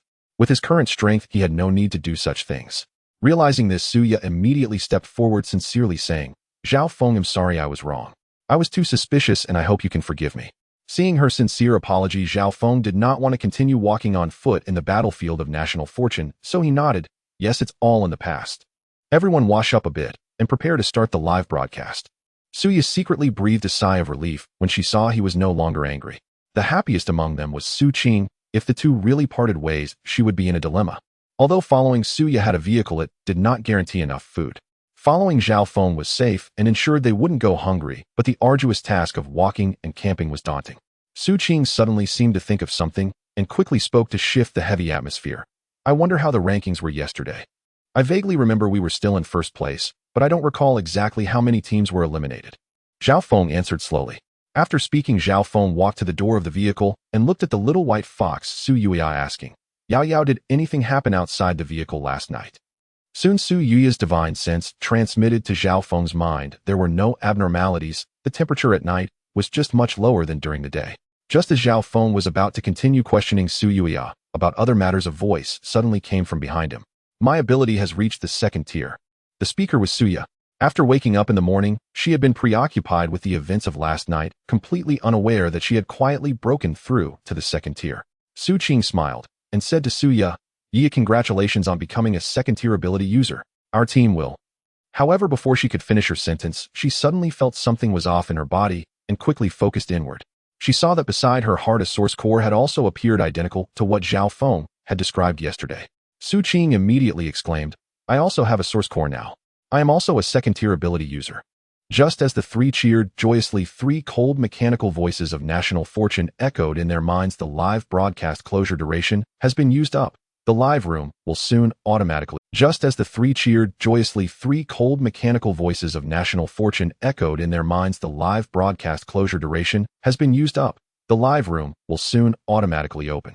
Zhao Feng took out 2 pieces of red-scaled sea serpent meat and placed them on the cutting board. He looked at the 2 girls and said, "You prepare breakfast first. I will go to the lakeside to fetch some water." Xu Qing readily replied, "Go ahead, be careful on the way." Zhao Feng nodded, first taking water from the ability space to fill the vehicle's built-in water tank, then walking towards the lake. The little white fox, Su Yuya, jumped onto his shoulder without hesitation, obediently following him to the lakeside. The National Fortune live broadcast screen for the three had already split into two showing simultaneous feeds. The left camera closely followed Zhao Feng and Su Yuya on his shoulder, clearly capturing the sight of the two heading swiftly towards the lake. The right screen focused on the interior of the vehicle freezing on the scene, where Suya and Xu Qing were busy preparing breakfast with the sea serpent meat. Inside the vehicle, the two managed the ingredients and lit the fire to cook, while simultaneously exchanging thoughts on the astonishing changes in their abilities. They spoke back and forth detailing their sensations after promoting to the second tier and the existence and operation of the source core near their hearts. The live broadcast audience listened quietly for a moment before suddenly reacting. Suya and Xu Qing had both broken through, both had promoted to second-tier ability users. In the next moment, the barrage erupted like a tidal wave, flooding the entire screen and making it nearly impossible to see the visuals. What the hell? Did Zhao Feng's team explode again? Two beauties have both reached second tier. Congratulations. Zhao Feng's team is now entirely second tier. Their combat power is off the charts. Who else can compete? Overnight, both of them leveled up. This is absurd. Blindly guessing it was the second-tier demon core from the red-scaled sea serpent. Absolutely it was. The comment above is correct. They must have absorbed the demon core's energy to break. But wait, wasn't Suya the one absorbing the demon core? How did Xu Qing also level up? Could it be that a single second-tier demon core can help two people break through it? If that's the case, then demons are much stronger than magical beasts. Various congratulations, doubts, and speculations surged in the barrage, causing the live broadcast room to heat up. Meanwhile, Zhao Feng along with Su Yuya had also arrived at the lakeside. Zhao Feng suddenly caught sight of a glowing object in the center of the lake. Upon closer inspection, it turned out to be a golden treasure chest, which was being firmly held in the mouth of a massive turtle. Zhao Feng focused his gaze, but did not see any virtual screen description from the National Fortune system on the giant turtle. Just as he was pondering this, the little white fox, Su Yuya, suddenly fluffed up her fur as if facing a great enemy. Inside the National Fortune Command Department, Zhang Guoqiang approached the office cubicle responsible for monitoring Lei Zhan and Lung Feng. He glanced at the observer on duty last night and asked, "How is Lung Feng doing?" The observer immediately stood at attention. "Report, sir. Comrade Lung Feng was absorbing crystal cores all night, fully activating his abilities until he rested at 2 in the morning." Zhang Guoqiang looked at the day shift observer who had just taken over. Compared to yesterday, how much of the dark energy within Lung Feng has dissipated? The National Fortune live broadcast room requires 24-hour continuous monitoring. Observers are prone to fatigue, so each live room is staffed by 4 people implementing a rotating shift system to ensure no details are missed. The day shift observer had already reviewed the footage of Lung Feng before he rested at dawn and was well aware. He maintained a calm demeanor and reported, "Report, sir. Based on the last instance of Lung Feng activating his abilities early in the morning, it is estimated that the black energy within him has been reduced to less than half of what it was during the day yesterday, approximately 3/5 cleared." The little white fox, Su Yao, urgently projected her divine sense into Zhao Feng's mind. "Run. Leave here immediately. That is a golden core level demon." A golden core demon. Zhao Feng's heart trembled, yet it extinguished his thoughts of fleeing, knowing there was simply nowhere to escape. According to Su Yuyao's previous cultivation level, the initial, mid, and late stages of Qi refinement correspond to abilities of the first, second, and third levels. Beyond Qi refinement is foundation establishment, and only then comes the golden core stage. A golden core demon corresponds to at least the 7th level of abilities. With his current strength, fleeing would lead to certain death. It would be better to observe the situation. Perhaps there would be a slim chance. Just as he thought, before Zhao Feng could respond, the giant tortoise in the center of the lake suddenly flashed and instantly reached the shore. It merely glanced at Zhao Feng and slowly spat out a golden treasure chest onto the shore, then turned to gaze at Su Yuya on Zhao Feng's shoulder, a hint of confusion in its eyes. The next second, the giant tortoise's copper bell-like eyes widened in disbelief, revealing a look of shock, as if it had witnessed something that defied comprehension. Zhao Feng felt a slight stir in his mental energy and vaguely sensed that Su Yuya and the giant tortoise were communicating through divine sense, yet he did not dare to intrude, standing still and holding his breath. After a brief moment, the fox and the tortoise concluded their communication. The giant tortoise looked back at Zhao Feng and surprisingly began to speak, its voice fluctuating between that of an elderly man and a middle-aged person, oddly modulated to obscure its true age. "Human, you are quite impressive." With that, the giant tortoise turned and sank into the water, leaving the lake's surface calm and undisturbed, as if the colossal creature had never appeared. Zhao Feng was still in a daze, contemplating the scene that had just unfolded, when the little white fox suddenly bit gently on his shoulder. A slight pain jolted him back to reality. At the same time, Su Yao's fierce divine sense echoed in his mind, "Foolish human, why didn't you run just now?" Zhao Feng let out a bitter laugh, raised his hand to stroke her little head, and explained candidly, you said it was a golden core level demon, I couldn't possibly outrun it. Moreover, I cannot run towards the camper. That would lead to disaster there, and the entire team would be doomed. He paused, his expression growing serious, and continued, I know staying behind puts you at risk too, Yao Yao, I'm sorry. But the Dragon Kingdom has my family and friends, I cannot let my momentary desire to escape lead to the destruction of the team and the loss of national fortune. Listening to his words, the little white fox stopped being angry and instead nuzzled Zhao Feng's cheek with her small head. She had never truly blamed him. Zhao Feng may have had some selfish motives, but at this critical moment concerning the fate of their race, he was willing to step forward, a sense of responsibility that resonated with her. It was precisely for this reason that she chose to form a contract with Zhao Feng. In the Dragon Kingdom live broadcast room, the host Bing spoke with emotion. Although we are still unclear about the ability levels corresponding to golden core level demons, it must be of a very high realm. Yet Zhao Feng was willing to risk himself for the greater good, even prepared for sacrifice. Long Zhan also spoke solemnly. Zhao Feng's character is truly rare. If soldiers like Lung Feng and Lei Zhan were to make such choices, I wouldn't be surprised. This is the duty and responsibility of Dragon Kingdom soldiers. But Zhao Feng is just an ordinary person.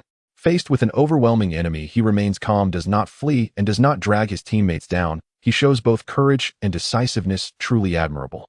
The two experts present continuously praised Zhao Feng's bravery and vision. The live broadcast room's bullet comments instantly filled with respect. Seeing him willing to sacrifice himself rather than run truly breaks the defense. Zhao Feng, you are the pride of the Dragon Kingdom.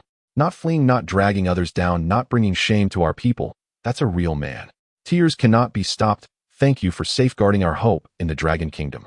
Willing to face death for our country, that is the backbone of our Dragon Kingdom. This life I have no regrets entering the Dragon Kingdom. In the next life, I will still be a son of the Flower family. Zhao Feng, we await your safe return.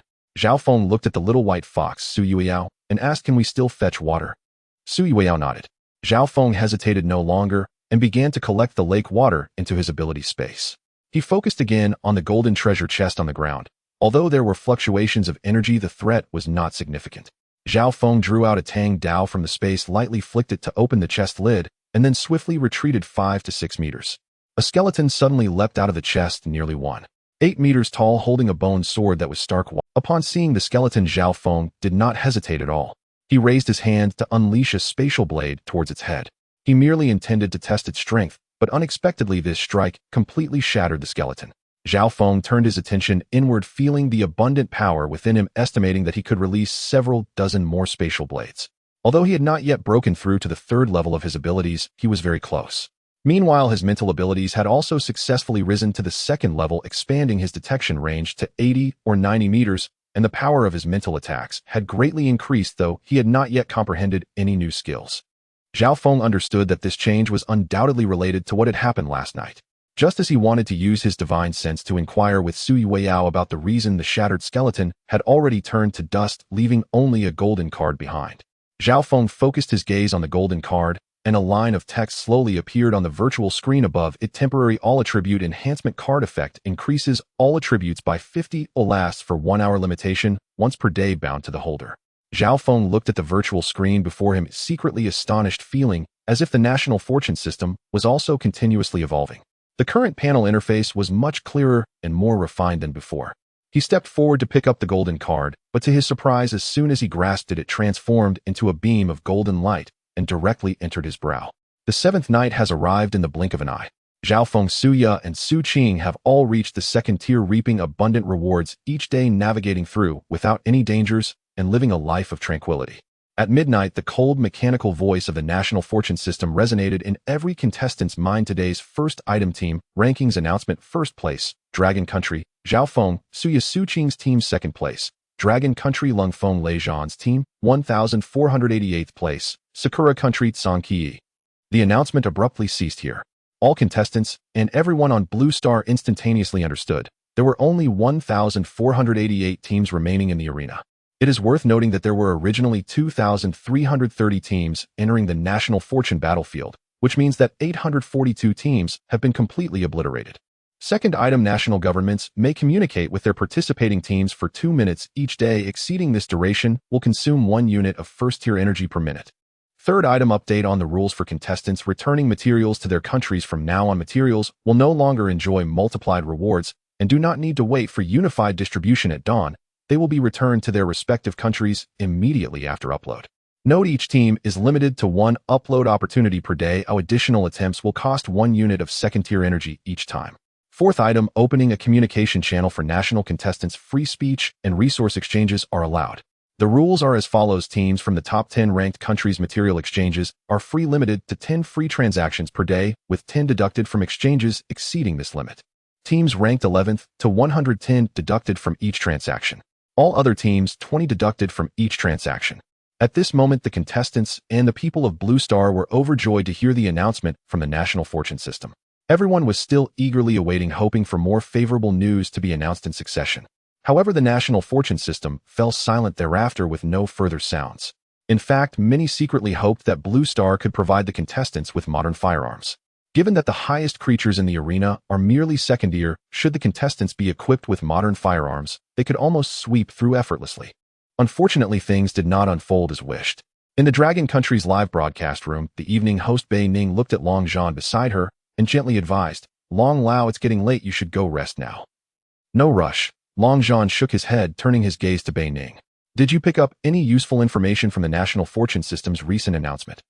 After a moment of contemplation, Bei Ning slowly replied, "It seems the National Fortune battlefield is beginning to emphasize team cooperation, allowing contestants from various countries to share information and trade resources, almost guiding everyone to band together for survival." Long Zhan slightly nodded, his tone steady. "This is just one aspect of it. The newly announced rules have both pros and cons. For instance, the cancellation of the 1,000-fold material return indicates that the National Fortune System will not provide benefits unconditionally forever." Bei Ning thoughtfully added. Long Zhan's eyes showed approval. "Not bad, it's not easy to come to this realization. Is there anything else?" Bei Ning, appearing a bit awkward, smiled wryly. "My understanding is limited, please enlighten me, Long Lao." Long Zhan slightly nodded, his expression suddenly serious. "We can ascertain that the National Fortune System does not aim to completely exterminate the beings of Blue Star. Given the power it has displayed, if it truly wished to act, it could easily wipe out the entire Blue Star." He paused and continued in a deep voice. "It has opened a global live broadcast, allowing us to witness the battles between contestants and alien creatures throughout. It seems to be preparing the humanity of Blue Star to familiarize themselves with these monsters, to understand their weaknesses and habits." "Long Lao, do you mean that in the future our Blue Star homeland might also face invasions from these monsters?" Bei Ning's expression changed and he asked in disbelief. "I can't say for certain, but beyond that I truly can't think of another reasonable explanation." Long Zhan slowly replied. In fact, this was not just his speculation, but a severe judgment drawn by the high-ranking officials of the Dragon Country after multiple urgent discussions.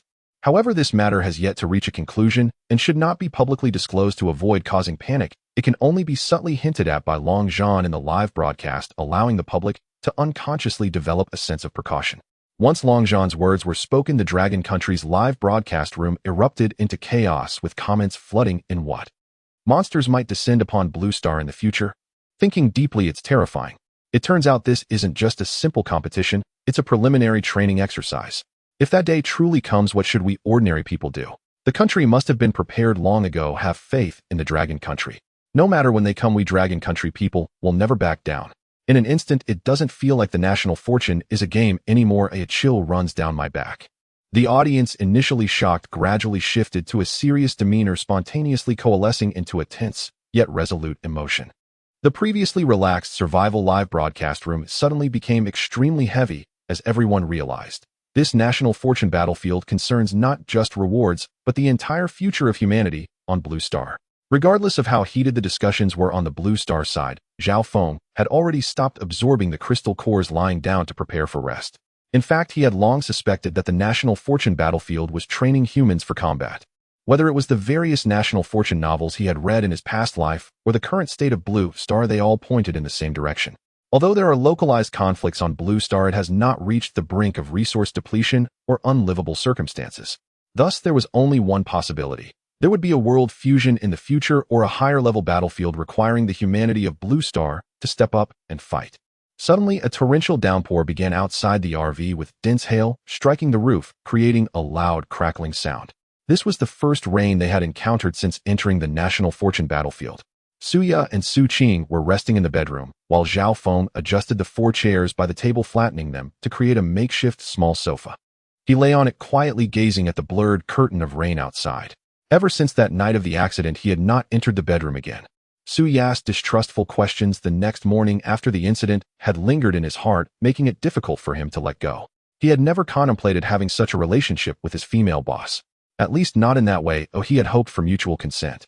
Just as Zhao Feng was drowsily drifting into sleep, he suddenly felt something warm gently pressing down on him. Before he could open his eyes to take a closer look, his lips were softly sealed, and his breath caught in an instant. Outside the vehicle, the sound of hail striking the roof grew increasingly rapid and loud as the fierce wind howled alongside the torrential rain, as if attempting to overturn the entire RV. Meanwhile, the little white fox, Su Yao, sitting in the guide's seat, unexpectedly blushed lightly. In the rainy night, the chaotic sounds disturbed her meditation. Helpless, she had to temporarily seal her senses, concentrate her mind, curl up her body, and prepare to calm down and sleep. In the bedroom, Su tossed and turned, unable to find any trace of sleep. She watched as Xu Qing quietly got up and left the room to find Zhao Feng fully aware of her intentions. Tears silently soaked the pillow, and Su Ya's heart was filled with grievance and bitterness. She knew clearly that it was she who had first spoken out in doubt that morning, hurting Zhao Feng, and though she had sincerely apologized, the rift between them had not dissipated. Meanwhile, in the countries associated with the National Luck battlefield, almost all internal chat groups were filled with complaints, curses, and anxious disputes. Only in the chat group of the Dragon Country was there complete silence. As a nation of etiquette, and with it being the deep of night, even though everyone had their own thoughts, no one was willing to recklessly send a message and disturb others' rest. As the wind and rain gradually ceased, Xu Qing lazily nestled in Zhao Feng's arms, her cheeks flushed with an unvanished blush. Her voice was as soft as a feather as she whispered, "Fengzi, I feel like my abilities have somehow improved." Zhao Feng tightened his embrace, holding her closer, his tone filled with a hint of laughter and certainty. "Yes, my abilities have already broken through to the 3rd tier. Can we really enhance our abilities like this?" Xu Qing's eyes were wide with surprise as she looked up at him. Zhao Feng nodded, gently, patiently explaining, "I asked Yao Yao, and she said that in the world of cultivation our situation is referred to as mutual cultivation. Does mutual cultivation really enhance strength?" Xu Qing's cheeks turned even redder as she snuggled closer into his embrace, her nose brushing against his chest, softly inquiring. "Yao Yao said so it shouldn't be wrong."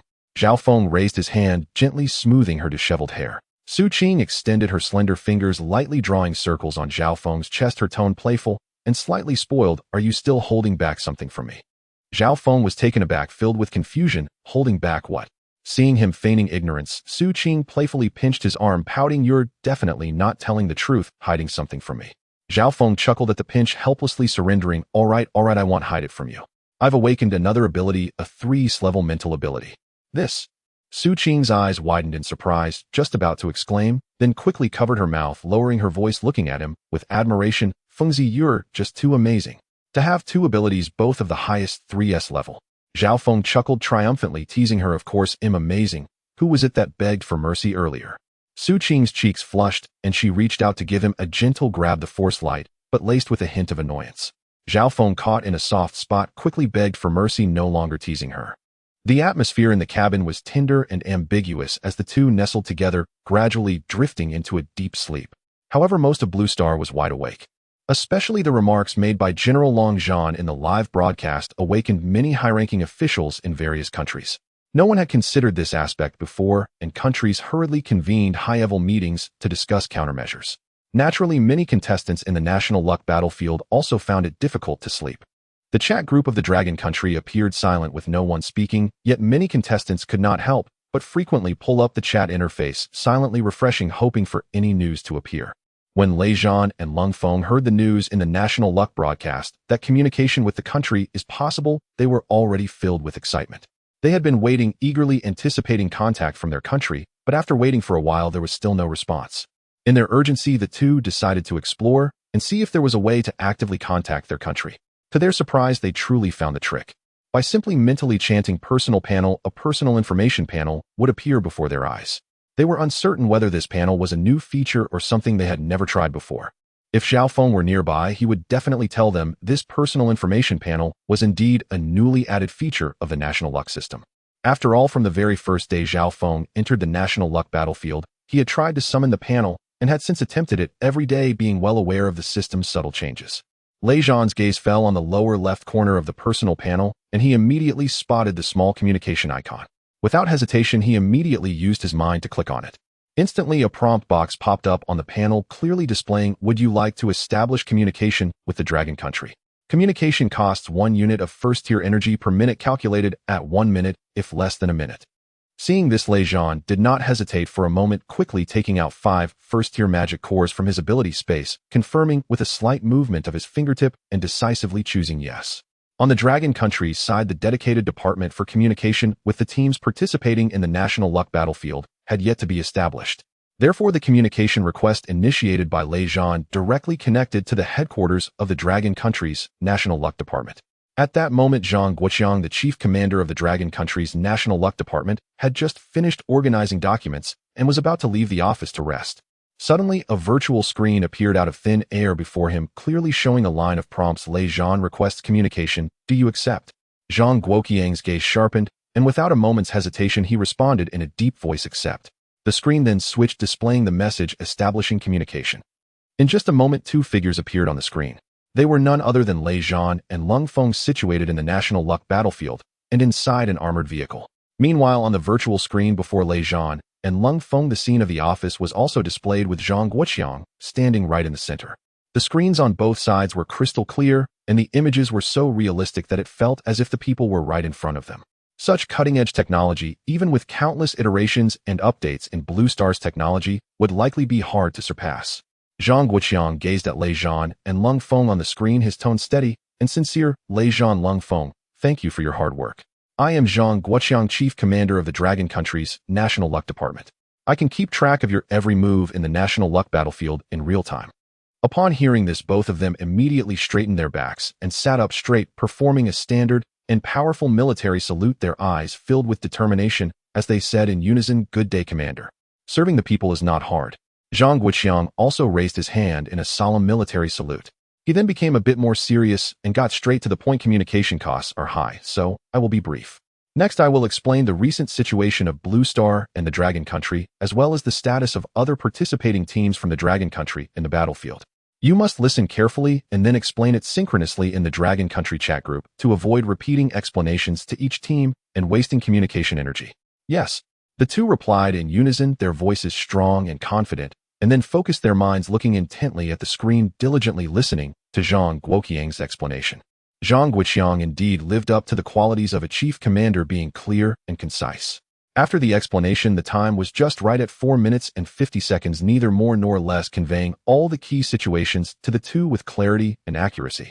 Cold Blade gazed at the direction where the screen faded, sincerely exclaiming, "Indeed, our Dragon Country is full of hidden talents, with masters everywhere among the populace."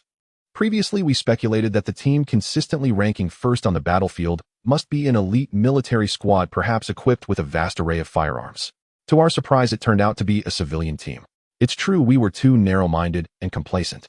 Thunder War nodded in agreement, a hint of self-deprecation in his tone.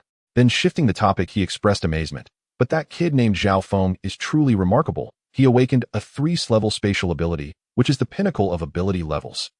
However, what is most intriguing is not just this. Cold Blade raised an eyebrow, his voice filled with confusion. I heard from the commander that Zhao Feng seems to know a lot about the National Fortune battlefield. The information he has is something even Blue Star couldn't uncover with all its resources. It's truly perplexing. The 2 engaged in a lengthy discussion, exchanging thoughts about Zhao Feng's team, the battlefield situation, and the information conveyed by the commander, filled with both admiration for their compatriots and curiosity about the unknown. In the end, they deliberated, thoroughly finalizing the details for releasing information in the Dragon Country chat group at dawn, ensuring that the commander's instructions and various circumstances would be clearly and accurately communicated to every participating team from Dragon Country. As dawn broke, the morning light filtered through the window of the RV, casting a faint glow. Xu Qing and Zhao Feng had already risen, swiftly donning their gear and washing up their expressions, still carrying a hint of sleepiness. Before long, the bedroom door was gently pushed open, and Suya stepped out, a faint smile on her face. She was the first to greet. Good morning, Qing, Jie Zhao Feng. Morning, Yiya. Xu Qing replied with a friendly tone. Good morning, boss. Zhao Feng chimed in, his voice calm, shedding the barriers of the past.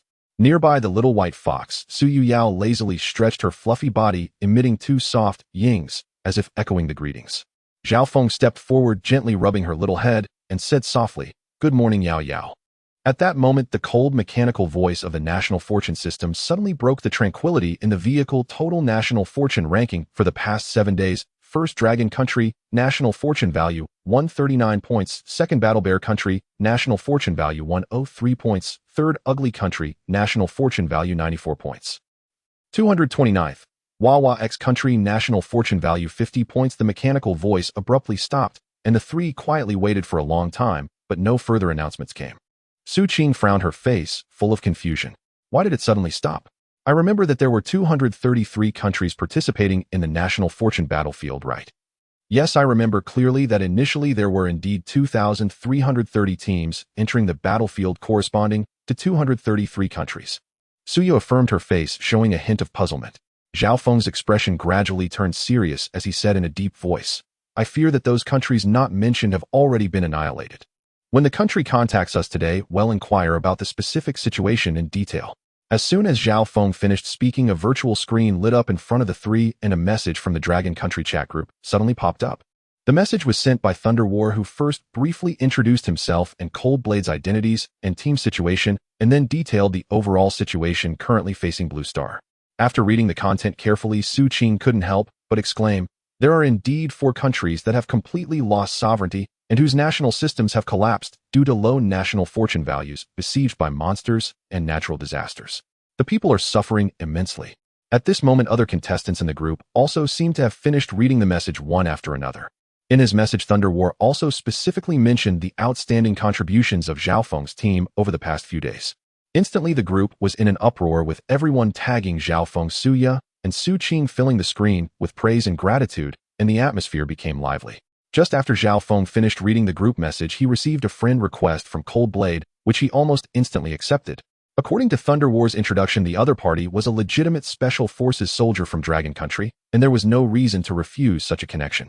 As soon as Cold Blade was accepted, he sent a message, Big shot, you're too amazing. Zhao Feng was a bit surprised, not expecting this iron-blooded Special Forces soldier to have such a straightforward and warm side, so he could only reply with a shy smile emoji. Cold Blade then asked, Big shot, do you need firearms? No need, don't you still have bullets left? Zhao Feng asked curiously. Cold Blade replied, there are still some left. If you need them, I can spare some for you. No need, you keep them for yourselves, and take care to stay safe. I have already broken through to the 3rd tier. Zhao Feng said in a very calm tone. He didn't want to deliberately expose his strength, but now that contestants from various countries could connect with Blue Star and Blue Star could watch everything through the live broadcast, his promotion to the 3rd tier would eventually be hard to hide. Whoa, is it that impressive? Cold Blade looked at the message and couldn't help but exclaim. Thunder War, who was driving, was startled by his shout, instinctively pressing the gas pedal harder, causing the car to lurch forward. He quickly regained his composure, released the gas pedal, and turned to Cold Blade. What happened? Why are you so startled? Cold Blade, looking frustrated, shook the screen. Zhao Feng has already reached the 3rd tier. What a... Zhao Feng is at the 3rd tier. Where did you hear that? Thunder War was also instantly shocked, his eyes wide. Cold Blade immediately recounted the conversation he had with Zhao Feng in detail. After listening, Thunder War fell silent, a hint of helplessness in his tone. It seems that the overall ranking is still firmly held above them. Zhao Feng is at the 3rd tier, and both Xu Qing and Suya are at the 2nd tier. That's true. While it's better for our Dragon Country to have stronger members, the gap is truly disheartening. It's a bit demoralizing. Cold Blade sighed. Zhao Feng's virtual screen was not set to hidden, and Suya happened to see everything clearly. She exclaimed in surprise, Zhao Feng, you're already at the 3rd tier. Yes, I just broke through last night, Zhao Feng replied in a calm tone. Suya immediately brightened up, softly saying, congratulations. Now our team finally has a 3rd tier powerhouse to support us. She smiled gently on the surface, but inside, she felt a pang of bitterness. She knew very well that Zhao Feng's promotion must be related to what happened between him and Xu Qing last night. After all, the last time, it was also after that night that both she and Xu Qing broke through to the 2nd tier. Suya silently made up her mind tonight. She would also seek out Zhao Feng. Having already given herself to him once, what difference did it make to do so again? Being a rich 2nd generation, she had always adhered to the belief that interests come first. In this national fortune battlefield, strength was everything. Zhao Feng, Suya, and Xu Qing drove their RV for about 50 kilometers. Xu Qing's eyes suddenly lit up as she pointed ahead, exclaiming with a hint of excitement, look, there's a small town up ahead. Maybe we can find something good. However, as the vehicle approached within 100 meters of the town, the expressions of the three turned grave. At the town's entrance, on the rooftops, and even in the center of the street, countless zombies lurked. The hoarse howls echoed, and even from a distance one could feel the suffocating stench of decay. Zhao Feng scanned the entire area with a furrowed brow and said solemnly, by the looks of it, there are at least 2,000 first-tier zombies and dozens of second-tier ones. It won't be easy to deal with them, Heaton. So many. Let me take the first shot. Suya instinctively clenched her fists, her fingertips already forming several icy blades shimmering with cold energy. As soon as her words fell, she flicked her wrist, and several icy blades shot out, accurately piercing through the heads of several first-tier zombies in the front row, causing them to fall. Xu Qing frowned as she gazed at the desolate and dilapidated town, her tone filled with helplessness. It's too barren here. There are hardly any plants. I can't use my wood-type abilities, so I'll have to rely on my crossbow for combat. Saying this, she quickly took out her crossbow from her backpack, skillfully drew it, and aimed precisely at a first-tier zombie charging toward her. In an instant, she released the arrow, hitting its vital spot. Zhao Feng paused slightly, a faint blue spatial wave radiating around him. He spoke steadily, let me try the third-tier spatial blade. Before his voice faded, countless sharp spatial blades materialized out of thin air, sweeping toward the horde of zombies like a torrential storm. Whether it was the fragile bodies of first-tier zombies or the tougher bones of second-tier ones, as long as they were grazed by the spatial blades, they would instantly shatter into pieces without even a chance to scream, leaving behind a ground littered with glimmering zombie crystal cores. Wow, Zhao Feng, your spatial blades are incredible. They're like the nemesis of zombies. Xu Qing exclaimed while continuously drawing her bow and shooting arrows, her eyes filled with admiration. At that moment, a snowy white figure dashed out from the RV, which was none other than the little white fox Su. Its petite body nimbly weaved through the horde of zombies, and with a flick of its small paw, a sharp, demonic aura transformed into a blade, swiftly severing the neck of a second-tier zombie, its head rolling to the ground with astonishing speed. A gentle smile flickered in Zhao Feng's eyes as he softly said, Yao Yao has already reached the mid-stage of chi refinement. Her speed in killing zombies is almost catching up to mine. On the other side, Suya had just managed to pierce through a second-tier zombie's chest with great effort, using a condensed ice spear. She took a breath, wiped the dirt from her cheek, and said with a hint of strain, the bones of second-tier zombies are too tough. The ice blades can't break through their defenses. Even the ice spear takes a lot of effort to wound them. Even though the four of them were strong, the zombies seemed endless. As one wave fell, another wave surged and densely packed, like an unending tide. What was even more bizarre was that these zombies no longer charged blindly like those they had encountered before. Instead, they seemed to follow a faint strategy, gradually forming a surrounding encirclement. They approached the RV from all directions, gradually blocking their escape route. Xu Qing's face paled slightly, her hand trembling as she drew her bow, her voice tinged with panic. Something's not right. Why do they seem organized? They are nothing like the zombies we encountered before who only charged blindly. Suya also sensed something amiss.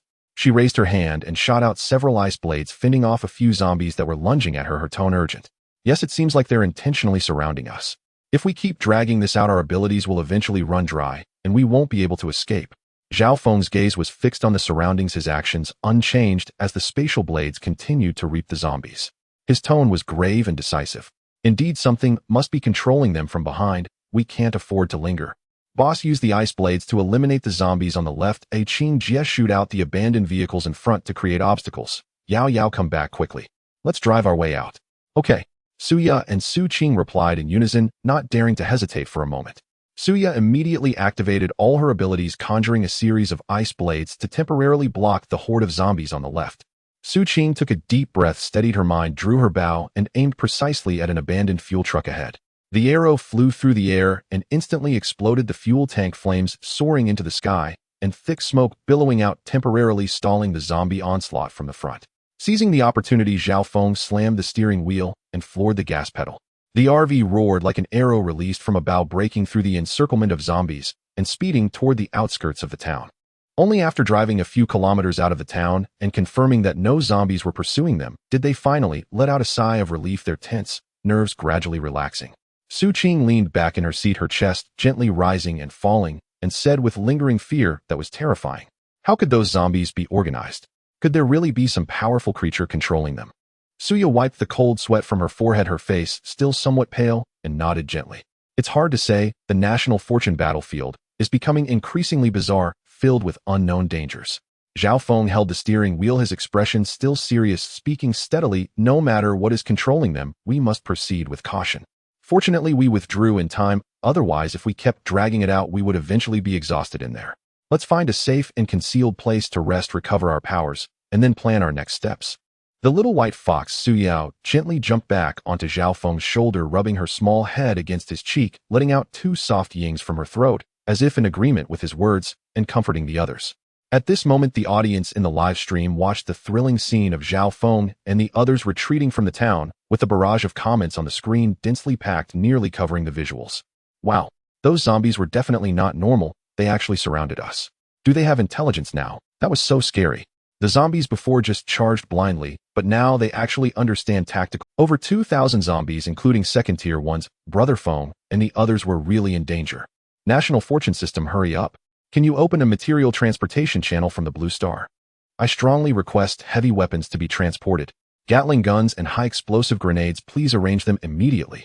If Brother Feng had a squad of heavy firepower, wouldn't it just be a matter of flattening that town? Half an hour later, the 3 humans and 1 fox had absorbed the crystal nuclei, restoring their abilities and stamina completely. Zhao Feng planned to use the oil fire attack strategy once again. He looked at the 2 women and said in a deep voice, "Wait in the car for me. They'll go pour the oil and set them on fire. There are simply too many of them. If we get surrounded, escaping will be difficult," Xu Qing advised with a worried expression. Suya nodded along. "If we can't eliminate them all at once, we won't just miss out on the crystal nuclei, but also waste the gasoline, which is not worth it."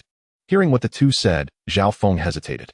This group of zombies was too strange, moving in an orderly fashion, clearly controlled by something. If it were ordinary zombies, even if they were all second-tier, he would be confident in retreating safely. But under the current circumstances, he felt uncertain. At this moment, the little white fox, Su Yao, quietly transmitted to Zhao Feng with her divine sense, "I just sensed a wisp of mental fluctuation. That fluctuation is directing the horde of zombies." Zhao Feng immediately replied with his divine sense, "What do you want to do? I can locate the source of that mental fluctuation and eliminate it." Su Yao's voice carried a sense of certainty.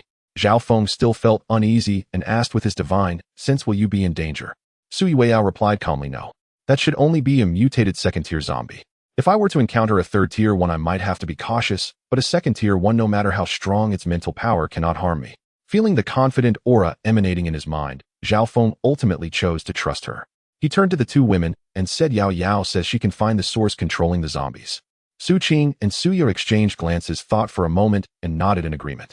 With over 2,000 first-tier crystal nuclei and dozens of second-tier ones, it would be a lie to say they weren't tempted. Since there was an opportunity to seize them, it was naturally worth a shot. The 3 no longer hesitated, turned the car around, and drove back toward the zombie-infested town. To avoid alarming the massive horde of zombies, Zhao Feng took the little white fox Su Yao and got out of the car a kilometer away from the town, quietly making their way forward on foot. Since there was an opportunity to seize them, it was naturally worth a shot.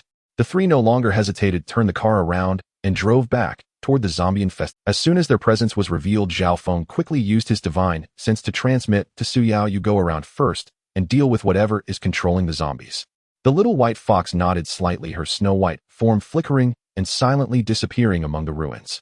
Zhao Feng exerted force beneath his feet, leaping into the air and using momentum to vault up to the rooftop of a 2-story building. From his elevated position, he scanned below, pinpointing the area where the zombies were most concentrated, and without hesitation, he poured an entire barrel of gasoline down. He then ignited a fire and casually tossed it down.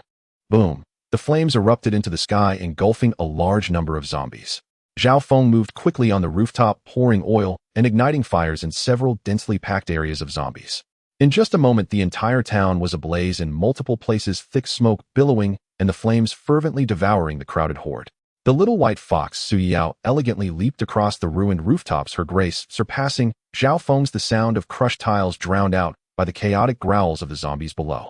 She silently infiltrated the center of the town, concealing her presence completely unnoticed by the passing zombies.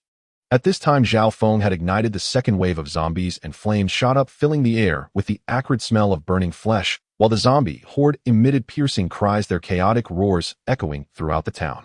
Su Yao immediately sensed the mental fluctuation coming from a nearby building and leapt inside. Inside stood a little lowly zombie, her clothes in disarray, appearing no different from an ordinary child, except for her dull eyes occasionally letting out low whimpers.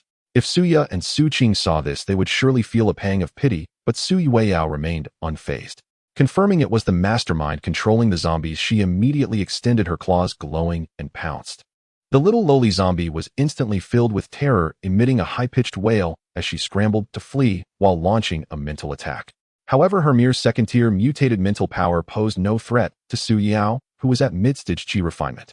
Sui Weiao moved swiftly, dispatching the zombie in just a few strikes. The zombie let out a faint groan and completely lost its breath.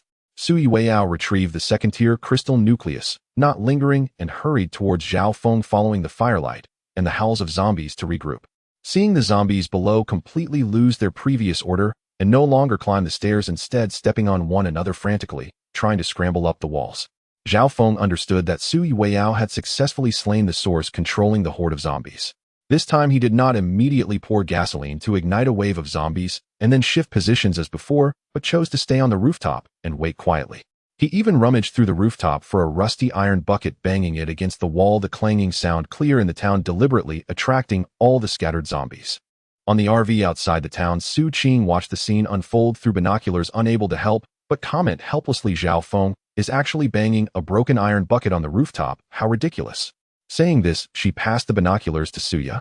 Suya took the binoculars and observed the scene, first frowning slightly before relaxing her brow, saying in a deep voice, Yao Yao must have dealt with the mastermind controlling the zombies, and Zhao Feng is deliberately luring the zombies to gather. Xu Qing already had her own conclusions in mind. She understood Zhao Feng better than Suya, but seeing his slightly odd behavior, she couldn't help but tease him a little. Before long, a couple of hundred zombies had gathered below the rooftop, piled up on top of one another, with the zombie at the top stretching its arms, its fingertips nearly reaching the edge of the rooftop. Without any hesitation, Zhao Feng directly took out the gasoline from his ability space and poured it down, then lit the fire and hurled it into the horde. After finishing all this, he turned and leaped, easily jumping onto the adjacent rooftop. As soon as Zhao Feng stabilized himself on the opposite rooftop, a small white figure quickly darted over, lightly leaping and landing steadily on his shoulder. Looking at the second-tier mutated crystal nucleus in the little creature's mouth, the newcomer was none other than the little white fox Sui Weiao. Sui Weiao sent her divine sense to Zhao Feng, her soft voice ringing in his mind. Help me store this mutated second-tier crystal nucleus separately. I need it for my own absorption. Zhao Feng felt curious and replied with his divine sense, what is special about this crystal nucleus? It contains not only pure energy, but also a trace of mental power. Absorbing it will greatly aid in my cultivation recovery. Sui Weiao answered without any concealment. Zhao Feng followed his previous method, weaving back and forth on the rooftops, constantly striking metal to attract zombies, and then splashing gasoline to set them ablaze, repeating the process over and over. The acrid stench of burnt flesh filled the entire town, causing one's stomach to churn and brow. After burning away 90% of the zombies in the town, he stood on the rooftop, waving his hand vigorously towards the RV outside the town and shouting, Suya, Xu Qing, come help. The two being far away inside the RV couldn't hear him, but they used binoculars to clearly see Zhao Feng's lip movements and gestures, instantly understanding his meaning. Suya immediately started the RV, driving straight into the town with Xu Qing. In no time, the two arrived downstairs where Zhao Feng was, and Xu Qing looked up at the rooftop and shouted, Zhao Feng, there can't be many zombies left, right? Yes, only about 100 scattered ones are left. Let's split up to deal with them, and then gather the crystal cores together. Zhao Feng replied loudly, and without hesitation leaped down from the rooftop.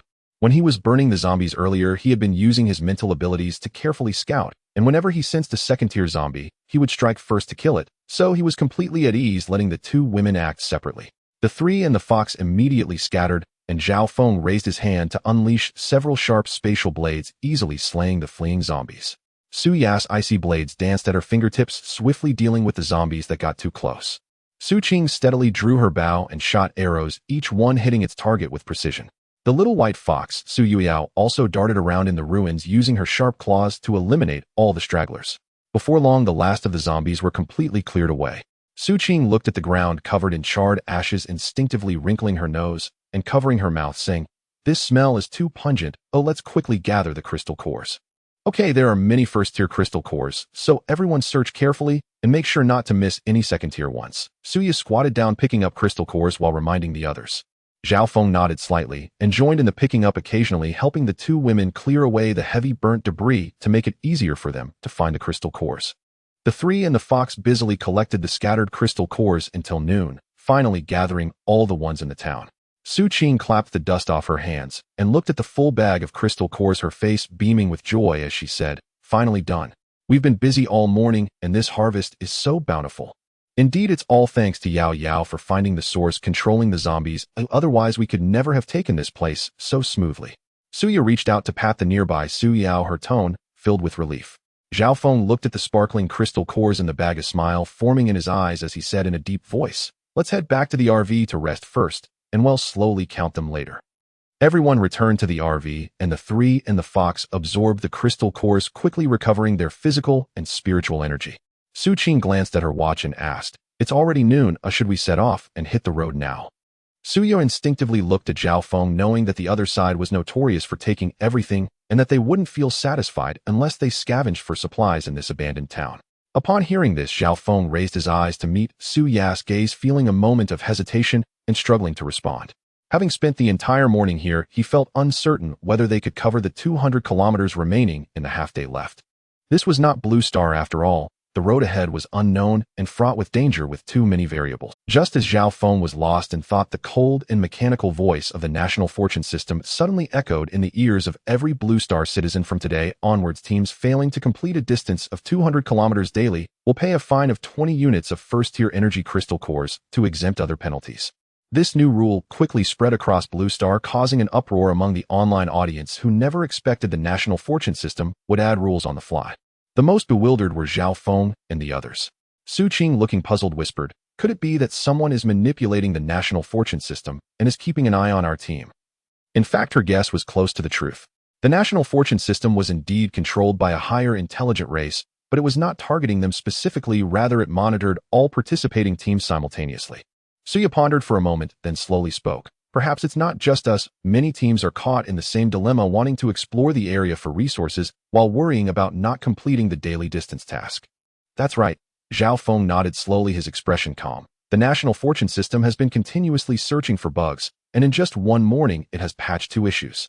The little white fox Su Yuiao tilted her head, her clear eyes blinking at Zhao Feng, looking utterly confused, clearly not understanding what bug and patch meant. Seeing this, Zhao Feng chuckled and explained simply, "In short, the National Fortune System is modifying and perfecting the rules." "Is that it?" She thought it was something significant and immediately turned around, her fluffy tail facing Zhao Feng, showing a disinterested demeanor. This haughty yet adorable behavior instantly made Zhao Feng, Suya, and Xu Qing burst into laughter. What brought them even more joy was the new rules introduced by the National Fortune System. They still had plenty of first-tier magic cores, more than enough to pay the fines, and they didn't mind at all using the magic cores to exchange for the opportunity to stay and explore. The three drove the RV to the open space at the entrance of the town in the morning, planning to rest for a while, fill their stomachs, and then enter the town for a detailed exploration in the afternoon. But just then they unexpectedly discovered that the town also concealed another exit which ran perpendicular to the route they had hastily fled earlier. Because of this, the three had completely overlooked this hidden path, and even more surprisingly, a gas station stood prominently at the intersection. Xu Qing's eyes lit up, unable to hide her delight as she exclaimed, "There's even a gas station. This is perfect." Suya also smiled brightly, looking at Zhao Feng. "The gasoline stored in your spatial ability has been consumed quite a bit. We can just refill it here." However, Zhao Feng furrowed his brow, his tone serious. "The gasoline has indeed been used up significantly. There are only about 10 cubic meters left in the space." Seeing his worried expression, both women looked puzzled. Finding the much-needed gasoline supply was clearly a good thing, so why was he looking so gloomy? After everyone finished eating and had a good rest, Zhao Feng, along with the little white fox, Suya, and Xu Qing, entered the small town to begin searching for supplies. "Fengzi, look in this house. Besides expired food, there's nothing usable," Xu Qing said with a disappointed look after rummaging through a storage cabinet, holding a pack of expired biscuits. "These biscuits are moldy and inedible." Zhao Feng nodded and opened a nearby drawer, finding only a few cans of rusty food that had long expired. "It's the same here, just useless junk with no usable supplies." Suya walked out from another room, her tone resigned. "I searched 3 households, and it was either expired snacks or broken furniture, not a single usable item. Let's check the house in front and maybe we'll find something," Zhao Feng said as he walked toward another house. However, after searching every cabinet and corner inside, they still found nothing. Thus, the 3 people and 1 fox continued to search through dozens of houses, yet they found no usable or edible supplies. Seeing this, Zhao Feng could only move some old furniture out of the house to the disassembly table of the RV. After a busy half-day, he only obtained a few units of ordinary iron and 1 unit of ordinary copper. "Sigh, after so much effort, this is all we got, not even a hint of a treasure chest," Xu Qing said dejectedly, her tone filled with disappointment. Suya also sighed. "I thought we could find some useful supplies, but we didn't even come across a bottle of drinkable water, and we wasted so much time." Zhao Feng looked at the small amount of metal materials in his hands, feeling helpless indeed. "We not only failed to find usable supplies, but also wasted a lot of effort. It seems we are returning empty-handed this time." The little white fox, Su Yueyao, also looked dispirited, rubbing her head against Zhao Feng's pants, losing the previous spark in her demeanor. With their heads hanging low, the three people and one fox felt their initial hopes completely dashed, and they could only prepare to leave the area with their meager gains. Zhao Feng pulled out a crumpled pack of expired cigarettes from his pocket, took one out, lit it, and gently exhaled a ring of light gray smoke that lingered at the tip of his nose. He frowned, filled with confusion. Will there never be treasure chests again? Just as he finished speaking, Xu Qing suddenly exclaimed, "It's not just us. I saw in the Dragon Country player chat group that everyone is complaining. Currently, only 2 teams in the entire Dragon Country have completed 100 kilometers and obtained a treasure chest." Exactly. Suya quickly agreed, clearly having been following the group messages, whether searching in villages or on the roadside. Regardless of whether they kill zombies or magical beasts, there are only dropped items, and the shadow of treasure chests has not appeared again. Hearing this, Zhao Feng immediately opened the player chat group and saw that the messages had already flooded to 99, with countless messages popping up continuously. In this small group of dozens, they created a lively atmosphere, as if hundreds were chatting. At this moment, Wang Dong in the group sent a message: "Our team just killed 11 first-tier magical beasts, the rock bull, and we have too much meat to carry, planning to either send it back to Dragon Country or trade with other teams." Wait. Lei Zhan's message followed closely afterward. Then he added, "Everyone, if there's anything else you don't need and want to send back to Dragon Country, you can give it to Wang Dong to consolidate and send back, saving one of your own return trips."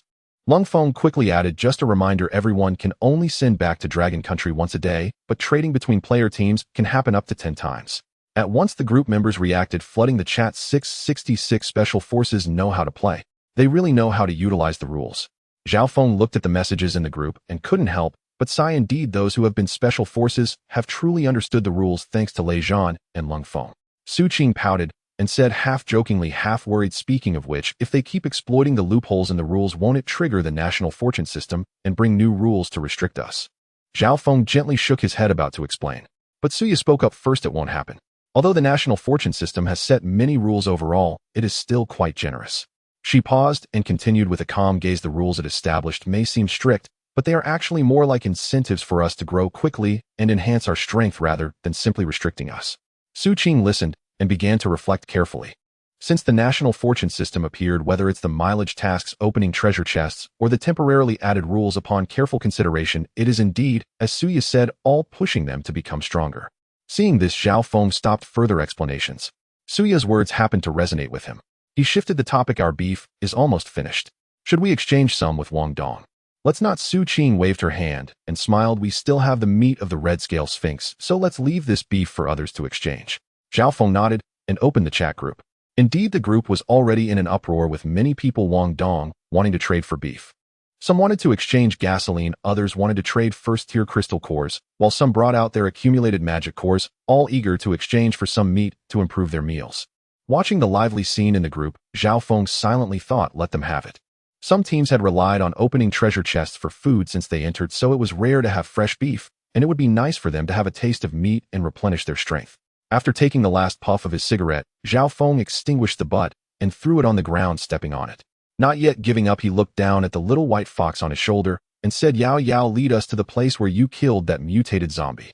The little white fox, Xu Yueyao, didn't ask any questions, nimbly jumping onto his right shoulder, pointing towards the center of the town, giving a gentle yip to guide them on the route. Xu Qing quickly followed, looking puzzled, and asking Fengzi, "What are you planning to do? Did you think of something? I refuse to believe that in such a big town we can't find a single decent item." Zhao Feng spoke with determination, his footsteps unwavering. Seeing this, Xu Qing hurriedly comforted him, "Don't be too anxious. We still have many places left to search, and perhaps we'll find something later." Zhao Feng continued walking forward, casually saying, "If that place also has nothing good, we'll give up completely and stop wasting time." Suyo, upon hearing this, showed a hint of surprise and spoke up, "That doesn't really sound like your style. Aren't you always the type to pluck feathers from passing geese, not stopping until everything is cleaned out?"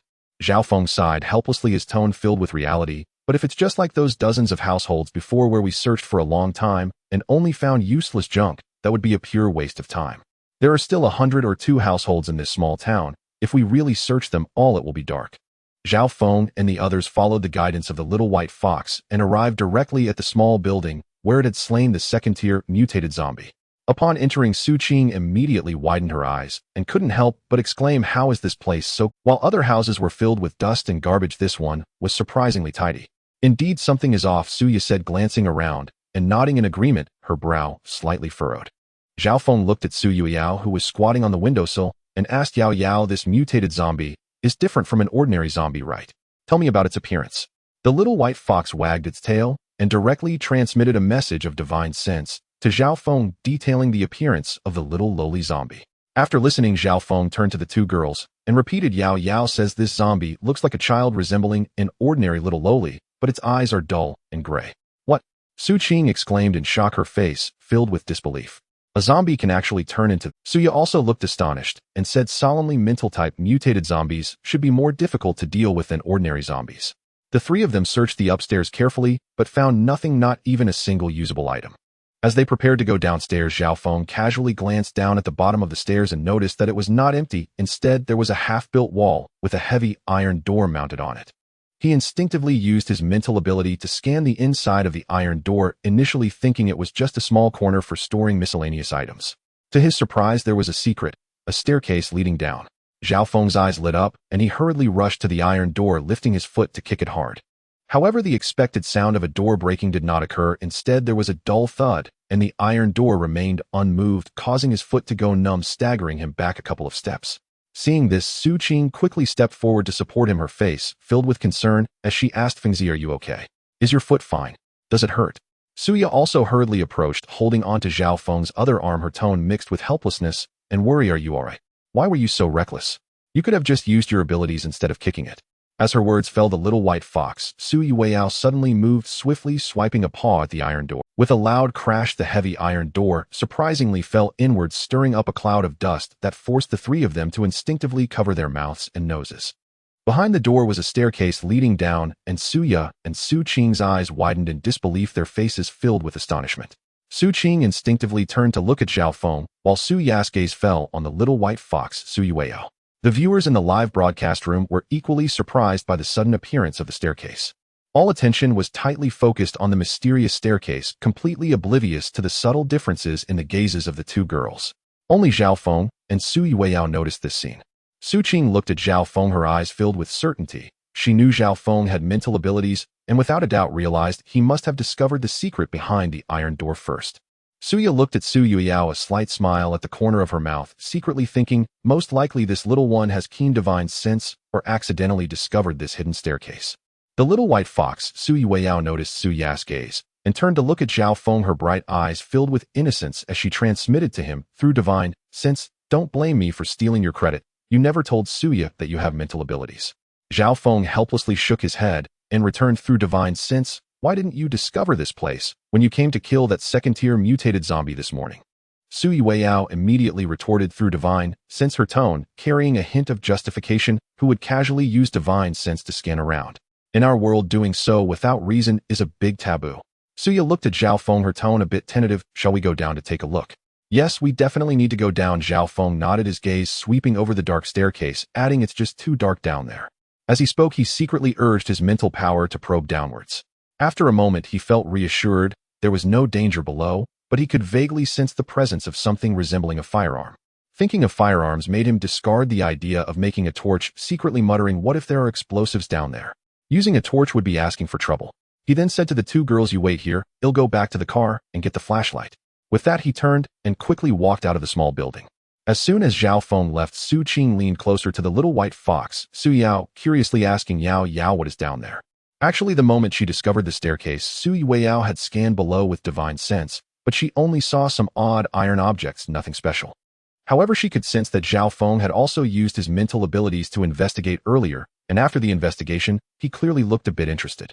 After asking, Xu Qing suddenly slapped her forehead, realizing belatedly Su Yao can't speak. She usually relies on Zhao Feng for translation. She quickly remedied her question, softening her tone to ask Yao, "Is there any danger down there?" Su Yao lightly shook her head, nodding slightly. Suya and Xu Qing exchanged glances, both letting out a sigh of relief. As long as there was no danger, that was good enough. Their biggest worry was that a mutated zombie, or even a third-tier zombie, would suddenly appear from below, which would be a huge problem. Before long, Zhao Feng returned with 2 flashlights. These 2 flashlights were originally prepared by Suya and Xu Qing during their time on Blue Star, intended for emergencies while driving at night. Little did they expect they would first come in handy in this zombie town. Zhao Feng handed one of the flashlights to Suya solemnly, reminding her, "I'll go down to scout first, You come down last, and be careful. Okay. Suya took the flashlight, lightly pressed the switch, and the beam of light pierced through the darkness. She had no objections to Zhao Feng's arrangement. Seeing this, Zhao Feng took the lead and stepped through the iron door. The little white fox, Su Yao's form, flickered as she unhesitatingly jumped onto his shoulder, snugly pressing against his neck. Next, Xu Qing turned on her phone's flashlight and followed closely behind. The three of them and the fox descended step by step down the steep staircase. After about a dozen steps, they reached the bottom level. The space here wasn't large, roughly 20 square meters, and could be seen in a glance. In the corner there were 2 bunk beds, rusty and looking quite old. The blankets on the beds had long lost their original appearance, being old and dirty with clear signs of decay, looking so fragile that it seemed they would crumble into pieces at a light touch. After Zhao Feng descended, he handed the flashlight to Xu Qing, using his own phone for illumination. Xu Qing suddenly waved the flashlight and shouted, "Fengziyaya, look at that corner over there. There are 3 more boxes." The 3 of them and the fox immediately turned their heads, following the beam of Xu Qing's flashlight. Indeed, in the corner on the other side of the bed frame, 3 dust-covered wooden boxes were stacked inconspicuously, leaning against the wall. "Let's go check it out." Zhao Feng's eyes lit up as he took the lead, with Suya and Xu Qing following closely behind. He bent down to brush the dust off the topmost box, then pried it open with force. The lid creaked open, revealing its contents instantly. "Guns!" Xu Qing exclaimed in surprise. Inside the box were 4 pistols and 2 assault rifles, neatly arranged. The weapons appeared to have been well maintained, bearing signs of meticulous care, but their surfaces were still covered in fine rust, bearing the marks of time. Suya picked up a pistol, weighed it in her hand, and frowned slightly. "The maintenance is decent, but the rust affects the feel. It should still be usable after cleaning." "Don't rush, there are 2 more boxes." Zhao Feng smiled as he opened the second box.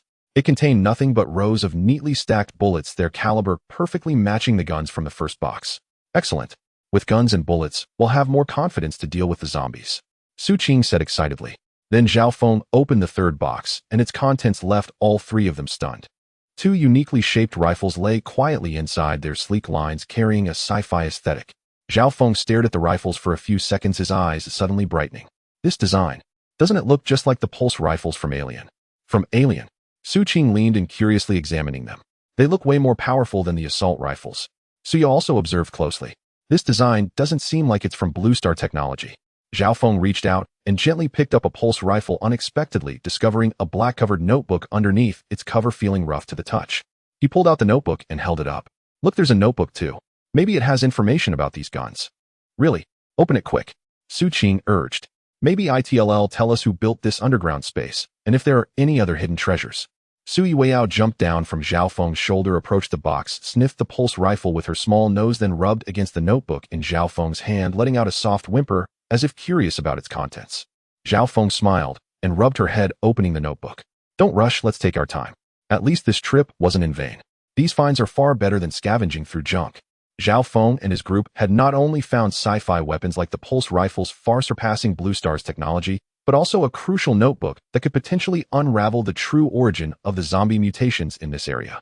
While Zhao Feng's side was reaping rewards, the Dragon Kingdom's official livestream switched its broadcast perspective to Lung Feng and Lei Zhan. At that moment, the two were caught in a perilous encirclement. They had stumbled upon a highly aggressive pack of wind wolf beasts consisting of 8 second-tier wind wolves and 30 to 40 first-tier ones. The wolves bared their fangs, their demonic aura overwhelming, instantly escalating the crisis to its peak. To be fair, Lung Feng and Lei Zhan were simply unlucky. When they first passed through this dense forest, they only spotted 7 first-tier wind wolves. Without hesitation, they got out of the vehicle armed only with tactical knives, ready to engage. As a second-tier lightning elementalist, and with Lung Feng's ability nearing a breakthrough to the second tier, they believed that dealing with a mere 7 first-tier beasts would be more than manageable. Initially, that proved true. With seamless coordination, they swiftly killed 4 wind wolves. But just as they were about to finish off the last 3 first-tier ones, a sudden change erupted. 5 ferocious second-tier wind wolves leading 20 to 30 first-tier ones appeared, abruptly trapping them in a tight circle. Lung Feng and Lei Zhan exchanged glances, immediately planning to break through together and retreat to their armored vehicle. However, during the chase, they had been lured far from the vehicle, now a good 50 to 60 meters away. To make matters worse, 3 second-tier wind wolves guarded the only path to the vehicle, completely cutting off their escape route, plunging the situation into desperation. "Back to back, don't get separated," Lei Zhan growled, unleashing purple lightning from his body. His second-tier lightning ability struck the wind wolves ahead, instantly downing 2 first-tier ones. Lung Feng gripped his tactical knife, his metal ability coating the blade as he cleanly slew the lunging wind wolves. But the wolves kept coming. A second-tier wind wolf suddenly unleashed a wind blade aimed straight at Lei Zhan. Lei Zhan dodged sideways, quickly drew his pistol, and with a precise shot hit the wolf's eye, severely wounding the second-tier beast. Use the pistol on weak points, conserve ammo. The two fought in perfect sync, using their abilities for strong attacks and the pistol for precise, finishing blows in critical moments, repeatedly fending off the encirclement. In the heat of battle, a wolf claw slashed fiercely towards Lung Feng's heart. Gritting his teeth, he bore the blow, blood seeping from his shoulder. Suddenly, his metal ability surged, breaking through to the second tier. A breakthrough. Lung Feng's eyes sharpened as he condensed his metal ability into a blade, thrusting it through the skull of a second-tier wind wolf. Lei Zhan, let's take them down together. Lei Zhan responded by unleashing his full power, lightning sweeping through the wolf pack. The two fought fiercely, gunshots, ability explosions, and wolf howls mingling into a chaotic symphony. After a long while, 5 second-tier wind wolves and 17 first-tier ones lay dead on the ground. The remaining wolves, trembling in fear, turned and fled into the dense forest. The two staggered to stand steady, their bodies covered in wounds, clothes soaked in blood, their breathing ragged. They were heavily injured, yet they held their backs straight, their eyes resolute. Finally, it's over. Lung Feng panted heavily. Lei Zhan wiped the blood and grime from his face, nodding. Good thing we had the pistols as backup, or this would have been a real mess. As the battle ended, their live stream chat was instantly flooded with a barrage of comments, densely covering the entire screen, nearly obscuring the video feed. Holy crap, that was so close. My heart was in my throat. Special forces indeed. That teamwork in a desperate situation was legendary. Boss Lung Feng actually broke through to Tier 2 in battle. So impressive. A comeback from the brink. Lei Zhan's lightning ability is so cool.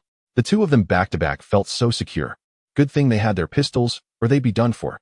My heart aches for our Dragon Kingdom soldiers covered in wounds. It hurts to watch. Those wind wolves finally ran. So satisfying. 2 against dozens of beasts, and they still won. This is the strength of Dragon Kingdom soldiers. Never back down. I was worried they wouldn't make it, but they turned it around, teared up. Hurry up and treat those wounds. Don't push yourselves. The Dragon Kingdom squad is always reliable. Lung Feng and Lei Zhan are goats. This fight brought me to tears, so intense. This is the true strength on the national battlefield. In the official live broadcast room of the Dragon Kingdom, the host Bing Bing gently patted her chest, calming her racing heart, and said, "Congratulations to Comrade Lung Feng for successfully breaking through to the second level, and congratulations to the 2 comrades for successfully defeating the monster and turning danger into safety." As her words fell, she turned to Long Zhan beside her and respectfully asked, "Long Lao, what do you think about the battle we just witnessed?" Long Zhan's expression was steady, and he evaluated in a sincere tone. Their combat skills are impeccable, remaining calm even in dire situations, and their coordination was quite harmonious. However, it must be said that their vigilance was somewhat lacking, which led them to be easily lured by the monster and fall into encirclement. Thanks to Lung Feng's diligent training in recent days, he completely cleared the demonic energy from his body, allowing him to successfully break through at the critical moment and turn the tide of the battle. Bing Bing seamlessly continued the conversation. She quickly scanned the rolling comments in the live broadcast room, and then looked at the plant and animal expert Li Yuanting, asking, "Professor Li, many viewers in the comments are asking, is there really a saying about 7 wolves forming a team?" Li Yuanting adjusted his glasses and patiently replied, "Under normal circumstances, the number of small wolf packs ranges from 5 to 12, and there is no fixed saying of 7 wolves." After a pause, he added, "Moreover, large wolf packs will divide their roles during hunting, forming different small teams for feints and main attacks, but even so, there is no fixed rule of 7 forming a team." At this moment, Long Zhan took over the conversation again and smiled, saying, "So everyone, don't be misled by advertisements. There has never been a conclusion of 7 wolves forming a team in nature." "Thank you very much to Long Lao and Professor Li for your insights," Bing Bing said with a smile, nodding and summarizing to the camera, "Viewers, remember not to be misled by incorrect statements." Zhao Feng gently flipped open the first page of the diary. The handwriting resembled the characters of the Blue Star Dragon Kingdom, but was closer to the traditional Chinese characters of Earth, scrawled and hurried. Strangely enough, according to common sense, they should not fully understand such unfamiliar characters. Yet at the moment Zhao Feng opened it, he, Xu Qing, and even the little white fox Xu Yueyao on his shoulder all clearly understood every word. What was even more astonishing was that viewers from all countries on Blue Star, regardless of their native language, understood the content of the diary displayed in the live broadcast without any barriers. The most special aspect of this diary was that there were no dates marked from beginning to end. The first page read, "Today is the 6th day since the disaster struck. Only 4 of us are still alive in the entire town. From sporadic radio communications, we vaguely learned that our planet seemed to have been deliberately targeted. Before the disaster struck, many places had reports of unidentified flying objects sweeping across the sky. Could it be that those flying objects brought the virus? But that doesn't make sense. If they had already mastered interstellar transition technology, why would they use such a troublesome method as a virus to eliminate us?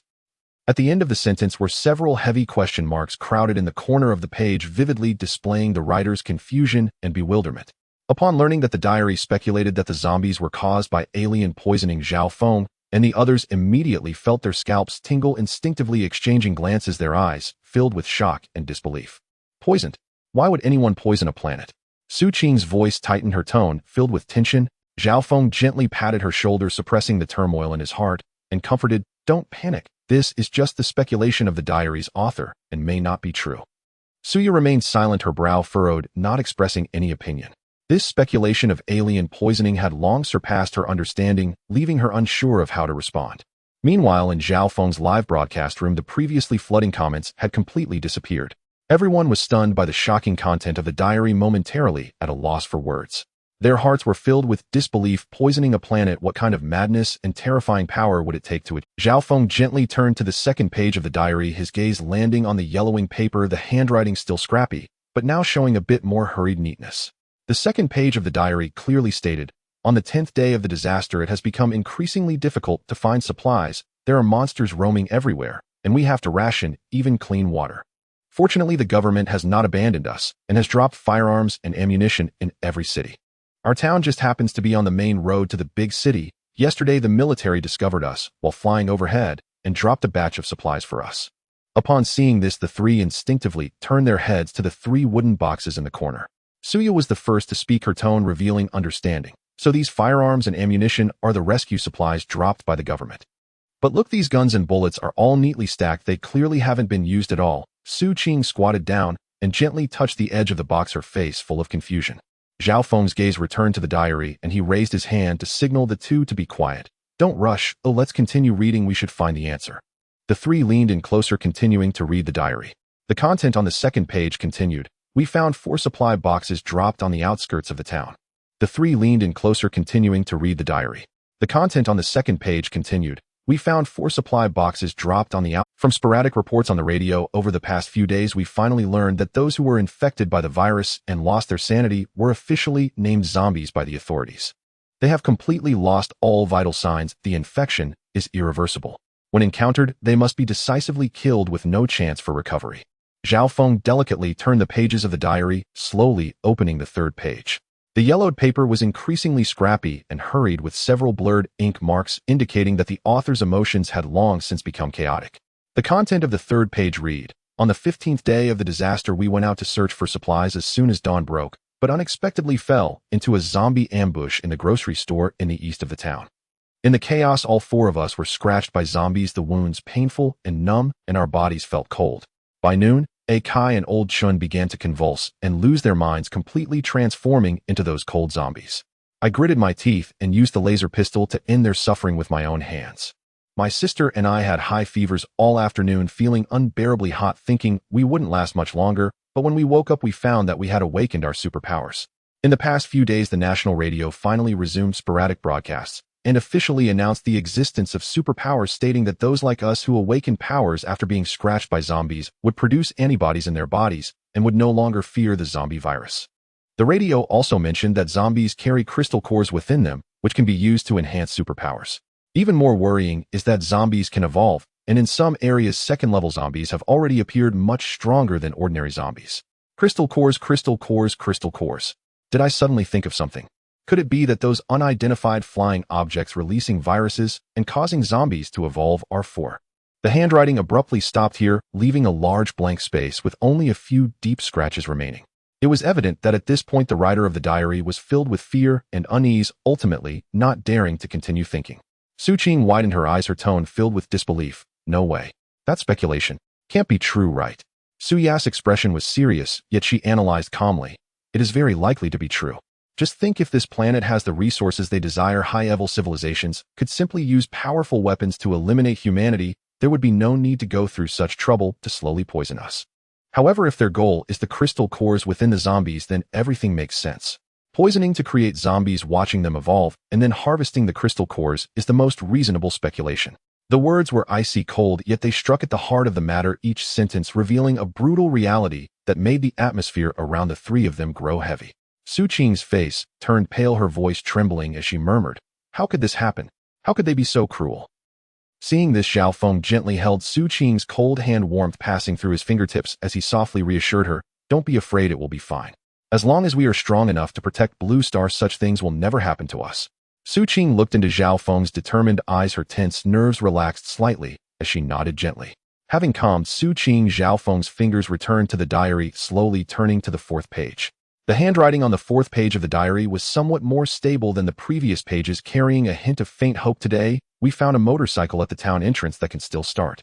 Although the exterior is somewhat worn, it can operate normally after inspection. I plan to take my sister tomorrow morning and drive the motorcycle to the human gathering place announced by the government, where we should be able to find more survivors and be safer. We will only bring 2 laser pistols each for self-defense, leaving the rest of the firearms and ammunition in this underground base, hoping they can assist future survivors. May you all escape the pursuit of zombies and live well." Zhao Feng flipped through several more pages of the diary, confirming that the rest were blank with no further records before carefully putting the diary away in his ability space. Next, he reopened the box where the pulse rifle was placed, finding a thin manual wedged at the bottom. After quickly scanning the manual, he looked up and said, "So this pulse rifle is powered by electricity and needs to be charged to use." He picked up one of the rifles, tried to disengage the safety, and the gun immediately lit up with a red light. Zhao Feng frowned. "Low battery, needs charging." After that, he picked up another one for testing, fiddled with it for a moment, and shook his head helplessly. "This one is the same. They all have very little power left. Let's put them away for now and use them when we find a way to charge them," Suya suggested from the side, and Zhao Feng nodded, putting both pulse rifles away into his ability space. After finishing everything, Zhao Feng looked at the other 2 boxes of firearms and turned to the 2 women, asking, "Do you know how to use these handguns and assault rifles?" "Of course, I practiced at the shooting range often while studying abroad, and I've handled various firearms," Suya said confidently, casually picking up an assault rifle to quickly check its condition. Xu Qing also responded with a smile. "I can too. I trained in the army before, and I can handle basic firearms without any issue." As she spoke, she adeptly picked up a handgun and quickly checked the magazine, loading bullets with swift and precise movements. Watching the 2 execute their actions fluidly, Zhao Feng couldn't help but comment, "Not bad, you both are so—" "That's right, don't you see who we are?" Xu Qing replied with a smile after finishing loading her bullets. Suya also set down her gun, glancing at Zhao Feng teasingly, "What, you don't know how to use one?" Zhao Feng awkwardly rubbed his nose, somewhat embarrassed as he admitted, "I've only handled a rifle during military training in college and haven't touched one since. I've only watched videos, so actually holding one feels unfamiliar." As he said this, he picked up a handgun, awkwardly fumbling with it, creating a stark contrast to the 2 skilled women beside him. "Do you want me to teach you? It's very simple." Xu Qing stepped forward, seeing his struggle. Zhao Feng quickly nodded, "Sure, I could learn from you, otherwise it would be quite funny if I couldn't use a gun at all." He casually made a self-deprecating remark, not expecting the comment section of the live stream to become lively in an instant. Many Western netizens from gun-restricted countries began to mock him because of this comment. "It's ridiculous that he can't even use a gun. The contestants from Long Country can't even handle basic firearm operations, and they dare to compete with us. With such skills, they're not even as good as ordinary civilians from our country, yet they have the audacity to call themselves strong." These mocking comments from Western netizens were quickly drowned out by the counterattacks from Long Country netizens. "Laughable, our contestants from Long Country rely on strength, not on guns, to make a scene. You guys can only talk about guns. Oh, what about using your skills without weapons? Without guns, our national luck is still #1, and Zhao Feng's team is still the best in Blue Star." What stirred the most excitement was a comment that flooded the screen. "Without guns, Long Country's national luck is still #1, and Zhao Feng's team is the best in Blue Star."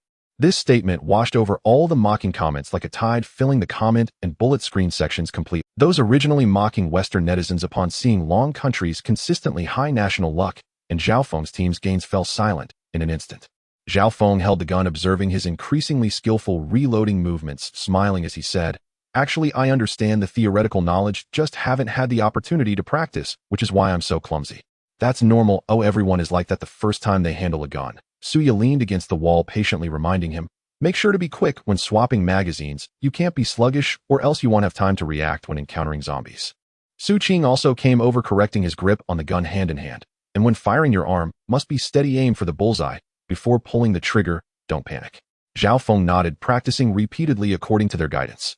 Before long, he was able to change magazines skillfully and grasp the basic firing techniques. Not bad, Fengzi, you're learning really fast. Xu Qing praised with a smile. You're much better than I was when I first learned. Zhao Feng smiled back, saying, let's pack up our things first and go out to try out how it feels. Zhao Feng suddenly slapped his forehead, recalling something, and said, right, we have a total of 4 handguns. Each of us 3 can take one, leaving 1 extra. Why not mention it in the Longwa chat group and see who needs it? Should we just give it away? Suya frowned, her tone tinged with concern. Isn't that inappropriate? Although everyone is striving for the national fortune of Longwa, giving it away for free might not be a good idea. Zhao Feng shook his head lightly, his tone firm. Of course, it won't be given away for free. I understand the principle of a grain of rice brings kindness, a bucket of rice brings resentment. I won't let our goodwill be taken for granted. Hearing this, Xu Qing furrowed her brows in agreement, but I see that most of the people chatting in the group have just awakened their abilities and don't really have any scarce resources. They probably can't offer anything of equal value in exchange for the handguns, right? Zhao Feng's lips curled up slightly as he had already thought of a countermeasure. That's fine, let them owe us this favor for now. Once we successfully complete the national fortune task and return to Longwa, we can have them convert it into Longwa currency to repay us. This way we don't lose out and can help those in need. Just as the 3 were discussing how to dispose of the handguns, a virtual screen suddenly popped up in front of them, clearly displaying a line of text: Longwa National Fortune Department requests communication. Just as the 3 were discussing how to dispose of the handguns, a virtual screen suddenly popped up in front of them, clearly displaying a line. The 2 nodded in unison, and Suya said softly, since there's nothing urgent right now, it's good to hear what the country has. Zhao Feng no longer hesitated and clicked yes with his mind, but the virtual screen remained still and the communication had not yet connected.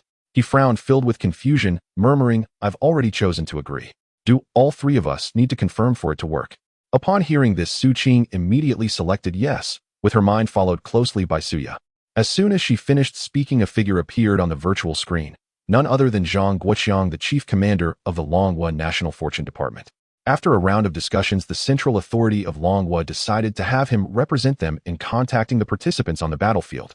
Zhang Guoqiang wore a gentle smile and took the initiative to introduce himself. Hello, young friends. I am Zhang Guoqiang, the chief commander of the Longwa National Fortune Department. You must have learned quite a bit about the basic situation of Blue Star from Lung Feng and Lei Zhan, right? Zhao Feng hurriedly nodded, respectfully replying, yes, sir, we are already informed. Zhang Guoqiang slightly nodded, his tone serious. First of all, on behalf of the Longwa National Fortune Department, I would like to thank you 3 for the massive resources and high national fortune value you have brought to the country. You have worked hard. As he spoke, he actually bowed deeply to the screen. Seeing this, Zhao Feng and the others were instantly flustered and hurriedly waved their hands. Zhao Feng exclaimed urgently, sir, please don't do that. This is what we are supposed to do. We truly cannot. Zhang Guoqiang straightened up, looking at the 3 with their awkward expressions, and gently reassured, you don't need to be so formal. This courtesy is what you deserve. The main reason I contacted you is to say that any resources you don't need on the battlefield can be transferred to other Longwa participants. The country will convert their value into cash for you or directly subsidize your families on Blue Star. Xu Qing's eyes lit up at the mention of family, and she hurriedly asked, sir, are our families doing well? Have they been affected? Don't worry, Xu Qing. Zhang Guoqiang's tone was firm, his gaze resolute. Your families are all safe and sound. The country will do everything possible to protect them. The families of heroes deserve the best treatment. Xu Qing's worried heart eased a little, and she continued to ask, what about the energy grass we uploaded earlier? Before she could finish, Zhao Feng interrupted her, looking at the screen, and earnestly inquired loudly, sir, please convert all the resources we sent back into cash for our families. There's no need to leave any for us. We don't even know if we can smoothly return to Blue Star. Upon hearing this, Suya and Xu Qing quickly nodded in agreement, their eyes filled with recognition. Just then a prompt popped up in the corner of the virtual screen, 20 seconds remaining for communication. Do you wish to recharge to extend the communication? Zhao Feng's heart tightened, and he hurriedly asked, sir, is there anything else you need to instruct us? Zhang Guoqiang looked at the 3, his eyes slightly reddening, and his voice choked, there's nothing else to instruct. Children, you have worked hard. You must live well. Longwa is waiting for your return. Just as the virtual screen in front of the 3 disappeared, it quickly lit up again, directly switching to the Longwa participants chat group page. It turned out that Lung Feng and Lei Zhan were planning to send the corpse of the Wind Wolf monster back to Blue Star Longwa and had specifically initiated a notification in the group. Lung Feng, everyone, we are preparing to send the corpse of the Wind Wolf monster back to Blue Star Longwa. If you have any unused resources that you can't carry, feel free to send them to us, and we will send them back together.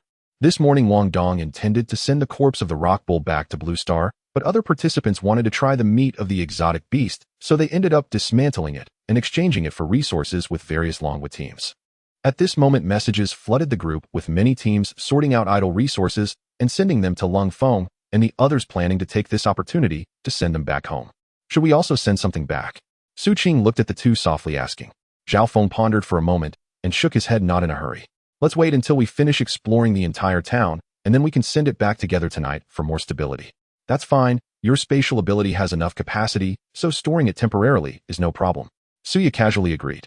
Seeing the group so lively, Zhao Feng also edited a message and sent it out. I have an extra handgun and 50 rounds of bullets reserved for those who need it the most.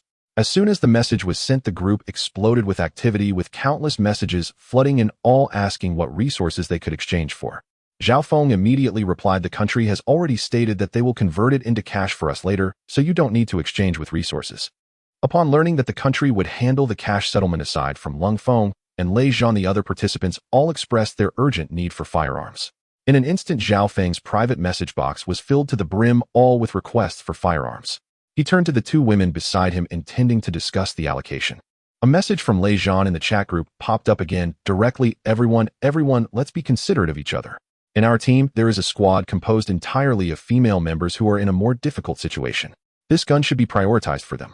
Zhao Feng was just about to inquire in the group chat which team had all female members when a private message popped up sent by Lung Feng. The all-female squad consisted of 3 members, Ma Man, Yao Na, and Yin Xia. Zhao Feng was instantly shocked upon seeing the message and immediately replied. Are they the darlings of the 2 major corporations, Tengxi Chat and Huajia Communications? Lung Feng replied instantly, that's right, it's them. I didn't expect you to know, as even many viewers from the Blue Star Dragon Kingdom didn't recognize them. Yin Xia was Ma Man's personal female bodyguard, always accompanying them. Zhao Feng nodded in understanding and quickly replied, all right then, I will contact Yin Xia directly. He then found Yin Xia in the private message list and sent a message straight away, are you Yin Xia? The other party almost instantly replied yes. Without a moment's hesitation, Zhao Feng transferred a handgun and 50 bullets to Yin Xia through the national fortune system. In the next second, a brand new handgun appeared in Yin Xia's hand along with neatly stacked hefty bullets. She immediately tightened her grip on the weapon, her eyes reddening with excitement, almost brought to tears. Though she was a professional bodyguard, firearms were completely banned within the Dragon Kingdom. When she was transported to the national fortune battlefield, she only had a baton with her. These days, struggling to survive on a perilous road with 2 pampered young ladies who had no survival experience was exhausting.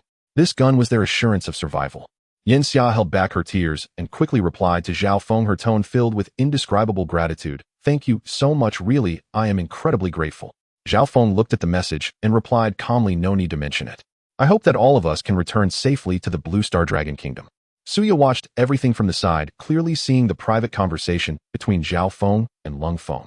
She felt puzzled and wanted to ask, but considering they were live streaming, she could only suppress her questions for now. She changed the subject and asked calmly, shall we continue exploring the town? Yes. Zhao Feng nodded in agreement. Now that we each have a firearm and there are 2 assault rifles left, you each take one. Searching separately will be more efficient. Suya and Xu Qing readily agreed. Zhao Feng was already a 3rd-tier ability user, and his wind blade was powerful, making his self-defense capabilities unquestionable. Naturally, the 2 felt assured to carry the assault rifles. Soon after, the 3 of them along with the little fox separated and began searching in 4 different directions. Zhao Feng, possessing powerful psychic abilities, didn't need to enter each house one by one. He could grasp everything happening inside the buildings through a wide-range psychic scan. The little white fox Suyuyao could also use her divine sense to explore, matching Zhao Feng's search speed. As the exploration gradually approached its end, Zhao Feng thought today's search would conclude smoothly, without any unexpected developments, when suddenly an anomaly occurred. A sudden burst of rapid gunfire echoed from a distance, the sharp sounds piercing the town's tranquility. Zhao Feng didn't dare delay and immediately rushed toward the source of the sound. He and Su Yueyao arrived at the scene first, only to see Su Ya and Xu Qing holding assault rifles, looking vigilant as they stared intently at the gate of a small building. In the yard lay several corpses of mutated cats and dogs, all 2nd-tier mutated creatures. Are you all right? Zhao Feng quickly approached, asking anxiously. Xu Qing gently shook her head, her expression calm. Don't worry, we're fine. This group of mutated creatures didn't manage to get close before we eliminated them together. Suya nodded in agreement, confirming Xu Qing's words. Zhao Feng's gaze swept over the 2, seeing that their clothes were intact with only their hair slightly disheveled, and his tense heart finally relaxed. He immediately activated his psychic abilities to probe the movements inside the small building. To his surprise, he detected a powerful aura within the detection range, revealing the presence of a third-tier mutated dog. The little white fox, Su Yuiao, also sensed the threat, informing Zhao Feng with her divine sense human, there is a third-tier sheepdog hidden deep inside the house. Zhao Feng nodded slightly and turned to inform Xu Ya and Xu Qing of the situation. Xu Qing looked puzzled and softly asked, why hasn't it come out yet when all its companions outside are dead? It is hiding in the secluded corner of the house, lurking and observing. Zhao Feng explained in a deep voice. Xu Ya's expression turned serious as she calmly analyzed. It seems that once mutated creatures break through their level limits, their intelligence will evolve accordingly, allowing them to understand the need for patience and ambush-setting traps. Zhao Feng smiled faintly and replied steadily, no worries. With Yao Yao's divine sense probing, any hidden ambush will be exposed. As soon as he finished speaking, he took the lead into the yard, swiftly storing the corpses of the several second-tier mutated cats and dogs into his ability space with quick and decisive movements. After handling everything, Zhao Feng slowly drew his handgun from his waist, smoothly disengaging the safety. His expression instantly became serious as he stepped into the entrance of the small building, raising his gun immediately to aim steadily at the right side of the staircase. Xu Ya and Xu Qing followed closely behind.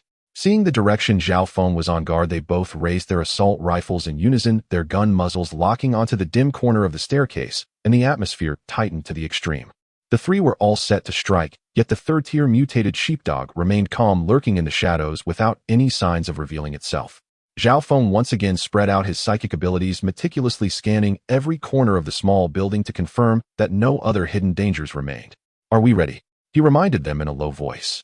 As soon as he finished speaking, Zhao Feng pulled the trigger, first firing off the beast. While nature was hard to tame, even if the bullets couldn't harm its hiding place, the piercing gunshots still thoroughly enraged the third-tier mutated sheepdog. Perhaps it was anger boiling over, or it sensed that the environment it was hiding in was no longer safe. It suddenly lunged out from the shadows, its sharp claws wrapped in a fierce aura, charging aggressively at the three. The three unleashed a barrage of gunfire bullets pouring down like a rainstorm. However, the handgun bullets only managed to scrape the surface of the third-tier mutated sheepdog, barely breaking its skin. Even when the assault rifle bullets penetrated flesh, they would get stuck in the muscle fibers, unable to shatter the hard bones. Zhao Feng monitored the battle with his psychic abilities. Upon seeing this, he immediately shouted sternly, not good, retreat quickly. While shouting, he activated his second-tier psychic abilities to directly assault the sheepdog's consciousness. However, the level gap was evident, and the psychic impact had little effect, only briefly distracting the beast, failing to suppress it. In this critical moment, the little white fox, Su Yuiao, quickly exerted her strength, launching a fierce psychic attack that struck the mutated sheepdog's mind, instantly restraining it. Xu Ya and Xu Qing reacted extremely quickly, continuously firing to suppress the creature, while steadily retreating, their shooting steady and their movements coordinated. Such calm and composed cooperation even surprised Zhao Feng, stirring a sense of admiration within. But the crisis has not yet passed, as Zhao Feng had no time to think further and instantly activated his spatial abilities to their utmost. Several sharp spatial blades coalesced out of thin air, precisely locking onto the vital points of the third-tier mutated sheepdog, attacking its weak defenses such as its mouth, eyes, and ears. The incredibly sharp spatial power instantly tore through flesh and blood, completely shattering the beast's head, its massive body crashing heavily to the ground, devoid of any movement. Xu Qing, holding an assault rifle, quickly walked over to Zhao Feng, her tone filled with frustration. If a third-tier mutated beast is this difficult to kill, what will happen when fourth or fifth tiers appear? Conventional weapons will probably become utterly ineffective. Indeed, Suya chimed in, a glimmer of hope in her eyes. I really hope the country can provide a batch of heavy weaponry. With heavy firepower at hand, dealing with high-tier mutated beasts would be much easier. After using firearms, she genuinely felt that conventional weapons were practical and worry-free. Zhao Feng gently shook his head, calmly analyzing, don't overthink it. The original intention of the national fortune system is to train us and strengthen our combat capabilities, not to rely on external forces for victory. Therefore, the national fortune system cannot allow us to use heavy weapons. The two women pondered for a moment and understood this principle, their expressions gradually growing solemn. Xu Qing looked unwilling, saying helplessly, our ability levels are steadily rising and our damage output is sufficient, but our physical quality is completely lagging behind. The shortcomings are too evident. That is indeed the case. Suya also showed a troubled expression. If it weren't for the firearms, we might not have been able to take down that group of second-tier mutated cats and dogs so smoothly. At that moment, she suddenly brightened up and quickly asked, by the way, Zhao Feng, do we still have any body refinement pills left from before? Zhao Feng slowly shook his head and explained, they were all consumed long ago, we used them all that night. Upon learning that the body refinement pills were depleted, both women instantly displayed disappointment. But then recalling that night's events, both women's cheeks involuntarily flushed slightly. While the three conversed, the corpse of the third-tier mutated sheepdog slowly began to dissipate. At the moment the remnants faded, 3 rounded body refinement pills quietly fell to the ground, particularly eye-catching. The three were momentarily stunned, then exchanged glances, instantly understanding. Just as they were worrying about their insufficient physique and lack of refining resources, the body refinement pills appeared out of nowhere. Clearly, it was a gift from a higher civilization controlling the national fortune system, having heard their requests. At that moment, the entire online live broadcast room erupted in excitement.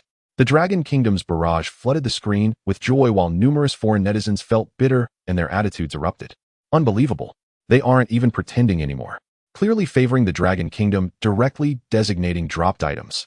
The national fortune system is unfair. A flood of negative comments filled the screen, all angrily denouncing the national fortune system for its deliberate favoritism, claiming that there was no fairness to speak of. Just when everyone thought the national fortune system would ignore the doubts, as usual, a cold and authoritative mechanical voice suddenly echoed through all the live broadcast rooms, the voice of the national fortune system. The national fortune system is fair and just. Zhao Feng of the Dragon Kingdom has killed a third-tier mutated sheepdog, and the body refinement pills are a reasonable reward for his kill of a third-tier mutated beast. After this, anyone who dares to question the system's fairness will be obliterated.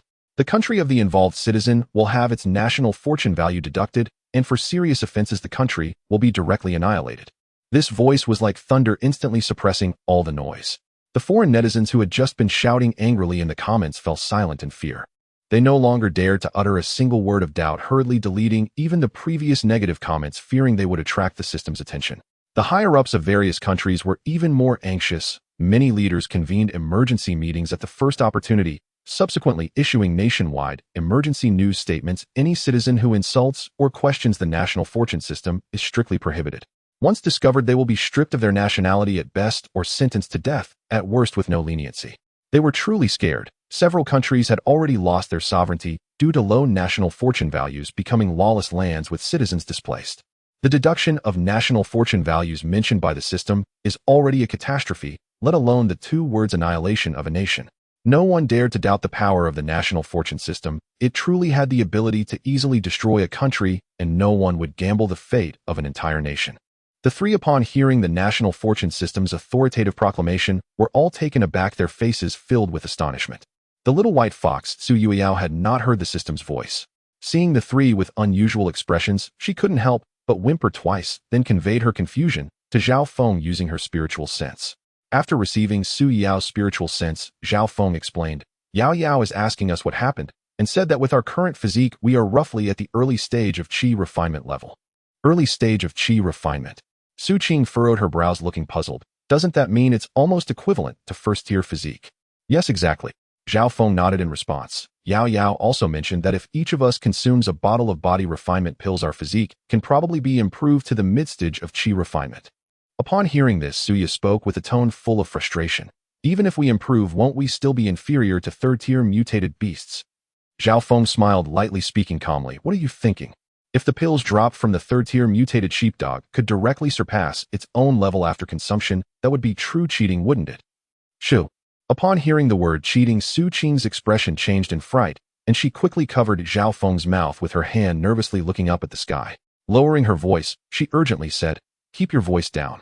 Didn't you hear the national fortune system's warning just now? How can you still say such things?"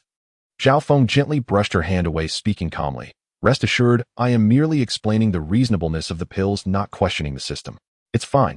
Suya also spoke with a solemn expression, advising, "Zhao Feng, no matter what, we should try to discuss topics related to the national fortune system as little as possible in the future.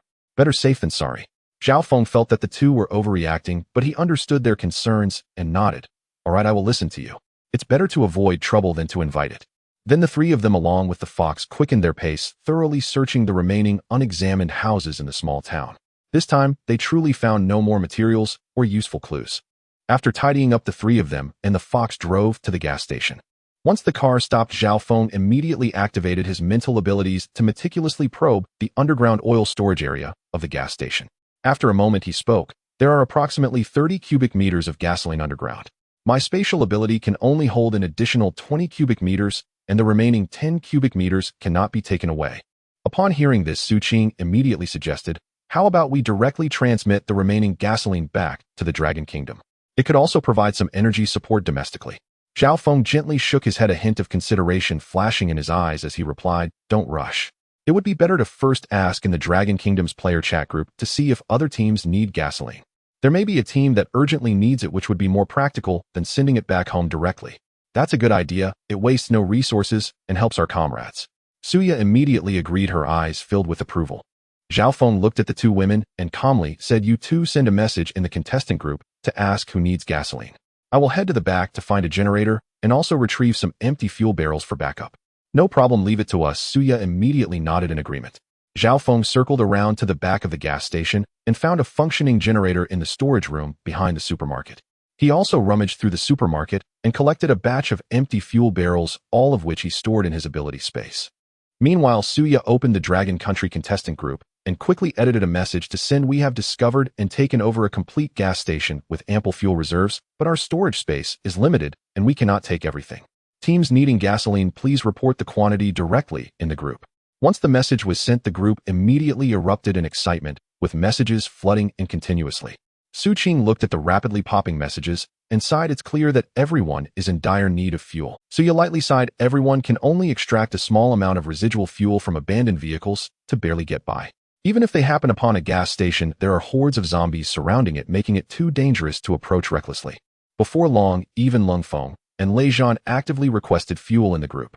What no one knew was that the two had already unlocked the Crystal Core drive mode for their exclusive vehicles and did not rely entirely on gasoline. However, Crystal Core resources are extremely precious, and they intended to keep them all for cultivation and enhancement of their abilities. After all, their Crystal Core reserves were far inferior to Zhao Feng's team. The latter had swept through the entire small town, collecting over 2,000 first-tier crystal cores and dozens of second-tier crystal cores, resulting in an extremely abundant resource reserve. Xu Qing was astonished, saying, I didn't expect that seasoned special forces like Lung Feng and Lei Zhan would also be short on fuel. Suya furrowed her brow slightly and speculated perhaps it's because their combat vehicles consume a lot of fuel, and since they lack spatial abilities, they cannot stockpile supplies in large quantities, so they naturally wouldn't dare to waste gasoline like us. Little did they know the others had already mastered a more advanced power source, and their request for gasoline was merely to save on crystal cores and focus on enhancing their own strength. A number of teams with their own fuel barrels privately messaged Suya reporting the amount of fuel they needed. At that moment, Zhao Feng returned and said in a deep voice, the tools are ready. I'm going to start the generator to draw the fuel. You all tally the demands from each team and distribute accordingly. Understood, I'll have it organized shortly. Moments later, the generator roared to life, a deep mechanical sound echoing as the fuel pipe slowly delivered gasoline. To minimize the number of transactions for their team, Suya grouped 3 small teams together to allocate fuel uniformly, which would then be distributed by the receiving teams. Xu Qing looked at the densely packed demand list and sighed helplessly. Everyone wants to stockpile more gasoline for emergencies, but unfortunately the storage capacity of their vehicles is too poor. There's nothing we can do, Suya said helplessly. Most people drive ordinary cars that can only hold 1 or 2 small barrels at most. Only one team driving a truck can store a bit more fuel. Unfortunately, there are not enough empty barrels. After the fuel allocation, the total gasoline distributed to all Dragon Country contestants was only a little over 2,000 liters, which in terms of volume was even less than 3 cubic meters. Suya and Xu Qing looked at the completed fuel distribution, just about to close the chat group, when a message notification sound came from behind them. Thank you, everyone, spoke Wang Defa from the truck team. He was the first to speak in the group, his tone sincere. We have quite a few supplies on our truck, so if anyone needs anything, feel free to ask. We have snacks, rice, flour, oil, and mineral water. If anyone is in urgent need, just come and take it. Xu Qing curiously asked in the group, how do you have so many supplies? Wang Defa quickly replied, to be honest, my dad and I were delivering a batch of goods to the supermarket in town when we unexpectedly got caught up in this national fortune battle. The truck is loaded with goods we were supposed to deliver, just right for use. Suddenly the group erupted in excitement, with some quickly messaging to request water and food, as everyone had been lacking both for days and were extremely thirsty. We don't lack food, we just want some water, someone urgently called out in the group. I'm so thirsty, I can barely drink 500 milliliters of water a day. Seeing this, Wang Defa immediately responded in the group, everyone don't worry, I still have plenty of water and food. They'll send some over right now, and he'll also distribute some bread, but the bread can't be kept for too long, it expires in a week, so please consume it as soon as possible. After saying this, he began sending mineral water and bread to those in need in the group, specifically sending a lot of snacks and seasonings to Suya and Xu Qing. Ladies, this is a small token of appreciation, please take it. Xu Qing smiled as she accepted it, saying, thank you so much, we were just short on some seasonings, this will make cooking much easier. What everyone didn't know was that Wang Defa's team actually consisted of 3 people. His father Wang Dafa was a wholesale boss in the city, and his mother Li Xiuxiu was originally from the town. Today was supposed to be the day they took Wang Defa to the town for a blind date. Unexpectedly, the driver had a last-minute issue, so Wang Dafa personally drove the truck to deliver the goods, also taking the 2 along to the town. Thus, the family of 3 was drawn into the national fortune battlefield. It was precisely because of this that they were able to bring a full truck of supplies into the battlefield, becoming the team with the most abundant supplies. As Zhao Feng was storing a large amount of gasoline into his ability space, a private chat notification suddenly popped up in the exclusive communication interface of the National Fortune system. He was slightly taken aback, feeling puzzled. The fuel allocation had always been coordinated by Suya. Why would someone seek him out individually? Opening the private chat, the message came from Yanxia. Big Shotty, you still have plenty of gasoline left. I just passed through a village where dozens of zombies are lurking. If there's enough fuel, I plan to use fire to clear the area, and I'll share half of the crystal cores I collect with you. Zhao Feng quickly replied, I still have quite a bit of gasoline, but what will you use to hold it? Yanxia immediately responded, I noticed that many of the buildings in the village have water tanks on the rooftops, each with a capacity of about 2 cubic meters. As long as I fill one tank, it will be enough to ignite the entire area and clear out all the zombies. Zhao Feng thought for a moment and immediately agreed, okay, you go ahead and let me know when you arrive. After receiving Zhao Feng's approval, Yanxia immediately informed her teammates Ma Man and Yao Na about the plan to use fire to attack the village and share the crystal cores. Ma Man furrowed her brow and expressed her resistance, saying, Yanxia, this plan is too dangerous and completely unnecessary. Just wait until the National Fortune mission is over. Whatever amount of crystal cores you want, my father can help you buy them.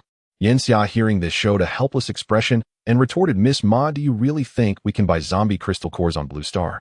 Yao Na, who was beside her, also wanted to speak to dissuade her, but ultimately held back her words. Ma Man remained unconvinced and continued to persuade. There will always be a safer way, there is no need to take risks. Yanxia's expression was grave, her tone incredibly firm. With our meager first-tier strength, can we really hold on until the end of the National Fortune? Look at how many teams in the competitor group have already encountered second-tier mutated beasts. The crises will only increase. Ma Man was somewhat displeased and huffily said, even if we have to take risks, why should we give half of the crystal cores to outsiders for nothing? It's just a bit of gasoline.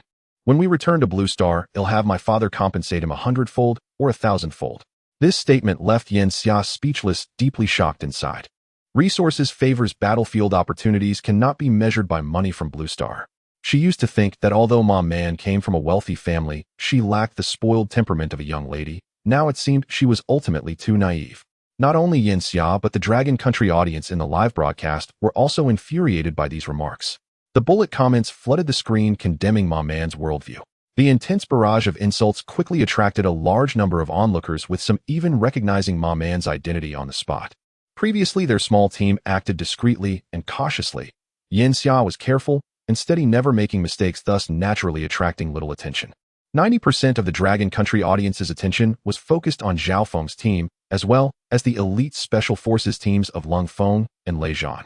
Most ordinary contestants had only sporadic attention from friends and family. With Ma Man's identity exposed, the entire internet was instantly stirred. A number of netizens opposing games under the Ma family brand spoke out, criticizing Mr. Ma for poorly raising his children and indulging their distorted views, bringing up past issues to blame the gaming industry for its various problems, but those were matters for another time. Within the National Fortune battlefield, Yanxia was about to retort when Yao Na preemptively spoke, coldly, no. Ma Man's eyes brightened and she immediately asked, Nana, you also think we shouldn't give away half of the crystal cores, right? Yanxia's heart sank at this, and she sighed inwardly, realizing that the fire attack plan would likely fall through. But the next moment Yao Na changed her tone and said seriously, that's not what I mean. I agree with Sister Xia's decision. Since we agreed to share the spoils, we must keep our promise and give half of the crystal cores as promised. Ma Man's expression changed dramatically, incredulously exclaiming, Nana, whose side are you really on? Yao Na's expression was serious as she earnestly advised, Man, since we have already made an agreement with the other party, we must adhere to our promise. Moreover, Zhao Feng previously gifted us a pistol, which is already a favor owed. But their team's strength is overwhelming, and helping us with a trivial amount of supplies is hardly worth mentioning. Ma Man remained unconvinced. Upon hearing this, both Yin Xia and Yao Na's pupils contracted, staring at Ma Man in stunned silence, as if seeing her thoughts for the first time. Yao Na's face was filled with disbelief, her tone filled with disappointment. Man, I never expected such words to come from you.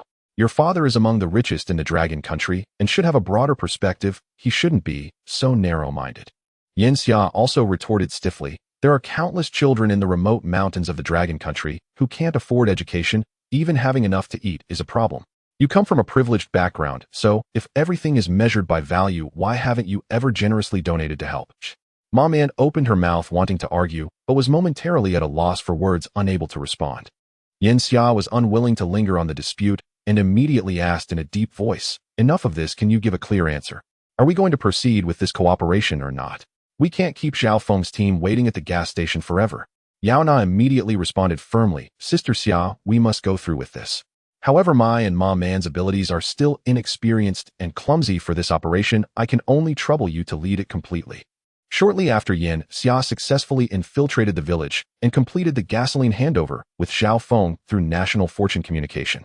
On the other side, Zhao Feng searched the entire supermarket at the gas station, which had already been completely ransacked, and found not a single edible item.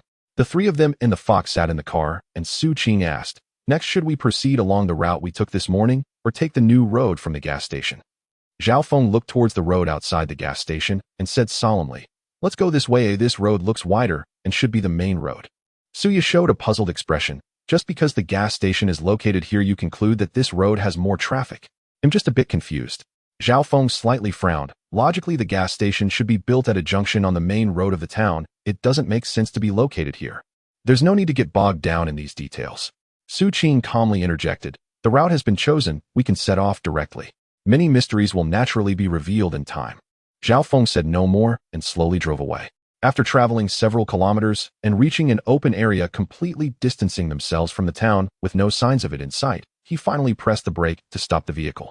Suya looked outside. Although it was already dusk, it had not yet turned completely dark. She appeared puzzled and turned to ask, "Zhao Feng, why did you stop so early? It's not even dark yet." Zhao Feng replied calmly, "I plan to study the pulse rifle and see if it can be charged for use. Moreover, having traveled all day, everyone is quite fatigued, so it's good to rest early. Besides, since we are going to deduct the magic core as a penalty today, it doesn't make much sense to drive further." Xu Qing immediately agreed. "That couldn't be better. Just in time, Wang to send a lot of seasonings so we can improve our meal tonight."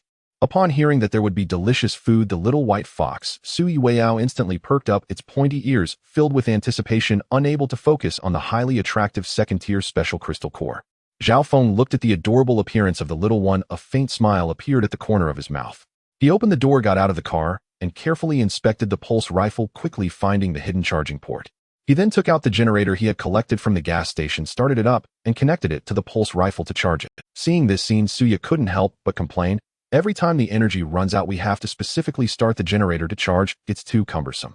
Zhao Feng, upon hearing this, also recognized many inconveniences and then turned back to the RV to check the internal power supply facilities, looking for a socket that could accommodate the voltage. After careful comparison and inspection, he found that the power supply interface in the RV, which was compatible with pressure cookers and induction cookers, could fully charge the pulse rifle, although the charging speed would be significantly slower. He stepped out of the RV and said to the two girls, "The socket inside the car can also charge it, but it takes longer. For now, we should use the generator for a quick charge. It's more efficient."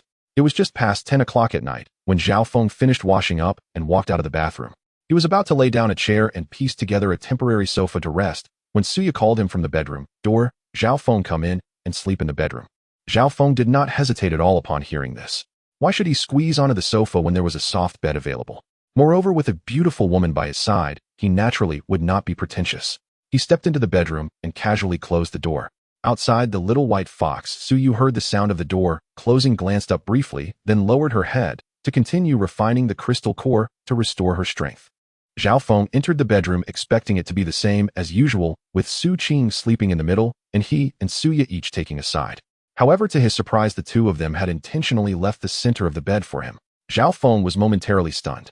Xu Qing shot him a glare and said, "Hurry up, don't take advantage and act coy." Suya also urged him, "Quick, lie down and get ready to turn off the lights. The car isn't started, so don't waste power unnecessarily." Zhao Feng turned off the light and slowly lay down, with Suya immediately turning to face him. Her voice was very soft, almost a whisper carrying a hint of barely detectable shyness. Zhao Feng does what we did. Can it enhance our strength? Huh, why do you ask that? Zhao Feng's heart skipped a beat, his tone unconsciously tinged with a bit of panic. Su Ya's breath brushed past his ear, warm and gentle, causing a slight itch that made him feel a bit unsafe. It seemed that Su Ya had gathered a great deal of courage and continued to speak softly. After we did that last time, both Sister Qing and I successfully advanced. It seemed that Su Ya had gathered a great deal of courage and continued to speak softly after we did that last time. If Zhao Feng could see Su Ya's face, he would certainly notice that her cheeks had flushed bright red like a ripe apple, with a hint of warmth even at her ears. Beside them, Xu Qing's face was also burning, her heart racing, secretly annoyed. She thought that last night, when she quietly went out, Su Ya didn't notice, but it turned out she had seen everything. Zhao Feng took a deep breath, suppressing the waves of emotion within him, and softly explained, Yao Yao told me that in her world this is called dual cultivation, which can balance yin and yang and help rapidly enhance our cultivation. Beside them, Xu Qing's face was also burning, her heart racing, secretly annoyed. She thought that last night, when she quietly went out, Su Ya, just as he was about to relax, he suddenly heard Su Ya's voice barely above a whisper, trembling slightly, as she requested Zhao Feng, let's dual cultivate. Okay. Zhao Feng almost immediately agreed, without any hesitation, his tone barely concealing it. The next day, just as dawn broke, the morning light filtered through the gaps in the curtains of the RV. The three of them had all nourished themselves through the opportunity of dual cultivation, thus truly achieving a balance, which resulted in their currently glowing appearance. As for why all three were in such a state, as a good youth of the new era, Zhao Feng would naturally not be partial. Last night, he did not only dual cultivate with Su Ya, he had included Xu Qing as well. The three of them had all nourished themselves through the opportunity of dual cultivation, thus truly achieving a balance, which resulted in their currently glowing appearances. Su Ya smiled with her eyes and exclaimed, my abilities have improved quite a bit, and my physical Indeed, Xu Qing chimed in to add, the body tempering pills we each took last night were perfectly absorbed and refined. Zhao Feng's eyes glimmered with a smile as he said lightly, it was indeed a fruitful night. It is truly a beautiful day.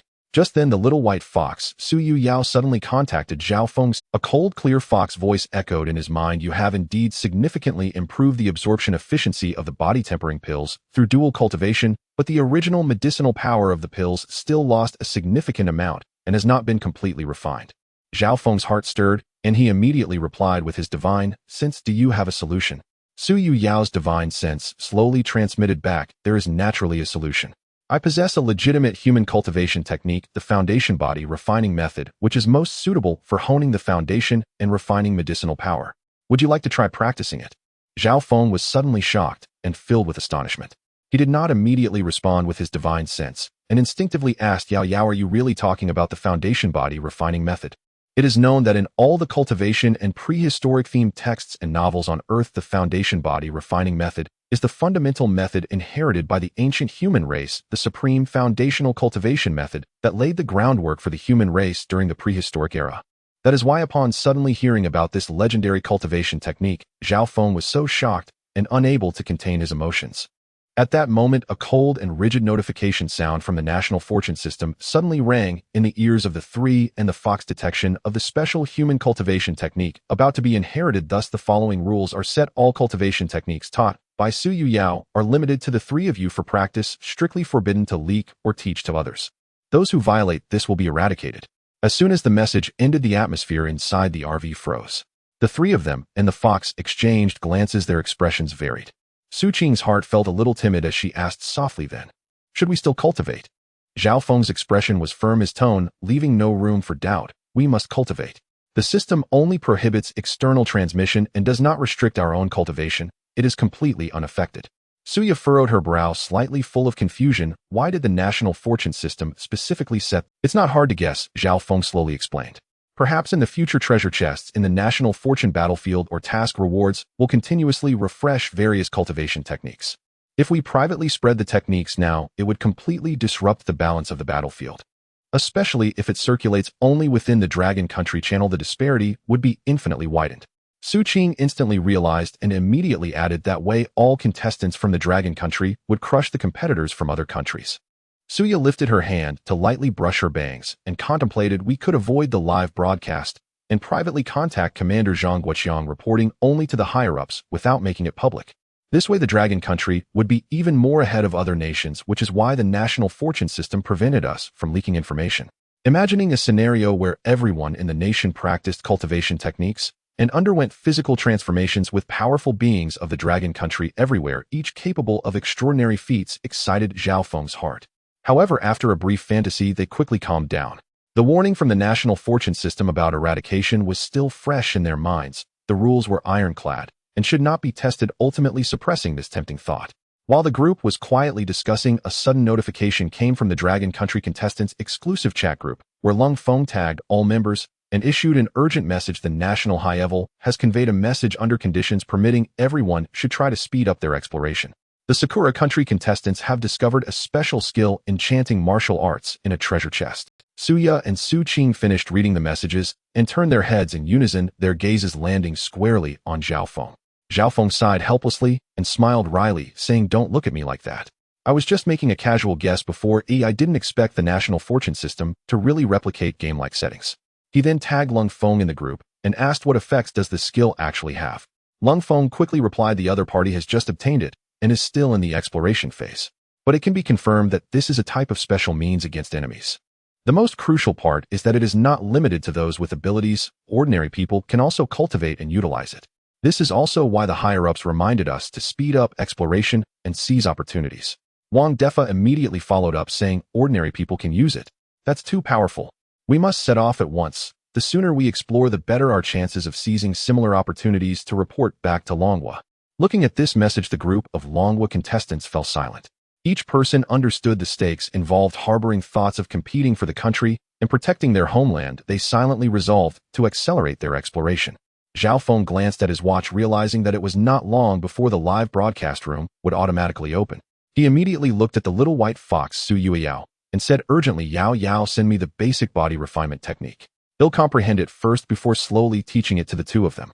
Su Yao, upon hearing this, hesitated not for a moment. A strand of divine sense flowed, and she directly transmitted the complete mental method of the basic body refinement technique into Zhao Feng's mind. Zhao Feng focused on reviewing the scriptures of the technique in his mind, but after a moment he revealed a helpless expression. "I recognize each individual character, but the profound principles that link them together are obscure and hard to grasp, making it difficult to comprehend at once." Suyu softly comforted him, saying, "Don't rush, take your time to comprehend it. Once you fully understand, then you can teach us." Suya also chimed in, "Otherwise, let me drive today while you focus on studying the technique." Zhao Feng gently shook his head and walked towards the driver's seat, saying, "Everyone saw the messages in the group. The situation is urgent, and we must accelerate our journey." As he spoke, he started the RV engine, and then instructed, "You all wash up and have breakfast, or I'll drive for a while longer." "No problem," Xu Qing replied. "Then we will open the live broadcast room now." As Xu Qing timely opened the live broadcast room, a massive influx of viewers immediately rushed in, and in an instant the popularity soared. The bullet comments scrolled rapidly, densely covering the screen. "Wow. Zhao Feng is already driving while Suya and Sister Qing have just finished washing up. It must be the charming martial skill that was revealed from Sakura Nation, forcing our higher-ups to start urging contestants to accelerate their exploration progress." "That's right, I just saw the news in Zhao Feng's live stream. The officials specifically contacted him to synchronize intelligence and urged everyone to hurry. I'm curious, how did Sakura Nation obtain that skill? I heard it came from opening a golden treasure chest. Is it a skill card that can be learned directly with one click?" "No, what was opened was a book of techniques." "Can we see the contents of the book?" "We can't see it. The camera deliberately avoided it. It should be restricted by the national fortune rules." "That makes sense, ensuring absolute fairness with opportunities relying solely on one's own abilities." Just as the bullet comments were fervently discussing, a sharp-eyed viewer suddenly spotted the dashboard in the corner of the camera, immediately exclaiming, causing the bullet comments to change direction. "Holy crap. Look at the dashboard. Brother Feng's speed has soared to 180. This is insane. Oh, no matter how important the opportunity is, Brother Feng shouldn't joke with his life. What's happening? Wow, it really is over 180. As these bullet comments flooded the screen, more and more viewers noticed the speed, and a flurry of concerned messages instantly drowned the screen, all expressing worry for Zhao Feng's safety. "Brother Feng, slow down. It's too dangerous. I wouldn't dare drive this fast on the highway. This is still an apocalypse road. Oh, what if there are zombies or obstacles? Don't rush, safety comes first." But everyone knew that these pleas were ultimately futile. Zhao Feng could not see any bullet comments from the live broadcast room, and no matter how urgent the reminders were, they could not reach his ears. Just as everyone was anxiously wringing their hands, someone suddenly realized and hurriedly tagged the Longwo official in the bullet comments. "Official, quickly contact Zhao Feng's team. Tell them to slow down. There's no need to push themselves so hard." Yes. Officials hurry and use the national fortune communication to remind them it's too frightening. We plead for official intervention, don't let Brother Feng take risks with his and his teammates' safety. However, Zhao Feng, who was in the midst of the national fortune battlefield, did not feel that the speed was too fast. The road before him was wide and smooth in excellent condition, indistinguishable from the highways or main urban roads of Blue Star, allowing for a smooth and steady drive without any bumps. Moreover, his spiritual ability had already advanced, giving him a comprehensive detection range where he could predict and avoid any potential hazards along the way, completely untroubled about driving safety. Before long, Xu Qing and Suya had finished their breakfast and were ready to take over driving from Zhao Feng. Xu Qing casually glanced at the dashboard and exclaimed, "Am I mistaken? Fengzi, you've already driven nearly 80 kilometers. You're about to hit 100 kilometers. Not waiting for Zhao Feng to respond, Suya pointed at the speedometer and added, Sister Qing isn't mistaken. A look at this speed. It's almost reaching 200. That's too fierce. The two instinctively looked out the window, only to see the trees and grass along the roadside flying rapidly backward, blurring into a mass of shadows, making it impossible to see any distinct outlines, and a sense of worry surged in their hearts. Xu Qing immediately looked at Zhao Feng, her voice filled with urgency. Zhao Feng, your speed is too fast. It's too dangerous. Zhao Feng's expression remained calm, and he explained steadily, don't worry. This road is spacious and unobstructed, and the RV's performance is strong enough, durable, and stable. There won't be any problems.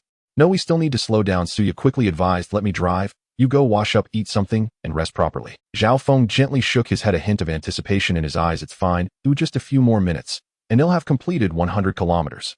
I couldn't open any treasure chests all day yesterday. I'm really looking forward to the mileage reward, and I've been unable to contain my excitement.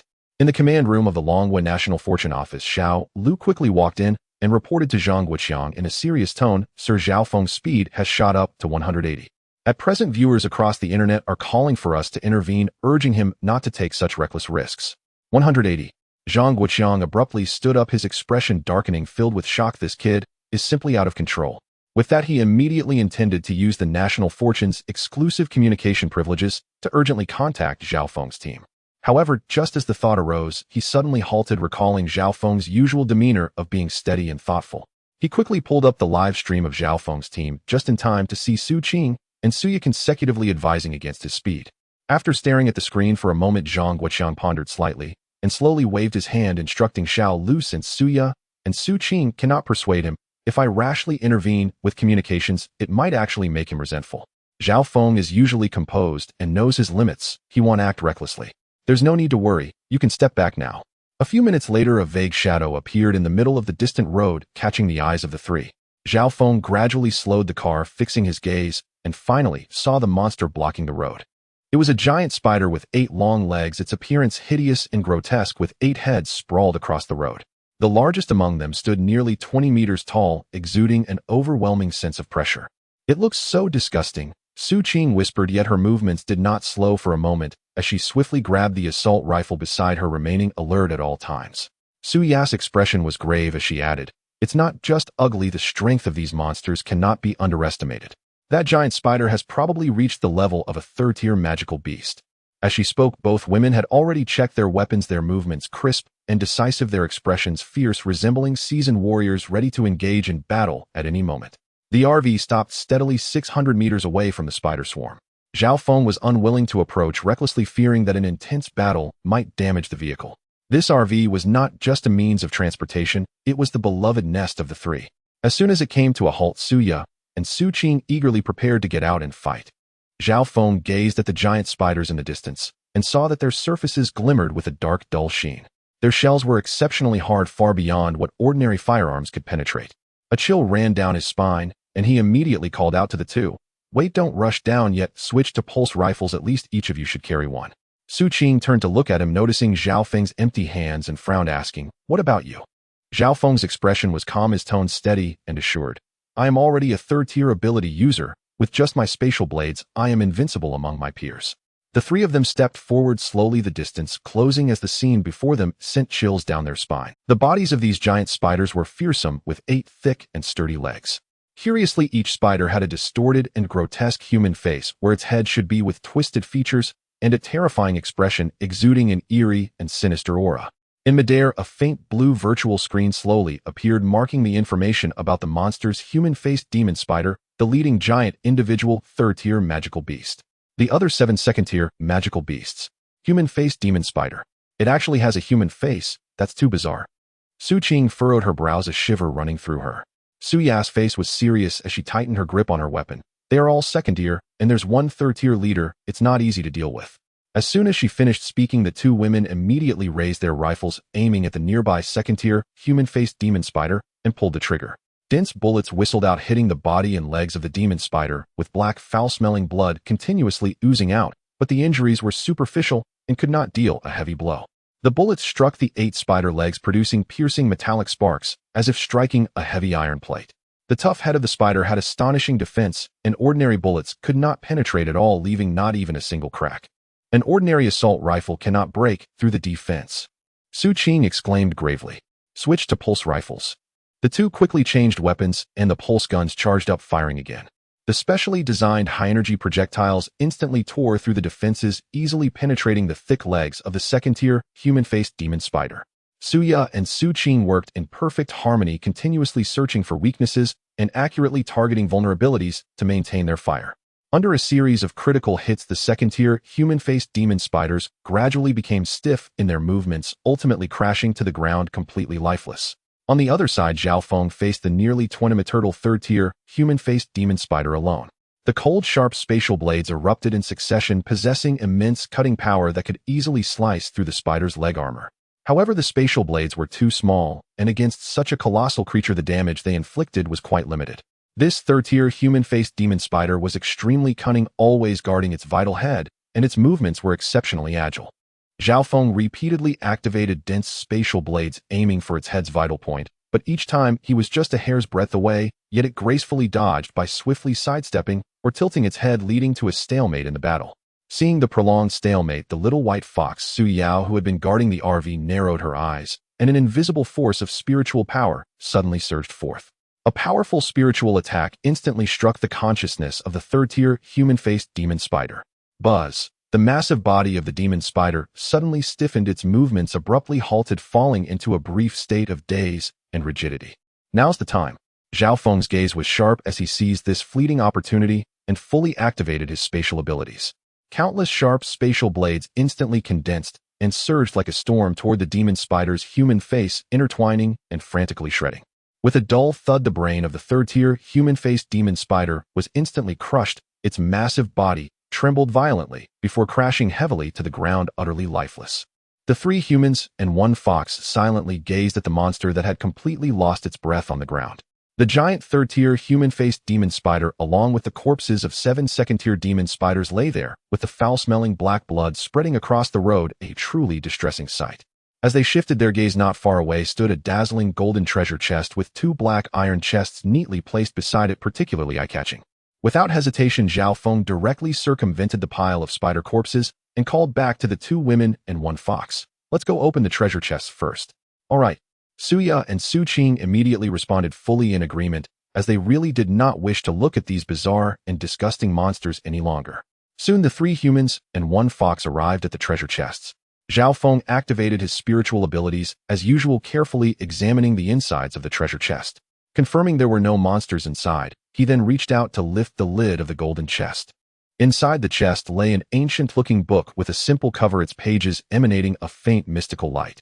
Zhao Feng raised his hand to pick up the book, and the 5 characters, Xianqing body refinement technique, were clearly imprinted on the cover. The 3 of them instantly widened their eyes, filled with surprise and incredulity, never expecting that the first item from the chest would actually be a cultivation technique. The little white fox Su Yao curled up on Zhao Feng's shoulder, her originally lively eyes narrowing slightly, her elongated pupils revealing a hint of surprise, evidently not expecting to see this technique here. Zhao Feng keenly sensed her unusual reaction and immediately used his divine sense to ask, Yao, do you recognize this cultivation technique? Su Yao's voice echoed in his mind, of course. I do. The Xianqing body refinement technique is a high-level body refinement technique derived from the basic body refinement technique. Derived? So what are the differences between these 2 techniques? Zhao Feng inquired further. The Xianqing body refinement technique has a faster cultivation speed, and its cultivation achievements far exceed the basic version, but it requires extremely high qualifications from the practitioner. An average individual may not even be able to get started in their lifetime, no matter how hard they try. Su Yao paused before continuing to explain. In contrast, the basic body refinement technique has no thresholds. Even someone with poor qualifications can, as long as they have sufficient cultivation resources, gradually improve, albeit slowly, and will never see a complete lack of progress. Zhao Feng paused his spiritual communication with Su Yueyao and turned to the two women asking, "What if we use our phones to take pictures of the cultivation method and then send the original document back to Longhua?" Xu Qing immediately nodded in agreement, saying, "Luckily the camera function on our phones still works in the National Fortune battlefield. If we had to copy it by hand, it would take too much time." Seeing the two women excited, Zhao Feng casually handed over the Xu Qing body refinement technique. Xu Qing received it steadily and immediately took out her phone, carefully photographing the content of the technique page by page. Suya leaned in to take a closer look, not browsing casually, but memorizing it quietly. She was naturally gifted with genius-level intelligence and an extraordinary photographic memory. Just one glance was enough for her to firmly imprint the entire technique in her mind. Noticing that the two were focused on studying the technique, Zhao Feng turned to the two black iron treasure chests nearby and raised his hand to open their lids one by one. Inside one chest were 5 neatly arranged bottles of mineral water, while the other contained 5 well-packaged loaves of bread, basic supplies that were extremely useful in the apocalypse. Before long, the two women had finished reading the entire Xu Qing body refinement technique. Zhao Feng turned to look at the 8 grotesque humanoid demon spiders on the ground, and his expression immediately turned sour. He was well aware of where the demon cores of these beasts were hidden, but the thought of having to dig them out filled him with aversion. It was simply too disgusting. He glanced at the little white fox resting on his shoulder and feigned a helpless expression, saying, "Yao Yao, I can't find where the demon cores are. Could you help me retrieve them?" As soon as the words left his mouth, Su Yueyao immediately flared up, her snow-white tail wrapping tightly around Zhao Feng's neck. With wide eyes, she playfully nuzzled him, clearly protesting, "If you ask me to do something so disgusting again, I won't hold back." Suya and Xu Qing, watching this scene, couldn't help but chuckle quietly, thinking that Zhao Feng was quite the... They both knew very well that Zhao Feng possessed an SS-level psychic ability and had long since broken through to the 2nd tier with exceptionally strong perception. How could he possibly not find the location of the demon cores? Suya, unwilling to let Su Yueyao touch those foul-smelling demon corpses, immediately suggested, "Why not just use your spatial blade to cut away the flesh around the demon cores? That way you won't have to touch them directly or chop them slowly with a Tang Dao." "Alright, I suppose that's the only way." Zhao Feng pouted, reluctantly agreeing. Just as he was about to take action, a prompt from the National Fortune system echoed in their minds the Longhua official's request to communicate with the contestant team. "Would you like to connect?" The three immediately opened the communication panel and chose to agree. In the next second, Zhang Guoqiang's figure appeared on the virtual screen, getting straight to the point. "I see that all the demon cores you previously acquired have been sent back to the country. I assume you don't want to use them for cultivation. You don't need to dissect these humanoid demon spiders yourselves, just send them back to Longhua as a whole, and we will arrange for someone to handle it." Zhao Feng's face instantly lit up with joy upon hearing this. Ever since they learned about Long Feng's experiences in the contestant chat group, they had not dared to use the demon cores for cultivation and were worried about how to deal with these spider corpses. The official proposal was simply a timely relief. He readily agreed. "Sure, Commander, I'll pack up all the spider corpses and send them back to the country right away. Then we'll trouble you, Zhao Feng and the two ladies." Zhang Guoqiang nodded with a smile. The bodies of these beasts are of great research value. The experts at the Academy of Sciences have been looking forward to obtaining samples for research. After he finished speaking, the communication was abruptly cut off. Xu Qing suggested softly, "Should we ask in the contestant group if anyone needs to send supplies back to Longhua? Let them trade with us. We can send everything back together and save everyone some trips. Isn't this a bit too early? They've just begun exploring. How much supply can they possibly have?" Zhao Feng smiled teasingly, saying, "Being so proactive might seem a bit showy." Suya frowned slightly and replied earnestly, "We shouldn't ignore a potential need. What if there really is a team that needs to send supplies? It would be safer to ask." Hearing this, Zhao Feng nodded, and then all members in the Longhua contestant chat group, "Our team is about to send supplies back to the country. If anyone needs to send supplies to Longhua, feel free to trade with us for a unified send-off." As soon as the message was sent, Wang Defa instantly replied, astonished, "Big shot. Your speed is too fast. You've already gathered supplies to send back. What good stuff do you have?" Zhao Feng replied bluntly, "1 cultivation technique, 7 2nd-tier beast corpses, and 1 3rd-tier. This message was like a thunderclap, instantly blowing up the entire chat group. "The big shot is too powerful. Please take us along. Worship the big shot. How could you have captured a 3rd-tier beast so soon? That's amazing." A flurry of worshipful messages filled the screen, and some contestants couldn't help but tentatively ask, "Big shot, can you share the technique? We are willing to trade supplies for it." Zhao Feng immediately replied, "No need for a trade. I just haven't figured out how to send the technique to the group. We're currently chatting through thought, but I haven't memorized the content of the technique. Let me explore it a bit first. Thank you, Big Shot. You're so generous. Grateful to the Big Shot. Waiting for the technique. A wave of thank you messages filled the screen. Zhao Feng put away the panel and turned to the two women beside him, puzzledly asking, how exactly do we send the technique to the chat group? Suya stepped forward first, speaking confidently, let me give it a try. You want to try? Zhao Feng looked doubtful, clearly not believing her. Xu Qing smiled from the side, explaining, Yia has a photographic memory. She's already memorized the entire technique. Photographic memory. Who can memorize an entire technique just by flipping through it once? Don't fool me. Zhao Feng raised an eyebrow, looking entirely skeptical as he gazed at the two. Xu Qing rolled her eyes at him in amusement and offered no further argument, saying, stop doubting, just wait and see. Before her words faded, in just a few dozen seconds, the full text of the Xianqing body refinement technique appeared directly in the Longwa contestant chat group, and the poster was none other than Suya. Zhao Feng stared at the group chat content on the virtual panel, his eyes wide with disbelief, completely. In an instant, messages of gratitude flooded the group, all expressing appreciation for Suya, Zhao Feng, and Xu Qing's selfless sharing of the technique, making it a lively scene.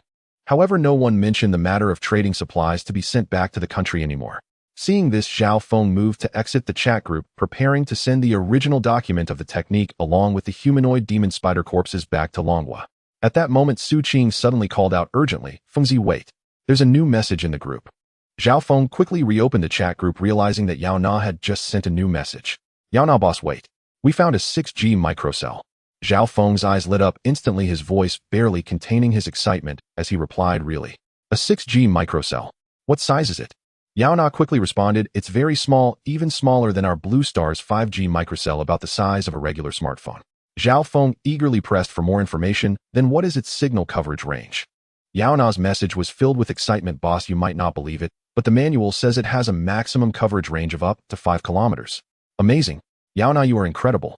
This technology completely crushes all existing communication technology on Blue Star. Zhao Feng exclaimed sincerely, his tone brimming with admiration. Yao Na hurriedly replied, this is all thanks to the gasoline you provided last night. After we finished off the zombies, it got dark, and we didn't dare to continue searching. We found this treasure as soon as we started working this morning. Zhao Feng nodded, gently replying, quick, send it to me. This thing is too special. Not everyone can recognize its value at first sight. At that moment, Wang Defa's message popped up, a bit shy, just a weak question, what exactly is a microcell? Feeling that the bosses were all so impressive and knowledgeable, Zhao Feng patiently explained in simple terms, it's a small signal base station. I can't go into too much detail about the specific principles. Why don't you ask Yao Na? She found it, so she should know more. Yao Na sent a wry smile emoji and replied, boss, I only know what it does. If you want a detailed explanation, I can't really clarify it either. I just have a bit of understanding from my family's communications-related business. I definitely don't know as much. As they spoke, Yao Na had already sent over the 6G microcell. The small and delicate device was indeed only the size of a regular smartphone, accompanied by a simplified manual. Zhao Feng casually flipped through the manual and glanced at it, but didn't study it in detail. If it were back on Blue Star, he would have eagerly researched it in depth, but now in the national fortune battlefield, the priority was to quickly send the treasure back to the homeland. Xu Qing leaned over, her eyes filled with curiosity as she asked, Fengzi, this little thing looks unremarkable. Is it really as amazing as you say? Absolutely. Zhao Feng nodded, patiently explaining, our Blue Star's 4G and 5G microcells are mostly the size of computer hosts typically installed in distribution rooms on mid-level floors of high-rises or on rooftop signal racks, bulky and space-consuming. He paused, his tone becoming more serious as he emphasized the key issue is the coverage range. Ordinary 5G microcells cover at most a few hundred meters, while this 6G microcell can actually reach 5 kilometers. Its strength is simply terrifying. Suya, pondering for a moment, raised two more professional questions. With such a wide coverage range, will its radiation levels exceed safe limits and affect human health? And with such strong coverage capability, will the power consumption be very high? This question caught Zhao Feng off guard. After a brief contemplation, he replied, honestly, theoretically, Blue Star's 4G and 5G microcells have electromagnetic radiation similar to that of common household appliances, so they won't affect health. But this 6G microcell is from the national fortune battlefield, so I'm not sure about the specifics. Oh, who cares about that? Xu Qing waved her hand nonchalantly, let's just send it back to Longwa. The country has plenty of experts, and these issues will naturally be researched and resolved. You're right, Zhao Feng nodded in agreement. As soon as he finished speaking, he focused his mind and packed up the 8 corpses of the man-faced demon spiders. The 6G microcell and the original manual for the Xu Qing body refinement technique, sending them back to Longhua. The scientists in Longhua who had been deeply engaged in the field of communications would probably go crazy with joy upon hearing the news of the 6G microcell's return. Since the arrival of the National Fortune System, experts researching plants and animals had been exceedingly busy with unprecedented new discoveries continuously emerging and significant papers being published achieving both reputation and results. Even scholars studying social sciences have published several influential papers sparked by the new social patterns and cross-cultural phenomena brought by the National Fortune battlefield, triggering heated discussions in the global academic community. Experts in the medical field, both domestically and internationally, have become increasingly confident, boldly predicting that based on the characteristics of unknown organisms and special substances discovered in the National Fortune battlefield, effective methods to counter cancer cells could be found within 2 years. However, researchers in the technological field have been consistently frustrated. Since the arrival of the National Fortune System, whether in information technology or other sciences, or in aerospace, the technological level of Blue Star seems to have received no assistance at all, still progressing slowly on the original basis, contrasting sharply with the rapid advancements in other fields. Only in the energy sector have scientists detected the immense energy hidden within crystal cores and magic cores, yet they are stuck at a critical juncture, unable to find a safe method to guide and transform this energy. This energy from the crystal cores and magic cores is clearly within reach, but it's like sand slipping through one's fingers. Any misstep could trigger energy chaos, making it impossible to utilize safely. An old expert in the energy sector sighed at the experimental data, his tone filled with helplessness. Indeed, we have tried hundreds of schemes, but either the guidance fails or the energy is nearly exhausted. If this continues, our current energy technology will soon lag behind other fields. The assistant beside him also wore a worried expression. The current energy sector remains stuck in a bottleneck, struggling to move forward. Of course, these dilemmas in the research community are far from the concerns of the competitors in the National Fortune battlefield. For them, the most crucial thing has always been to survive with all their might, to improve their own strength as much as possible, and to bring back more valuable resources for Longhua. Zhao Feng and the others were just like that.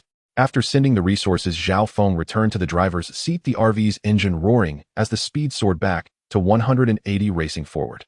Suya furrowed her brows tightly, her gaze fixed on the road ahead, her tone laced with worry. Zhao Feng, let's slow down a bit. Even with mental abilities to scout, there might be overlooked hazards. Xu Qing nodded repeatedly, her palms slightly sweating. Yes, if we rush, we might not be able to react in time if something unexpected happens. Even though they knew Zhao Feng's second-tier SS-level mental abilities could scan nearly 200 meters ahead, they still couldn't help but feel anxious at the sight of the rapidly rising speed on the dashboard. Only the little white fox, Su Yuiao, lay comfortably on the small table of the RV, her front paws clutching a second-tier magic core, her eyes half closed as she leisurely absorbed the energy, within completely unconcerned with her surroundings. Of course, Zhao Feng and the others didn't stop cultivating. Each held a crystal core, absorbing the energy within silently, while speeding along steadily, improving their own strength. Under Zhao Feng's reckless speeding, the RV covered another 100 kilometers in less than an hour, smoothly arriving at today's second milestone. Xu Qing leaned against the car window for a long time, her brows slightly furrowed, a hint of disappointment in her tone. Fengzi, apart from the wildly growing weeds and the rusted abandoned road signs, we haven't even seen a shadow of a monster. Is it possible that there are no resources on this stretch of road? Hard to say. Zhao Feng slowly reduced the speed of the car, his gaze sweeping across the empty highway with his psychic ability, his tone calm. Perhaps the resources are concentrated at the next node. Let's drive a little further and take a look. As soon as he finished speaking, Suya suddenly raised her hand, pointing to the front of the car, her tone laced with caution. Look, there seems to be some movement up ahead. The others immediately focused their attention and saw several staggering figures wandering aimlessly in the... It was 3 second-tier zombies, their bodies covered in rotten filth, muscles twisted and bulging, accompanied by 11 first-tier zombies that moved sluggishly, their grotesque faces emanating a nauseating stench. Zhao Feng gradually reduced the speed until the RV came to a steady stop. The 2 women immediately stood up, swiftly and decisively pushing open the car door and stepping out. It's zombies. Xu Qing instantly tightened her grip on the assault rifle, her vigilant gaze sweeping over the zombie horde. She scoffed lightly. These ones don't seem too strong, so the treasure they are guarding probably isn't that impressive either. Suya quickly raised her gun, her aim locking onto the closest second-tier zombie. With precision, her eyes sharp. Zhao Feng, just wait in the car. Jie Qing, and I can handle this, you don't need to intervene. All right, just be careful. Zhao Feng nodded in agreement, his gaze falling outside the car, keeping a close watch on the... As soon as he finished speaking, Xu Qing pulled the trigger first. With a bang, the bullet hit the head of a second-tier zombie, accurately black foul blood splattering onto the pavement. The zombie staggered 2 steps before crashing to the ground, utterly silent. Suya also opened fire simultaneously, her gun aimed steadily at another second-tier zombie, landing 2 consecutive shots in its vital spots, causing the zombie to collapse without struggle. Then the 2 women coordinated seamlessly, their gun barrels switching constantly, and within a few minutes they eliminated all 11 first-tier zombies. In no time, the highway was left with only 3 second-tier crystal cores and 11 first-tier crystal cores emitting a faint glow. Meanwhile, the little white fox, Su Yuiao, lazily lifted her fox eyes to glance at the commotion outside the car, seemingly disinterested in these low-tier zombies. She then lowered her head again, continuing to absorb energy from the crystal cores and focus on her cultivation.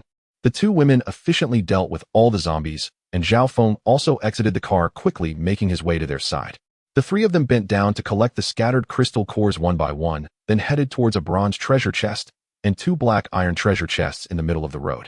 Zhao Feng stepped forward and lifted the lid of the bronze treasure chest, first revealing 4 units of premium iron blocks neatly stacked inside, gleaming with a faint metallic luster. Next, he opened the 2 black iron treasure chests one after the other, which contained the familiar bread and bottled water with no hint of novelty. Zhao Feng picked up a bottle of mineral water, helplessly curling his lips and really at a loss. How is it more mineral water and bread again? Can't we get something different? Xu Qing chuckled, patting his arm gently to comfort him. Don't be picky. Bread and mineral water may look ordinary, but many teams might be desperately in need of water and food.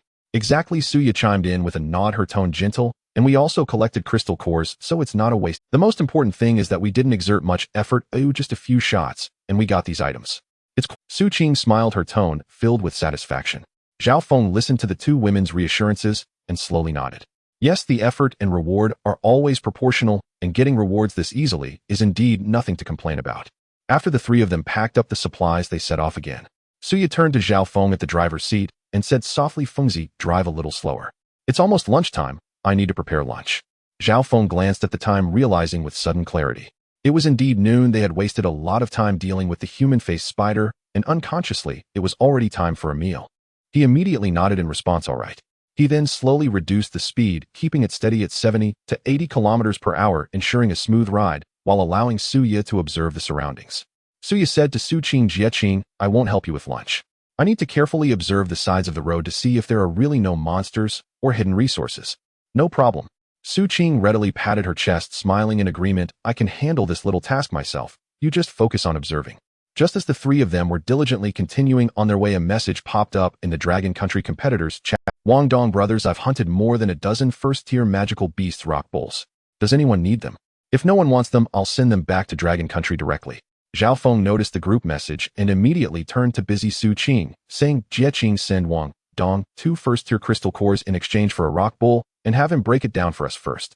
Suya, hearing this, frowned slightly and voiced her concern softly. Wouldn't that be a bit inappropriate?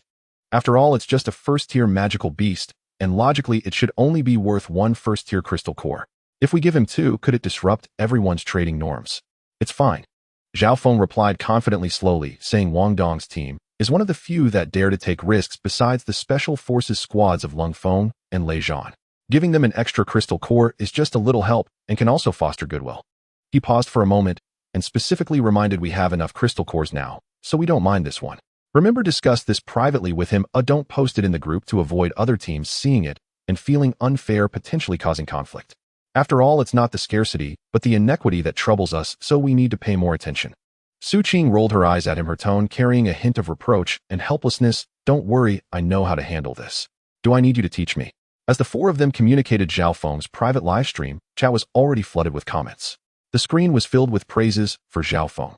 Brother Feng is so generous. He knows how to take care of his teammates and even reminded us to trade privately. So thoughtful. No wonder it's the strongest team. They help other teams while considering the bigger picture. Giving likes to Brother Feng and Suya for selflessly sharing and helping other teams.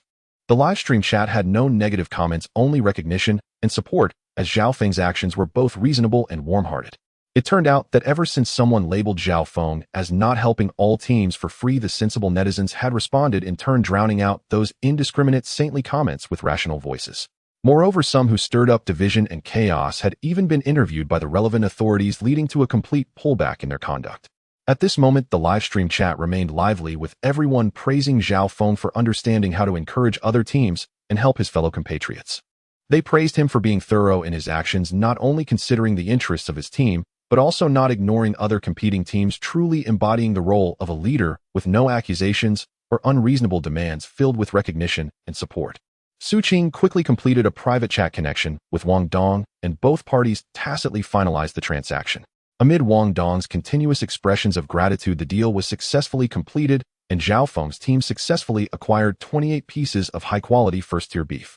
In the Dragon Country contestants group, many teams approached Wang Dong for transactions one after another, leaving Wang Dong with no chance to transport the remaining rock cow carcasses back to the Dragon Country.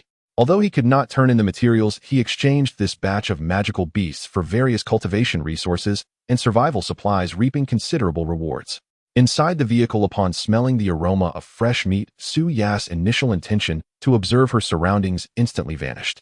She turned to Xu Qing and softly said, "Since we have high-quality beef, let me help you prepare lunch." "Sure, it will be much quicker with 2 people." Xu Qing readily replied.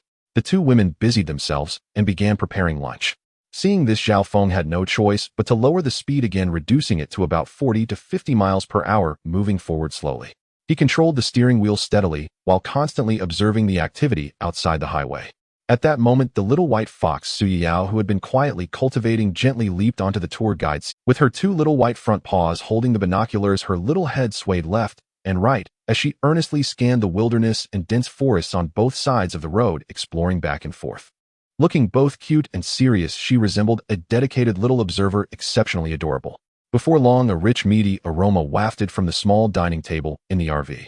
Suya and Xu Qing were quick and efficient, soon serving a steaming feast of beef. The stir-fried beef was fragrant and flavorful, the braised beef was tender and falling off the bone, and there was a plate of pan-fried beef slices, golden and crispy, paired with translucent rice, the aroma wafting into their noses. "Wow, this smells amazing." Xu Qing was the first to pick up her bowl and chopsticks, her eyes sparkling as she exclaimed, "This first-tier premium beef is truly different. It's so much more fragrant than regular beef that just smelling it makes my mouth water."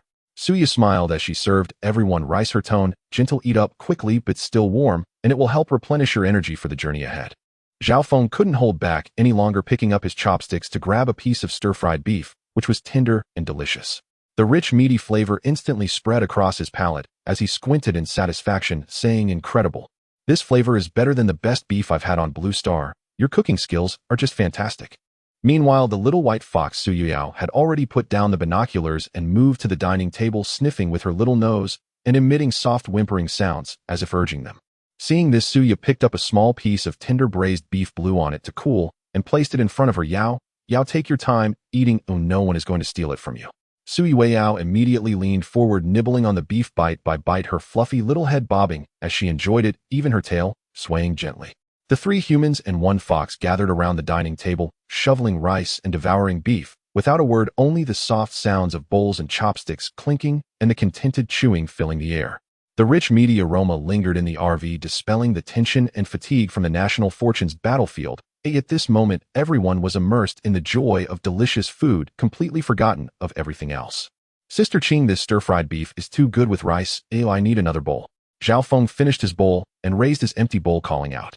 Xu Qing smiled as she served him more rice. "Don't worry, there's plenty. We have plenty of beef. Let's eat to our..." Suya also added with a smile, "After we finish, let's marinate the remaining beef. When we get busy and feel hungry, it can serve as a snack and replenish our strength." Zhao Feng nodded repeatedly, his mouth still full of beef, replying indistinctly, "All right. I'll follow your lead. Oh, let's eat until we're full first." After the 3 were welfed, Zhao Feng casually stored half of the remaining premium beef in his ability space for safekeeping, while handing the other half to Xu Qing. "Sister Qing, take this remaining beef with you and the boss to make marinated beef, which can be a snack during breaks and replenish our strength anytime." "All right." Xu Qing cheerfully accepted, smiling as she and Suya began to tidy the dining table, preparing to make marinated beef. Zhao Feng returned to the driver's seat and started the RV to continue onward. Su Yao, however, remained crouched on the tour guide seat, her little front paws resting on the binoculars, occasionally turning her little head, carefully observing the movements on both sides of the road without a hint of relaxation. About half an hour later, Zhao Feng slowly pressed the brakes, and the RV came to a steady stop. On the road ahead, 2 robust second-tier zombies were blocking the center, accompanied by 9 sluggish first-tier zombies, the stench wafting in with the wind. Xu Qing heard the sound of the brakes and looked up to ask Fengzi, Is this the 300-kilometer checkpoint? Yes, we just arrived. Zhao Feng nodded, his tone relaxed, but they're just small fries, a minor issue. You all continue with your tasks, I can handle it alone. As he spoke, he unbuckled his seatbelt and opened the car door. After getting out, Zhao Feng showed no hesitation, directly activating his spatial ability, gathering a sharp spatial blade in his hand, and swiftly slashing out several cold glimmers. With a few thuds, the 2 second-tier zombies and 9 first-tier zombies fell to the ground instantly, not even having the chance to struggle, and their corpses slowly dissipated in the air, leaving only scattered crystal cores. Zhao Feng bent down to pick up 2 second-tier crystal cores and 9 first-tier crystal cores, casually putting them into his pocket. He then walked over to where 3 black iron chests were placed and opened each one in turn. The first chest contained 10 pounds of snow-white rice. The second held a pack of 12 boxes of tissues, each with 520 sheets. The third contained 10 bags of packaged salt, all basic supplies. Zhao Feng said nothing more, reaching out to store all these supplies in his ability space, then quickly returned to the vehicle. What did you harvest? Suya asked casually upon his return. Nothing special, just 2 second-tier crystal cores, 9 first-tier crystal cores, and a bit of rice tissues and salt. All of it has been stored. Zhao Feng briefly replied, buckled his seatbelt again, started the RV, and continued speeding forward. The 2 women had already marinated the beef, its bright red color and enticing aroma filling the air. Just as they placed the marinated beef pot down, the RV suddenly came to a slow stop. Suya frowned slightly, looking up at the driver's seat, and asked Zhao Feng, have we reached the 400-kilometer checkpoint already? How did we get here so quickly? Not yet. We haven't reached 400 kilometers. Zhao Feng turned his head to respond, his tone calm. We encountered a fork in the road ahead. Both paths can lead forward, so I stopped to discuss with you which route to take. Upon hearing it was a fork in the road and not encountering monsters or reaching a checkpoint, the 2 women breathed a sigh of relief, hastily speeding up their actions, quickly tidying up the counter and rushing to wash their hands, fearing they would delay the journey. At that moment, Zhao Feng suddenly heard Su Yao's soft and delicate voice in his mind. Human, the path to the left leads to a vast city. As her voice faded, Su Yao leaped gracefully, landing lightly on Zhao Feng's shoulder while holding a pair of binoculars. Zhao Feng took the binoculars she handed him and glanced at the petite white fox on his shoulder, casually asking, Yao, your true form must be much larger than this, right? Is this form a deliberate transformation to appear smaller? Su Yao was a 9-tailed celestial fox of noble bloodline, and her size could not possibly be this petite. In Blue Star, the size of an ordinary fox is comparable to that of a medium-sized dog, yet Su Yao now resembled a house cat comfortably nestled on his shoulder, which made Zhao Feng suspicious, feeling she had intentionally shrunk herself to stay close to him.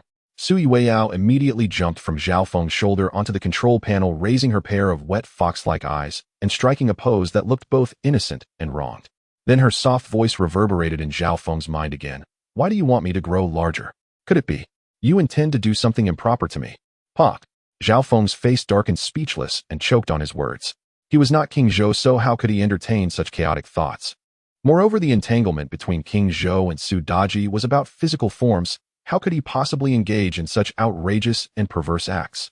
Zhao Feng stopped talking nonsense with the little fox, reached out and gently grabbed the scruff of Su Yao's neck, lifting her up while using his other hand to rub her fluffy little head without hesitation.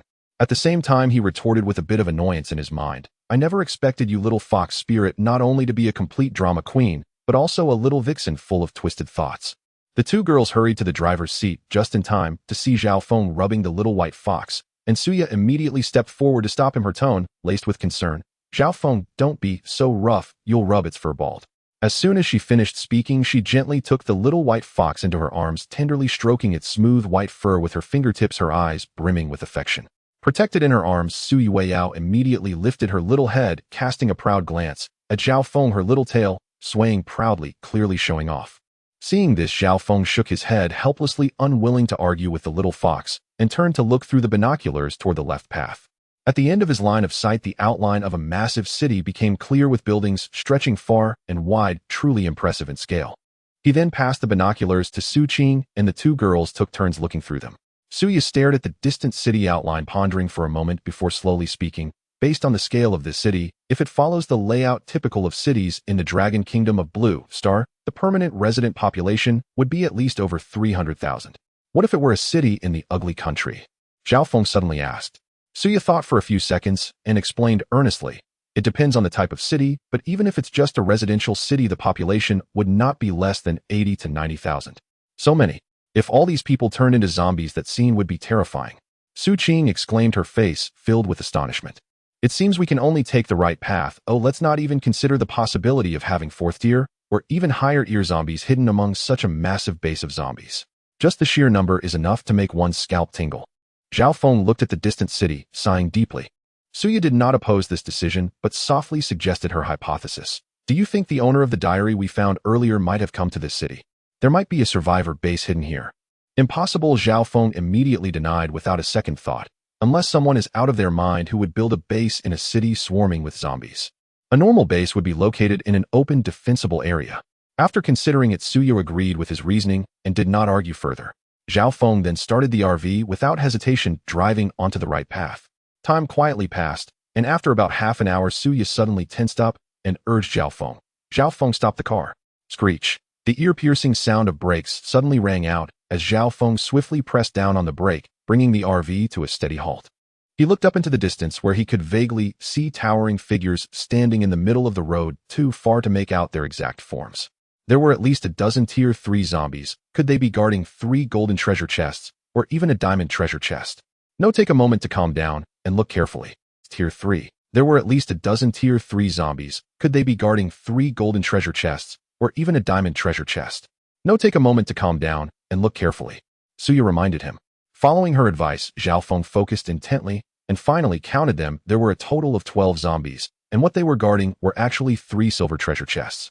He found it hard to accept for a moment, putting down the binoculars to rub his eyes, then lifting them again to confirm. After several checks, the facts remained unchanged. 12 formidable zombies comparable to tier 3 were guarding nearly 3 silver treasure chests.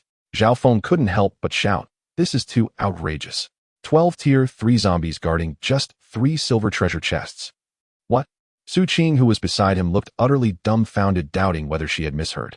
Zhao Feng handed the binoculars to Xu Qing, and she took them, looking through them multiple times, still unable to believe what she was seeing. After a long while, she finally set the binoculars down with a face of disbelief. Xu Qing's expression turned serious as she frowned and said, "Could it be that our strength far exceeds that of other teams, and the national fortune system is deliberately suppressing us?" Zhao Feng shook his head gently, his brow furrowed as he pondered the reason behind it. Suya thought for a moment and slowly said, "Perhaps we are advancing too quickly in our journey. Today, many squads in the group have only encountered tier 2 zombies at most. So what should we do now? Should we fight this wave of zombies or not?" Xu Qing's face showed hesitation as she asked. Zhao Feng's tone was firm without a hint of hesitation. "We will fight, we must fight. However, after this wave, we won't continue moving forward." "That's fine." Suya nodded in agreement. "After we finish fighting, we will stop and take the time to cultivate, continuing our journey tomorrow." Zhao Feng gritted his teeth, making a decision. "There's no rush to advance tomorrow, unless both of you break through to tier 3, or I step into tier 4 first. We should reconsider moving out." Coincidentally, on the other side, Lei Zhan and Lung Feng, leading their squad, encountered a 3rd-tier zombie 200 kilometers away. As the two stopped in their tracks, the sight of a horde of zombies wandering on the road came into view. A ferocious 3rd-tier zombie, 2 tall 2nd-tier zombies, and 5 sluggish 1st-tier zombies were aimlessly drifting on the road. "Prepare for battle. Quick and decisive." Lei Zhan's gaze sharpened suddenly as he let out a low shout and was the first to take down the assault rifle from his back. "Understood." Lung Feng immediately aimed his gun as he responded, and the two coordinated seamlessly, their gun muzzles instantly locking onto the 2nd-tier and 1st-tier zombies. Bang! Bang! Bang! The dense gunfire erupted in succession, bullets whistling through the air. In just a moment, the 2 2nd-tier zombies and 5 1st-tier zombies were precisely hit in their eyes, their skulls pierced by bullets, collapsing lifelessly to the ground. Having cleared the low-level zombies, both of their gazes fell upon the only remaining 3rd-tier zombie. This 3rd-tier zombie had tough skin and hard bones. Ordinary assault rifle bullets left only shallow marks on its body, completely failing to penetrate its defenses. Trying to aim for its weak points to deliver a killing blow was thwarted by its exceedingly agile movements. The 3rd-tier zombie sensed danger, letting out a furious roar as it charged towards the two. Its speed, leaving after images, and its brute force was extremely terrifying. Lightning ability activate. Lei Zhan's eyes darkened as he immediately channeled his 2nd-tier lightning ability, arcs of brilliant electricity bursting from his palms, crackling as they struck towards the zombie. The electric currents hit the zombie's body, causing it to momentarily halt, falling into a brief paralysis. "Now's our chance." Lung Feng seized the fleeting opportunity, unleashing his 2nd-tier gold ability, concentrating his strength into the blade of his hand and accurately slashing towards the zombie's neck. Even with the ability restraining it, this third-tier zombie still retaliated fiercely, launching a violent offensive. The two moved in a dance of evasion, alternating between cover and support, panting heavily, drenched in sweat, their combat suits already soaked. Fortunately, the zombies lacked intelligence, only knowing how to charge forward without any strategy or combat skills. After a few rounds of entanglement, Zhao Feng finally seized the opening and struck true. The third-tier zombie's body trembled violently before crashing heavily to the ground, its form slowly turning to ash and dissipating. Lejean leaned on his knees, gasping for breath, wiping the sweat from his forehead, finally dealt with it. This third-tier zombie was much more troublesome than expected. Indeed, Zhao Feng replied, his breath slightly, heaving, his gaze still sharp as a blade. Fortunately, we coordinated well and managed to take it down without injury, not embarrassing our Dragon Country special forces. As the two conversed, they dragged their exhausted bodies forward to collect the crystal cores from the ground. Zhao Feng suddenly spoke in a deep voice. Half of our Dragon Country competitors are still at first-tier strength. If they encounter a third-tier zombie, they will have no means to fight back and will definitely suffer losses. You're right, Lejean agreed, his expression serious. This morning we encouraged everyone to speed up, and we need to remind everyone in the chat group to be cautious. All right, Zhao Feng responded, then couldn't help but express his concern. I wonder how Zhao Feng and their squad are doing right now. Lejean said no more and immediately opened the chat group for Dragon Country competitors, tagging everyone to send a message. This morning we encouraged everyone to speed up, but we just encountered a third-tier zombie. Teams with insufficient strength must not rashly advance. He suggested everyone proceed steadily, prioritize improving their strength, and pay attention to the monsters outside the road and abandoned villages, farming resources for cultivation, and only continue their journey when strong enough. As soon as the message was sent, Wang Defa immediately replied, Brother Lejean is absolutely right. Our team just encountered a second-tier zombie, and luckily, I managed to break through to the second tier during the battle, barely escaping. Wang Dong quickly followed up, although I've reached the second tier as well, I don't dare to rush forward. I only plan to cover 100 kilometers today and intend to calm down and cultivate the mystic body refining art, shared by the seniors, solidifying my strength before anything else. Zhao Feng and his two companions looked at the messages in the group, exchanging glances. After a moment of contemplation, Zhao Feng also replied in the group, Brother Lejean is right. Right now we are facing 12 third-tier zombies, but they are guarding only 3 silver treasure chests. Wang Defa instantly sent 3 question marks, utterly astonished. Big shot, 12 third-tier zombies blocking your way, and you're still calm enough to send messages in the group. Zhao Feng responded calmly, it's fine, we are still at a distance, detected with binoculars, and haven't entered there. Wang Dong remained anxious, but you will have to pass through eventually. This is too dangerous. Zhao Feng also quickly reminded third-tier zombies have tough skin and hard bones, even assault rifle bullets can't penetrate them. Be very careful and don't act rashly. Zhao Feng, don't worry, it's just a small scene. We can handle it completely. However, after this wave we plan to stop here and focus on cultivating to enhance our strength temporarily, not continuing our journey. Immediately after, Zhao Feng added in the group, our squad still has 3 spare handguns, 2 assault rifles, and plenty of accompanying bullets. We plan to trade them to Lejean and Zhao Feng's squad, allowing them to collaborate with the Dragon Country's National Affairs Department to select the teams that need these weapons the most, with Zhao Feng helping to distribute them uniformly. Upon hearing this, the previously silent competitors in the group began to surface, flooding the chat with praises. Big Shot is too impressive. Big Shot's vision is too grand. Thanks to the Big Shot, this really helps us a lot. Everyone expressed their gratitude, knowing full well that the resources offered by Zhao Feng's squad were essentially as good as free. There was no need for them to exchange their own resources. The Dragon Country would compensate Zhao Feng's squad uniformly later. Ultimately, Zhao Feng's squad currently had an abundance of resources and crystal cores, hardly valuing the meager resources in the hands of other competitors. Rather than spending time negotiating trades with everyone, it was better to directly give them away, helping fellow countrymen while ensuring that the country and all competitors would remember their team's goodwill. After all, goodwill is the most precious and hardest to repay thing. Lejean immediately tagged Zhao Feng, his tone full of confusion. Wait, isn't this your last firearm? Zhao Feng replied candidly, that's right, but we will likely have no use for these weapons in the future, so it's better to give them to those in need, allowing these firearms to serve their last purpose. Wang Defa was filled with questions and quickly inquired, Big Shot, what do you mean you don't need them? Zhao Feng patiently explained, it means that the monsters we encounter in the future will be of higher tiers, and ordinary firearms will be ineffective, having minimal impact. As soon as he finished speaking, Zhao Feng directly took out all the spare bullets from his ability space and set the handgun he had on the side. Xu Qing and Suya also did not hesitate, taking out their handguns and assault rifles, gathering them together with Zhao Feng's weapons. Zhao Feng transmitted all firearms and ammunition to Lung Feng through the National Fortune Trading Channel, then directly muted the player chat group, ignoring the endless thanks flooding the chat. On the road ahead, 12 third-tier zombies towering, and with tough skin and bones exuded a strong stench of decay, slowly occupying the center of the road, fiercely guarding 3 silver treasure chests. Prepare for battle. Zhao Feng spoke in a low, serious tone. Suya and Xu Qing immediately raised their pulse rifles, aiming steadily at the distant zombies, their bodies radiating a fierce battle intent. Su Yao's fox-like eyes gleamed with a chilling light, her intangible divine sense quietly expanded, casting a firm shroud over the entire battlefield, ready to unleash its power. Zhao Feng activated his spatial abilities with full force, causing the surrounding air to slightly distort as sharp spatial blades floated around him, emanating a cold, pure light, poised for action. Fire! At the command, 2 pulse beams suddenly shot out, cutting through the air with a piercing hum.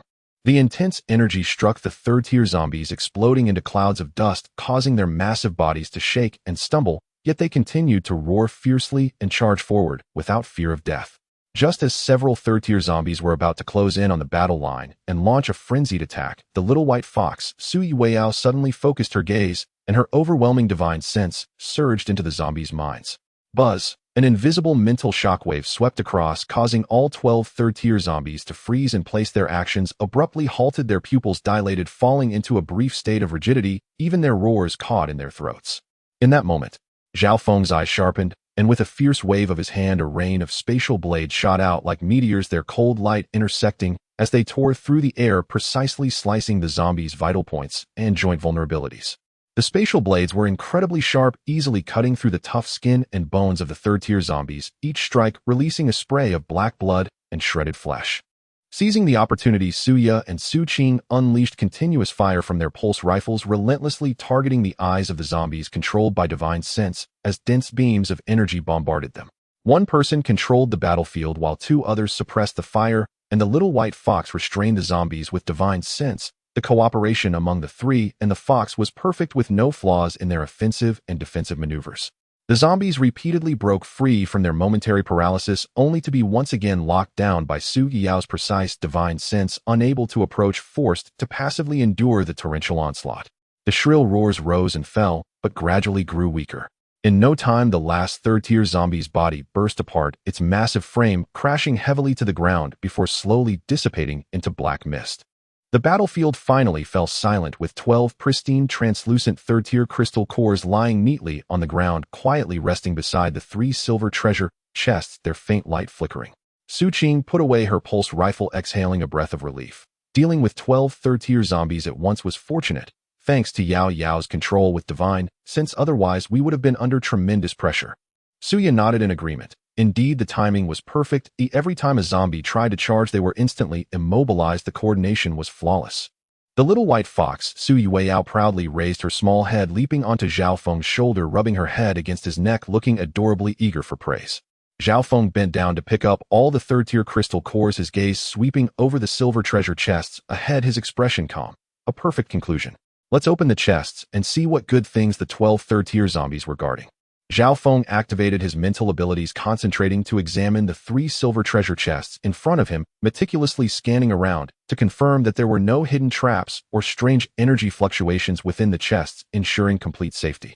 He stepped forward and opened the lids one by one, and inside each chest lay a beautifully crafted jade card. The surface of the card displayed a clear line of explanatory text: Name Time Enlightenment Card. The effect after using the card, one can enter a state of enlightenment for 1 hour, rapidly comprehending techniques, skills, and supernatural abilities. Intellect is maximized, and unless one's foundational understanding is severely lacking, one is bound to gain insights.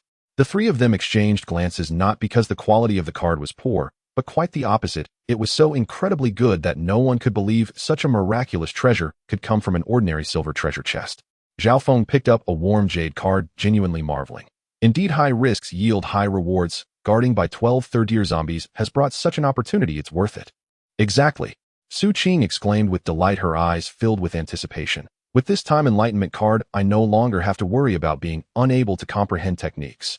I don't think my intelligence is inferior to others, but since Zhao Feng entered the national fortune battlefield, he has learned so much, responding effortlessly to challenges. I feel I can't keep up at all. As for Suyo, a top genius with exceptionally high intelligence, Xu Qing felt she couldn't compare, as that would only lead to self-defeat. What Xu Qing didn't realize was that Suyo was also secretly relieved at this moment.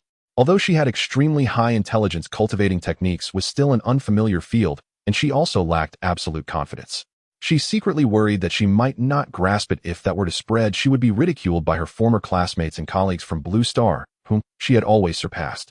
Zhao Feng was equally in high spirits. He never worried about not being able to learn techniques, as he had the extraordinary Su Yueyao by his side. What truly delighted him was that with the Enlightenment card, he could save a bit of the tedious process of slow comprehension and hard training, achieving twice the result with half the effort. Zhao Feng activated his divine sense and softly asked Su Yao, Yao, do you think I should use this Enlightenment card to comprehend the Foundation Refinement Technique or the Xianqing Refinement Technique? Without a moment's hesitation, Su Yueyao immediately responded with her divine sense. Of course, it should be used on the Xianqing Refinement Technique. Why? Zhao Feng asked with confusion. The difficulty of cultivating the Xianqing Refinement Technique is higher, but the speed of cultivation and enhancement is much faster than that of the basic version. Su Yueyao patiently explained with her divine sense. Zhao Feng was increasingly astonished. The Xianqing Refinement Technique is faster than the Foundation Refinement Technique. Naturally, otherwise why expend effort to create a new technique? Any martial art that evolves from an old technique must possess unique advantages, otherwise there would be no point in its existence. Su Yueyao replied as a matter of course. Zhao Feng still harbored doubts. Then doesn't it have any drawbacks? The Foundation Refinement Technique has been validated over a long period with an incredibly solid foundation. Su Yueyao candidly stated there are indeed drawbacks. The foundation laid by cultivating the Xianqing Refinement Technique is far less stable and solid than that of the Foundation Refinement Technique. Then why are you still recommending it to me? Zhao Feng was somewhat puzzled, not willing to give up as he pressed further. Su Yueyao leisurely continued to respond with her divine sense. What does it matter? First, cultivate the Xianqing Refinement Technique. Later you can still supplement with the Foundation Refinement Technique. It's just a matter of consuming a little more resources. Zhao Feng was instantly speechless, unable to help, but retort, don't you know that wasting resources is shameful? Su Yueyao, however, was unconcerned, instead enticing him with her divine sense. What are you afraid of? If it doesn't work, we can just go to the city along the left path to farm monsters. As long as we want crystal cores, won't we have as many as we need? Time swiftly transitioned to the 12th morning in the National Fortune battlefield. Zhao Feng, Suya, and Xu Qing had been resting steadily and immersing themselves in cultivation for more than 2 days. During these 2 days, the trio completely focused their minds and devoted themselves to their practice. During the day, they diligently absorbed crystal cores to enhance their unique abilities. As night fell, they practiced the Xianqing body refining technique, complementing it with harmonious dual cultivation, progressing tirelessly day and night without rest. Under the intense hardship of cultivation, their strength improved remarkably, yielding bountiful results. Xu Qing stretched her limbs, her eyes filled with joy, and sincerely remarked, the sudden enlightenment card is incredibly useful. It has directly helped us surpass the most challenging threshold of entry, allowing us to effortlessly master the Xianqing body refining technique. I just checked the contestant group, and more than half of them haven't even touched the threshold of the technique yet. Suya nodded slightly, her tone tinged with a hint of regret. However, the cost is quite evident. The resources are depleting too quickly, and our reserves of second and third-tier crystal cores have already been completely exhausted. Zhao Feng displayed a calm smile upon hearing this, his gaze sweeping over the 2 women and his tone firm. But our gains are entirely worth this consumption. Now both of your unique abilities have successfully broken through to the 3rd tier, and our physical bodies have also been tempered to the mid-stage of Qi refinement, now comparable to the formidable physique of 2nd-tier mutated beasts. Exactly. All 3 of us have stepped into the 3rd tier, and Yao Yao has even recovered to the late stage of Qi refinement. Xu Qing's eyes sparkled with anticipation as she turned to ask, can we continue to move forward now? Zhao Feng nodded in response. We must continue to advance. Last night, while absorbing 1st-tier crystal cores for cultivation, we could clearly feel that the rate of improvement had become exceptionally slow. Low-tier resources can no longer meet our current cultivation needs. The 3 of them drove forward, covering about 40 kilometers. Su Ya's expression slightly tightened, and she suddenly reminded, Fengzi, stop the car. There's something unusual ahead. Screech. The harsh sound of brakes suddenly rang out, and the RV came to a steady halt. Zhao Feng's heart tightened, and he instinctively asked, is there movement outside the highway?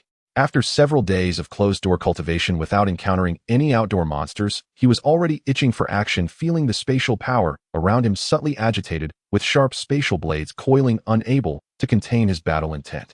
After several days of closed-door cultivation without encountering any outdoor monsters, he was already itching for action, feeling the spatial power around him subtly agitated with sharp spatial blades. Yaya's cold facade has crumbled.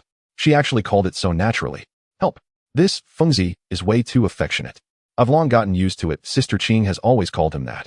After spending day and night battling monsters and surviving together, it's only natural for us to be like a family. I don't want to hear it. I don't want to hear it. Keep your opinions to yourself. Suya will always be mine. Everyone gather for CP shipping. I'm locking this pair in. Count me in. The atmosphere within the trio's small team was instantly filled with excitement. For a moment, the entire live stream was flooded with comments about the gossip, while no one paid attention to the unusual situation mentioned by Suya.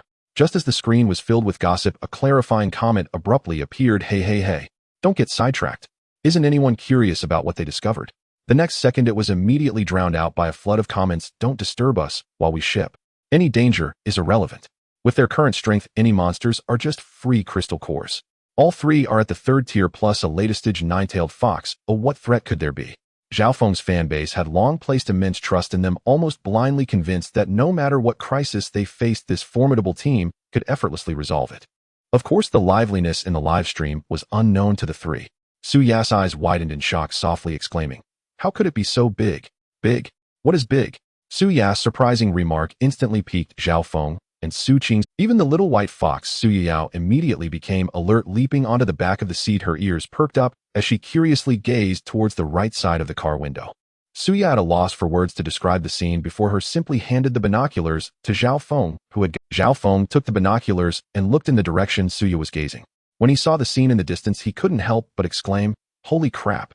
Could this possibly be a terrain rabbit?" He observed for a moment before slowly passing the binoculars to Xu Qing beside him. Xu Qing leaned in to take a look, her expression suddenly changing, filled with shock as her worldview was thoroughly overturned. Seeing both of them react this way, the little white fox couldn't help but anxiously emit soft whines filled with confusion. The reason Zhao Feng referred to it as a terrain rabbit was simply because those giant wild rabbits were comparable in size to an off-road vehicle, enormous and terrifying. Two thick and sharp front teeth were bared, their size far exceeding what one would imagine, with a sharpness comparable to the executioner's blade of ancient times, fierce and fearsome. Who would have thought that the usually soft and gentle little rabbit would undergo such a drastic transformation into this gigantic and violent form? It's no wonder Zhao Feng couldn't help but give it a fitting nickname, Terrain Rabbit. At this moment, the live stream of Zhao Feng and his companions automatically zoomed in on the distant camera, clearly projecting the giant wild rabbit in the desolate wilderness to the right. All the viewers simultaneously caught sight of that ferocious and massive mutated wild rabbit. The barrage that was previously filled with CP shipping and teasing the trio's relationships suddenly came to a halt, the mood shifting abruptly as everyone's attention focused entirely on the bizarre, giant wild rabbit. Although the audience had been immersed in various National Fortune live streams for days, witnessing an endless stream of mutated zombies and ferocious beasts, their mental fortitude had been continuously honed to be increasingly resilient. Yet rabbits, which were typically gentle and soft creatures in daily life, had now completely mutated, their sizes inflated and ferocity unveiled. The stark contrast still sent shivers down their spines, leaving them unsettled for a long time. The barrage flew by rapidly. What the heck? Is this a rabbit? Are you sure it's not a mutated beast? My goodness, its size directly rivals that of an off-road vehicle. This is absurd. Those two large front teeth gleamed ominously, even scarier than knives. This is terrifying. What happened to the good little white rabbit? How did it become such a ferocious-looking creature? Where's my spicy rabbit head? Where's my diced rabbit with chili? Where's my rabbit with green pepper? Where's my stir-fried rabbit strips? Where's my silk rabbit? Where's my hand-torn rabbit? Upstairs, are you listing dishes? Right? That rabbit is so cute. How can you be so cruel and eat it alone? Of course, we should all eat together for it to be delicious. Upstairs, is it cute? Those in the live stream are even cuter. That rabbit is so adorable, it must be delicious. Those in the live stream should be even more delicious. Zhao Feng looked down at the small white fox Su Yao on his shoulder and softly asked, "Yao Yao, are those giant wild rabbits part of the demon tribe?" Su Yao gently shook her fluffy little head and clearly responded with her divine, "Since they are not part of the demon tribe, they should be magical beasts." Confirming they were not part of the demon tribe, Zhao Feng turned to the two girls beside him with a determined tone. "Since they are magical beasts, let's go over and take them down. It will be a good opportunity to replenish our meat supply and test the results of our training over the past 2 days." Hearing this, Xu Qing's brows instantly furrowed with concern, and she softly asked, "Isn't there a risk?" They are so large they seem difficult to deal with. Zhao Feng remained calm, his tone steady. Don't worry, there's nothing to fear. Even if those magical beasts are level 4, I have a way to ensure we all retreat safely. I won't let anything happen to you. Su Ya's eyes flickered as if she thought of something, and she asked, are you referring to that ability that can enhance all attributes by 50 for an hour? Yes, that's the one. Zhao Feng nodded, and explained, my strength is now extremely close to level 4. Once I use that ability, I can temporarily break through to level 4, which will be more than sufficient to handle this situation. However, Xu Qing's worries persisted, and she urged, but using your powers beyond your limits could harm your body and even affect your lifespan. It's too risky. Zhao Feng, seeing her concern, gently held Xu Qing's hand and comforted her with a tender yet firm tone. Don't worry, that's just the worst-case scenario. I believe those magical beasts, the largest 4, are probably only at level 3, so we won't need to use that ability. Xu Qing still felt uneasy and gently urged, then let's agree that if we find they really are level 4, we will retreat immediately, okay? No forcing, no risks. Zhao Feng nodded firmly, his gaze incredibly assured. Of course, it's a promise. As soon as we find out they are level 4, we absolutely won't engage in combat. We will turn and run, never risking our safety. The 3 humans and 1 fox parked their RV by the roadside, confirmed there were no movements around, and quietly got out of the vehicle, using the terrain for cover as they cautiously approached the habitat of the wild rabbits. The further they went, the more intense a fierce and scorching aura became the air, filled with a restless, beastly pressure that left them on edge. As everyone's gaze fell clearly upon the rabbit group, faint blue virtual light screens floated above the head of each wild rabbit, revealing their true identities and levels. Flame Beast Rabbit. Xu Qing gasped as she saw the data, unable to contain her exclamation. They truly are magical beasts, and there are so many of them. For level 3s and 16 level 2s. Su Ya's eyes sharpened as she focused intently ahead, her tone grave. Is this what the Flame Beast Rabbit looks like? They are completely different from the rabbits we know. The Flame Beast Rabbits before them bore no trace of cuteness or gentleness. They were massive, with even the smallest level 1 Flame Beast Rabbit standing half a person's height, while the 4 level 3 Flame Beast Rabbits were comparable to off-road vehicles. Their fur bristled black and hard like fire-hardened steel needles, glinting with a cold light under the sun. Their beastly eyes were blood-red, flashing with a ferocious, bloodthirsty light, and their exposed large teeth gleamed coldly fierce and terrifying, exuding a strong sense of aggression. The small white fox Su Yao crouched on Zhao Feng's shoulder, her fox eyes slightly narrowed. With her divine sense, she scanned the entire rabbit group and communicated, these Flame Beast Rabbits have explosive tempers, possess flame abilities, and can spit out high-temperature flames. Be cautious. Upon hearing this, Zhao Feng's expression remained steady as he scanned all the Flame Beast Rabbits and relayed Su Yao's warning to the 2 girls. Su Ya calmly analyzed, the 4 level 3 Flame Beast Rabbits are the main force. We must prioritize controlling them and not allow them to release their flames simultaneously, or we will be at a severe disadvantage. Xu Qing tightened her grip on the pulse rifle, taking a deep breath. Don't worry, I'm ready. I won't hold anyone back. The 3 humans and 1 fox quickly spread out, their eyes fixed on the vast group of Flame Beast Rabbits. The air was thick with the hot, fiery aura, and the lower-tier Flame Beast Rabbits were already restlessly clawing at the ground, emitting low growls. Zhao Feng instantly saw through the essence of the battle and declared in a deep voice, Flame Beast Rabbits are weak in defense and have short-range fire attacks. We will all attack from a distance. We completely counter them. Before his words even faded, the 4 level 3 Flame Beast Rabbits, comparable in size to off-road vehicles, suddenly erupted with rage, their bodies engulfed in raging red flames. Fangs bared their blood-red pupils, swirling with bloodthirsty fury. Behind them, a group of level 1 and 2 Flame Beast Rabbits tensed up, preparing to unleash their fiery breath. Kill. With that single word, the battle erupted instantly. Zhao Feng's surroundings distorted violently, with spatial energy and countless spatial blades rapidly condensed into shape, their cold glint like a torrential downpour, tearing through the air with a sharp sound, precisely covering the entire lower-tier rabbit group. Su Ya simultaneously activated her ice-type abilities, a storm of ice blades whirling forth with piercing cold currents intertwining with the spatial blades, slicing through flesh while freezing the chaotic fire energy within the Flame Beast Rabbits. Before the lower-tier Flame Beast Rabbits could even release their flames, they were instantly overwhelmed by the 2 terrifying long-range attacks. Their skin, like steel needles, was as fragile as paper under the spatial blades, and their weak bodies were pierced and frozen by the ice blades. 16 level 2 and 38 level 1 Flame Beast Rabbits barely had time to scream before crashing to the ground, their massive forms rapidly disintegrating in the aftermath of the abilities. The entire process lasted but a moment, and before the dust could settle, the lower-tier rabbit group was completely annihilated. Xu Qing had just raised her pulse rifle, and before she could even align her scope on a target, all the enemies before her had already fallen. She blinked in disbelief and chuckled helplessly. "You two are too fast. Ew, I didn't even get a chance to fire." "No need to rush, the main event is still ahead." Zhao Feng's gaze suddenly locked onto the remaining 4 level 3 flame beast rabbits, his tone crisp. "Each of us will take one and end it quickly." Before he finished speaking, the 3 humans and 1 fox launched their attacks simultaneously. Zhao Feng's figure darted out and countless spatial blades formed a dense net of slaughter, tightly blocking the movement of the level 3 flame beast rabbits, slashing in a continuous onslaught, not giving them a moment to gather strength for a fire attack. Su Ya's fingertips erupted with cold brilliance as ice shards and blades alternated in their strikes, the extreme cold power continuously suppressing the flame beast rabbits' flame abilities, each hit striking precisely at their vital points. Xu Qing pulled the trigger, the pulse beams continuously blasting forth the searing energy, precisely tearing through the flame beast rabbits' fur defenses, maintaining the pressure. The small white fox Su Yao leaped into the air, her sharp divine sense striking directly at the flame beast rabbits' consciousness, causing them to freeze in place. Then with a flash of her sharp claws, she aimed for their necks. Though the 4 level 3 flame beast rabbits were massive and ferocious, they were firmly locked down by the coordinated long-range pressure and teamwork of the 3 humans and 1 fox.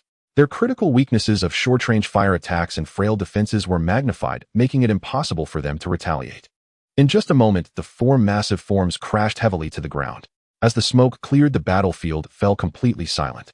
Suya slowly retracted her powers, her expression calm. "Long-range attacks, countering close-range ones coupled with our overwhelming strength at level 3, there was no doubt about the outcome." Xu Qing put away her pulse rifle, her eyes relaxing. "We were completely suppressing them, and they couldn't even mount a decent counterattack. That was too easy." Zhao Feng gazed at the massive corpses of the magic flame rabbits stacked like small mountains across the wilderness, creating a truly spectacular scene. After a moment of contemplation, he suggested, "It would be time-consuming and inconvenient to absorb the magic cores of these magical beasts on site. Let's simply transport them back to the Dragon Country in bulk for the National Fortune Department to handle collectively." "That's a good idea." Xu Qing's eyes brightened with excitement as she said, "But we could dissect a small portion first to taste how the magic flame rabbit meat is." The little white fox Su Yao, squatting on Zhao Feng's shoulder, immediately nodded vigorously, her bright fox eyes clearly showing her strong agreement with Xu Qing's suggestion. Zhao Feng chuckled, reaching out to gently rub her head. Helpless, yet doting, he said, "All right, you little greedy." At the right moment, Suya chimed in. "Now we can notify the participants from the Dragon Country in the group chat asking if any other teams have surplus supplies to send back for unified processing." "No problem." Zhao Feng nodded in agreement. "You all can handle sending messages in the group to gather supplies while I extract the magic cores and dissect the magic flame rabbit corpses. Working separately will be more efficient." As he finished speaking, Zhao Feng took out a cold, gleaming tang knife from his ability space, while simultaneously activating his mental powers to meticulously locate the magic cores within each magic flame rabbit corpse. As previously discovered, most first-tier magical beasts had not condensed magic cores. Therefore, he specifically chose samples, extracting 1 magic core from a 3rd-tier, 1 from a 2nd-tier, and 1 from a 1st-tier magic flame rabbit. Holding 3 magic cores in his palm, he observed their fiery crimson appearance pulsating with pure and rich fire elemental energy. Zhao Feng mused that these types of magic cores must greatly benefit fire-type ability users. Unfortunately, there was no fire-type ability user in the squad, otherwise they could have tried refining and absorbing them on the spot. Subsequently, Zhao Feng chose to dissect 4 magic flame rabbits, ultimately obtaining 70 pieces of premium rabbit meat. Among them, 1 3rd-tier magic flame rabbit yielded 30 pieces of 3rd-tier premium rabbit meat, 1 2nd-tier magic flame rabbit produced 20 pieces of 2nd-tier premium rabbit meat, and the other 2 1st-tier magic flame rabbits, one containing a magic core, and the other without, each yielded 10 pieces of 1st-tier premium rabbit meat. Looking at the 70 pieces of rabbit meat piled up in the ability space, Zhao Feng was pondering whether the quantity was excessive. Just then, Xu Qing's voice came through. "Fengzi, many people in the group are asking if they can trade for some rabbit meat." Zhao Feng was slightly taken aback, a look of confusion on his face. "Why do so many people want to eat rabbit meat?" Suya calmly explained beside him, "It's not just for the sake of appetite.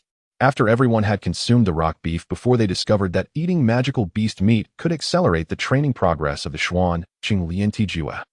Zhao Feng furrowed his brows in surprise. "Is there such an effect? How did I not notice it at all?" Xu Qing smiled gently, explaining patiently, "I actually noticed it, but our physical qualities have already reached the 2nd-tier standard, so the enhancement from the 1st-tier rock beef is minimal, which is why I didn't mention it specifically." After listening to Xu Qing's explanation, Zhao Feng pondered for a moment. and immediately finalized the distribution plan.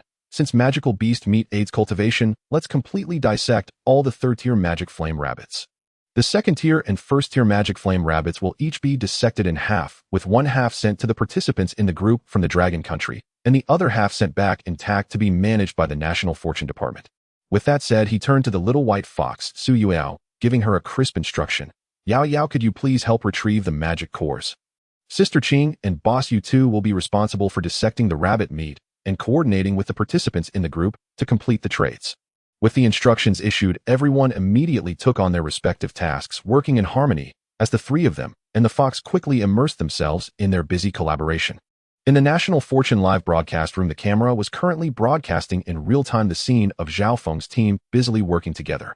Host Bing Bing looked at the three individuals and one fox working in perfect harmony on the screen and turned to the special guest Long Zhan, asking softly, Old Long, how do you think Zhao Feng's team's overall performance was in that last battle? Long Zhan's gaze fell on the screen, revealing a look of approval as he slowly replied, This trio and fox work together seamlessly, and each of their individual strengths is of top-tier caliber. What's most commendable is that all members are positioned for ranged attacks, making them virtually invincible in tier match confrontations. He paused, his tone turning serious as he added, Everyone must understand that whether it's zombies, mutated beasts, magical beasts, or demons, their physical aptitude far exceeds that of humans. In this environment, if you can suppress from a distance, you should absolutely avoid close combat. This is the most basic survival wisdom, and Zhao Feng's team understands this deeply. At that moment, Bing Bing posed a critical question. Old Long, according to the statistics from the backend, currently only Zhao Feng's team from the Dragon Country has obtained a physical enhancement cultivation method. Is that true? Long Zhan nodded confidently, stating, That's correct. According to the real-time intel from the Dragon Country's National Fortune Monitoring Department, as of now this is indeed the only case. So no other countries have gained any opportunities to enhance their strength. Bing Bing continued to probe. Long Zhan smirked, slightly a knowing expression on his face, and replied, It's not that they haven't. For example, the charming martial arts awakened by the Sakura Country can indeed greatly increase close combat power, but the price is steep and somewhat life-threatening. Bing Bing's eyes sparkled with curiosity as she leaned forward to ask, Life-threatening? Old Long, could you elaborate on that? Long Zhan slowly began to narrate, and the live broadcast room simultaneously cut to a replay showcasing the encounters of the Sakura Country team. In the footage, a Sakura Country team, led by Jairu, encountered a pack of mutated hyenas from another world. In a critical moment, they unleashed the charming martial arts skill. This skill could both charm and confuse the minds of beasts while also delivering powerful melee damage. With this peculiar technique, Jairu's team initially surged through, easily slaying several mutated hyenas. However, a member of the team, named Komura, who had a frail physique, found his body unable to bear the strain after using the charming martial arts twice, leading to his spine snapping under the force. Although he did not die immediately, he was rendered completely paralyzed, turning into a shell of his former self. Subsequently, under the ostracism and cold remarks from his teammates, the despairing Komura was ultimately forced to take his own life. Bing Bing watched the replay and pretended to express sympathy, exclaiming, It's truly tragic. They are comrades fighting side by side. How can teammates be so indifferent? The National Fortune battlefield is full of uncertainties. Who can guarantee that they won't find opportunities to heal injuries in the future? Upon hearing this, Long Zhan's lips twitched imperceptibly, internally scoffing, This girl sure knows how to talk beautifully. Dragging a severely wounded and paralyzed teammate requires assigning personnel for care and depleting supply resources. Moreover, the continuous screams of Komura on the perilous battlefield would easily attract a swarm of magical beasts and mutated creatures, posing a deadly risk to the entire team. Yet he still wore a solemn expression, speaking firmly, The actions of Jairu's team are indeed despicable and shameful. Komura was a key player in combating the mutated hyenas, and his contributions cannot be erased, yet he was forced to take his own life by his teammates. This clearly shows the selfish and cold nature of the Sakura Country's national character, which is truly contemptible. Since there was an opportunity to criticize the Sakura Country, Long Zhan naturally would not miss it, each word striking at the heart of the matter, resonating with the audience from the Dragon Country in the live broadcast room. Bing Bing interjected with a hint of emotion, saying, It seems that this charming martial arts indeed harms one's health and shortens lifespan. I wonder if the Sakura Nation has promoted it on the Blue Star for ordinary people to try cultivating it. Long Zhan gently shook his head, feigning ignorance, and replied calmly, This falls under the highest secrets of another nation, and naturally we outsiders cannot know. In fact, the high-level officials of the Dragon Nation had already investigated thoroughly through intelligence channels. The The Sakura nation had long enforced the promotion of this martial art within their military. However, very few could truly learn it. Even some exceptional special forces soldiers who lucked out and succeeded would suffer irreversible injuries each time they used it. Just as Bing Bing was about to change the subject and ask if other countries had obtained similar martial arts opportunities, the live stream suddenly switched to a replay of another Sakura nation team. This team consisted of only 2 men and 1 woman, and at that moment they were on the highway facing a second-tier zombie and 6 first-tier zombies. Confident, the Sakura nation team immediately unleashed their proud, charming martial arts. However, they never expected that zombies, being mindless undead creatures, had long lost their wits, rendering the charm effect of charming martial arts completely ineffective. The 2 male team members responsible for dealing with the second-tier zombie instantly fell into dire straits, severely injured by the zombie's claws, ultimately becoming infected by the virus and turning into mindless husks. Only the female team member responsible for handling the first-tier zombies remained. Although the charm was ineffective, she managed to escape, using her agile movement, becoming the sole survivor of the team. Seeing this brutal scene, the other 2 invited experts in the live stream couldn't help but express their feelings. This charming martial arts is indeed a deadly and sinister technique. Bing Bing showed a look of regret, yet her words struck a painful chord, accurately pouring salt into the wounds of the Sakura nation. To be honest, with their 3 strengths, if they had not blindly charged in Hedon and had chosen to outsmart the zombies, they might have been able to take down that group. Long John strongly agreed, nodding in affirmation. Although second-tier zombies have tough skin and strong defenses, in terms of speed and explosive power, they are far inferior to second-tier demonic beasts and mutated beasts, leaving room for maneuvering. Absolutely. Bing Bing's eyes lit up, her tone filled with pride. Just like our dragon nations, Yin Xia Yao Na and Ma Man, who at first-tier strength have used their wits to slay second-tier zombies. Long John's eyes were filled with approval as he added loudly. Not just them, the vast majority of our Dragon Nation teams, even with only first-tier abilities, understand how to rely on tactical ingenuity to deal with second-tier zombies, mutated beasts, and even demonic beasts. That is the true wisdom of survival. Within the live stream, just as Bing Bing and Long Zhan finished their commentary, the Sakura Nation audience lurking in the Dragon Nation's live stream erupted. They frantically yelled in the bullet chat, retaliating wildly. Baka, what do you know? Our Sakura Nation's warriors are true heroes. No fear for the brave, this is our glory. Your Dragon Nation's Zhao Feng team only dared to stay in place and not advance, pure cowards. People of the Dragon Nation are all cowards. Faced with this unreasonable insult, the Dragon Nation netizens immediately rallied to counterattack, flooding the bullet chat with sharp retorts, each hitting home, unleashing full force. Oh, the Sakura dogs are starting to rage. Hearing the wails of the defeated feels quite delightful. Don't break down, we are just speaking the truth.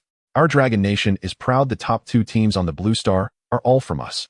National luck value 139 points, ranking first. This is the gap in strength.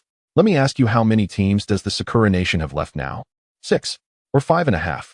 Laughable, 5.5 is already flattering you, perhaps only 5. 33 teams are left. After this sharp retort, the once boisterous Sakura Nation audience was completely silenced. Faced with overwhelming ridicule, they were powerless to refute and unable to change the public opinion. In the end, they could only resentfully exit the live stream or mute themselves, no longer daring to make a sound. Bing Bing naturally noticed the bullet chat skirmish in the live stream, but chose to ignore it. Calmly continuing the topic, she turned to Long Zhan and asked, Old Dragon, besides the Sakura Nation, which other countries' competitors have obtained martial arts or special skills? Long Zhan thought for a moment before speaking. I will talk about the 2 most distinctive countries. For the information on other countries, everyone can check the Dragon Nation's National Luck official website. Then please enlighten us, Old Dragon. Bing Bing's eyes sparkled with anticipation. Long Zhan slowly said, First, there is our northern neighbor, the Battle Bear Nation. Their book on awakening the Berserk skill, once activated, increases their speed and strength several times with extremely high explosive power. Bing Bing showed surprise, such an exaggerated enhancement. Long Zhan, however, shook his head gently and added, This skill is limited to those with abilities, and once the Berserk ends, the user will fall into several hours of extreme weakness with significant side effects. That indeed can only serve as a last resort, not suitable for regular use. Bing Bing nodded in agreement. Long Zhan acknowledged this and then shifted the topic. Now let's talk about the Ugly Nation. Their competitors have obtained gene serums. Gene serums. Bing Bing became interested and pressed on. Is this stuff powerful? Did they get finished products or the production formula? Long Zhan's expression turned serious, his tone grave. The effects of this serum are very special. After taking it, even if one overexerts their abilities, they will not harm their bodies or shorten their lifespans. Bing Bing's pupils constricted, her face filled with shock. Then doesn't that mean they can use their abilities almost without limits? Did they get the formula? No formula. Long Zhan shook his head in response. The competitors only obtained quite a few finished serums, which have been sent back to the ugly nation as samples. Bing Bing couldn't help but feel worried. At this rate, they will soon be able to reverse engineer and produce. Long Zhan's lips curled into a cold smile. The ugly nation claims to have made breakthrough progress, but the real situation is unknown. In fact, the Dragon Nation's intelligence department had already uncovered the truth. The ugly nation's Academy of Sciences was at a loss when faced with these mysterious products of national luck. Their top research teams couldn't even analyze the core components of the serum, let alone replicate the process and achieve mass production. The so-called "there are already clues" is merely a face-saving project released to the public by the president of the ugly nation Bukaopeo. Zhao Feng, Xu Qing, and Xu Weiyao collaborated efficiently, quickly handling all tasks. They finished collecting the magic cores, distributing the rabbit meat, and sending the remaining magic flame rabbits back to the Dragon Kingdom. Watching the continuous stream of "thank you big boss" messages flood the group of Dragon Kingdom contestants, the three exchanged knowing smiles. They were not driven by fame or profit, but helping their compatriots and receiving genuine recognition and gratitude from others stirred a warm and joyful feeling within them. Zhao Feng put away his smile and said, "All right, we've finished tidying up. Let's get back to the car and continue our journey." Suya and Xu Qing nodded in agreement. Just then, the little white fox, Xu Weiyao, suddenly stretched out her small paw and grabbed Zhao Feng's pant leg. She emitted a few soft yip-yip sounds while raising a fluffy front paw to point towards a dense forest not far away. Almost simultaneously, Zhao Feng heard Xu Yao's clear voice in his mind. "There is a nest of magic flame rabbits hidden in that forest." Zhao Feng looked towards the distant stretch of forest, estimating it to be over 1,000 meters away, and could not help but exclaim, "Yao Yao, your divine sense has recovered so quickly. You can probe over 1,000 meters now." He had always been curious about Xu Yao's past cultivation level, knowing her realm could not be lower than Golden Core. After all, those who had not reached the Golden Core stage could not condense their divine sense. Yet no matter how he hinted, Xu Weiyao remained tight-lipped, unwilling to reveal any of her past. The little white fox, Xu Weiyao, gently shook her fluffy head, and her voice resonated in Zhao Feng's mind. "It's not divine sense probing, it's my nose that caught the lingering scent of magic flame rabbits coming from that direction." Zhao Feng nodded in realization and said without hesitation, "I see. Let's go check it out." He did not care about how Xu Weiyao detected it, since there might be extra rewards ahead. It was only natural not to let the opportunity slip away. The three and the fox quickly arrived at the edge of the forest, where many towering unknown trees stood, their branches strong and dense, blocking out the sunlight. As they ventured deeper into the forest, the terrain suddenly changed, revealing a dense and tranquil bamboo grove. After passing through layers of green bamboo, they finally found the nest of the magic flame rabbits in a low-lying area in the heart of the grove. Xu Qing gazed at the bamboo grove before her, exclaiming in surprise, "So the depths of the forest conceal a bamboo grove shielded from view by the towering trees outside. We almost missed the magic flame rabbit's nest." Suya nodded slightly, expressing her agreement. "Indeed, had we discovered this bamboo grove earlier, we might have deduced the location of the rabbit's nest much sooner." Zhao Feng activated his mental powers to carefully probe the cave's interior for any movement. The cave was not very deep, but had many hidden exits. He withdrew his perception and said, as expected, even after evolving into a magical beast, magic flame rabbits cannot escape their nature of having multiple dens. The remaining magic flame rabbits have likely already escaped through other exits. "What a pity if they are just too alert," Xu Qing sighed regretfully. "There's no need to be disappointed." Zhao Feng's eyes brightened slightly, his tone filled with anticipation. "I sense there might be a treasure chest in the center of the cave. Let's go in and take a look." With that, he took out his phone, turned on the flashlight, and stepped into the cave first. Thanks to the large size of the magic flame rabbits, the cave passage was exceptionally wide, allowing them to move through without hindrance. Before long, the three and the fox reached the innermost part of the cave, where a sudden flash of golden light caught their eyes. A dazzling, radiant golden treasure chest lay quietly in the center of the floor. Zhao Feng carefully scanned the golden treasure chest with his mental powers, confirming there was no danger before eagerly lifting the lid. Inside the golden chest lay a card radiating light. The card displayed virtual text from the National Fortune System Level 3 Vehicle Upgrade Card. It can be designed with custom vehicle space and appearance styles, increasing the overall volume limit to 50 cubic meters. Upgrade Plan 1 required materials 80 units of fine iron, 20 units of fine copper. Zhao Feng glanced over the complicated list and lost interest, skipping it. Upgrade Plan 2 required materials 2 units of third-tier energy, 8 units of second-tier energy, 50 units of first-tier energy. Xu Qing's eyes lit up, instantly excitedly exclaiming, "That's great. We can definitely gather the materials for Plan 2. Exactly, Suya said, unable to hide her joy. This time the volume limit is raised to 50 cubic meters, which is much more spacious than the previous 30 cubic meters. Zhao Feng, however, furrowed his brows and calmly voiced his concerns. While a larger space is certainly a good thing, increasing the vehicle's size may make it harder to maneuver in complex terrains. It might not be practical. As soon as he finished speaking, the national fortune system seemed to have heard his thoughts, and a brand new virtual plan materialized out of thin air. Upgrade Plan 3 required materials: 1 piece of voidstone, 4 units of third-tier energy, 8 units of second-tier energy, 50 units of first-tier energy. Zhao Feng could not help but retort, voidstone and 4 units of third-tier energy. If I really had a voidstone, wouldn't it be more cost-effective to refine a storage bag instead of upgrading the vehicle? Xu Qing and Suya did not echo his words. In their hearts, this vehicle had long become the home of the three and the fox on the national fortune battlefield. A home should naturally be as spacious and comfortable as possible. However, with the voidstone currently nowhere to be found, they had no way to refute Zhao Feng's considerations. Zhao Feng activated his mental powers, once more thoroughly scanning the entire cave to confirm there were no other resources left.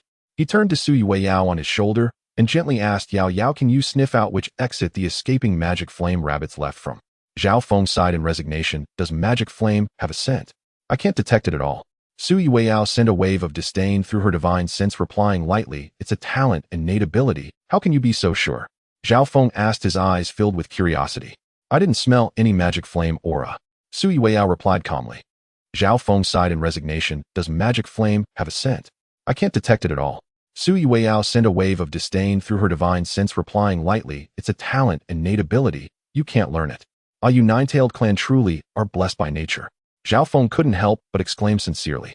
He then turned to Suya and Xu Qing, saying, "There's no way to track down the remaining magic flame rabbits, but Yao Yao said that the ones that escaped are all unadvanced, so there's no need to exhaust ourselves looking for them."